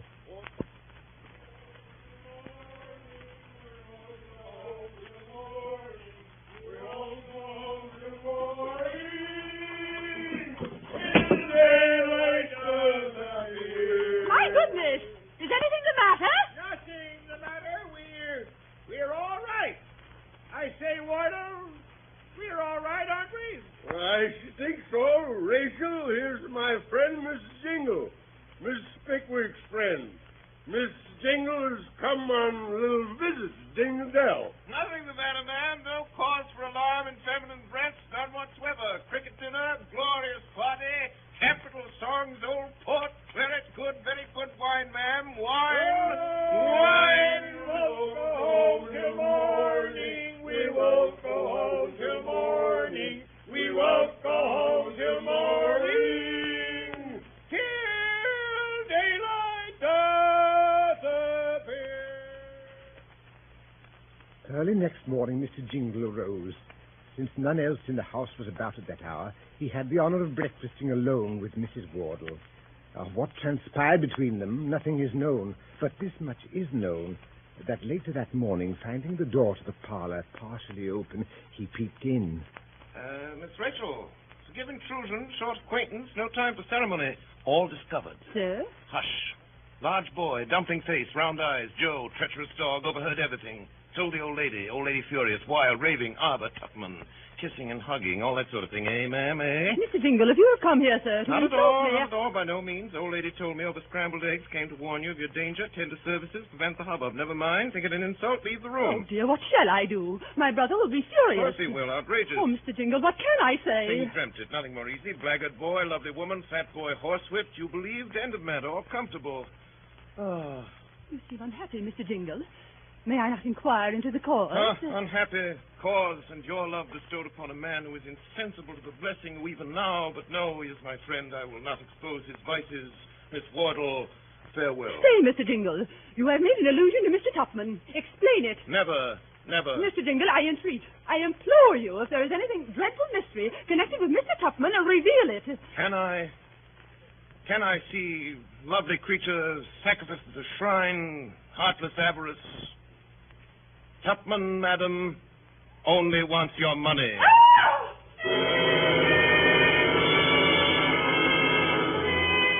Oh, Mr. Wardle, they've gone. What are you talking They've about? gone, master. Gone right clean off, sir. Who's gone? Are you off your head, boy? That's Sir Jingle and Miss Rachel. Off to London to get married, they said. The scoundrel. They let in a poach, West this morning they did from Blue Lion, Muggleton. I was there, Mr. Wardle, but I couldn't stop them, so I run off to Teddy. Good Lord, what should we do? You? Joe, where's the gig? The gig. I'll get a chaise to the lion, I'll follow them. I'll go with you. You're a good fellow, Pickwick. Are you ready? I'm ready. All right, here's the gig, sir. Ready to go. Come on, Pickwick. We'll catch 'em this side of London, or we'll break our necks trying.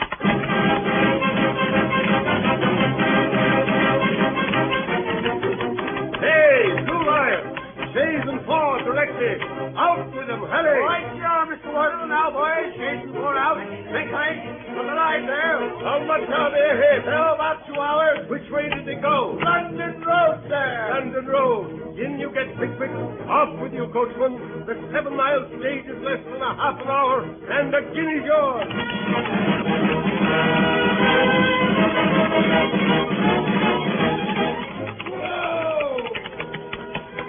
Hey there! Hey, have you seen the chaise come in? I did, sir. Not more than an hour ago. Lady and gentleman? Yes, sir. Tall gentleman, clean coat, long legs, thin body? Yes, sir. Elderly lady, thin face, rather skinny, eh? Yes, sir. By heaven, Wardle, it's them. It is, Pickwick. It is, by Jove. Chaise and four instantly. Give me a piece, boys. Give me a piece.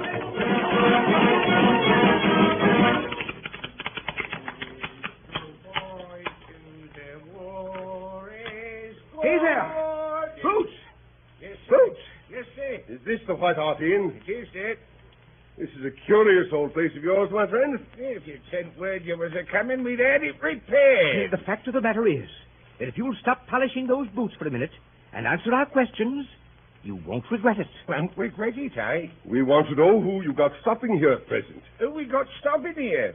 Well, there's a wooden leg in number 6. There's a pair of Essians in 13. There's 2 pair of half shoes in the commercial. There's easier painted tops in the snuggery inside the bar. And 5 more tops in the coffee room. Nothing more. Hey, stop a bit. Yes, there's a pair of Wellingtons, a good deal worn, and a pair of ladies' shoes in number 5. Come in less than an hour ago. What sort of shoes? Country make. Any maker's name? Brand. Where out? Muggleton. Muggleton? It is them. Pickwick, we found them. Yeah, easy there. The Wellingtons went out half hour ago. The doctor's Cummings. Come back with a license. With a license? Then we're just in time. Come on. Show us the room, Boots. Weller's the name, sir. Sam Weller. Well, here's a sovereign, Weller. You see this? I do, sir. Show us into that room at once without announcing us, and it's yours. Understand? Right to the trivet. This way, gentlemen. What is it? It's me. Open the door. Open the door, Rachel. We'll break it in. Oh, you're a nice scoundrel, aren't you, Jingle? I'll have you prosecuted. Indicted. I'll ruin you. You hear? And you, Rachel, at a time of life when you ought to know better. What do you mean by running away with a vagabond, disgracing your family, and making yourself miserable? Get on your bonnet, quickly. Do nothing of the kind, my dear. Nothing of the kind. Leave the room, sir. No business here. Ladies free to act shippeases. More than 1 in 20. More than 1 in 20, more than 1 in 40. I'm not. You are. You're 50 if you're an hour. As for you, Jingle, I've a good mind to break every bone in your body. Idle threats, sir. Idle threats. Impetuous nature. Mr. Wardle, you and I, men of the world. One thing another. Do sit down, sir. Humble lodgings. Talk it over. Pro and con. Surely, Mr. Wardle. No compromise with the likes of you, sir. One moment, Pickwick. Mr. Jingle, how much will you take? 50 pounds? It won't do. Not half enough. Think it over. There's a great deal to be done with 50 pounds, my dear sir. More to be done with 150. Won't waste time in splitting straws. Say 70. Won't do. Sorry. 80. I'll write you a check at once. Won't do.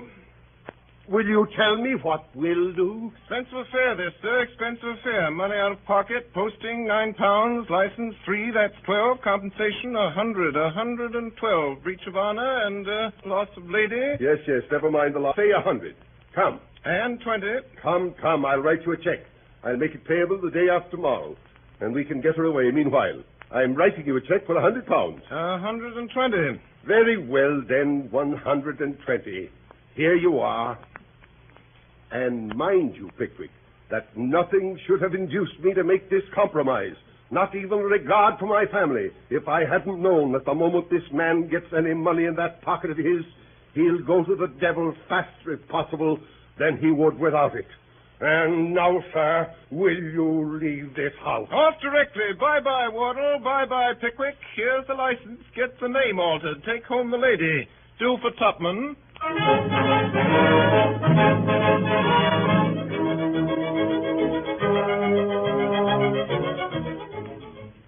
CBS and its affiliated stations are presenting Orson Welles and the Mercury Theatre on the air in an original dramatization of Charles Dickens' Pickwick Papers. We pause a moment now for station identification. This is the Columbia Broadcasting System.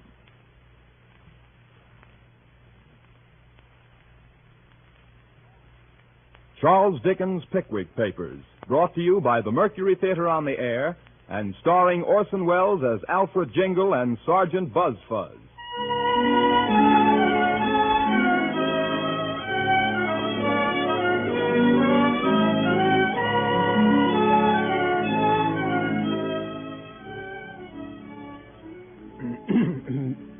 August the 25th, 1827.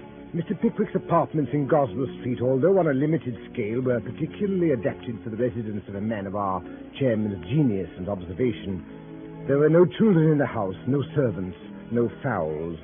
His landlady, Mrs. Bardell, the widow and sole executrix of a deceased customs house officer, was a comely woman of bustling manners and agreeable appearance. The infantine sports and the gymnastic exercises of Master Bardell, her son, aged 10, were exclusively confined to the neighboring pavements and gutters. Cleanliness and quiet reigned throughout the house, and in it the will of Mr. Pickwick, our chairman, was law. Mrs.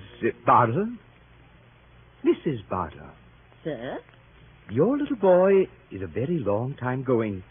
It's over an hour since I sent him out. Why, it's a good long way to the White Hart Inn, sir. A good 2 miles. Ah, very true, so it is.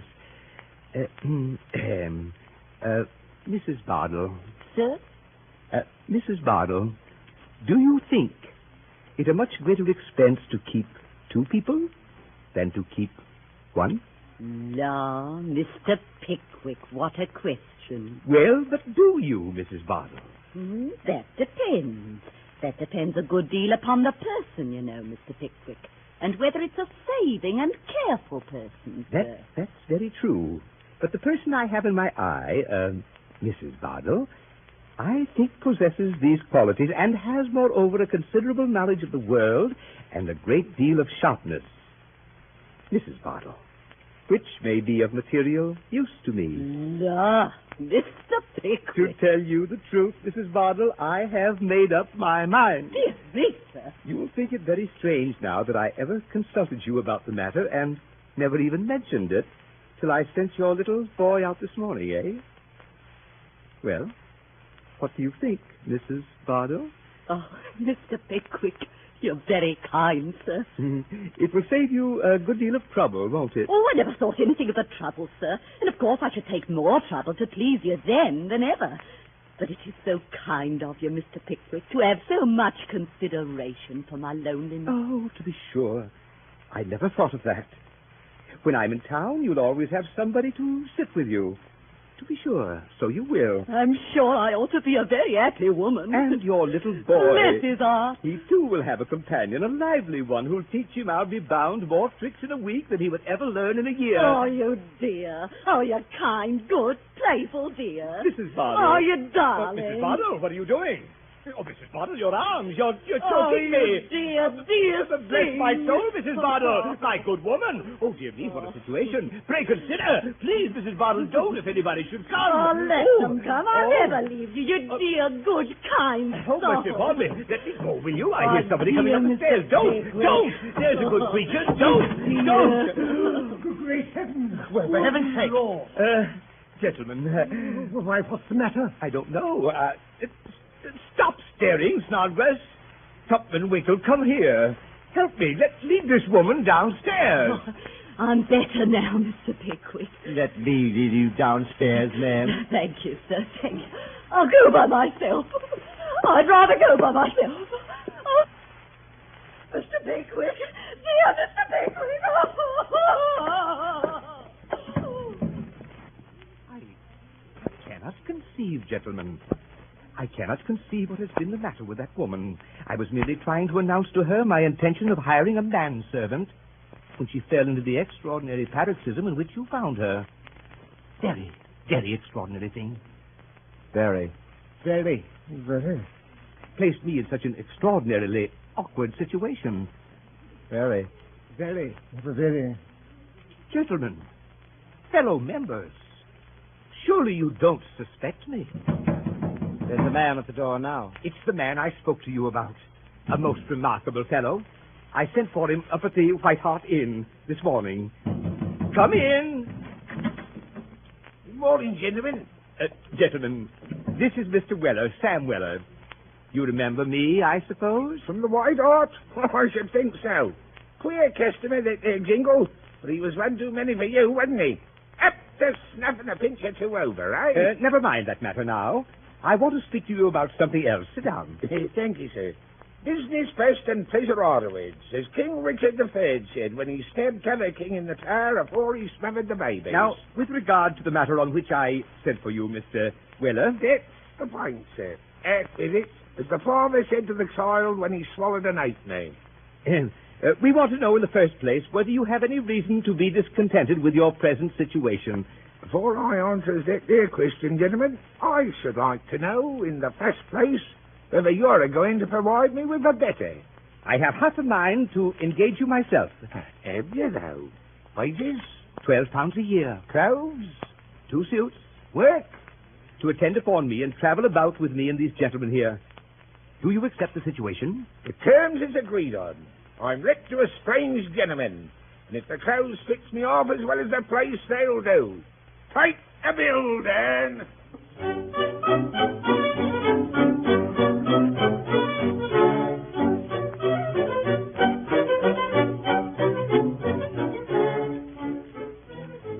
And so, before the night had closed in, Mr. Weller was furnished with a grey coat with our Pickwick Club button, a black hat with a cockade to it, a pink striped waistcoat, light breeches and gaiters, and a variety of other necessaries, too numerous to recapitulate.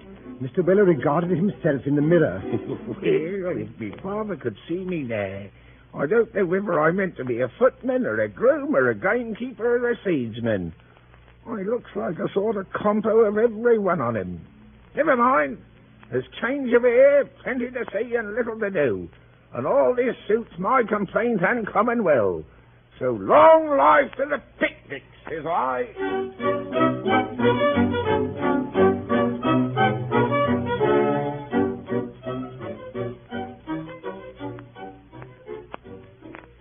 The next morning, led by Mr. Pickwick and accompanied by his new servant, the 3 active members of the illustrious Pickwick Club climbed upon the upper seat of the Bristol coach, little suspecting how thickly the clouds were at that moment gathering about the head of their illustrious chairman.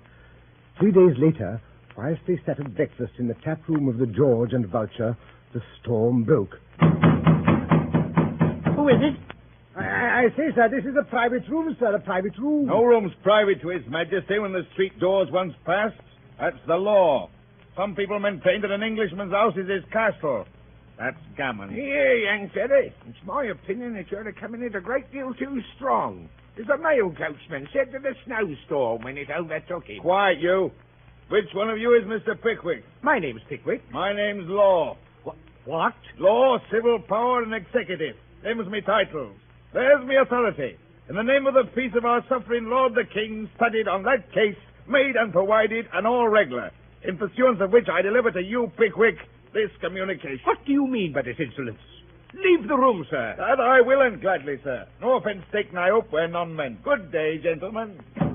On the table before our chairman lay a paper, neatly sealed with a wafer, and directed in a round hand. Mr. Pickwick picked it up and opened it. Oh, mercy on us. What's this? It must be a jest. It can't be true. What is it? What's the matter? Nobody dead, is there? Oh, Tupman, you read it. Yes. Freeman's Court, Cornhill, August 28, 1830. Bardell against Pickwick. Sir, having been instructed by Mrs. Martha Bardell, landlady of 28 Goswell Street, to commence an action against you for a breach of promise of marriage, for which the plaintiff lays her damages at £1,500, we beg to inform you that the writ has been issued against you in this suit in the Court of Common Pleas. We are, sir, your obedient servants, Dodson and Fogg. It's a plot. Yes, it is a plot, gentlemen. A vile attempt to extort money. A base conspiracy.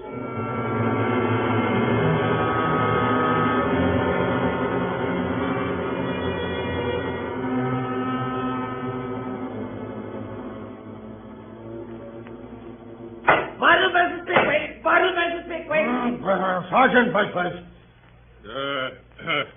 I'm for the plaintiff, Lord. Who is with you, Brother Busford? Mr. Simpkins, rise, Mr. Simpkins.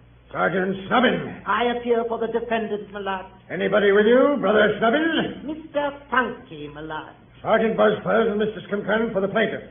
For the defendant, Sergeant Snubbin and Mr. Monkey. Beg your lordship's pardon, Funky. Oh, very good. Go on. Sergeant Busford, you open the case.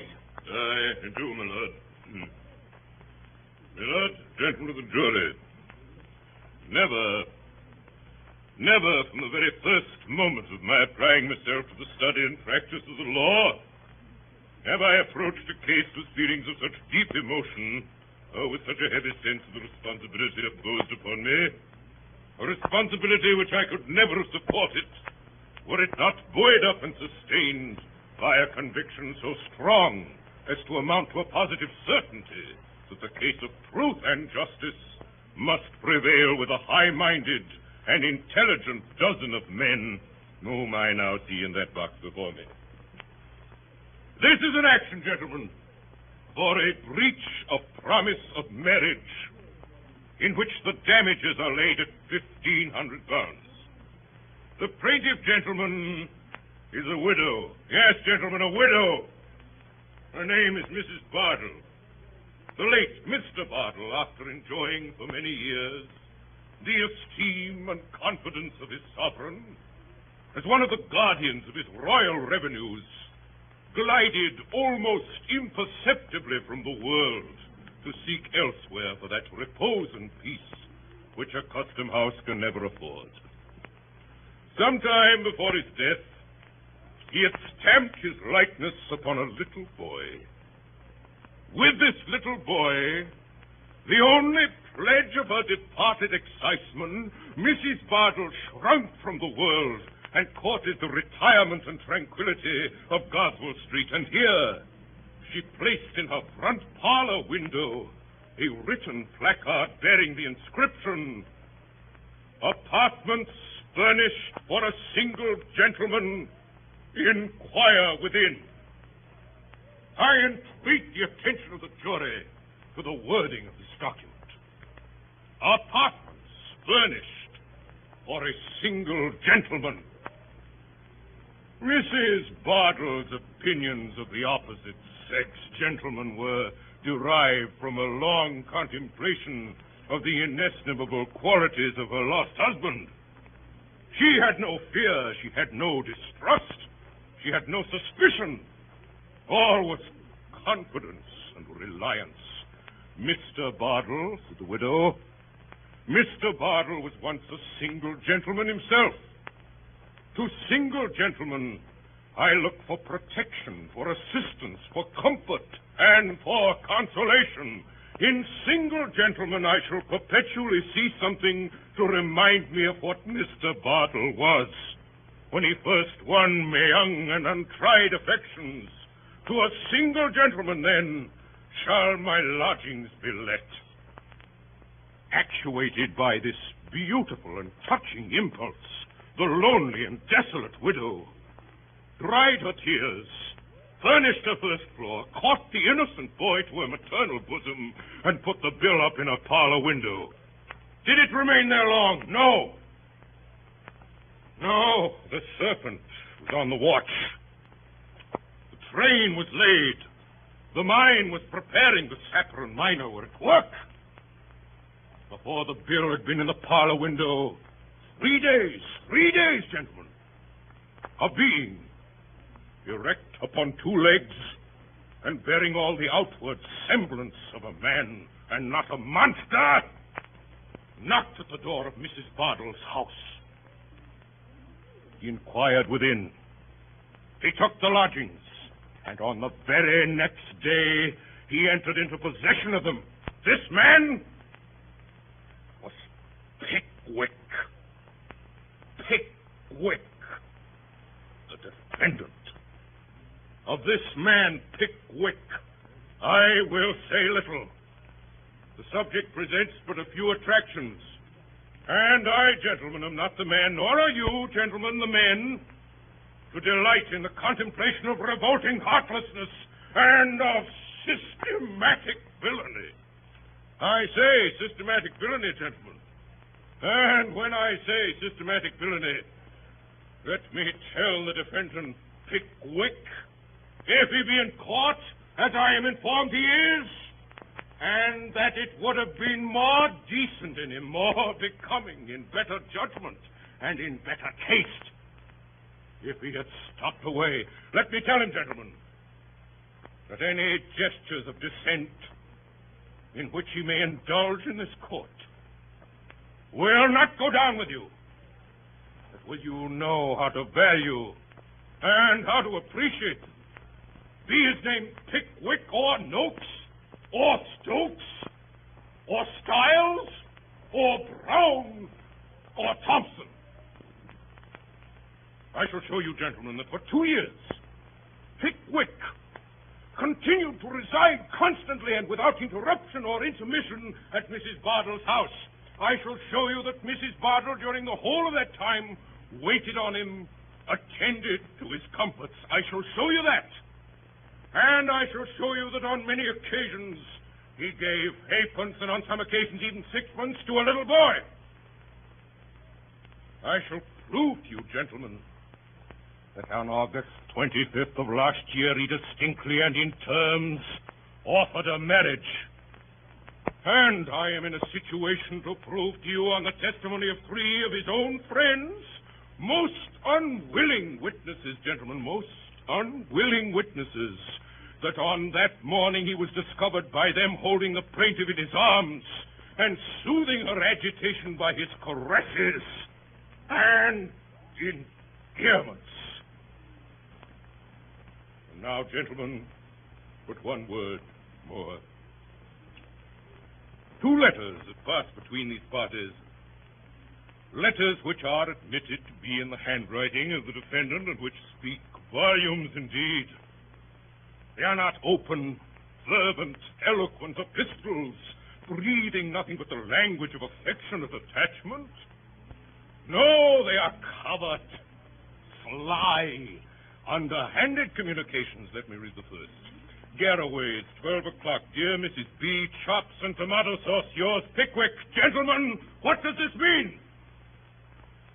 Chops and tomato sauce, yours, Pickwick. Chops! Gracious heavens and tomato sauce! Gentlemen, is this the happiness of a sensitive and confiding female to be trifled by such shallow artifices as these? The next has no date whatever, which is in itself suspicious. Dear Mrs. B., I shall not be at home till tomorrow. Slow coach. And then follows this very remarkable expression.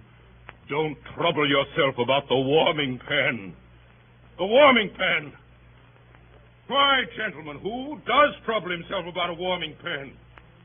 When was the peace of mind of man or woman broken or disturbed by a warming pan, which is in itself a harmless, a useful, and I will add, gentlemen, a comforting article of furniture? Why is Mrs. Bardell so earnestly entreated not to agitate herself about this warming pan unless, as is no doubt the case, it is a mere cover for hidden fire, a mere substitute for some endearing word or promise agreeably to a preconcerted system of correspondence artfully contrived by Pickwick with a view to his contemplated desertion, and which I am not in a condition to explain. But enough of this, gentlemen. It is difficult to smile with an aching heart. It is ill jesting when our deepest sympathies are awakened. My client's hopes and prospects are ruined, but Pickwick, gentlemen, Pickwick, the ruthless destroyer of this domestic oasis in the desert of Goswell Street, Pickwick, who has choked up the well and thrown ashes on the sward, Pickwick, who comes before you today with his heartless tomato sauce and warming pans, Pickwick still rears his head with unblushing effrontery and gazes without a sigh on the ruin he has made. Damages. Damages, gentlemen. Heavy damages is the only punishment with which you can visit him, the only recompense you can award to my client.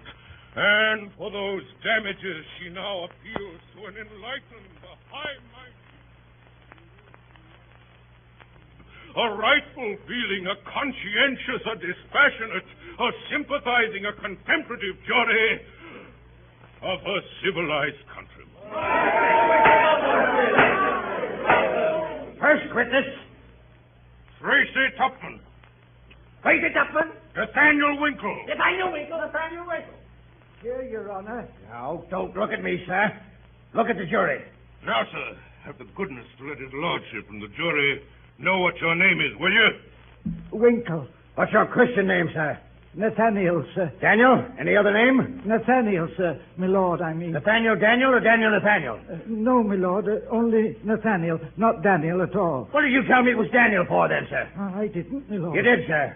How could I put Daniel down in my notes unless you told me so, sir? I don't know, Your Honor. You'd better be careful, sir. Now, Mr. Winkle, attend to me if you please, sir. And let me recommend you, for your own sake, to bear in mind his lordship's injunction to be careful. I believe you are a particular friend of Pickwick, the defendant. Are you not? I have known Mr. Pickwick now as well as I recollect at this moment. Pray, Mr. Winkle, do not evade the question. Are you or are you not a particular friend of the defendant? I just about... Will you or will you not answer the question, sir? If you don't answer the question, you'll be committed, sir. Come, sir, yes or no, if you please. Yes, I am. Yes, you are. Why couldn't you say so at once, sir? Perhaps you know the plaintiff, too, eh, Mr. Winkle? I don't know her. I have seen her. Oh, you don't know her, but you've seen her. Now have the goodness to tell the gentlemen of the jury what you mean by that, Mr. Winkle. I mean that I am not intimate with her, but I have seen her when I went to call on Mr. Pickwick in Goswell Street. Pray, Mr. Winkle, do you remember calling on the defendant Pickwick at these apartments in the plaintiff's house in Goswell Street on one particular morning in the month of August last? Yes, I do. Were you accompanied on that occasion by a friend of the name of Tupman and another by the name of Snodgrass? Yes, I was. Are they here? Yes, they are. Attend to me, Mr. Winkler, never mind your friends.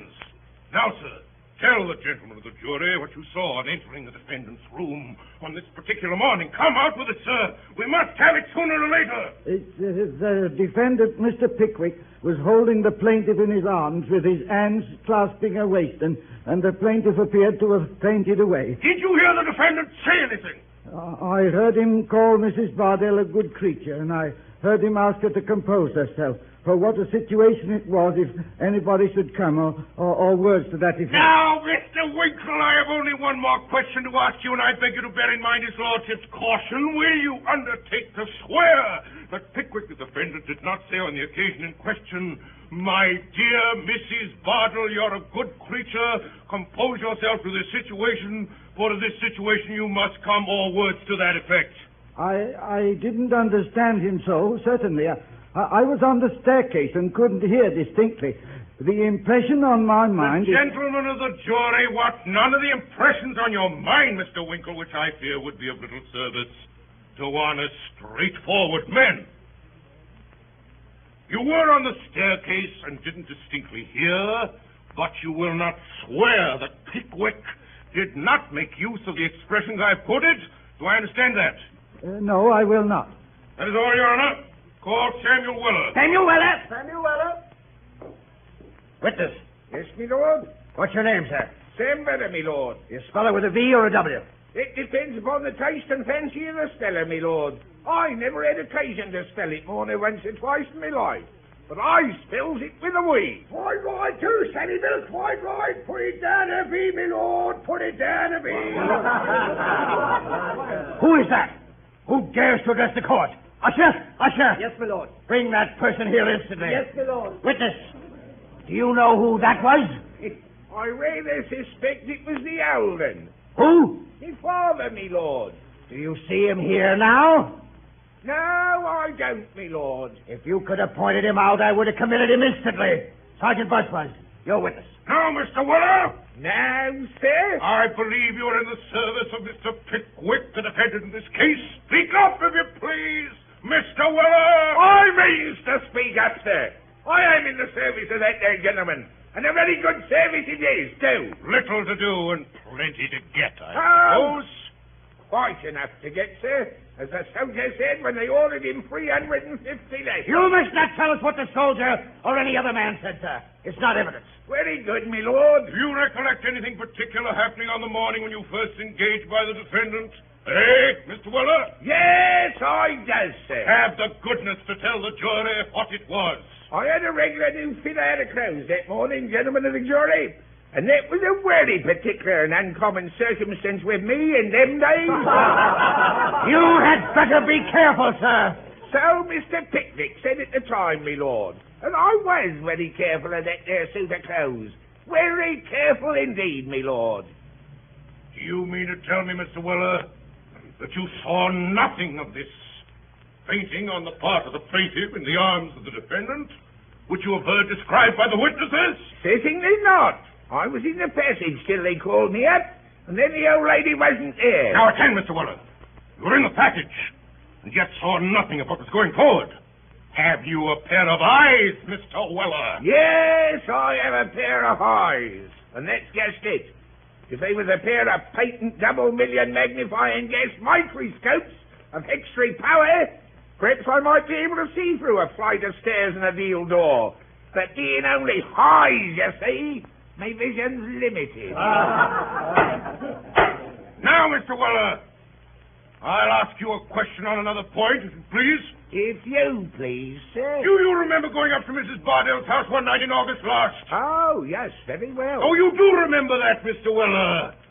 I thought we should get at something at last. I rather thought that too, sir. Well, I suppose you went up to have a little talk about this trial, eh, Mr. Weller? I went up to pay the rent, but we did get a talking about the trial. Oh, you did get a talking about the trial. Now, what passed about the trial, will you have the goodness to tell us, Mr. Weller? With all the pleasure in life, sir. After a few unimportant observations from the two virtuous females as was there, the ladies gets into a very great state of admiration at the honourable conduct of Mr. Dodson and Fogg, them two gentlemen as is sitting near you now. The attorneys for the plaintiff, my lord.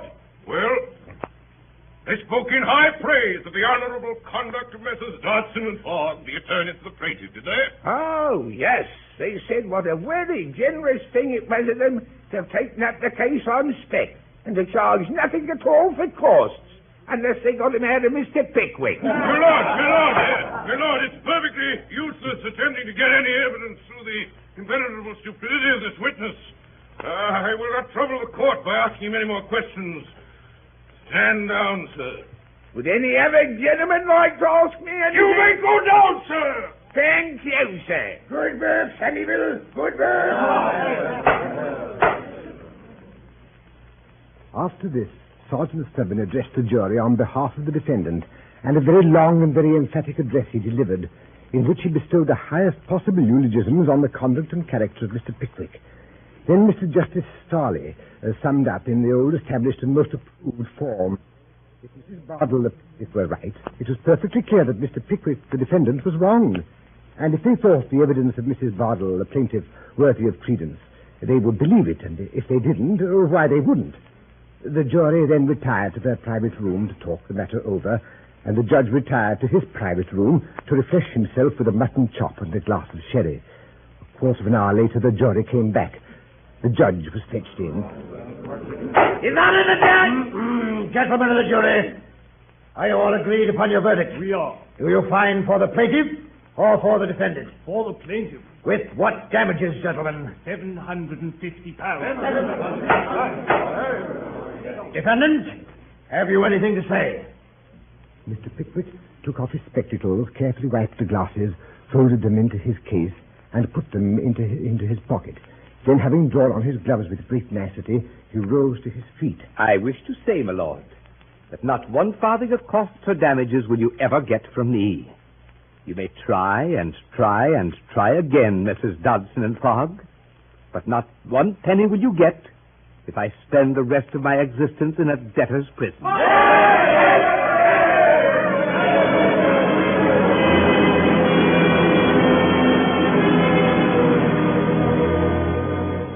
Sad days followed for the Pickwickians.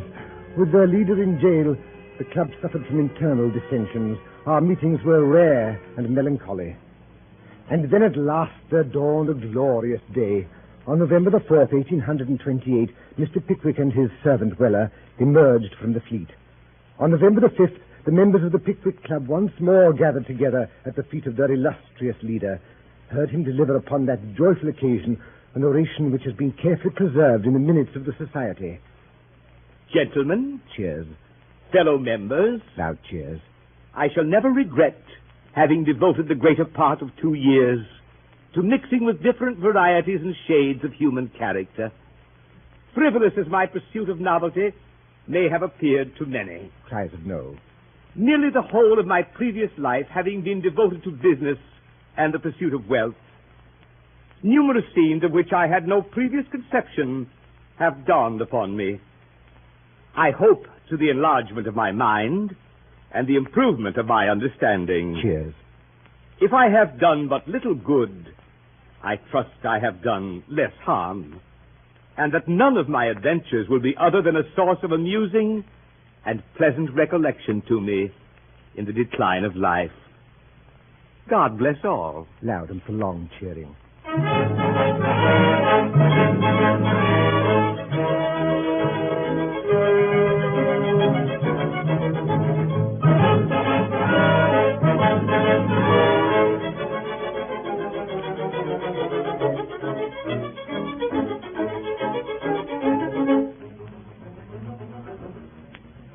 Tonight, the Columbia Broadcasting System and its affiliated stations have brought you a Mercury Theatre on the Air production of The Pickwick Papers by Charles Dickens. The adaptation for radio was made by Orson Welles, who also directed the entire production. This has been the 20th in the weekly CBS series featuring this brilliant Broadway company in dramatized narratives from the world's great literature. In the cast tonight was Samuel Pickwick, played by that unstarred star of the Mercury Theatre on the Air, Mr. Ray Collins. Augustus Snodgrass, by Mr. Alfred Shirley. Mr. Tracy Tupman, he of the excruciatingly warm heart, by Mr. Frank Reddick. Nathaniel Winkle, the huntsman, Mr. William Podmore, Mr. Wardle, Mr. William Pringle. Joe, the fat boy who always slept, was Elliot Reed. Rachel, Rachel, the spinster sister of Mr. Wardle, was Mary Wicks.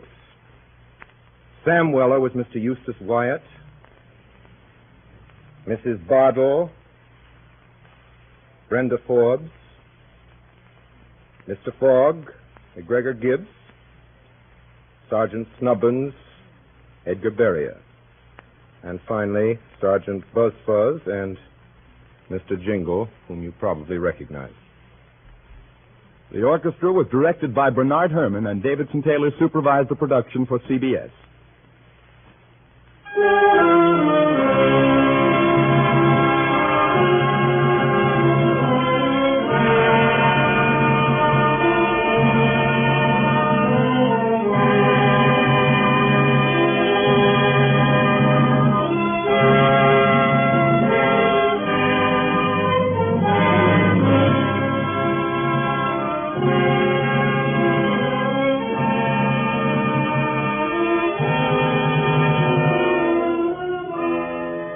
We invite you to be with us next Sunday at 8 o'clock Eastern Standard Time for Orson Welles and the Mercury Theater on the Air. Dan Seymour speaking. This is the Columbia Broadcasting System.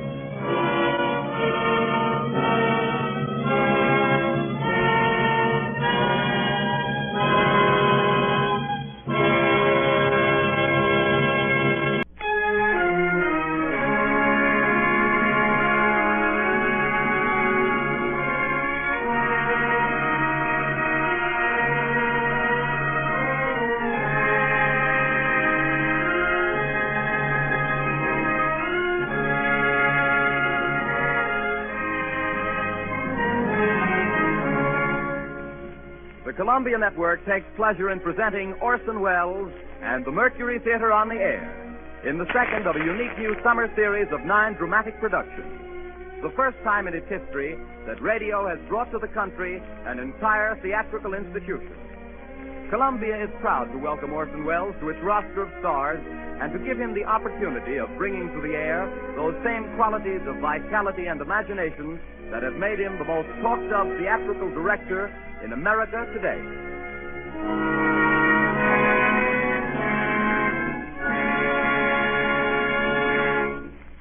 Good evening. This is Orson Welles speaking. If there's anything bloodthirstier than a werewolf, it's a pirate. And the Mercury Theater is playing safe. Now, if vampires and their ilk leave you as uncannily cold as old Dracula himself, who was staked down firmly and it is to be hoped permanently in his own family plot last week, then there are figures to prove that you are susceptible to buried treasure. We calculate that no decent, law-abiding citizen is immune to pirates. There are cowboys and Indians, there are gangsters and G-men, but these delights are inconstant like the short skirt. I don't care how young you are. Nothing charms, nothing ingratiates, nothing wins like a one-legged, double-barreled buccaneer with earrings, a handkerchief on his head, and a knife in his teeth. What could be more appropriate on the starboard rail of your four-masted brigantine? If you haven't a four-masted brigantine, you have Treasure Island. It's in your library because it's a great English classic, and this evening, because it's a great story, it's on your radio. That's what I mean by playing safe. Once there was a small boy who asked his stepfather, who had written a number of books, please to write something interesting. The stepfather, seeing his point, immediately contributed a serial to something repugnant called Young Folks, a periodical circulated among that section of the English nation known as Tiny Tots, who were very prevalent in the 80s. The name of the serial was The Sea Cook by Captain George North, and if the Tiny Tots didn't think it was interesting, they should have been boiled in oil. The story was begun, the stepfather says, on a chill September morning by the cheek of a brisk fire and the rain drumming on the window. The small boy himself helped a lot, even though Captain North got the credit, and so did a third and equally incurable small boy, the author's father. They drew a map first, the chart of an island showing very queer and wonderful attractions, Spyglass Shoulder, for instance, and Skeleton Island, and the North Cache with the bar silver, and then on that chill September morning by that brisk fire of theirs, the three plotters buried their plunder, doubloons and louis d'or, gold and silver and rich jewels and pieces of 8. That's why the story was finally called Treasure Island. It's foolish to guess who's tuned in on this broadcast, but if in some way, we who are retelling this story hope devoutly that he who the Samoans laid to rest in the hills of their own faraway treasure island, and who is still known out there only as the great teller of tales, would not wish tonight as he did, so unaccountably at first, to suppress the real name of Captain George North. The small boy, of course, should have been decorated. It's a better world because he asked for something interesting. But then he was lucky. There are millions and millions of small boys. But only one of us had Robert Louis Stevenson for a stepfather.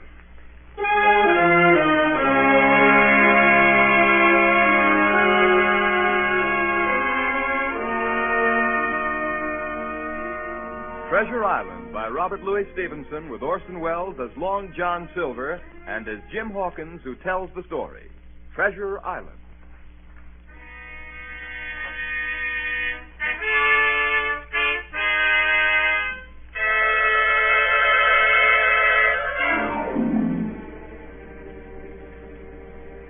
Squire Trelawney, Dr. Livesey, and the rest of the gentlemen having asked me to write down the whole particulars about Treasure Island from the beginning to the end, keeping nothing back but the bearings of the island, and that only because there is treasure not yet lifted, I take up my pen in the year of grace 1783 and go back to that time 19 years ago when my father kept the Admiral Benbow Inn, and the brown old seaman with a saber cut first took up his lodging under our roof.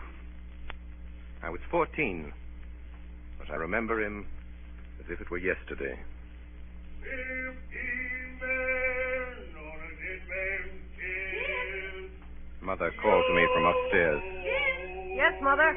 Jim, there's a man coming up the road. Go out and see what he wants. He came plodding to the inn door, his sea chest following behind him on a hand barrow. A tall, strong, heavy, nut-brown man, his tarry pigtail falling over the shoulders of his soiled blue coat, his hands ragged and scarred with black broken nails, and the saber cut across one cheek, a dirty, livid white, singing that old sea song that he sang so often afterwards.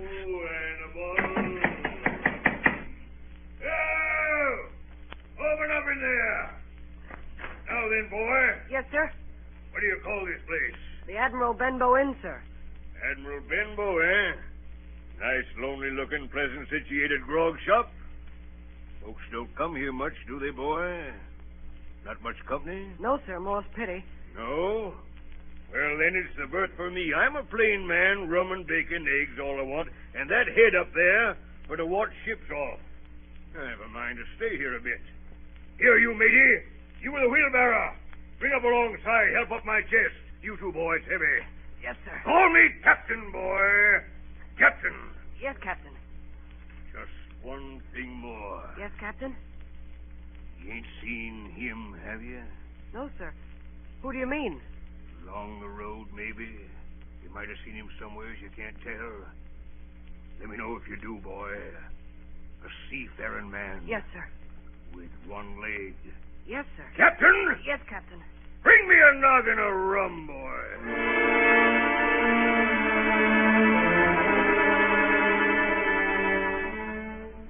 And so he came to live under our roof. We never knew his name. We called him the Captain. He was a very silent man by custom all day. He hung around the cove or upon the cliffs with a brass telescope staring out to sea. All evening he sat in a corner of the parlor next to the fire and drank rum and water, very strong. And every day when he came back from his stroll, he would ask the same question. Jim? Yes, Captain? Any seafaring men go by today along the road? No, Captain. And Jim? Yes, sir? You're a good boy, Jim. You wouldn't lie to me ever, would you, Jim? No, sir. You haven't seen him, have you, Jim? Jim, there's a silver fourpenny for you on the first of every month if you'll keep your weather eye open for a seafaring man with one leg. Let me know the moment you see him, won't you, Jim? A seafaring man with one leg.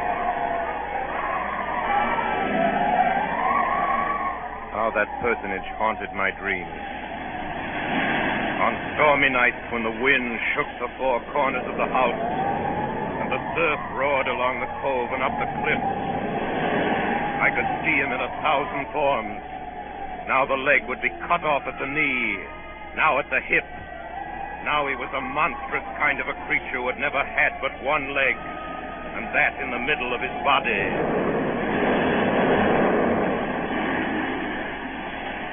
You'll keep your weather eye open, won't you, Jim?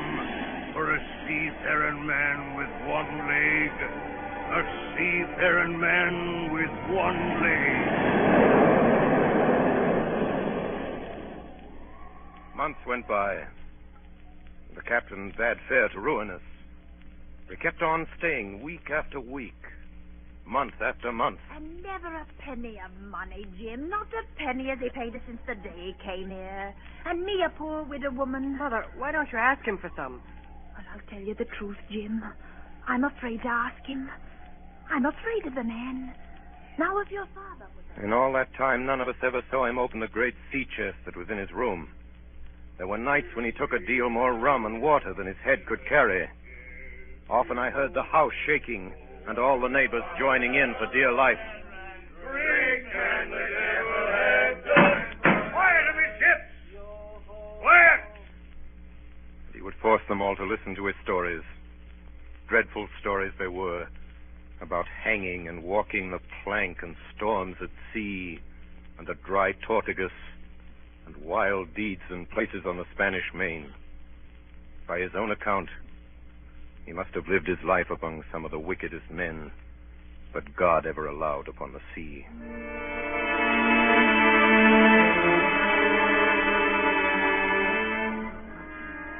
The captain had been living with us almost a year when there occurred the first of the mysterious events that rid us at last of his presence.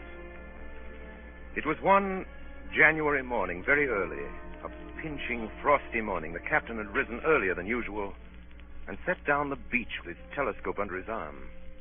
My mother was upstairs and I was lying at the breakfast table against the captain's return when the parlor door opened and a stranger stepped in. Sonny, come here, Sonny. Is this table for my mate Bill? I don't know you, mate Bill. I'm laying this for a man who stays in the house.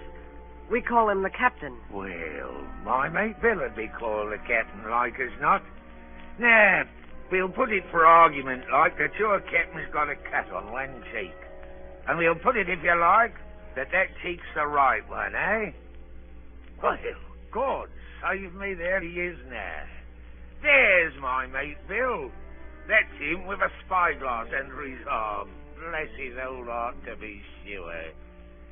You and me'll just get back behind the door, Sonny. And we'll give Bill a little surprise, we will. Bless his heart, I says again. On a dead man's chest. Yo!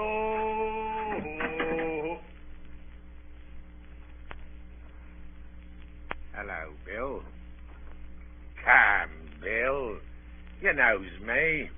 You knows an old shipmate, Bill, surely. Black dog as ever was. Bill, we've seen a sight of times, us two. So you run me down. Here I am, we'll speak up. What is it? That's you, Bill. You're in the right of it, Billy. I'll have a glass of rum from this dear child here, what I've took such a liking to. And we'll sit down, if you please, and talk square like old shipmates. Sit down, Bill. And you, Sonny, get out. Yes, sir. And none of your keyholes on me, do you hear? For a while, I could hear nothing but a low gabbing. Suddenly, the voices began to grow higher. No. And an end on it. If it comes to swinging, swing all. Say aye!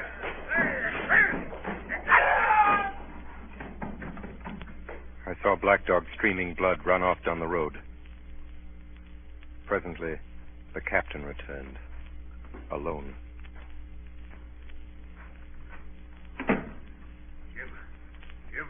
Jim, give me some rum. Captain, are you hurt? I must get away from here. Get away, that's what. I must get away from here. What's happened, Jim? What's happened? It's the captain, Mother. The captain? Oh, dearie me, what a disgrace. I've been afraid of something like this ever since he came into the house with that old chest of his. I got the rum and tried to put it down his throat, but his teeth were tightly shut and his jaws were as strong as iron. An hour later, our friend Dr. Livesey came. Doctor, What shall we do? Where is he wounded, Doctor? Wounded? A fiddlestick's end. No more wounded than you or I. The man's had a stroke. Where's Black Dog? Black Dog? There is no black dog except what you have in your own back. You've been drinking rum, man, and you've had a stroke. Now, listen to me. One glass of rum a day won't kill you. But if you take one, you'll take another and another, and then you'll die. Die and go to your own place like the man in the Bible, and the world will be rid of a very dirty scoundrel. Do you understand that? The name of rum for you is death.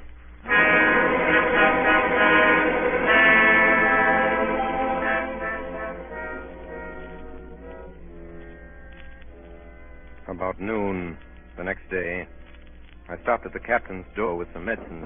Who is it? It's me, Jim. Come in, Jim. Come in. He was lying very much as we'd left him. Jim, you're the only one here that's worth anything. You know I always been good to you. Never a month but I've given you a silver fourpenny for yourself. Now you see, mate, I'm pretty low and deserted by all. Jim, you'll bring me a noggin of rum, won't you, matey? But the doctor... Doctors is all swabs! Don't have a drain of rum, Jim. I'll have the horrors. I've seen some of them already. I've seen old Flint in the corner there behind you, as plain as print. I've seen him. Jim, I'll give you a golden guinea for a noggin. When I brought it to him, he seized it greedily and drank it out. That's some better, sure enough. Now, matey, did that doctor say how long I was to lie here in this old berth? Why, a week at least. Thunder, a week! I can't do that. They'll have the black spot on me by then. The lubbers is going about getting the wind of me this blessed moment. Lubbers is couldn't keep what they got and want to nail what's another's. It's in my old sea chest, Jim. The thing they're after. They'll tip me the black spot, I know it. I was first mate, I was. Old Flint's first mate. And I'm the only one as knows the place he buried it.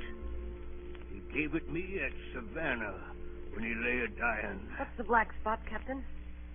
A summons from old Flint's crew. A summons.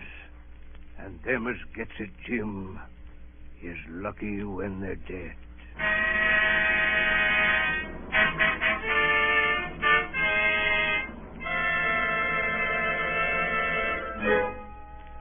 So, a week went by.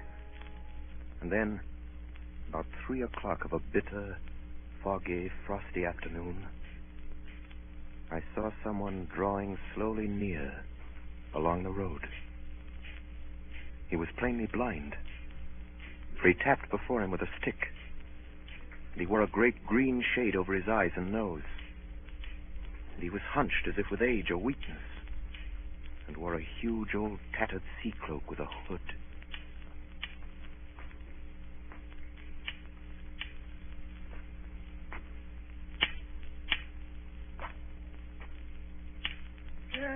Christian friends, take pity on a poor blind mariner as has lost the precious sight of his eyes in the gracious defense of his native country, England, and God bless King George. Where or in what part of his country he may now be? You were at the Admiral Benbow Inn, sailor. Eh? Black Hill Cove. I hear a voice, a young voice. It's here where I miss me deadlights. Will you give me your hand, my kind young friend, and lead me in to the captain? I held out my hand, and the horrible, soft-spoken, eyeless creature gripped it in a moment like a vice. No, boy. Take me in to the captain. Sir, upon my word, I dare not. You She's been... heard me. Take me in straight. Oh! Will you take me into the captain? Yes, sir. Good. And when I'm in view, say to him, he's a friend for you, Bill Bones.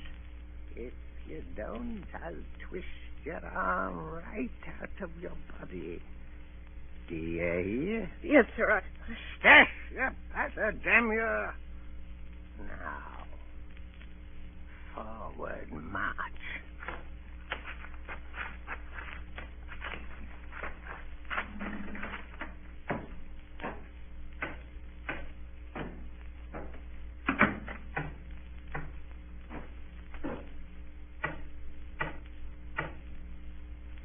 Here's a friend for you, Bill Bones. Now, Bill, sit where you are. Business is business. Hold out your left hand, Bill. Boy, take his left hand by the wrist and bring it near to my right. Here's a little bit of paper for you, Bill Bones. Now that's done, I'll be going. Goodbye, Bill. Goodbye.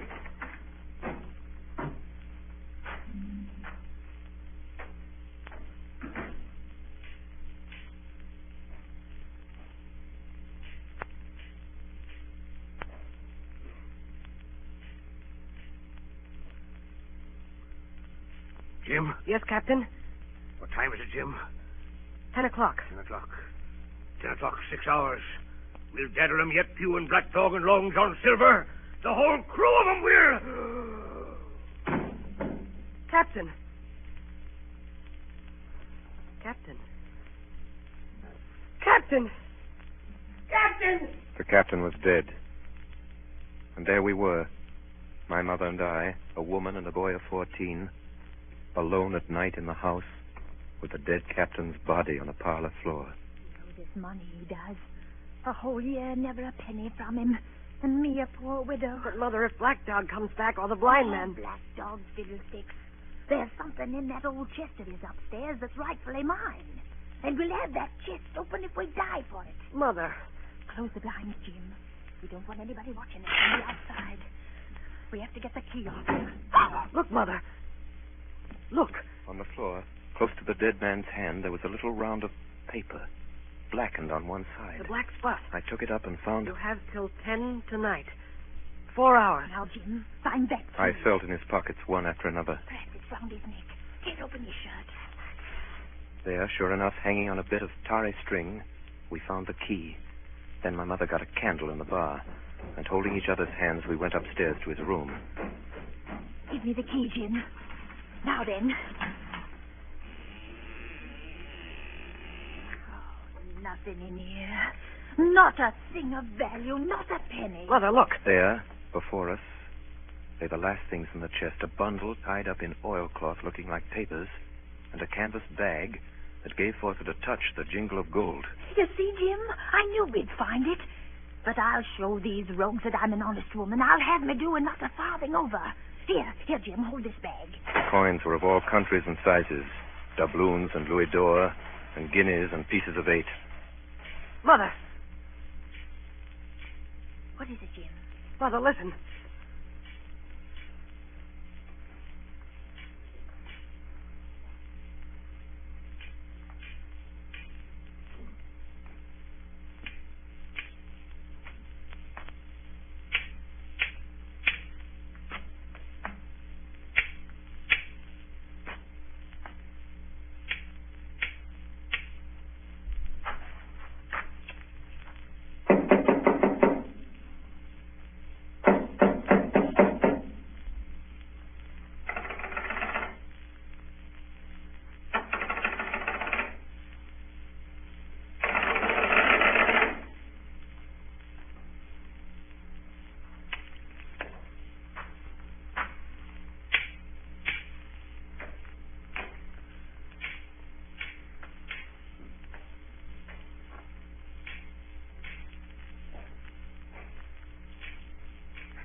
Come, Mother.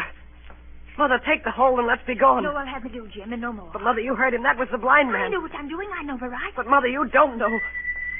Oh, dear. I'll take what I have. And I'll take these papers. Quick, Mother, quick. Take my hand. Next moment, we had opened the door and were in full retreat toward the village. Look, Jim. Over the hill. There they come. Run, Mother, run. Oh, Jim. Jim, I'm going to faint. Oh, Jim. Take the money and go on. Mother. Oh. Mother. She had fainted. I managed somehow to drag her down the bank into the shadow of the ditch. A moment later, the house was surrounded. Bones! Bones! Bill Bones! Will you answer me?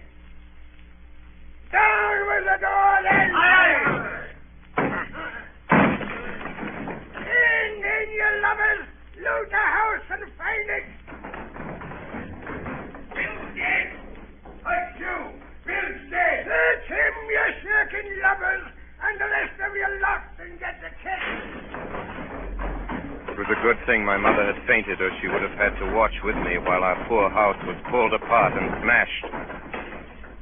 Whatever it was they were after, they did not find it.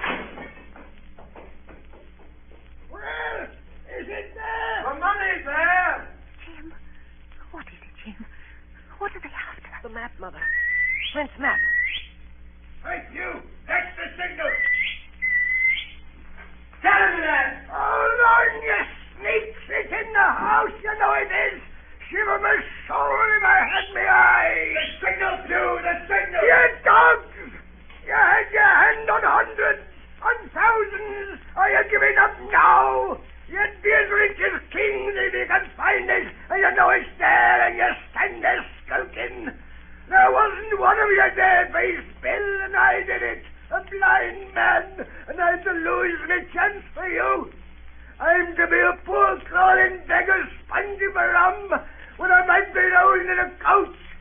If you had the pluck of a weevil in a sea biscuit among the lot of you.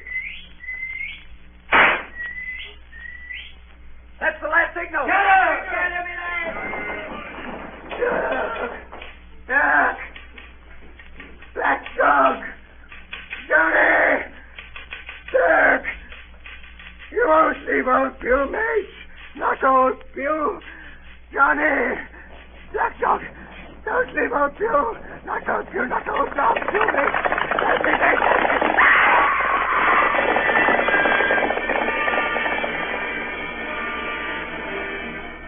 When they picked him up where he lay on the road on his side, Pugh was stone dead. The horsemen, as it turned out, were revenue officers with some news of a strange lugger in Kit's Hole, and they set forth that night in our direction. They took my mother to a neighbor's house. Well, Hawkins, they got the money, you say? Well, what in fortune were they after? More money, I suppose. No, Sergeant. Not money, I think. In fact, sir, I believe I have the thing in my breast pocket. And to tell you the truth, I should like to put it in safety. To be sure, boy, quite right.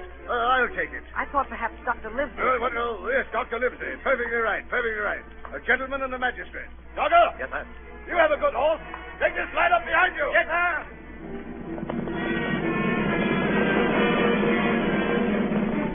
We rode hard all the way till we came to Dr. Livesey's door. Dr. Livesey, the doctor's stopping tonight at the Squire's. Squires? So there we go, boys.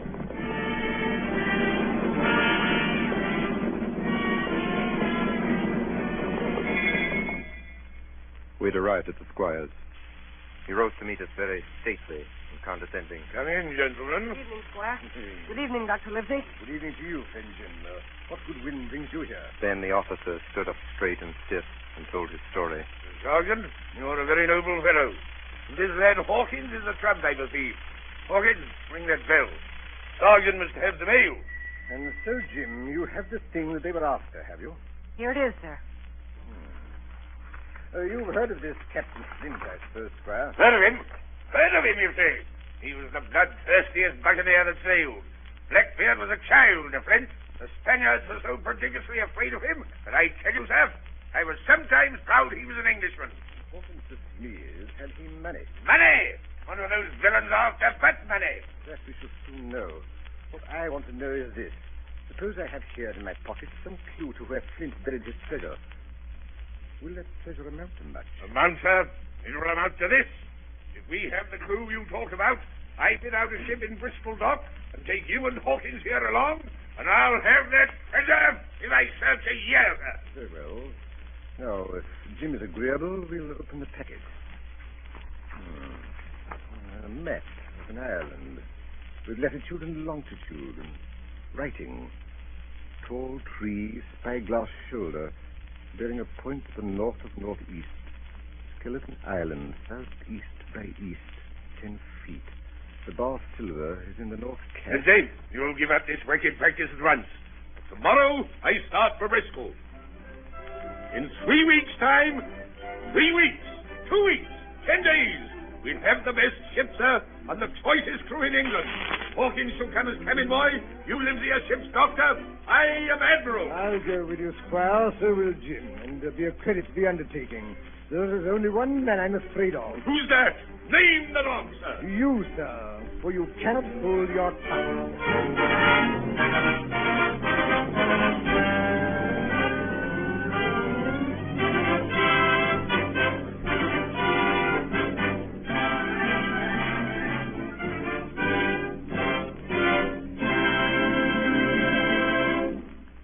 moments we shall be bound for Treasure Island with Dr. Livesey, Squire Trelawney, and Jim Hawkins. We pause now for station identification. This is the Columbia Broadcasting System. WABC, New York. Tonight, the Columbia Network is bringing you Orson Welles and the Mercury Theater on the air in Robert Louis Stevenson's Treasure Island. As Jim Hawkins was telling us, we are eager to leave the Benbow Inn behind and set out for the docks in Bristol.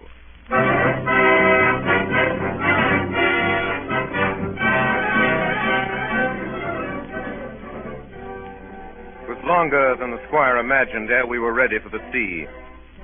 Weeks passed on. Then, one fine day, there came a letter from the squire. From Bristol. Here, Livesey. The ship is moored and fitted. Lies at anchor ready for sea. It was the crew that delayed me, till the most remarkable stroke of fortune brought me the very man that I required. I was standing on the dock, when by the merest accident I fell in talk with him. He had hobbled down there that morning with a parrot on his shoulder to get a smell of salt, he said. Out of pure pity, I engaged him on the spot to be ship's cook. Long John Silver, he is called, and has lost a leg. Well, sir, I thought I'd only found a cook, but it was a crew I'd discovered. Between Silver and myself, we got together in a few days a company of the toughest old salts imaginable. I declare we could fight the frigate. Seaman ho! Hang the treasure! It's the glory of the sea that has turned my head. On the 16th of April, the schooner Hispaniola set sail from Bristol Harbor. It was more than 19 years ago, but I can remember it as if it were yesterday. Me and my new blue cabin boys. 19 years ago. Leaning over the rail, waving goodbye to my mother, and doing my best not to cry. For at the last moment, it sort of hurt to leave her, and it was the first time I had been away from home. Then, a little before noon, Captain Smollett gave an order. The boatswain sounded his pipe, and the crew began to man the capstan bar. Soon, the anchor was short up. Soon it was hanging dripping at the bars. Soon the sail began to draw, and the land and shipping to flit by on either side. The Hispaniola had begun her voyage to the Isle of Treasure.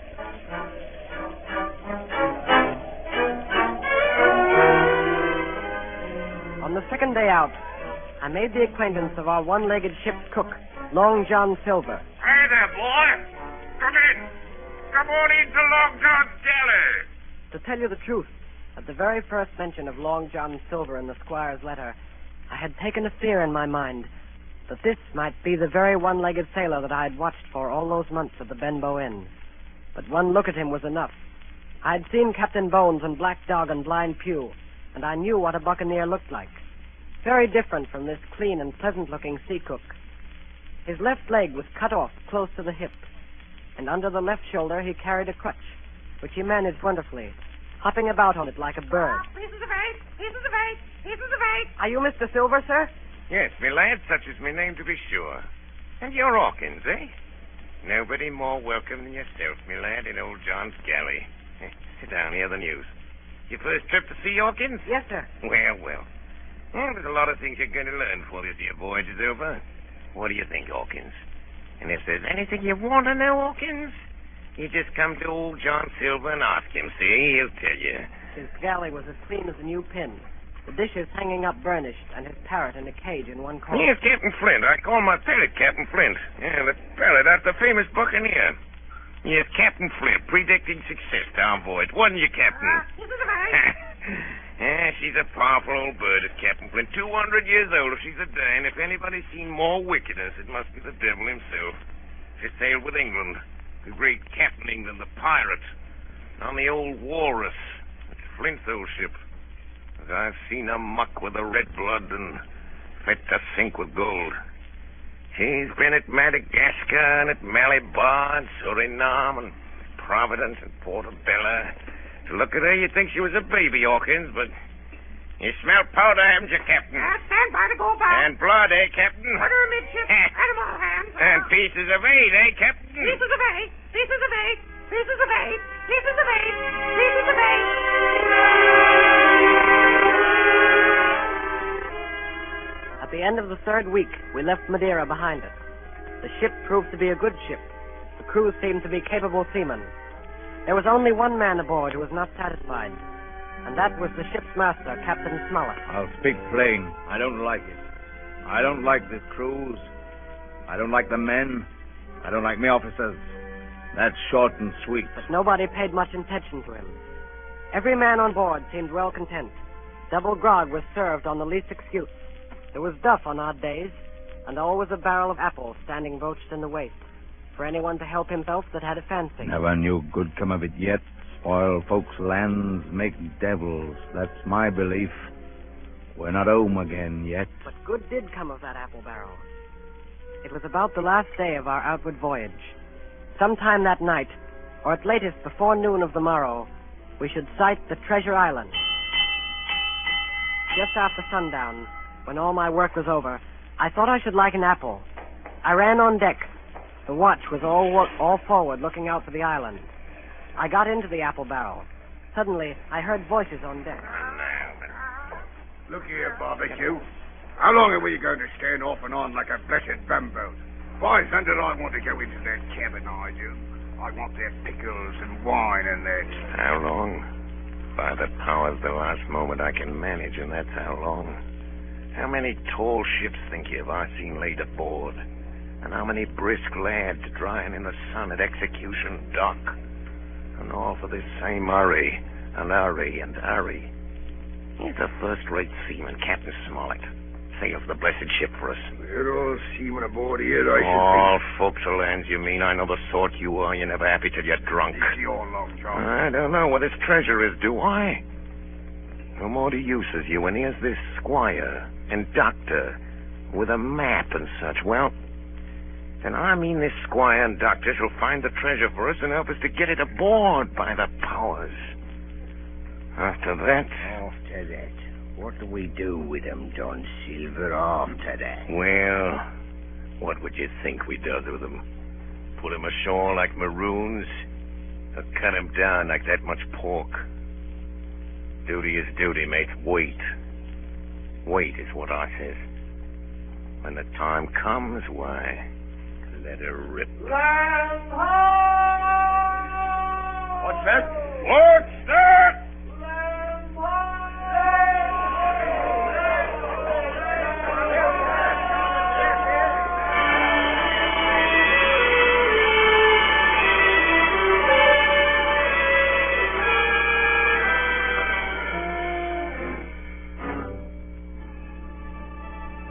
Away to the southwest of us, we saw it.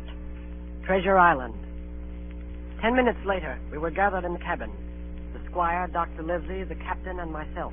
Now, Hawkins, you have something to say. Speak up. I did as I was bid. I told them the whole story of Silver's conversation. When that was done, all three, one after another, and each with a bow, drank my good health.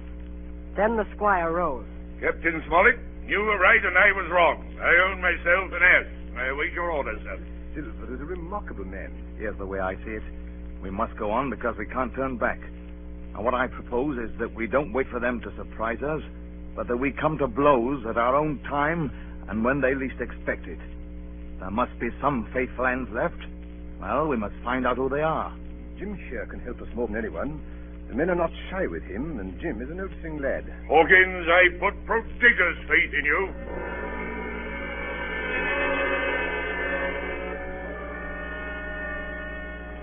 In the meantime, talk as we pleased, there were only 7 out of 26 on whom we knew we could rely. And of these 7, I was a boy, so that the grown men on our side were 6 to their 19. Next morning, there was not a breath of air moving, nor a sound, but that of the surf booming half a mile away along the beaches. A peculiar stagnant smell hung over the anchorage. The heat was sweltering, and the men grumbled fiercely over their work. Mutiny, it was plain, hung over us like a thundercloud. Around noon, Captain Smollett came up on deck. Lads, we're not saying we're all trying another sort. Quick turn ashore and let nobody, so you can take the gig. As many as please may go ashore for the afternoon. Hey, wait a minute, man. What's the hurry? What's the hurry? John Silver suspected a trick. He hopped around on the deck on his one leg. Man, what's the hurry? Wait a bit, will you, man? Soon the party was organized. 6 fellows were to stay on board, and 13, including Silver, began to embark. Suddenly, I had a mad notion to go ashore, too. In a jiffy, I had slipped over the side and curled up in the foresheets of the nearest boat. No one took notice of me. The crews raced for the beach. No sooner had we touched shore than I leaped out and plunged into the nearest thicket. Behind me, I could hear John Silver's voice. Hey, Jim! Jim, my boy! Hey, Jim! Jim! Jim! Jim! John Silver was quick at his work. 2 faithful members of the crew were murdered on the island that afternoon. Only an hour after we landed...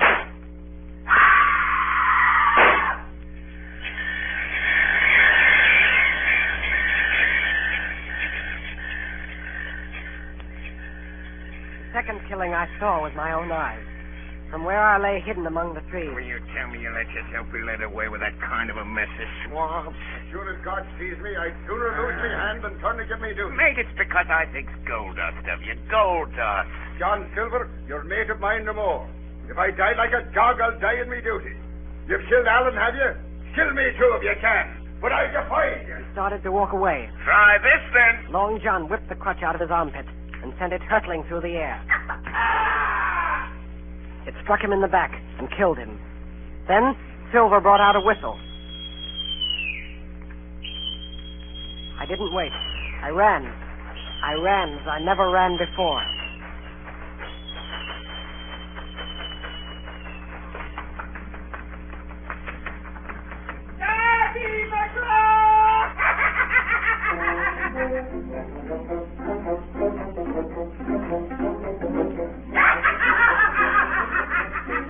I looked up the side of a hill.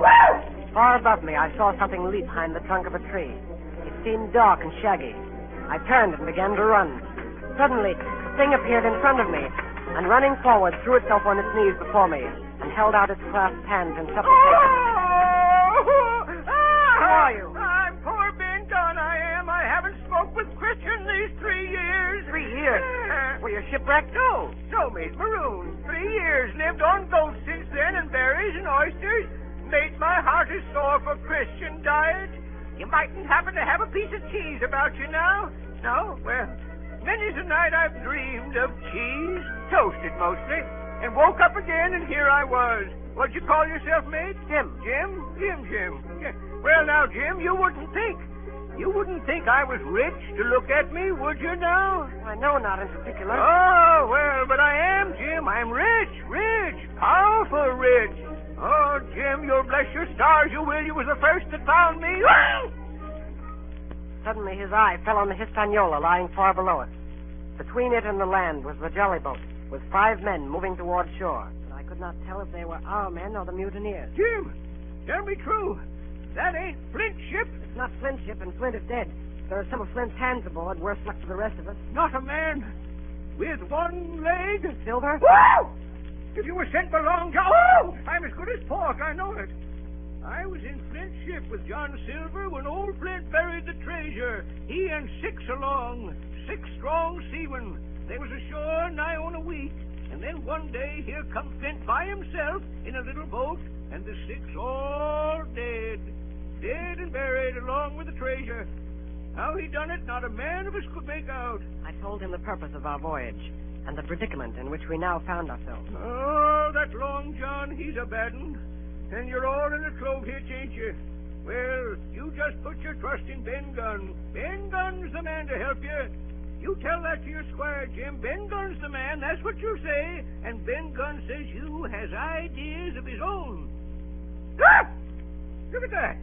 Far below us, we saw a Union Jack fluttering in the air above the woods. There's your friend, sure enough. More likely it's the mutineer. No, mate, Silver'd fly the Jolly Roger. That's your friend, sure enough, ashore in the old stockade made years and years ago by Flint. Whoa! What's that? That's the ship's cannon. They're shooting at the stockade. Come on. Wait a minute, Jim. Wait. Ben Gunn is fly. Rum wouldn't bring me down there. But remember, Jim, Ben Gunn's the man to help you. And when Ben Gunn is wanted, you knows where to find him. Just where you found him today. I started to run towards the flag. Hey, Jim! Jim! Yes, sir? You won't forget that piece of cheese, will you, me?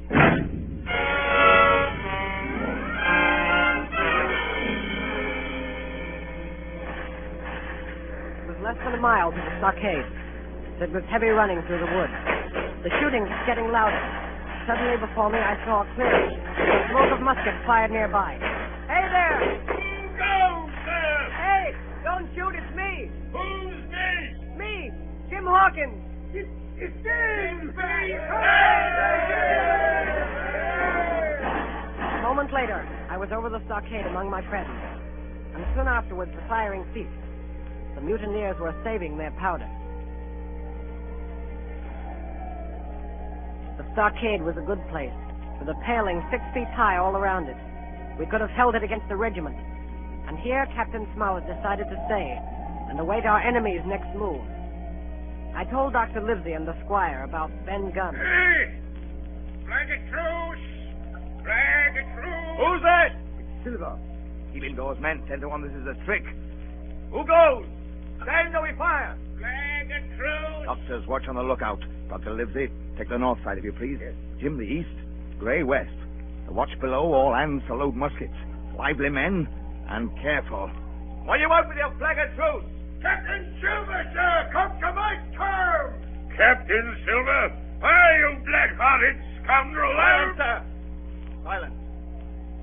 If you wish to talk to me, you can come, and that's all.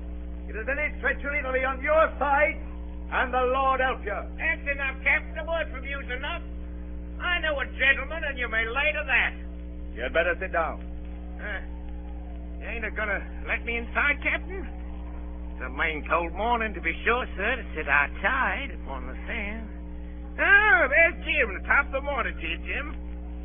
Well, then you're all together like a happy family in a manner of speaking. If you've anything to say, my man, better say it. Right you were, Captain Smollett. Duty is duty, to be sure. Well, here it is.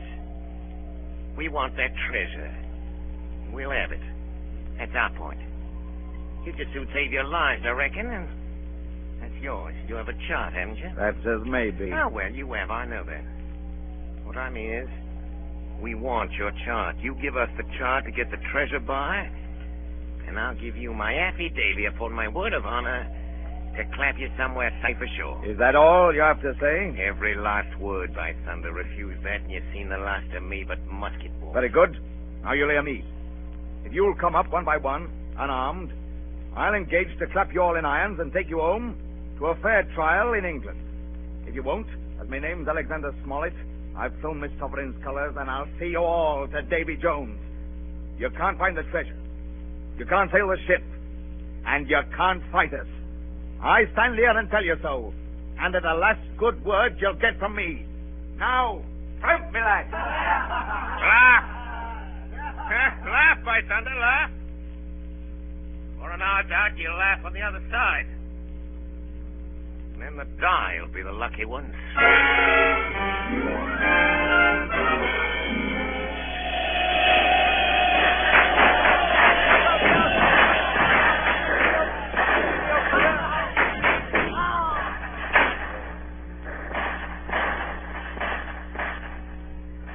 10 minutes later, nothing remained of the attacking party but the 5 who had fallen. 4 on the inside and 1 on the outside of the palisades. The mutineers did not come back that night. They had got their rations, as the captain put it. The next day was stifling hot. After dinner, Dr. Livesey sent for me. Jim, was it cheese you said Ben Gunn had a fancy for? Yes, sir, cheese. Well, Jim, just see the good that comes of being dainty in your food. You've seen my snuff box, haven't you? And you never saw me take snuff. The reason being that in my snuff box I carry a piece of Parmesan cheese. A cheese made in Italy, very nutritious. Well, that's for Ben Gunn. Oh, goodbye, my lad. Then he took up his hat and pistols, girt on his cutlass, put the chart in his pocket, and set off briskly through the trees. That afternoon, the blockhouse being stifling hot, and the little patch of sand inside the palisade ablaze with midday sun, and so much blood about me, and so many poor dead bodies lying around, a new idea came into my head. This was to swim out under cover of the night, cut the Hispaniola adrift, and let her go ashore where she fancied. The mutineers, after their repulse of the morning, had nothing nearer their hearts than to up anchor and away to sea. This I thought would be a fine thing to prevent. It was evening when I reached the east coast of the island. I could see the Hispaniola lying at anchor offshore, and there was the Jolly Roger, the black flag of piracy, flying from her peak. As the last rays of daylight dwindled and disappeared, absolute darkness settled down on Treasure Island.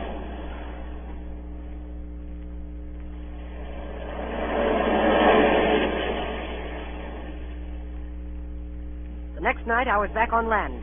I was proud of myself, and with good reason. I had grounded the Hispaniola, beached her up tidily in the North Inlet with no harm done, safe from the mutineers. I had no trouble finding the stockade. Coming in from the shore, keeping close in shadow where the darkness was thickest, I crept into the blockhouse. I could see nothing. The doctor and the squire must have worried about me.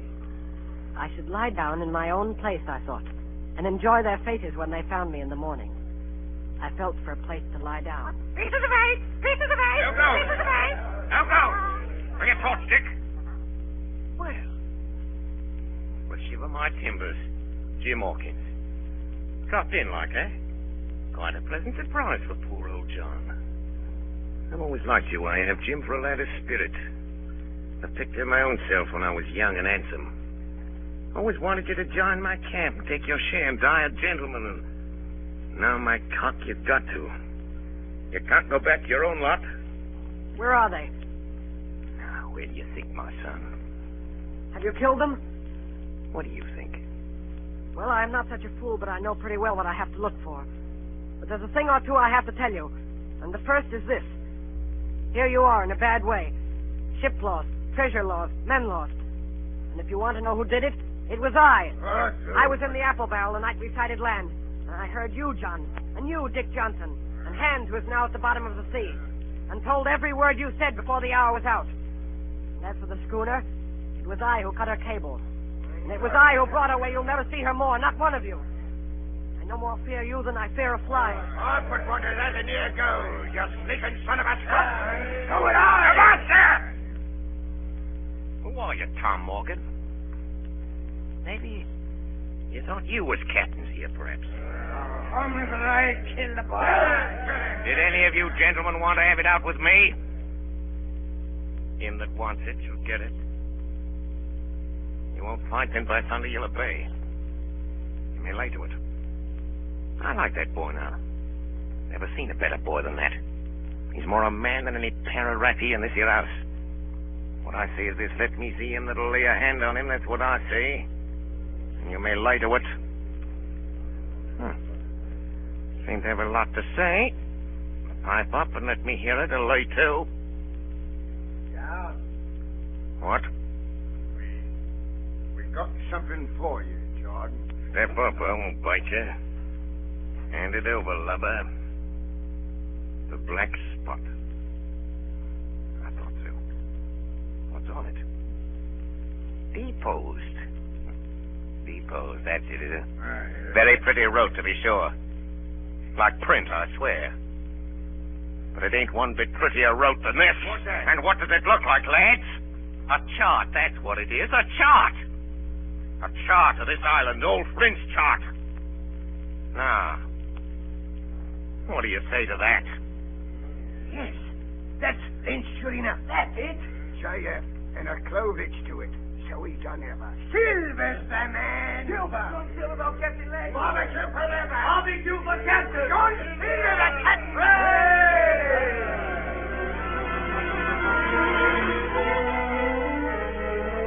That was the end of the night's business. Only much later, I woke up suddenly and felt someone beside me. Jim, my boy. Yes, Long John?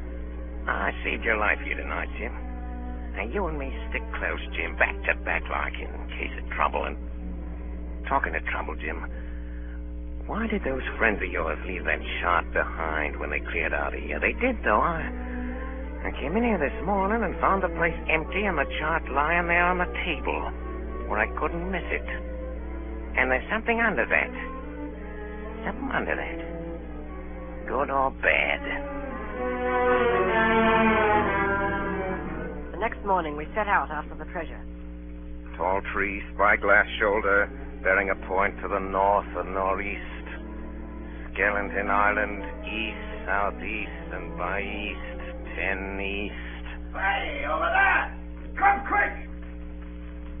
At the foot of a pine, half covered with green creeper, a human skeleton lay on the ground. A skeleton, begod!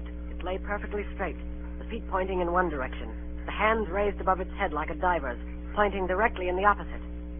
It ain't natural. It ain't natural, but you know, lads, I've a notion in my old numbskull. Now, here's the compass. There's the tip-top point of Skeleton Island sticking out like a tooth. Just take a bearing, will you, along the line of them bones? East, southeast, and by... I thought so. There's the pointer. Right up there's our line for the Pole Star and the Jolly Dollars. This is one of Flint's jokes, and no mistake. Him and these 6 was alone here. Alone. He killed them. Every man. And this one yawled up here and laid down by the compass, yes. 6 they were, and 6 we are. And Bones is what they are now. I saw him dead, old Flint. There he laid with penny pieces on his eyes. Dead, aye, sure enough he's dead. But if ever spirit walked, it'd be Flint's. Dear heart, but he died bad, did Flint. Oh, that he did. May not it were. And the windy was open, and I hear that old song of his coming out clear as hell, and the death all on man already. Listen.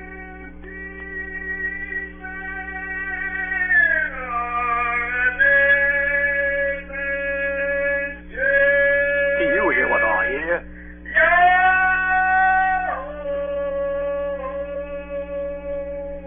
That's Flint, begad! Old Flint! Oh, Lord.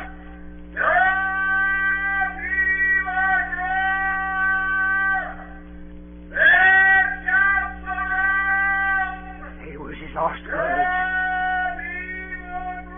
Oh, Flint's last words about board. Oh, Lord have mercy on me. Shipmates! Shipmates! They're 750,000 ton, not a quarter of a mile from here. When did a gentleman of fortune show his star to that much dollars for a boozy old seaman with a blue mug? And him dead, too? Hello there, John. Don't go cross the spirit. Spirit? Well, maybe.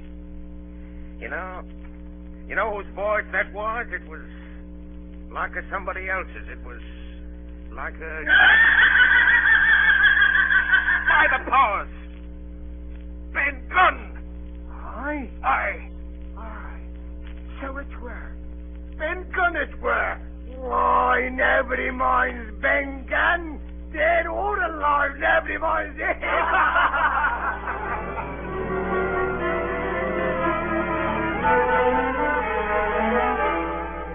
Spyglass shoulder, bearing a point to the northeast, Skeleton Island, southeast and by east. 10 feet. Hey, mate! Here's the tall tree! The first of the tall trees was reached, and by bearing proved the wrong one. So did the second. So the third. Here it is! Hey! From God!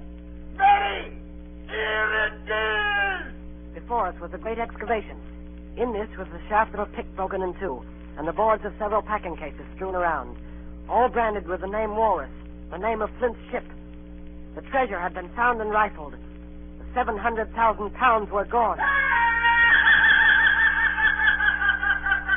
We turned and saw above us on the edge of the pit Ben Gunn, Dr. Livesey, Gray, and the squire, all with muskets. The doctor's plan had worked. The pirates had fallen into his trap.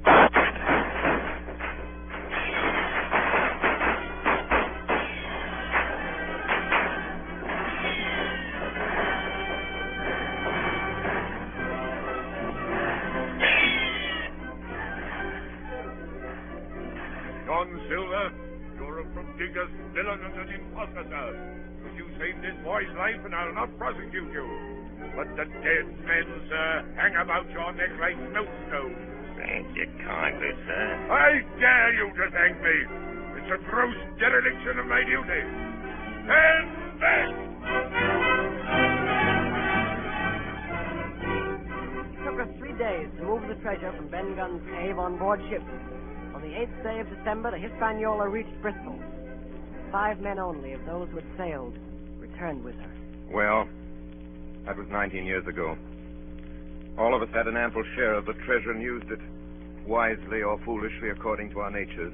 Captain Smollett is now retired from the sea. As for Ben Gunn, he got £1,000 which he spent or lost in 19 days, for he was back begging on the 20th. Silver vanished on the voyage one night off the coast of Mexico, and we heard no more of him. The bar Silver and the arms still lie, for all I know, where Flint buried them. And certainly they shall lie there for all of me. Oxen and wain ropes would not bring me back again to that accursed island. The worst dreams that ever I have are when I hear the surf booming about its coast, or start upright in bed, with the sharp voice of Captain Flint still ringing in my ears. Pieces of 8, pieces of 8, pieces of 8, pieces of 8, pieces of 8, pieces of 8, pieces of 8.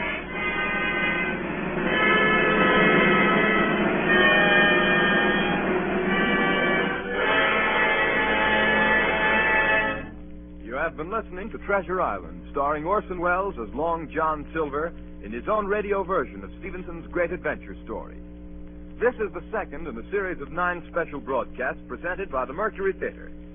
And here is Orson Welles himself, writer, director, and star of these programs, to tell you about next week's production. Orson Welles. First of all, I'd like you to meet Jim Hawkins, Jr. Our leading man is 14 years old. Last season, he made a really startling contribution to the stage history of Shakespeare's plays. This was during the course of some experiments with the Mercury Theater sprinkler system. As a consequence of what must certainly have been extensive research in that field, he caused it to rain, actually to rain, and copiously to rain, where in more than 300 years it has never rained in Julius Caesar before. It rained on Brutus. It rained all over Brutus. In the Forum, I was Brutus, and I ought to know. Now, as dramatic criticism, I found this telling and even final. There's a surprise item in the funeral scene. I can assure you that the unexpected appearance on the stage of so many gallons of real water created in us all an impression that was almost overwhelming. Our popular leading man says that he did it all with a match. I don't dare think what he'll do.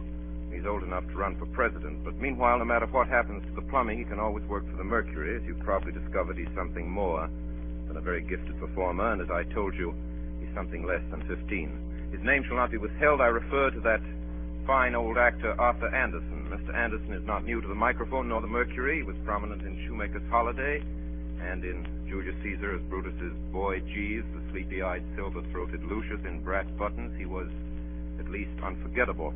As to our celebrated Mark Antony, George Coulouris, who has always somehow cleverly escaped Rainmaker Anderson, he played Captain Smollett tonight. Eustace Wyatt, late housebreaker of Heartbreak House, was the squire. Ray Collins is responsible for Ben Gunn, among other things.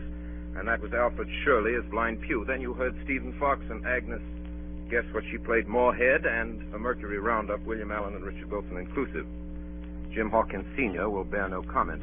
Next week, we offer you the ominous and authentic click of the world's most famous knitting needles. Madame Lafarge's needles and Madame herself, Dr. Manette, Sidney Carton, and the entire French Revolution, same time, same station. It is a far, far better thing that I do than I have ever done. Charles Dickens, that is correct. That is absolutely correct. Charles Dickens' Tale of Two Cities. There is at this moment a disturbance in the sub-control room, and if it isn't a tumbrel, it's Arthur Anderson. It's a good thing the program's over. Good night, everybody. Thanks. Please write me the stories you'd like to hear, and goodbye till next week.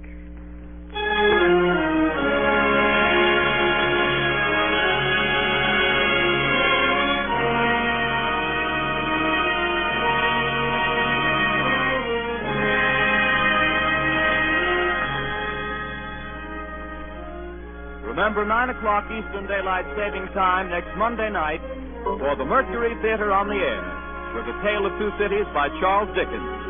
On tonight's production, Bernard Herrmann composed the original music and conducted, and Davidson Taylor supervised for the Columbia Network. Dan Seymour speaking. This is the Columbia Broadcasting System.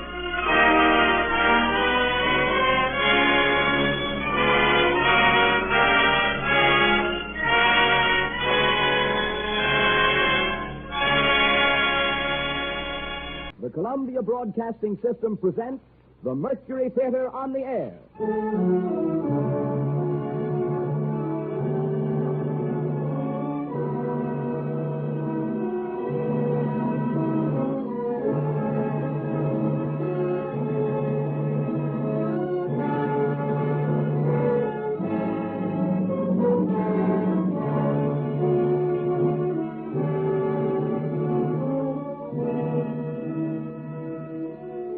Ladies and gentlemen, the star and director of the Mercury Theater, Orson Welles. Good evening. On Thursday, July 14th, at 2:29 in the afternoon, aviator Howard Hughes set his big twin-motored monoplane World's Fair 1939 down at Floyd Bennett Field for a new record in round-the-world flying. From takeoff to landing, a trip of almost 15,000 miles took just 3 days, 19 hours and 17 minutes. That was about 3 months ago. But back in the 1870s, so Jules Verne tells us, a group of English gentlemen made a wager on what they were confident was a sure thing. Their clubmate, Phileas Fogg, had the fantastic notion that a man traveling from west to east could get around the world in 80 days. His attempts, as I think you'll agree, remain at the least more incredible than Mr. Hughes' achievement. And that's the story of adventure and breakneck speed that Orson Welles and the Mercury Theater on the air bring to life for us tonight. Jules Verne's Around the World in 80 Days, with Orson Welles as Phileas Fogg.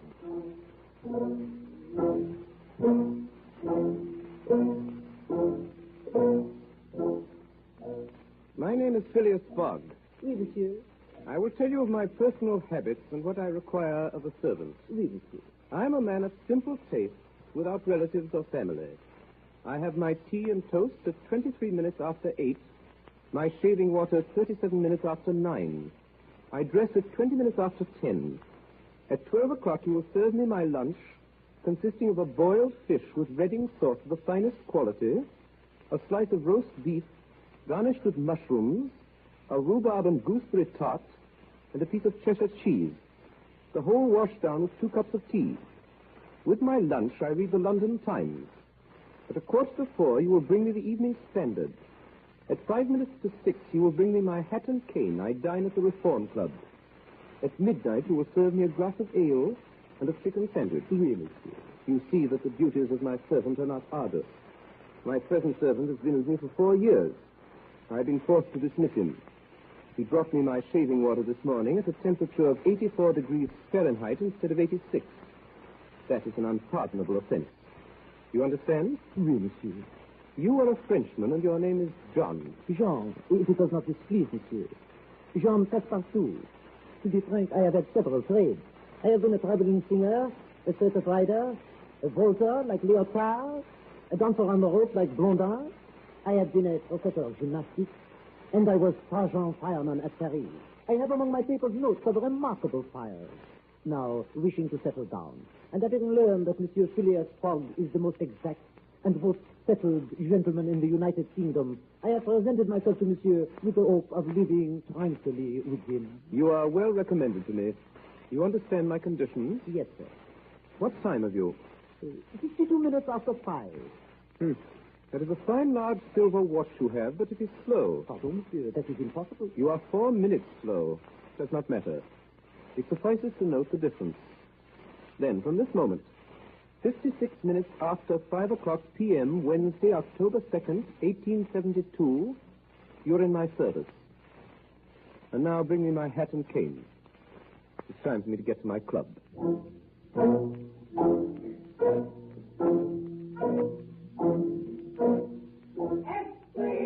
Extreme robbery! Read all about the robbery in Bank of England. 55,000 pounds stolen by daylight. Read all about the big robbery. Paper! Extreme!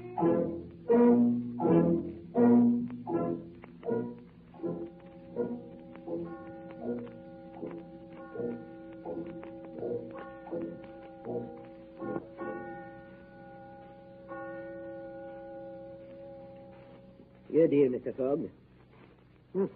The heart. Smiley's, I believe. And my trick. 55,000 pounds.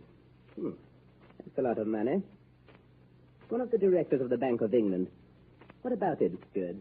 The bank will write that off as a total loss, I suppose. I believe, on the contrary, we shall quite soon put our hands on the thief. Detectives, the most skillful in the world, have been sent to America and the continent for all the principal ports. It's very difficult for the man to escape. Queen of Spades. My trick, I think. Have you a description of the thief? He's not a thief. What? He's not a thief. The man who's extracted £55,000 in banknotes in broad daylight from the paying room of the Bank of England. Colonel Hart. I don't think so. I trump you. The Morning Chronicle assures us he's a gentleman. At the actual moment that the package of banknotes was stolen, our cashier was occupied in registering a receipt for 3 shillings and sixpence. His eyes couldn't be everywhere, but he had, before that time, noticed a well-dressed gentleman of good manners and distinguished air going in and out of the playing room. You have a very accurate description of him. I still believe that the chances are in favor of the thief. Seems to be a very skillful and determined fellow. There's no single country in the world in which he can take refuge. Nonsense. Where do you suppose he might go? I don't know about that. After all, the world is big enough. Was once upon a time.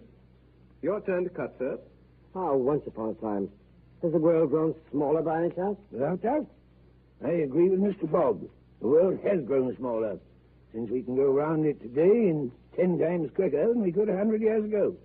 Now, in this robbery case, that's what will make the search more rapid. Will make the escape of the thief easier, too. Your lead, Mr. Stewart. Diamonds are trump. Just because it's possible now to go around the world in 3 months. In 80 days, sir. Since the great Indian Peninsula Railway has opened its new section between Asagar and Allahabad, one can go around the world in 80 days. I have here a calculation made by the Morning Chronicle. London to Suez by rail and steamer, 7 days. Suez to Bombay, steamer, 13 days. Bombay to Calcutta, rail, 3 days. Calcutta to Hong Kong, steamer, 13 days. Hong Kong to Yokohama, steamer, 6 days. Yokohama to San Francisco, steamer, 22 days. San Francisco to New York, rail, 7 days. New York to London, steamer and rail, 9 days. Total, 80 days. Yes, but that makes 80 days. Not include bad weather, contrary winds, shipwrecks, railroad accidents, etc. It includes everything. Even if the Hindus or the Indians tear up the rails, if they stop the trains, plunder the cars, and scalp the passengers. It includes everything. 2 trumps. Theoretically, all right, Mr. Fogg, but practically... Practically also, Mr. Stewart. I'd like very much to see you do it. Depends only on you. Let us start together. Heaven forbid, Mr. Fogg. I willingly wager £4,000 that such a journey made under these conditions is impossible. On the contrary, it is quite possible. Well, do it then. Go round the world in 80 days? Yes. I'm willing. When? At once. Only I warn you, Mr. Stewart, I shall do it at your expense. Gentlemen, this is folly. Let's continue our game. Your lead, Mr. Fogg. Deal again, please. Well, there's a misdeal. Mr. Fogg, I'm taking you up. I wager £4,000. Oh, my dear Steward. You're not serious, are you? When I use the word wagers, it's always serious. Very well. I have £20,000 deposited with Baring Brothers. I'm willing to risk them. £20,000. £20,000 of the slightest unforeseen delay may make you lose. The unforeseen does not exist. But, Mr. Fogg, this period of 80 days is calculated only as a minimum. A minimum well employed is always sufficient. It means you must jump mathematically from the trains into the steamers, and from the steamers onto the trains. I shall jump mathematically. No, I'm joking. A true Englishman never jokes when so serious a matter as a wager is in question. Gentlemen, I bet £20,000 against who will that I will go around the world in 80 days or less. That is in 1,920 hours or 115,200 minutes. Do you accept? Yes, we accept. Very well. The Dover boat starts at 8:45. I shall take it. This very evening? This very evening. Today is Wednesday, the 2nd of October. I must be back in London in this very card room of the Reform Club, Pall Mall, on Saturday, the 21st of December, at 8:45 p.m., in default of which the £20,000 at present deposited to my credit with Baring Brothers will be yours, gentlemen, in fact and by right. Here is a check. Check for the full amount. Fogg, you're taking the 8:45 train for Dover. Would you not like to stop the game now and make your preparations? I am always prepared, sir. Diamonds are trumps. Your lead, Mr. Stewart.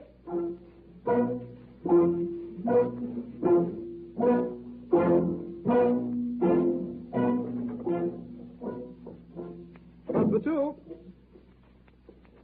Passepartout! Oui, monsieur. Passepartout, it is the second time that I have called you. But it is not midnight, monsieur. I do not expect... I know it, and I do not find fault with you. Prepare yourself. We leave in 10 minutes. No trunks are necessary, only a carpet bag. In it 2 woolen shirts and 3 pairs of stockings. The same for you. We will purchase on the way. You may bring down my mackintosh and traveling cloak, also stout shoes, although we will walk but little or not at all. Also take this bag and take good care of it. There are 20,000 pounds in it. But... Yes? Monsieur is thinking of leaving home? Yes, Passepartout. We are going around the world.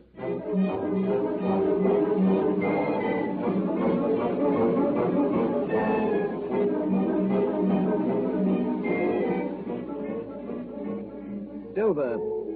It's now 11:22. We've gained 40 seconds already. Monsieur! Yes? Monsieur, I just remembered that terrible thing. Yes? What is it? In my haste, monsieur, in my disturbed state of mind, I have forgot... Mon Dieu! Forgot what? To turn off the gas in the kitchen. It will burn. For 1,920 hours, a gross piece of negligence, which will be charged against your wages. The rate of 2 1/2 cubic feet per hour, and 3 farthings per cubic foot. On the day of our return, you will owe me exactly 3 shillings and 10 farthing.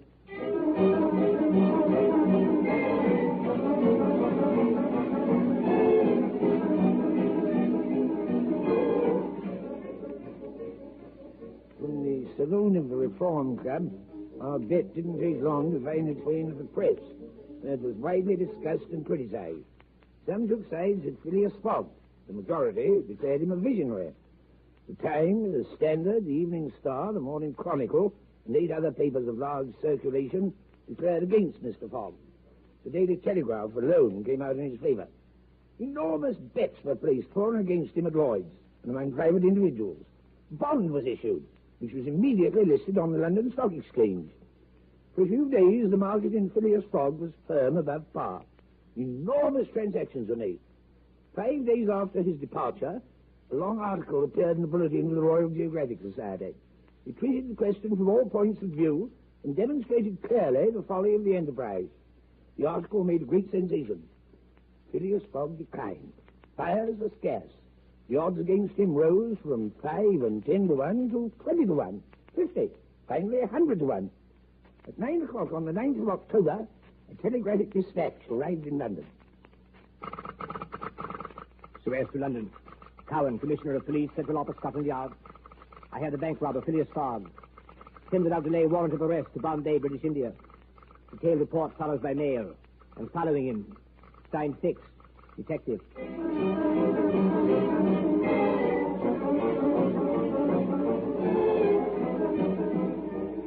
Left London, Wednesday, October 2nd, 18:45 p.m. Left Paris, Thursday, October 3rd, 8:40 a.m. Arrived Turin, Friday, October 4th, 6:35 a.m. Left Turin, Friday, 7:20 a.m. Arrived Brindisi, Saturday, October 4th, 4 a.m. Boarded Mongolia, Saturday, 5 p.m. Arrived at Suez, Wednesday, October 9th, 11 a.m. 2 hours gained.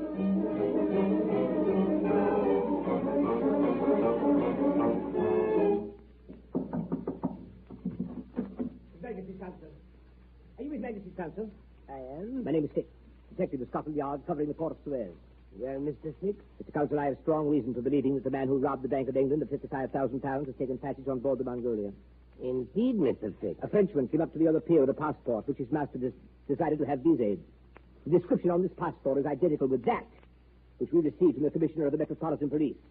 I told him that his master must present himself in person at your office to establish his identity. I shall be interested to see. That was a heavy robbery. A magnificent robbery. £55,000. And 1/5 of the money recovered for the man who apprehends him. Mr. Six, I earnestly hope you are right. But from a mere cable description, do you not fear you may be mistaken?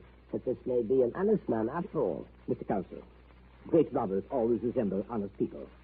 Honest faces are the very ones that must be unmasked. It is a difficult task. To solve such mysteries is not a trade so much as an art. We detectives feel these people rather than know them. If the man is what you suppose, I doubt if he will present himself at my office. A robber does not like to leave behind him the tracks of his passage. Mr. Counsel, if he is a shrewd man as I think, he will come. To have his passport visaed? Yes. Passports serve only to incommode honest people and to aid the sighted rogues. I promise you that his passport will be in perfect order. But I hope you'll not visa it. And why not? If his passport is regular, I have no right to refuse my visa. But, Mr. Counsel, I must detain this man until I have received from London a warrant for his arrest. You have no proof, Mr. Fix. Mr. Counsel, you know who I am. You know I represent Scotland Yard. Do you think I would detain an innocent man? I am asking you to help me capture a man who has stolen £55,000. That, Mr. Fix, is your business, but I cannot, as Her Majesty's counsel, legally...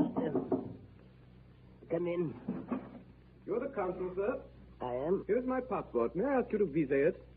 Oh, you are Phileas Fogg, Esquire? Yes, sir. This man is your servant? Yes, a Frenchman named Passepartout. You come from London? Yes.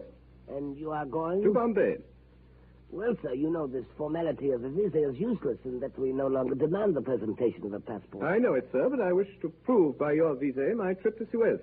Very well, sir. Here it is. I thank you, sir. Good day. Now then, will you admit, Mr. Counsel, that this phlegmatic gentleman resembles feature for feature the robber whose description I have received? I agree with you, but you know that all description... I have a clear conscience in the matter. Since you will not help me, I shall take other steps. His servant appears to me less of a riddle than the master. Moreover, he is a Frenchman who cannot keep from talking. I shall not let him out of my sight. I shall follow them to the port. I shall follow them to Bombay. If necessary, I shall follow them round the world.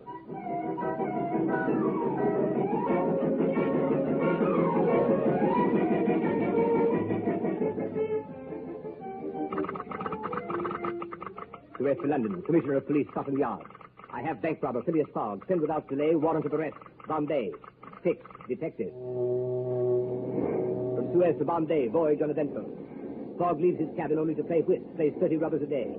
No chance to speak to him. French servant, more communicative. Have exchanged several drinks with him. Says his master carries an enormous sum of money with him in fresh new banknotes. He has promised £1,000 to chief engineer if he makes Bombay 2 days ahead of time. Bombay to London, Commissioner of Police, Scotland Yard. Arrive Bombay 2 days early. Warrant not here.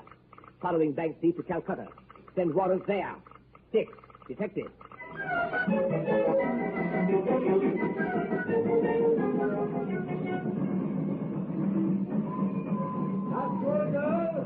going to go. All trains. All passengers leave the train. Monsieur. Yes? Monsieur, it is a calamity. Explain yourself. Monsieur, we are stopped. There is no more railway. Conductor. Sir? Conductor, where are we? Second, sir, where the railway ends. This railroad is not finished. No, sir. The papers announced the opening of the entire line 3 weeks ago. The papers were mistaken, sir. From Asperger to Allahabad, the tracks are not finished. Passengers must be otherwise transported. Monsieur, what a calamity. This delay will ruin us. It was provided for. We have gained 2 days, which we can afford to lose. The steamer leaves Calcutta for Hong Kong at midnight on the 25th. This is only the 23rd. We shall arrive at Allahabad tomorrow and Calcutta on the following day. How far is it from here to Allahabad? 18 miles, sir. How may one get there? There are many ways, sir. Four-wheel Harris, Jeep cart, palanquin. How long does it take to reach Allahabad by these methods? 2 days, sir. Perhaps 3. Too long. Is there no faster means of transport? No, sir. Think. Well, there's only one thing. Can go from here to Allahabad in less than 2 days, and that is not obtainable. What is it? An elephant, sir. Thank you. I shall acquire an elephant. 10 pounds an hour. No, sir. 15 pounds. Hire my elephant, Your Honor. I could not consider it. His name is Kiuni. He is an elephant of combat. Very swift and very strong. 30 pounds. But no, sir. 40 pounds. For so small a sum, sir, I cannot let him out of my sight. He is my only treasure, Your Honor. How do I know I could ever see him again? Then I will buy him from you. It is not possible. I will give you 1,000 pounds. Sahib, for such a beast, that is nothing. 1,200. No, sir. 1,500. Sir, I love him as though he were my own child. 1,800. I am not a greedy man, Your Honor. Your Honor, 2,000 pounds. I cannot refuse a favor to so noble a gentleman. Sir, you may have my beast, and I will be your guide. Passepartout. Oui, monsieur. The carpet bag. We start at once.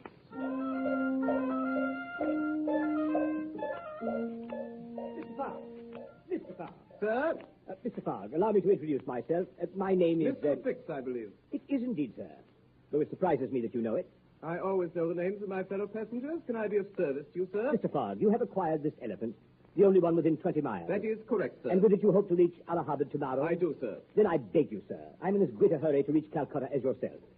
If only you will permit me to accompany you, I shall be more than happy. Detective Fix, to Commissioner of Police, Scotland Yard. October 23rd, left a server. 11:30 a.m. on Elephant Back.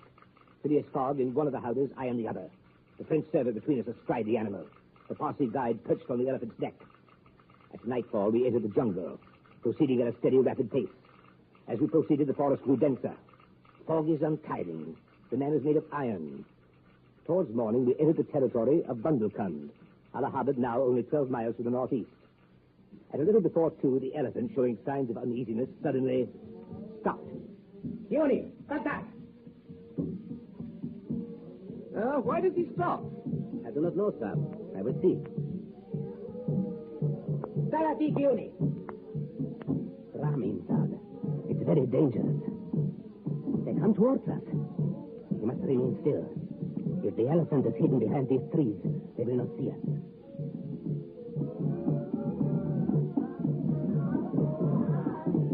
Sati.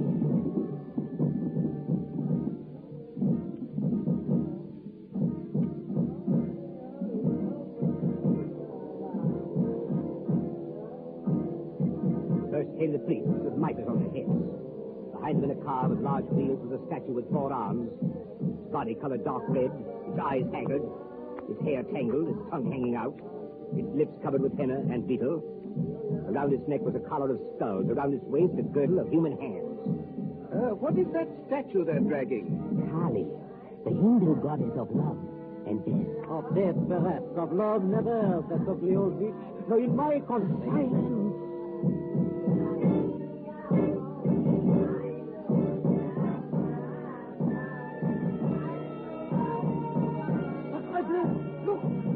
Look there! A woman! She's beautiful. 2 priests were dragging her along. A young woman, half conscious, deathly pale. Her neck, her shoulders, her ears, her arms, her hands, her toes were loaded down with jewels, necklaces, bracelets, earrings, and finger rings. Behind her were guards armed with naked sabers, carrying the body of an old man dressed in silk and gold. They disappeared among the trees. Tell me, what is Sati? Sati, Sab, is a human sacrifice. The woman you have just seen will be burned to death tomorrow in the early part of the day on the funeral pyre of her husband. Burned alive or the villain? Yes, Sab. This corpse, then, was her husband? Yes, Sab. The prince, her husband, the Raja of Bundelkund. As a child, they betrothed her to him. She has never seen him. In Allahabad, they seized her. Where are they taking her? To the pagoda of Pillaji, 2 miles from here. There she will pass the night in waiting for the sacrifice. And this sacrifice will take place? At the first appearance of day. There will be no sacrifice. We will save this woman. Save her? I have still 12 hours to spare. I can devote them to her. Bravo, monsieur, bravo. You are a man of heart. Occasionally, Passepartout, occasionally. When I have the time.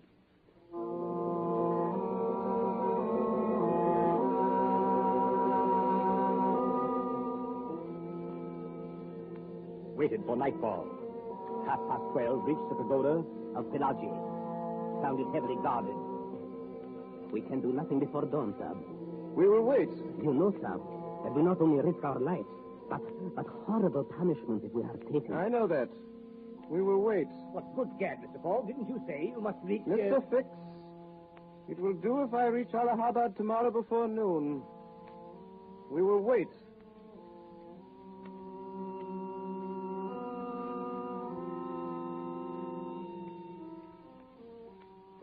A little before dawn, men began to move in the pagoda. The hour had come in which the unfortunate woman was to die.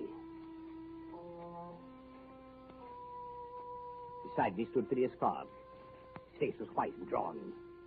The French servant had vanished.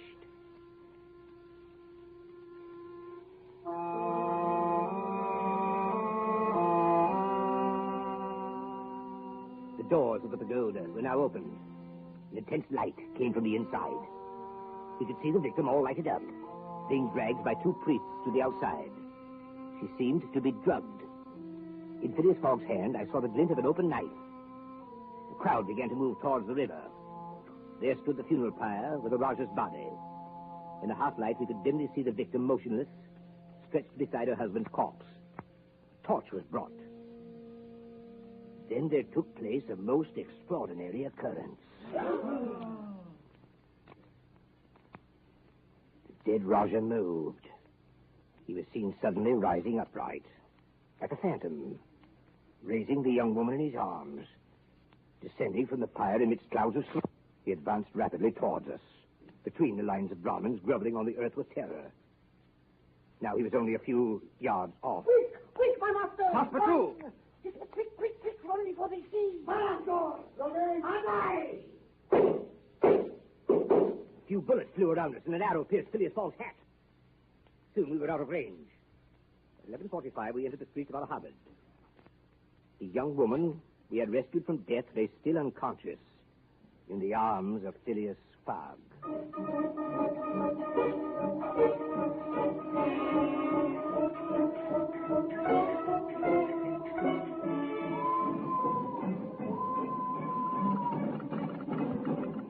Calcutta to London, Commissioner of Police, Scotland Yard. October 25th, 4 p.m. Had Phileas Fogg and French servant arrested today, charged of abducting Indian princess. Rush warrant for arrest on bank robbery charges. 6 detectives. Calcutta to London, October 25th, 11:10 p.m. Phileas Fogg and servant freed on payment of £1,000 fine. Sailing Hong Kong tonight with Indian princess and following them. Rush warrant, Hong Kong. 6 detectives. Hong Kong to London, November 7th. Warrant received too late. Fogg left for San Francisco tonight aboard special charter. Following him. Arrange expedition proceeding San Francisco. 6 detectives. San Francisco to London, Commissioner of Police, Scotland Yard. Phileas Fogg, French servant, and Indian princess arrived at San Francisco December 3rd. Leaving 6 p.m. for New York. Advise Her Majesty's Consul, New York, arrange expedition. 6 detectives. Salt Lake City to London, December 5th. Traveling, same train as Fogg and Party. Had him under constant surveillance. 6 detectives.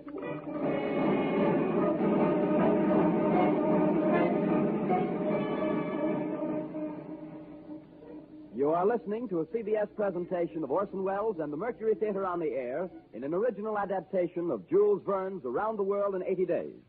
The performance will continue after a moment's intermission. This is the Columbia Broadcasting System. Jules Verne's Around the World in 80 Days, as adapted for radio by Orson Welles and performed by the Mercury Theater on the Air.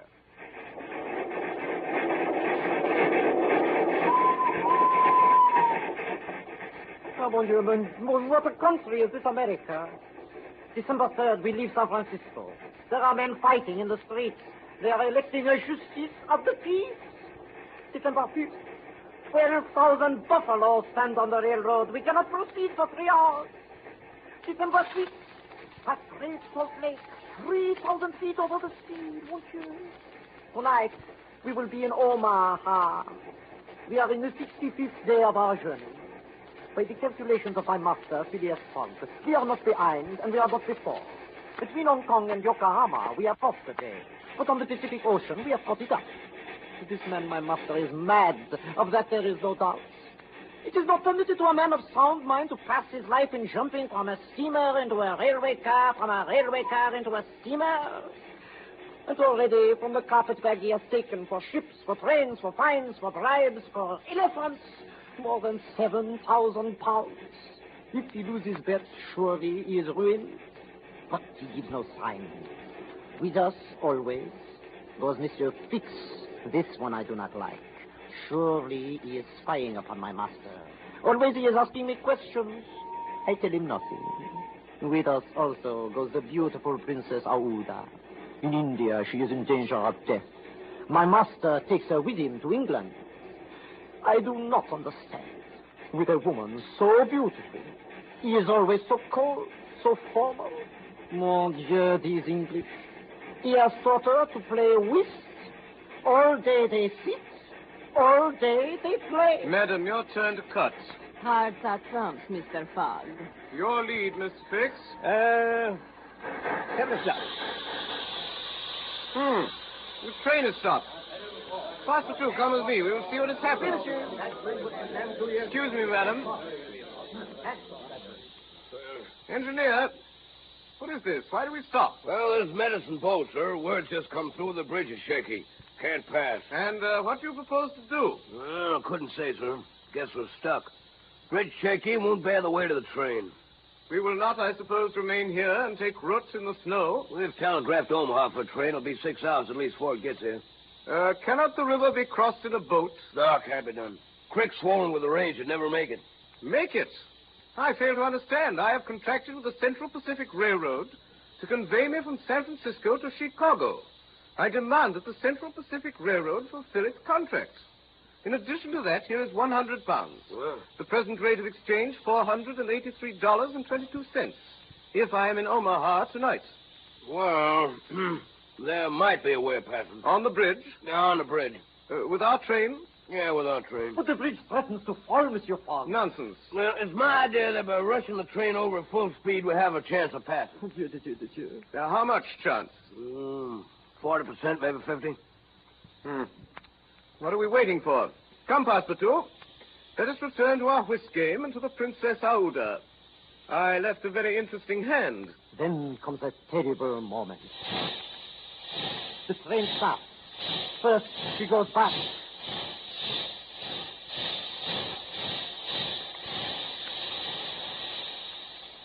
And then she goes towards the bridge.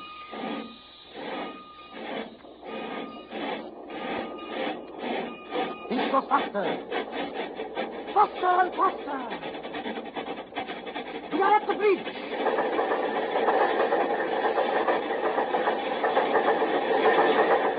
Ah, we have crossed.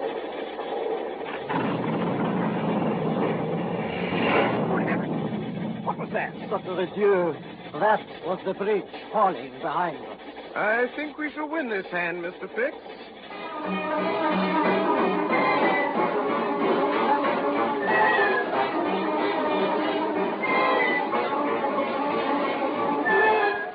December 8th. Arrived Medicine Bow. December 8th. Attacked by Red Indians. Arrived Fort Kearney, 7 a.m., 20 hours behind time. December 8th, left Fort Kearney, 8 a.m. by ice sled.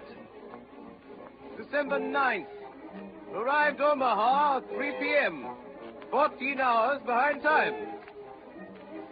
December 10th, arrived Chicago, 4 p.m., 8 hours behind time. Left Chicago, 4:30 p.m., by special train. December 11th, arrived New York, 9:35 a.m. Steamship China sailed 9:10. We've missed it.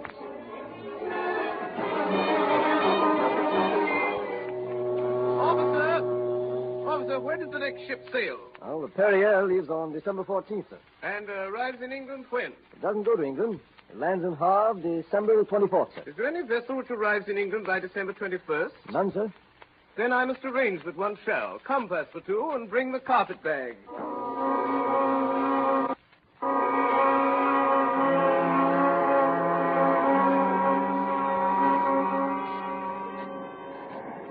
Are you the captain of this ship? I am. I'm Phileas Fogg of London. I am Andrew Speedy of Cardiff. Excellent. Are you ready to sail? In an hour. You are loaded for... Bordeaux. Your cargo? Gravel. You have passengers? No passengers. Never have passengers.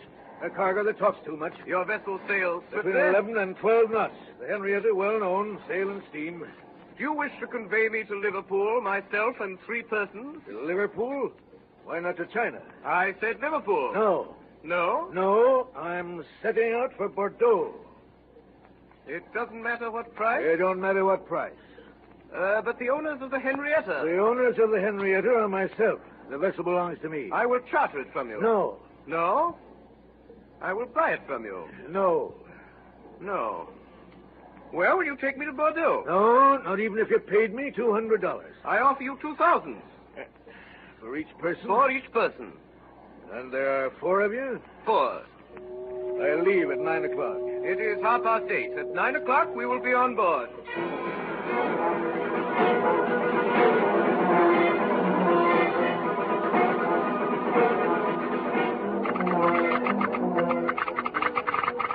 Commissioner of Police, Scotland Yard, New York to London. Sailing tonight with bank robber Phileas Fogg on board steamship Henrietta, bound Bordeaux. This time, positively, he will not escape me. Fixed. Detective. December 11th, off Sandy Hook at midnight, past Fire Island Lights and headed east at 3/4 speed, making 9 knots. December 13th. At noon, vessel suddenly changed course, heading northeast. Speed increased to 12.5 knots. Captain nowhere to be seen. Phileas Fogg at the helm. No whist has been played since we started. Indian Princess remains below. December 14th. Find captain missing. Detects curious attitude in crew. Last night heard strange noises in forecastle. In the afternoon, barometer fell. Still no sign of captain. December 15th. Discover captain has been locked in his cabin for 2 days. Crew heavily bribed. Vessel no longer headed Bordeaux, but unknown destination. Running into heavy weather. Late this evening, overheard conversation on deck between Fogg and chief engineer. Everything now clear. You are certain of what you say, engineer? I'm certain, sir. Don't forget that since our departure, all our furnaces have been going. And although we had enough coal to go under a small head of steam from New York to Bordeaux, we've not enough for a full head of steam from New York to Liverpool. I will take this matter under consideration. Passepartout. Oui, monsieur. Go below and bring up the captain. Monsieur, I fear I shall find a madman. Do as I say. Oui, monsieur. Engineer, you will keep up your fires and continue on your course until the complete exhaustion of the fuel. Don't let the fires go down. On the contrary, let the fire continue full. Where is he? Where is he? Good evening, Captain. Oh, you scoundrel. Captain Speedy, you will forgive me for any slight inconvenience I have caused you, but you are an obstinate man, and my business is urgent. Pirate, where are we? 770 miles from London. Sea skimmer, what have you done with my ship? I have sent for you, Captain, to ask you to sell it to me. No, by all the devils, no. Then I shall be obliged to burn her. To burn my ship? Her upper portions, for we are out of fuel. Burn my ship? A ship that's worth $50,000? I offer you 60,000. Almighty heaven. Well, Captain, what do you say? And the iron hull will be left? The iron hull and the engine, sir. Is it a bargain? A bargain. Passepartout. Yes. The carpet bag. Captain Speedy here is your money. Count it, please, and don't let all this astonish you. Know that I shall lose £20,000 if I'm not in London on the 21st of December at 9:15 in the evening. This ship is now mine? Certainly, from keel to the tuck of the mast. All the wood she carries. Very well, Captain Speedy. You may resume command of your ship. Dismantle the furniture and fire up the debris.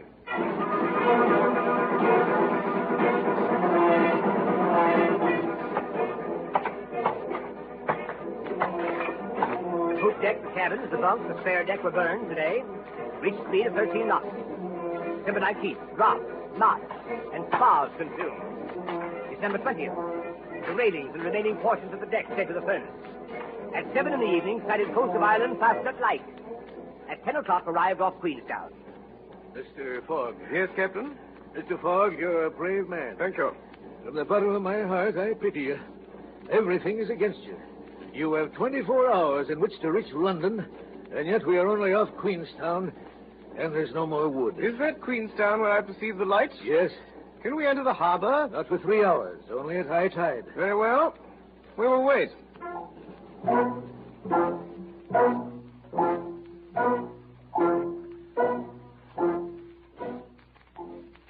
At 1 in the morning, what was left of the Henrietta entered Queenstown Harbor.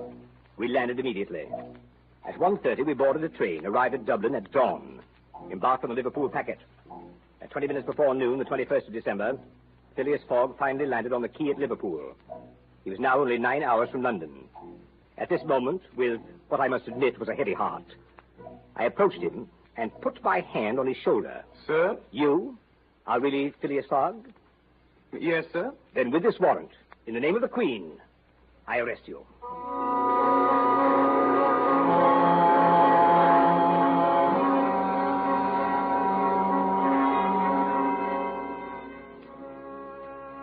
Ah, mon Dieu, mon Dieu.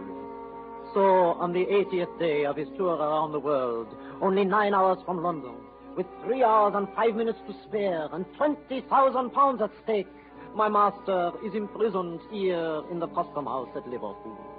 I am desolate. It is snowing. Mon Dieu, what shall I do? All morning we wait. On the porch of the custom house where we wait, it is damp and cold. But Madame Aouda will not desert my kind master, who sits inside alone. What will become of him? The last train for London leaves at 2 o'clock. Alas! Ah, mon Dieu!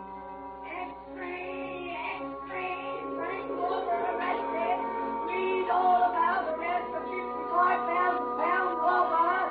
X3, X3.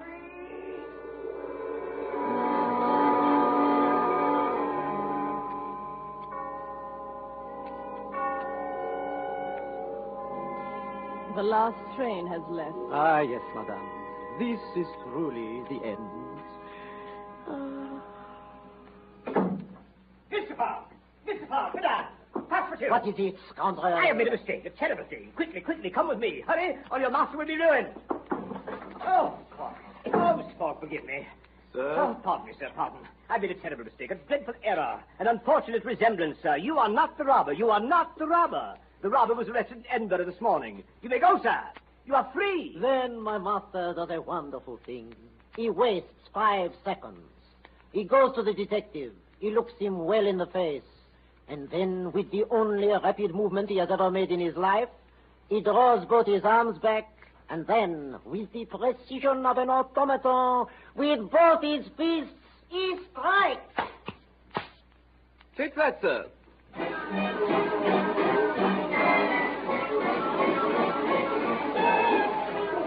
We jump into a carriage, and in 5 minutes we are at the station.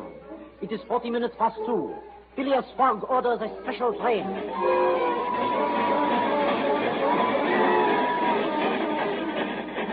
6 hours and 20 minutes later, we are in London. As we enter the station, the clocks are striking.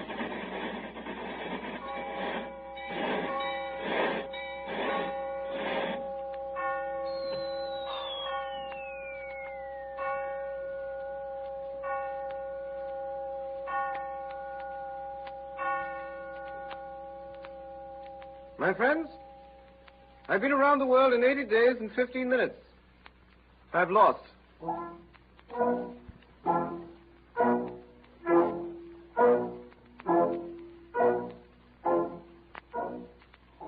My master is ruined. With my own eyes, in these 80 days, I have watched him spend more than 19,000 pounds of his money. The carpet bag is flat and empty.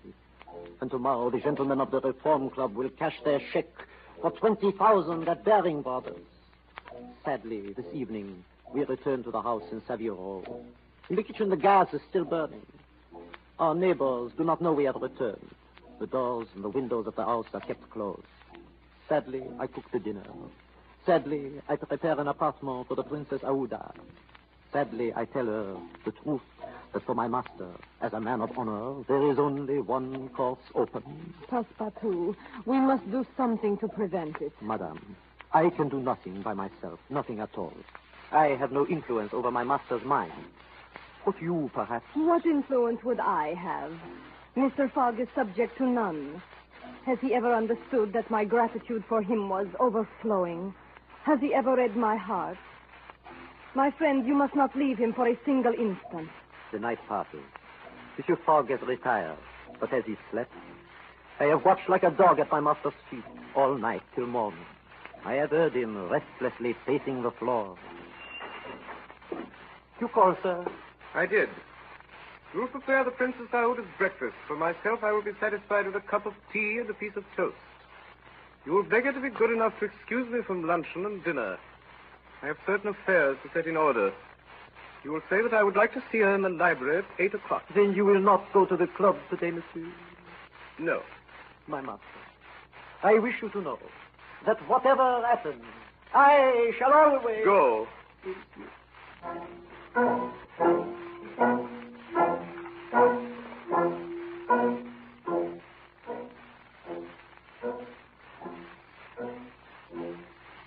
I have desired to speak with you this evening, madame, in order to beg your forgiveness. Mine, sir.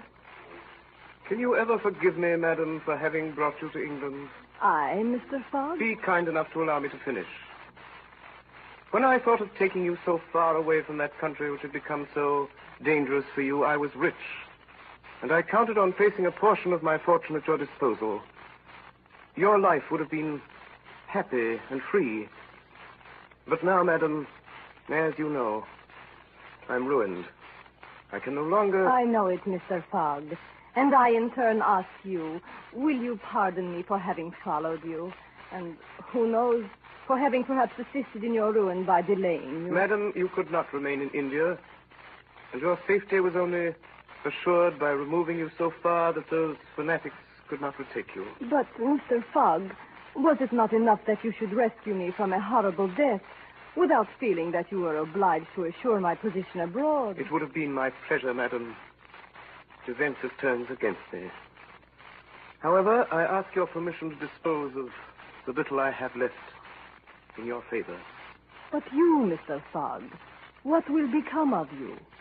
I, madam, shall not need anything. But how, sir, do you look upon the fate that awaits you? As I ought to look at it. Whatever the future holds for you, so kind a man as you could never be in want, I am sure. Your friends... I have no friends, madam. Your relatives... I have no relatives. I pity you, Mr. Fogg. Solitude is a sad thing. Is there not one heart into which you can pour your troubles? They say that with two, misery itself is bearable. They say so, madam. Mr. Fogg, you will not think me bold if I ask you whether you might wish at once a relative and a friend.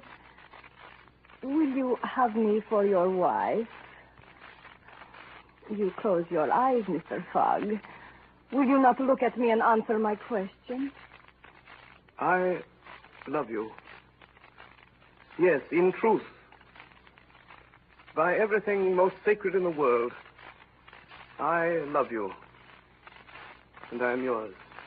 Ah, my friend. Did you ring, sir? Passepartout. Oui, monsieur. You will notify the Reverend Samuel Wilson of Marylebone Parish of our intention to be married as soon as possible. Bon, monsieur. It is not too late to go now, is it? Never too late, monsieur. It will be for tomorrow, Monday. For tomorrow, Monday, my dear? For tomorrow, Monday. Yes, monsieur. Yes, madame.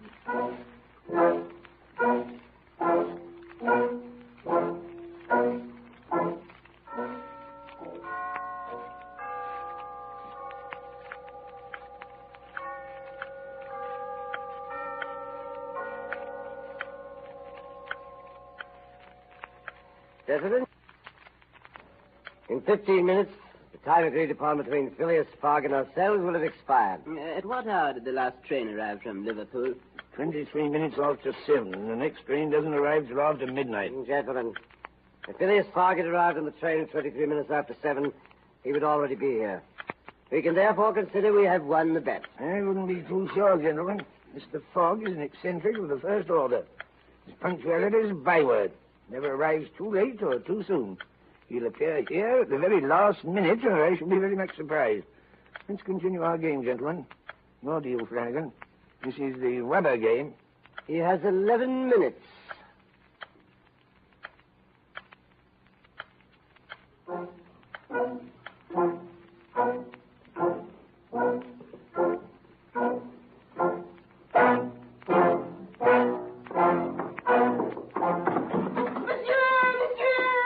Passepartout. Monsieur, the marriage is impossible. Impossible? What do you mean? What stands in the way? Impossible tomorrow, sir. Explain yourself, Passepartout. It is impossible tomorrow, monsieur. Tomorrow is Sunday. Monday, Passepartout. Today is Saturday. Saturday, monsieur. Have you lost your mind? Today is Sunday. No, sir. Today is Saturday. Saturday? Impossible. Yes. You have made a mistake of one day. We have arrived 24 hours in advance. Today is Saturday, the 21st. We have convinced. We have won. We are saved.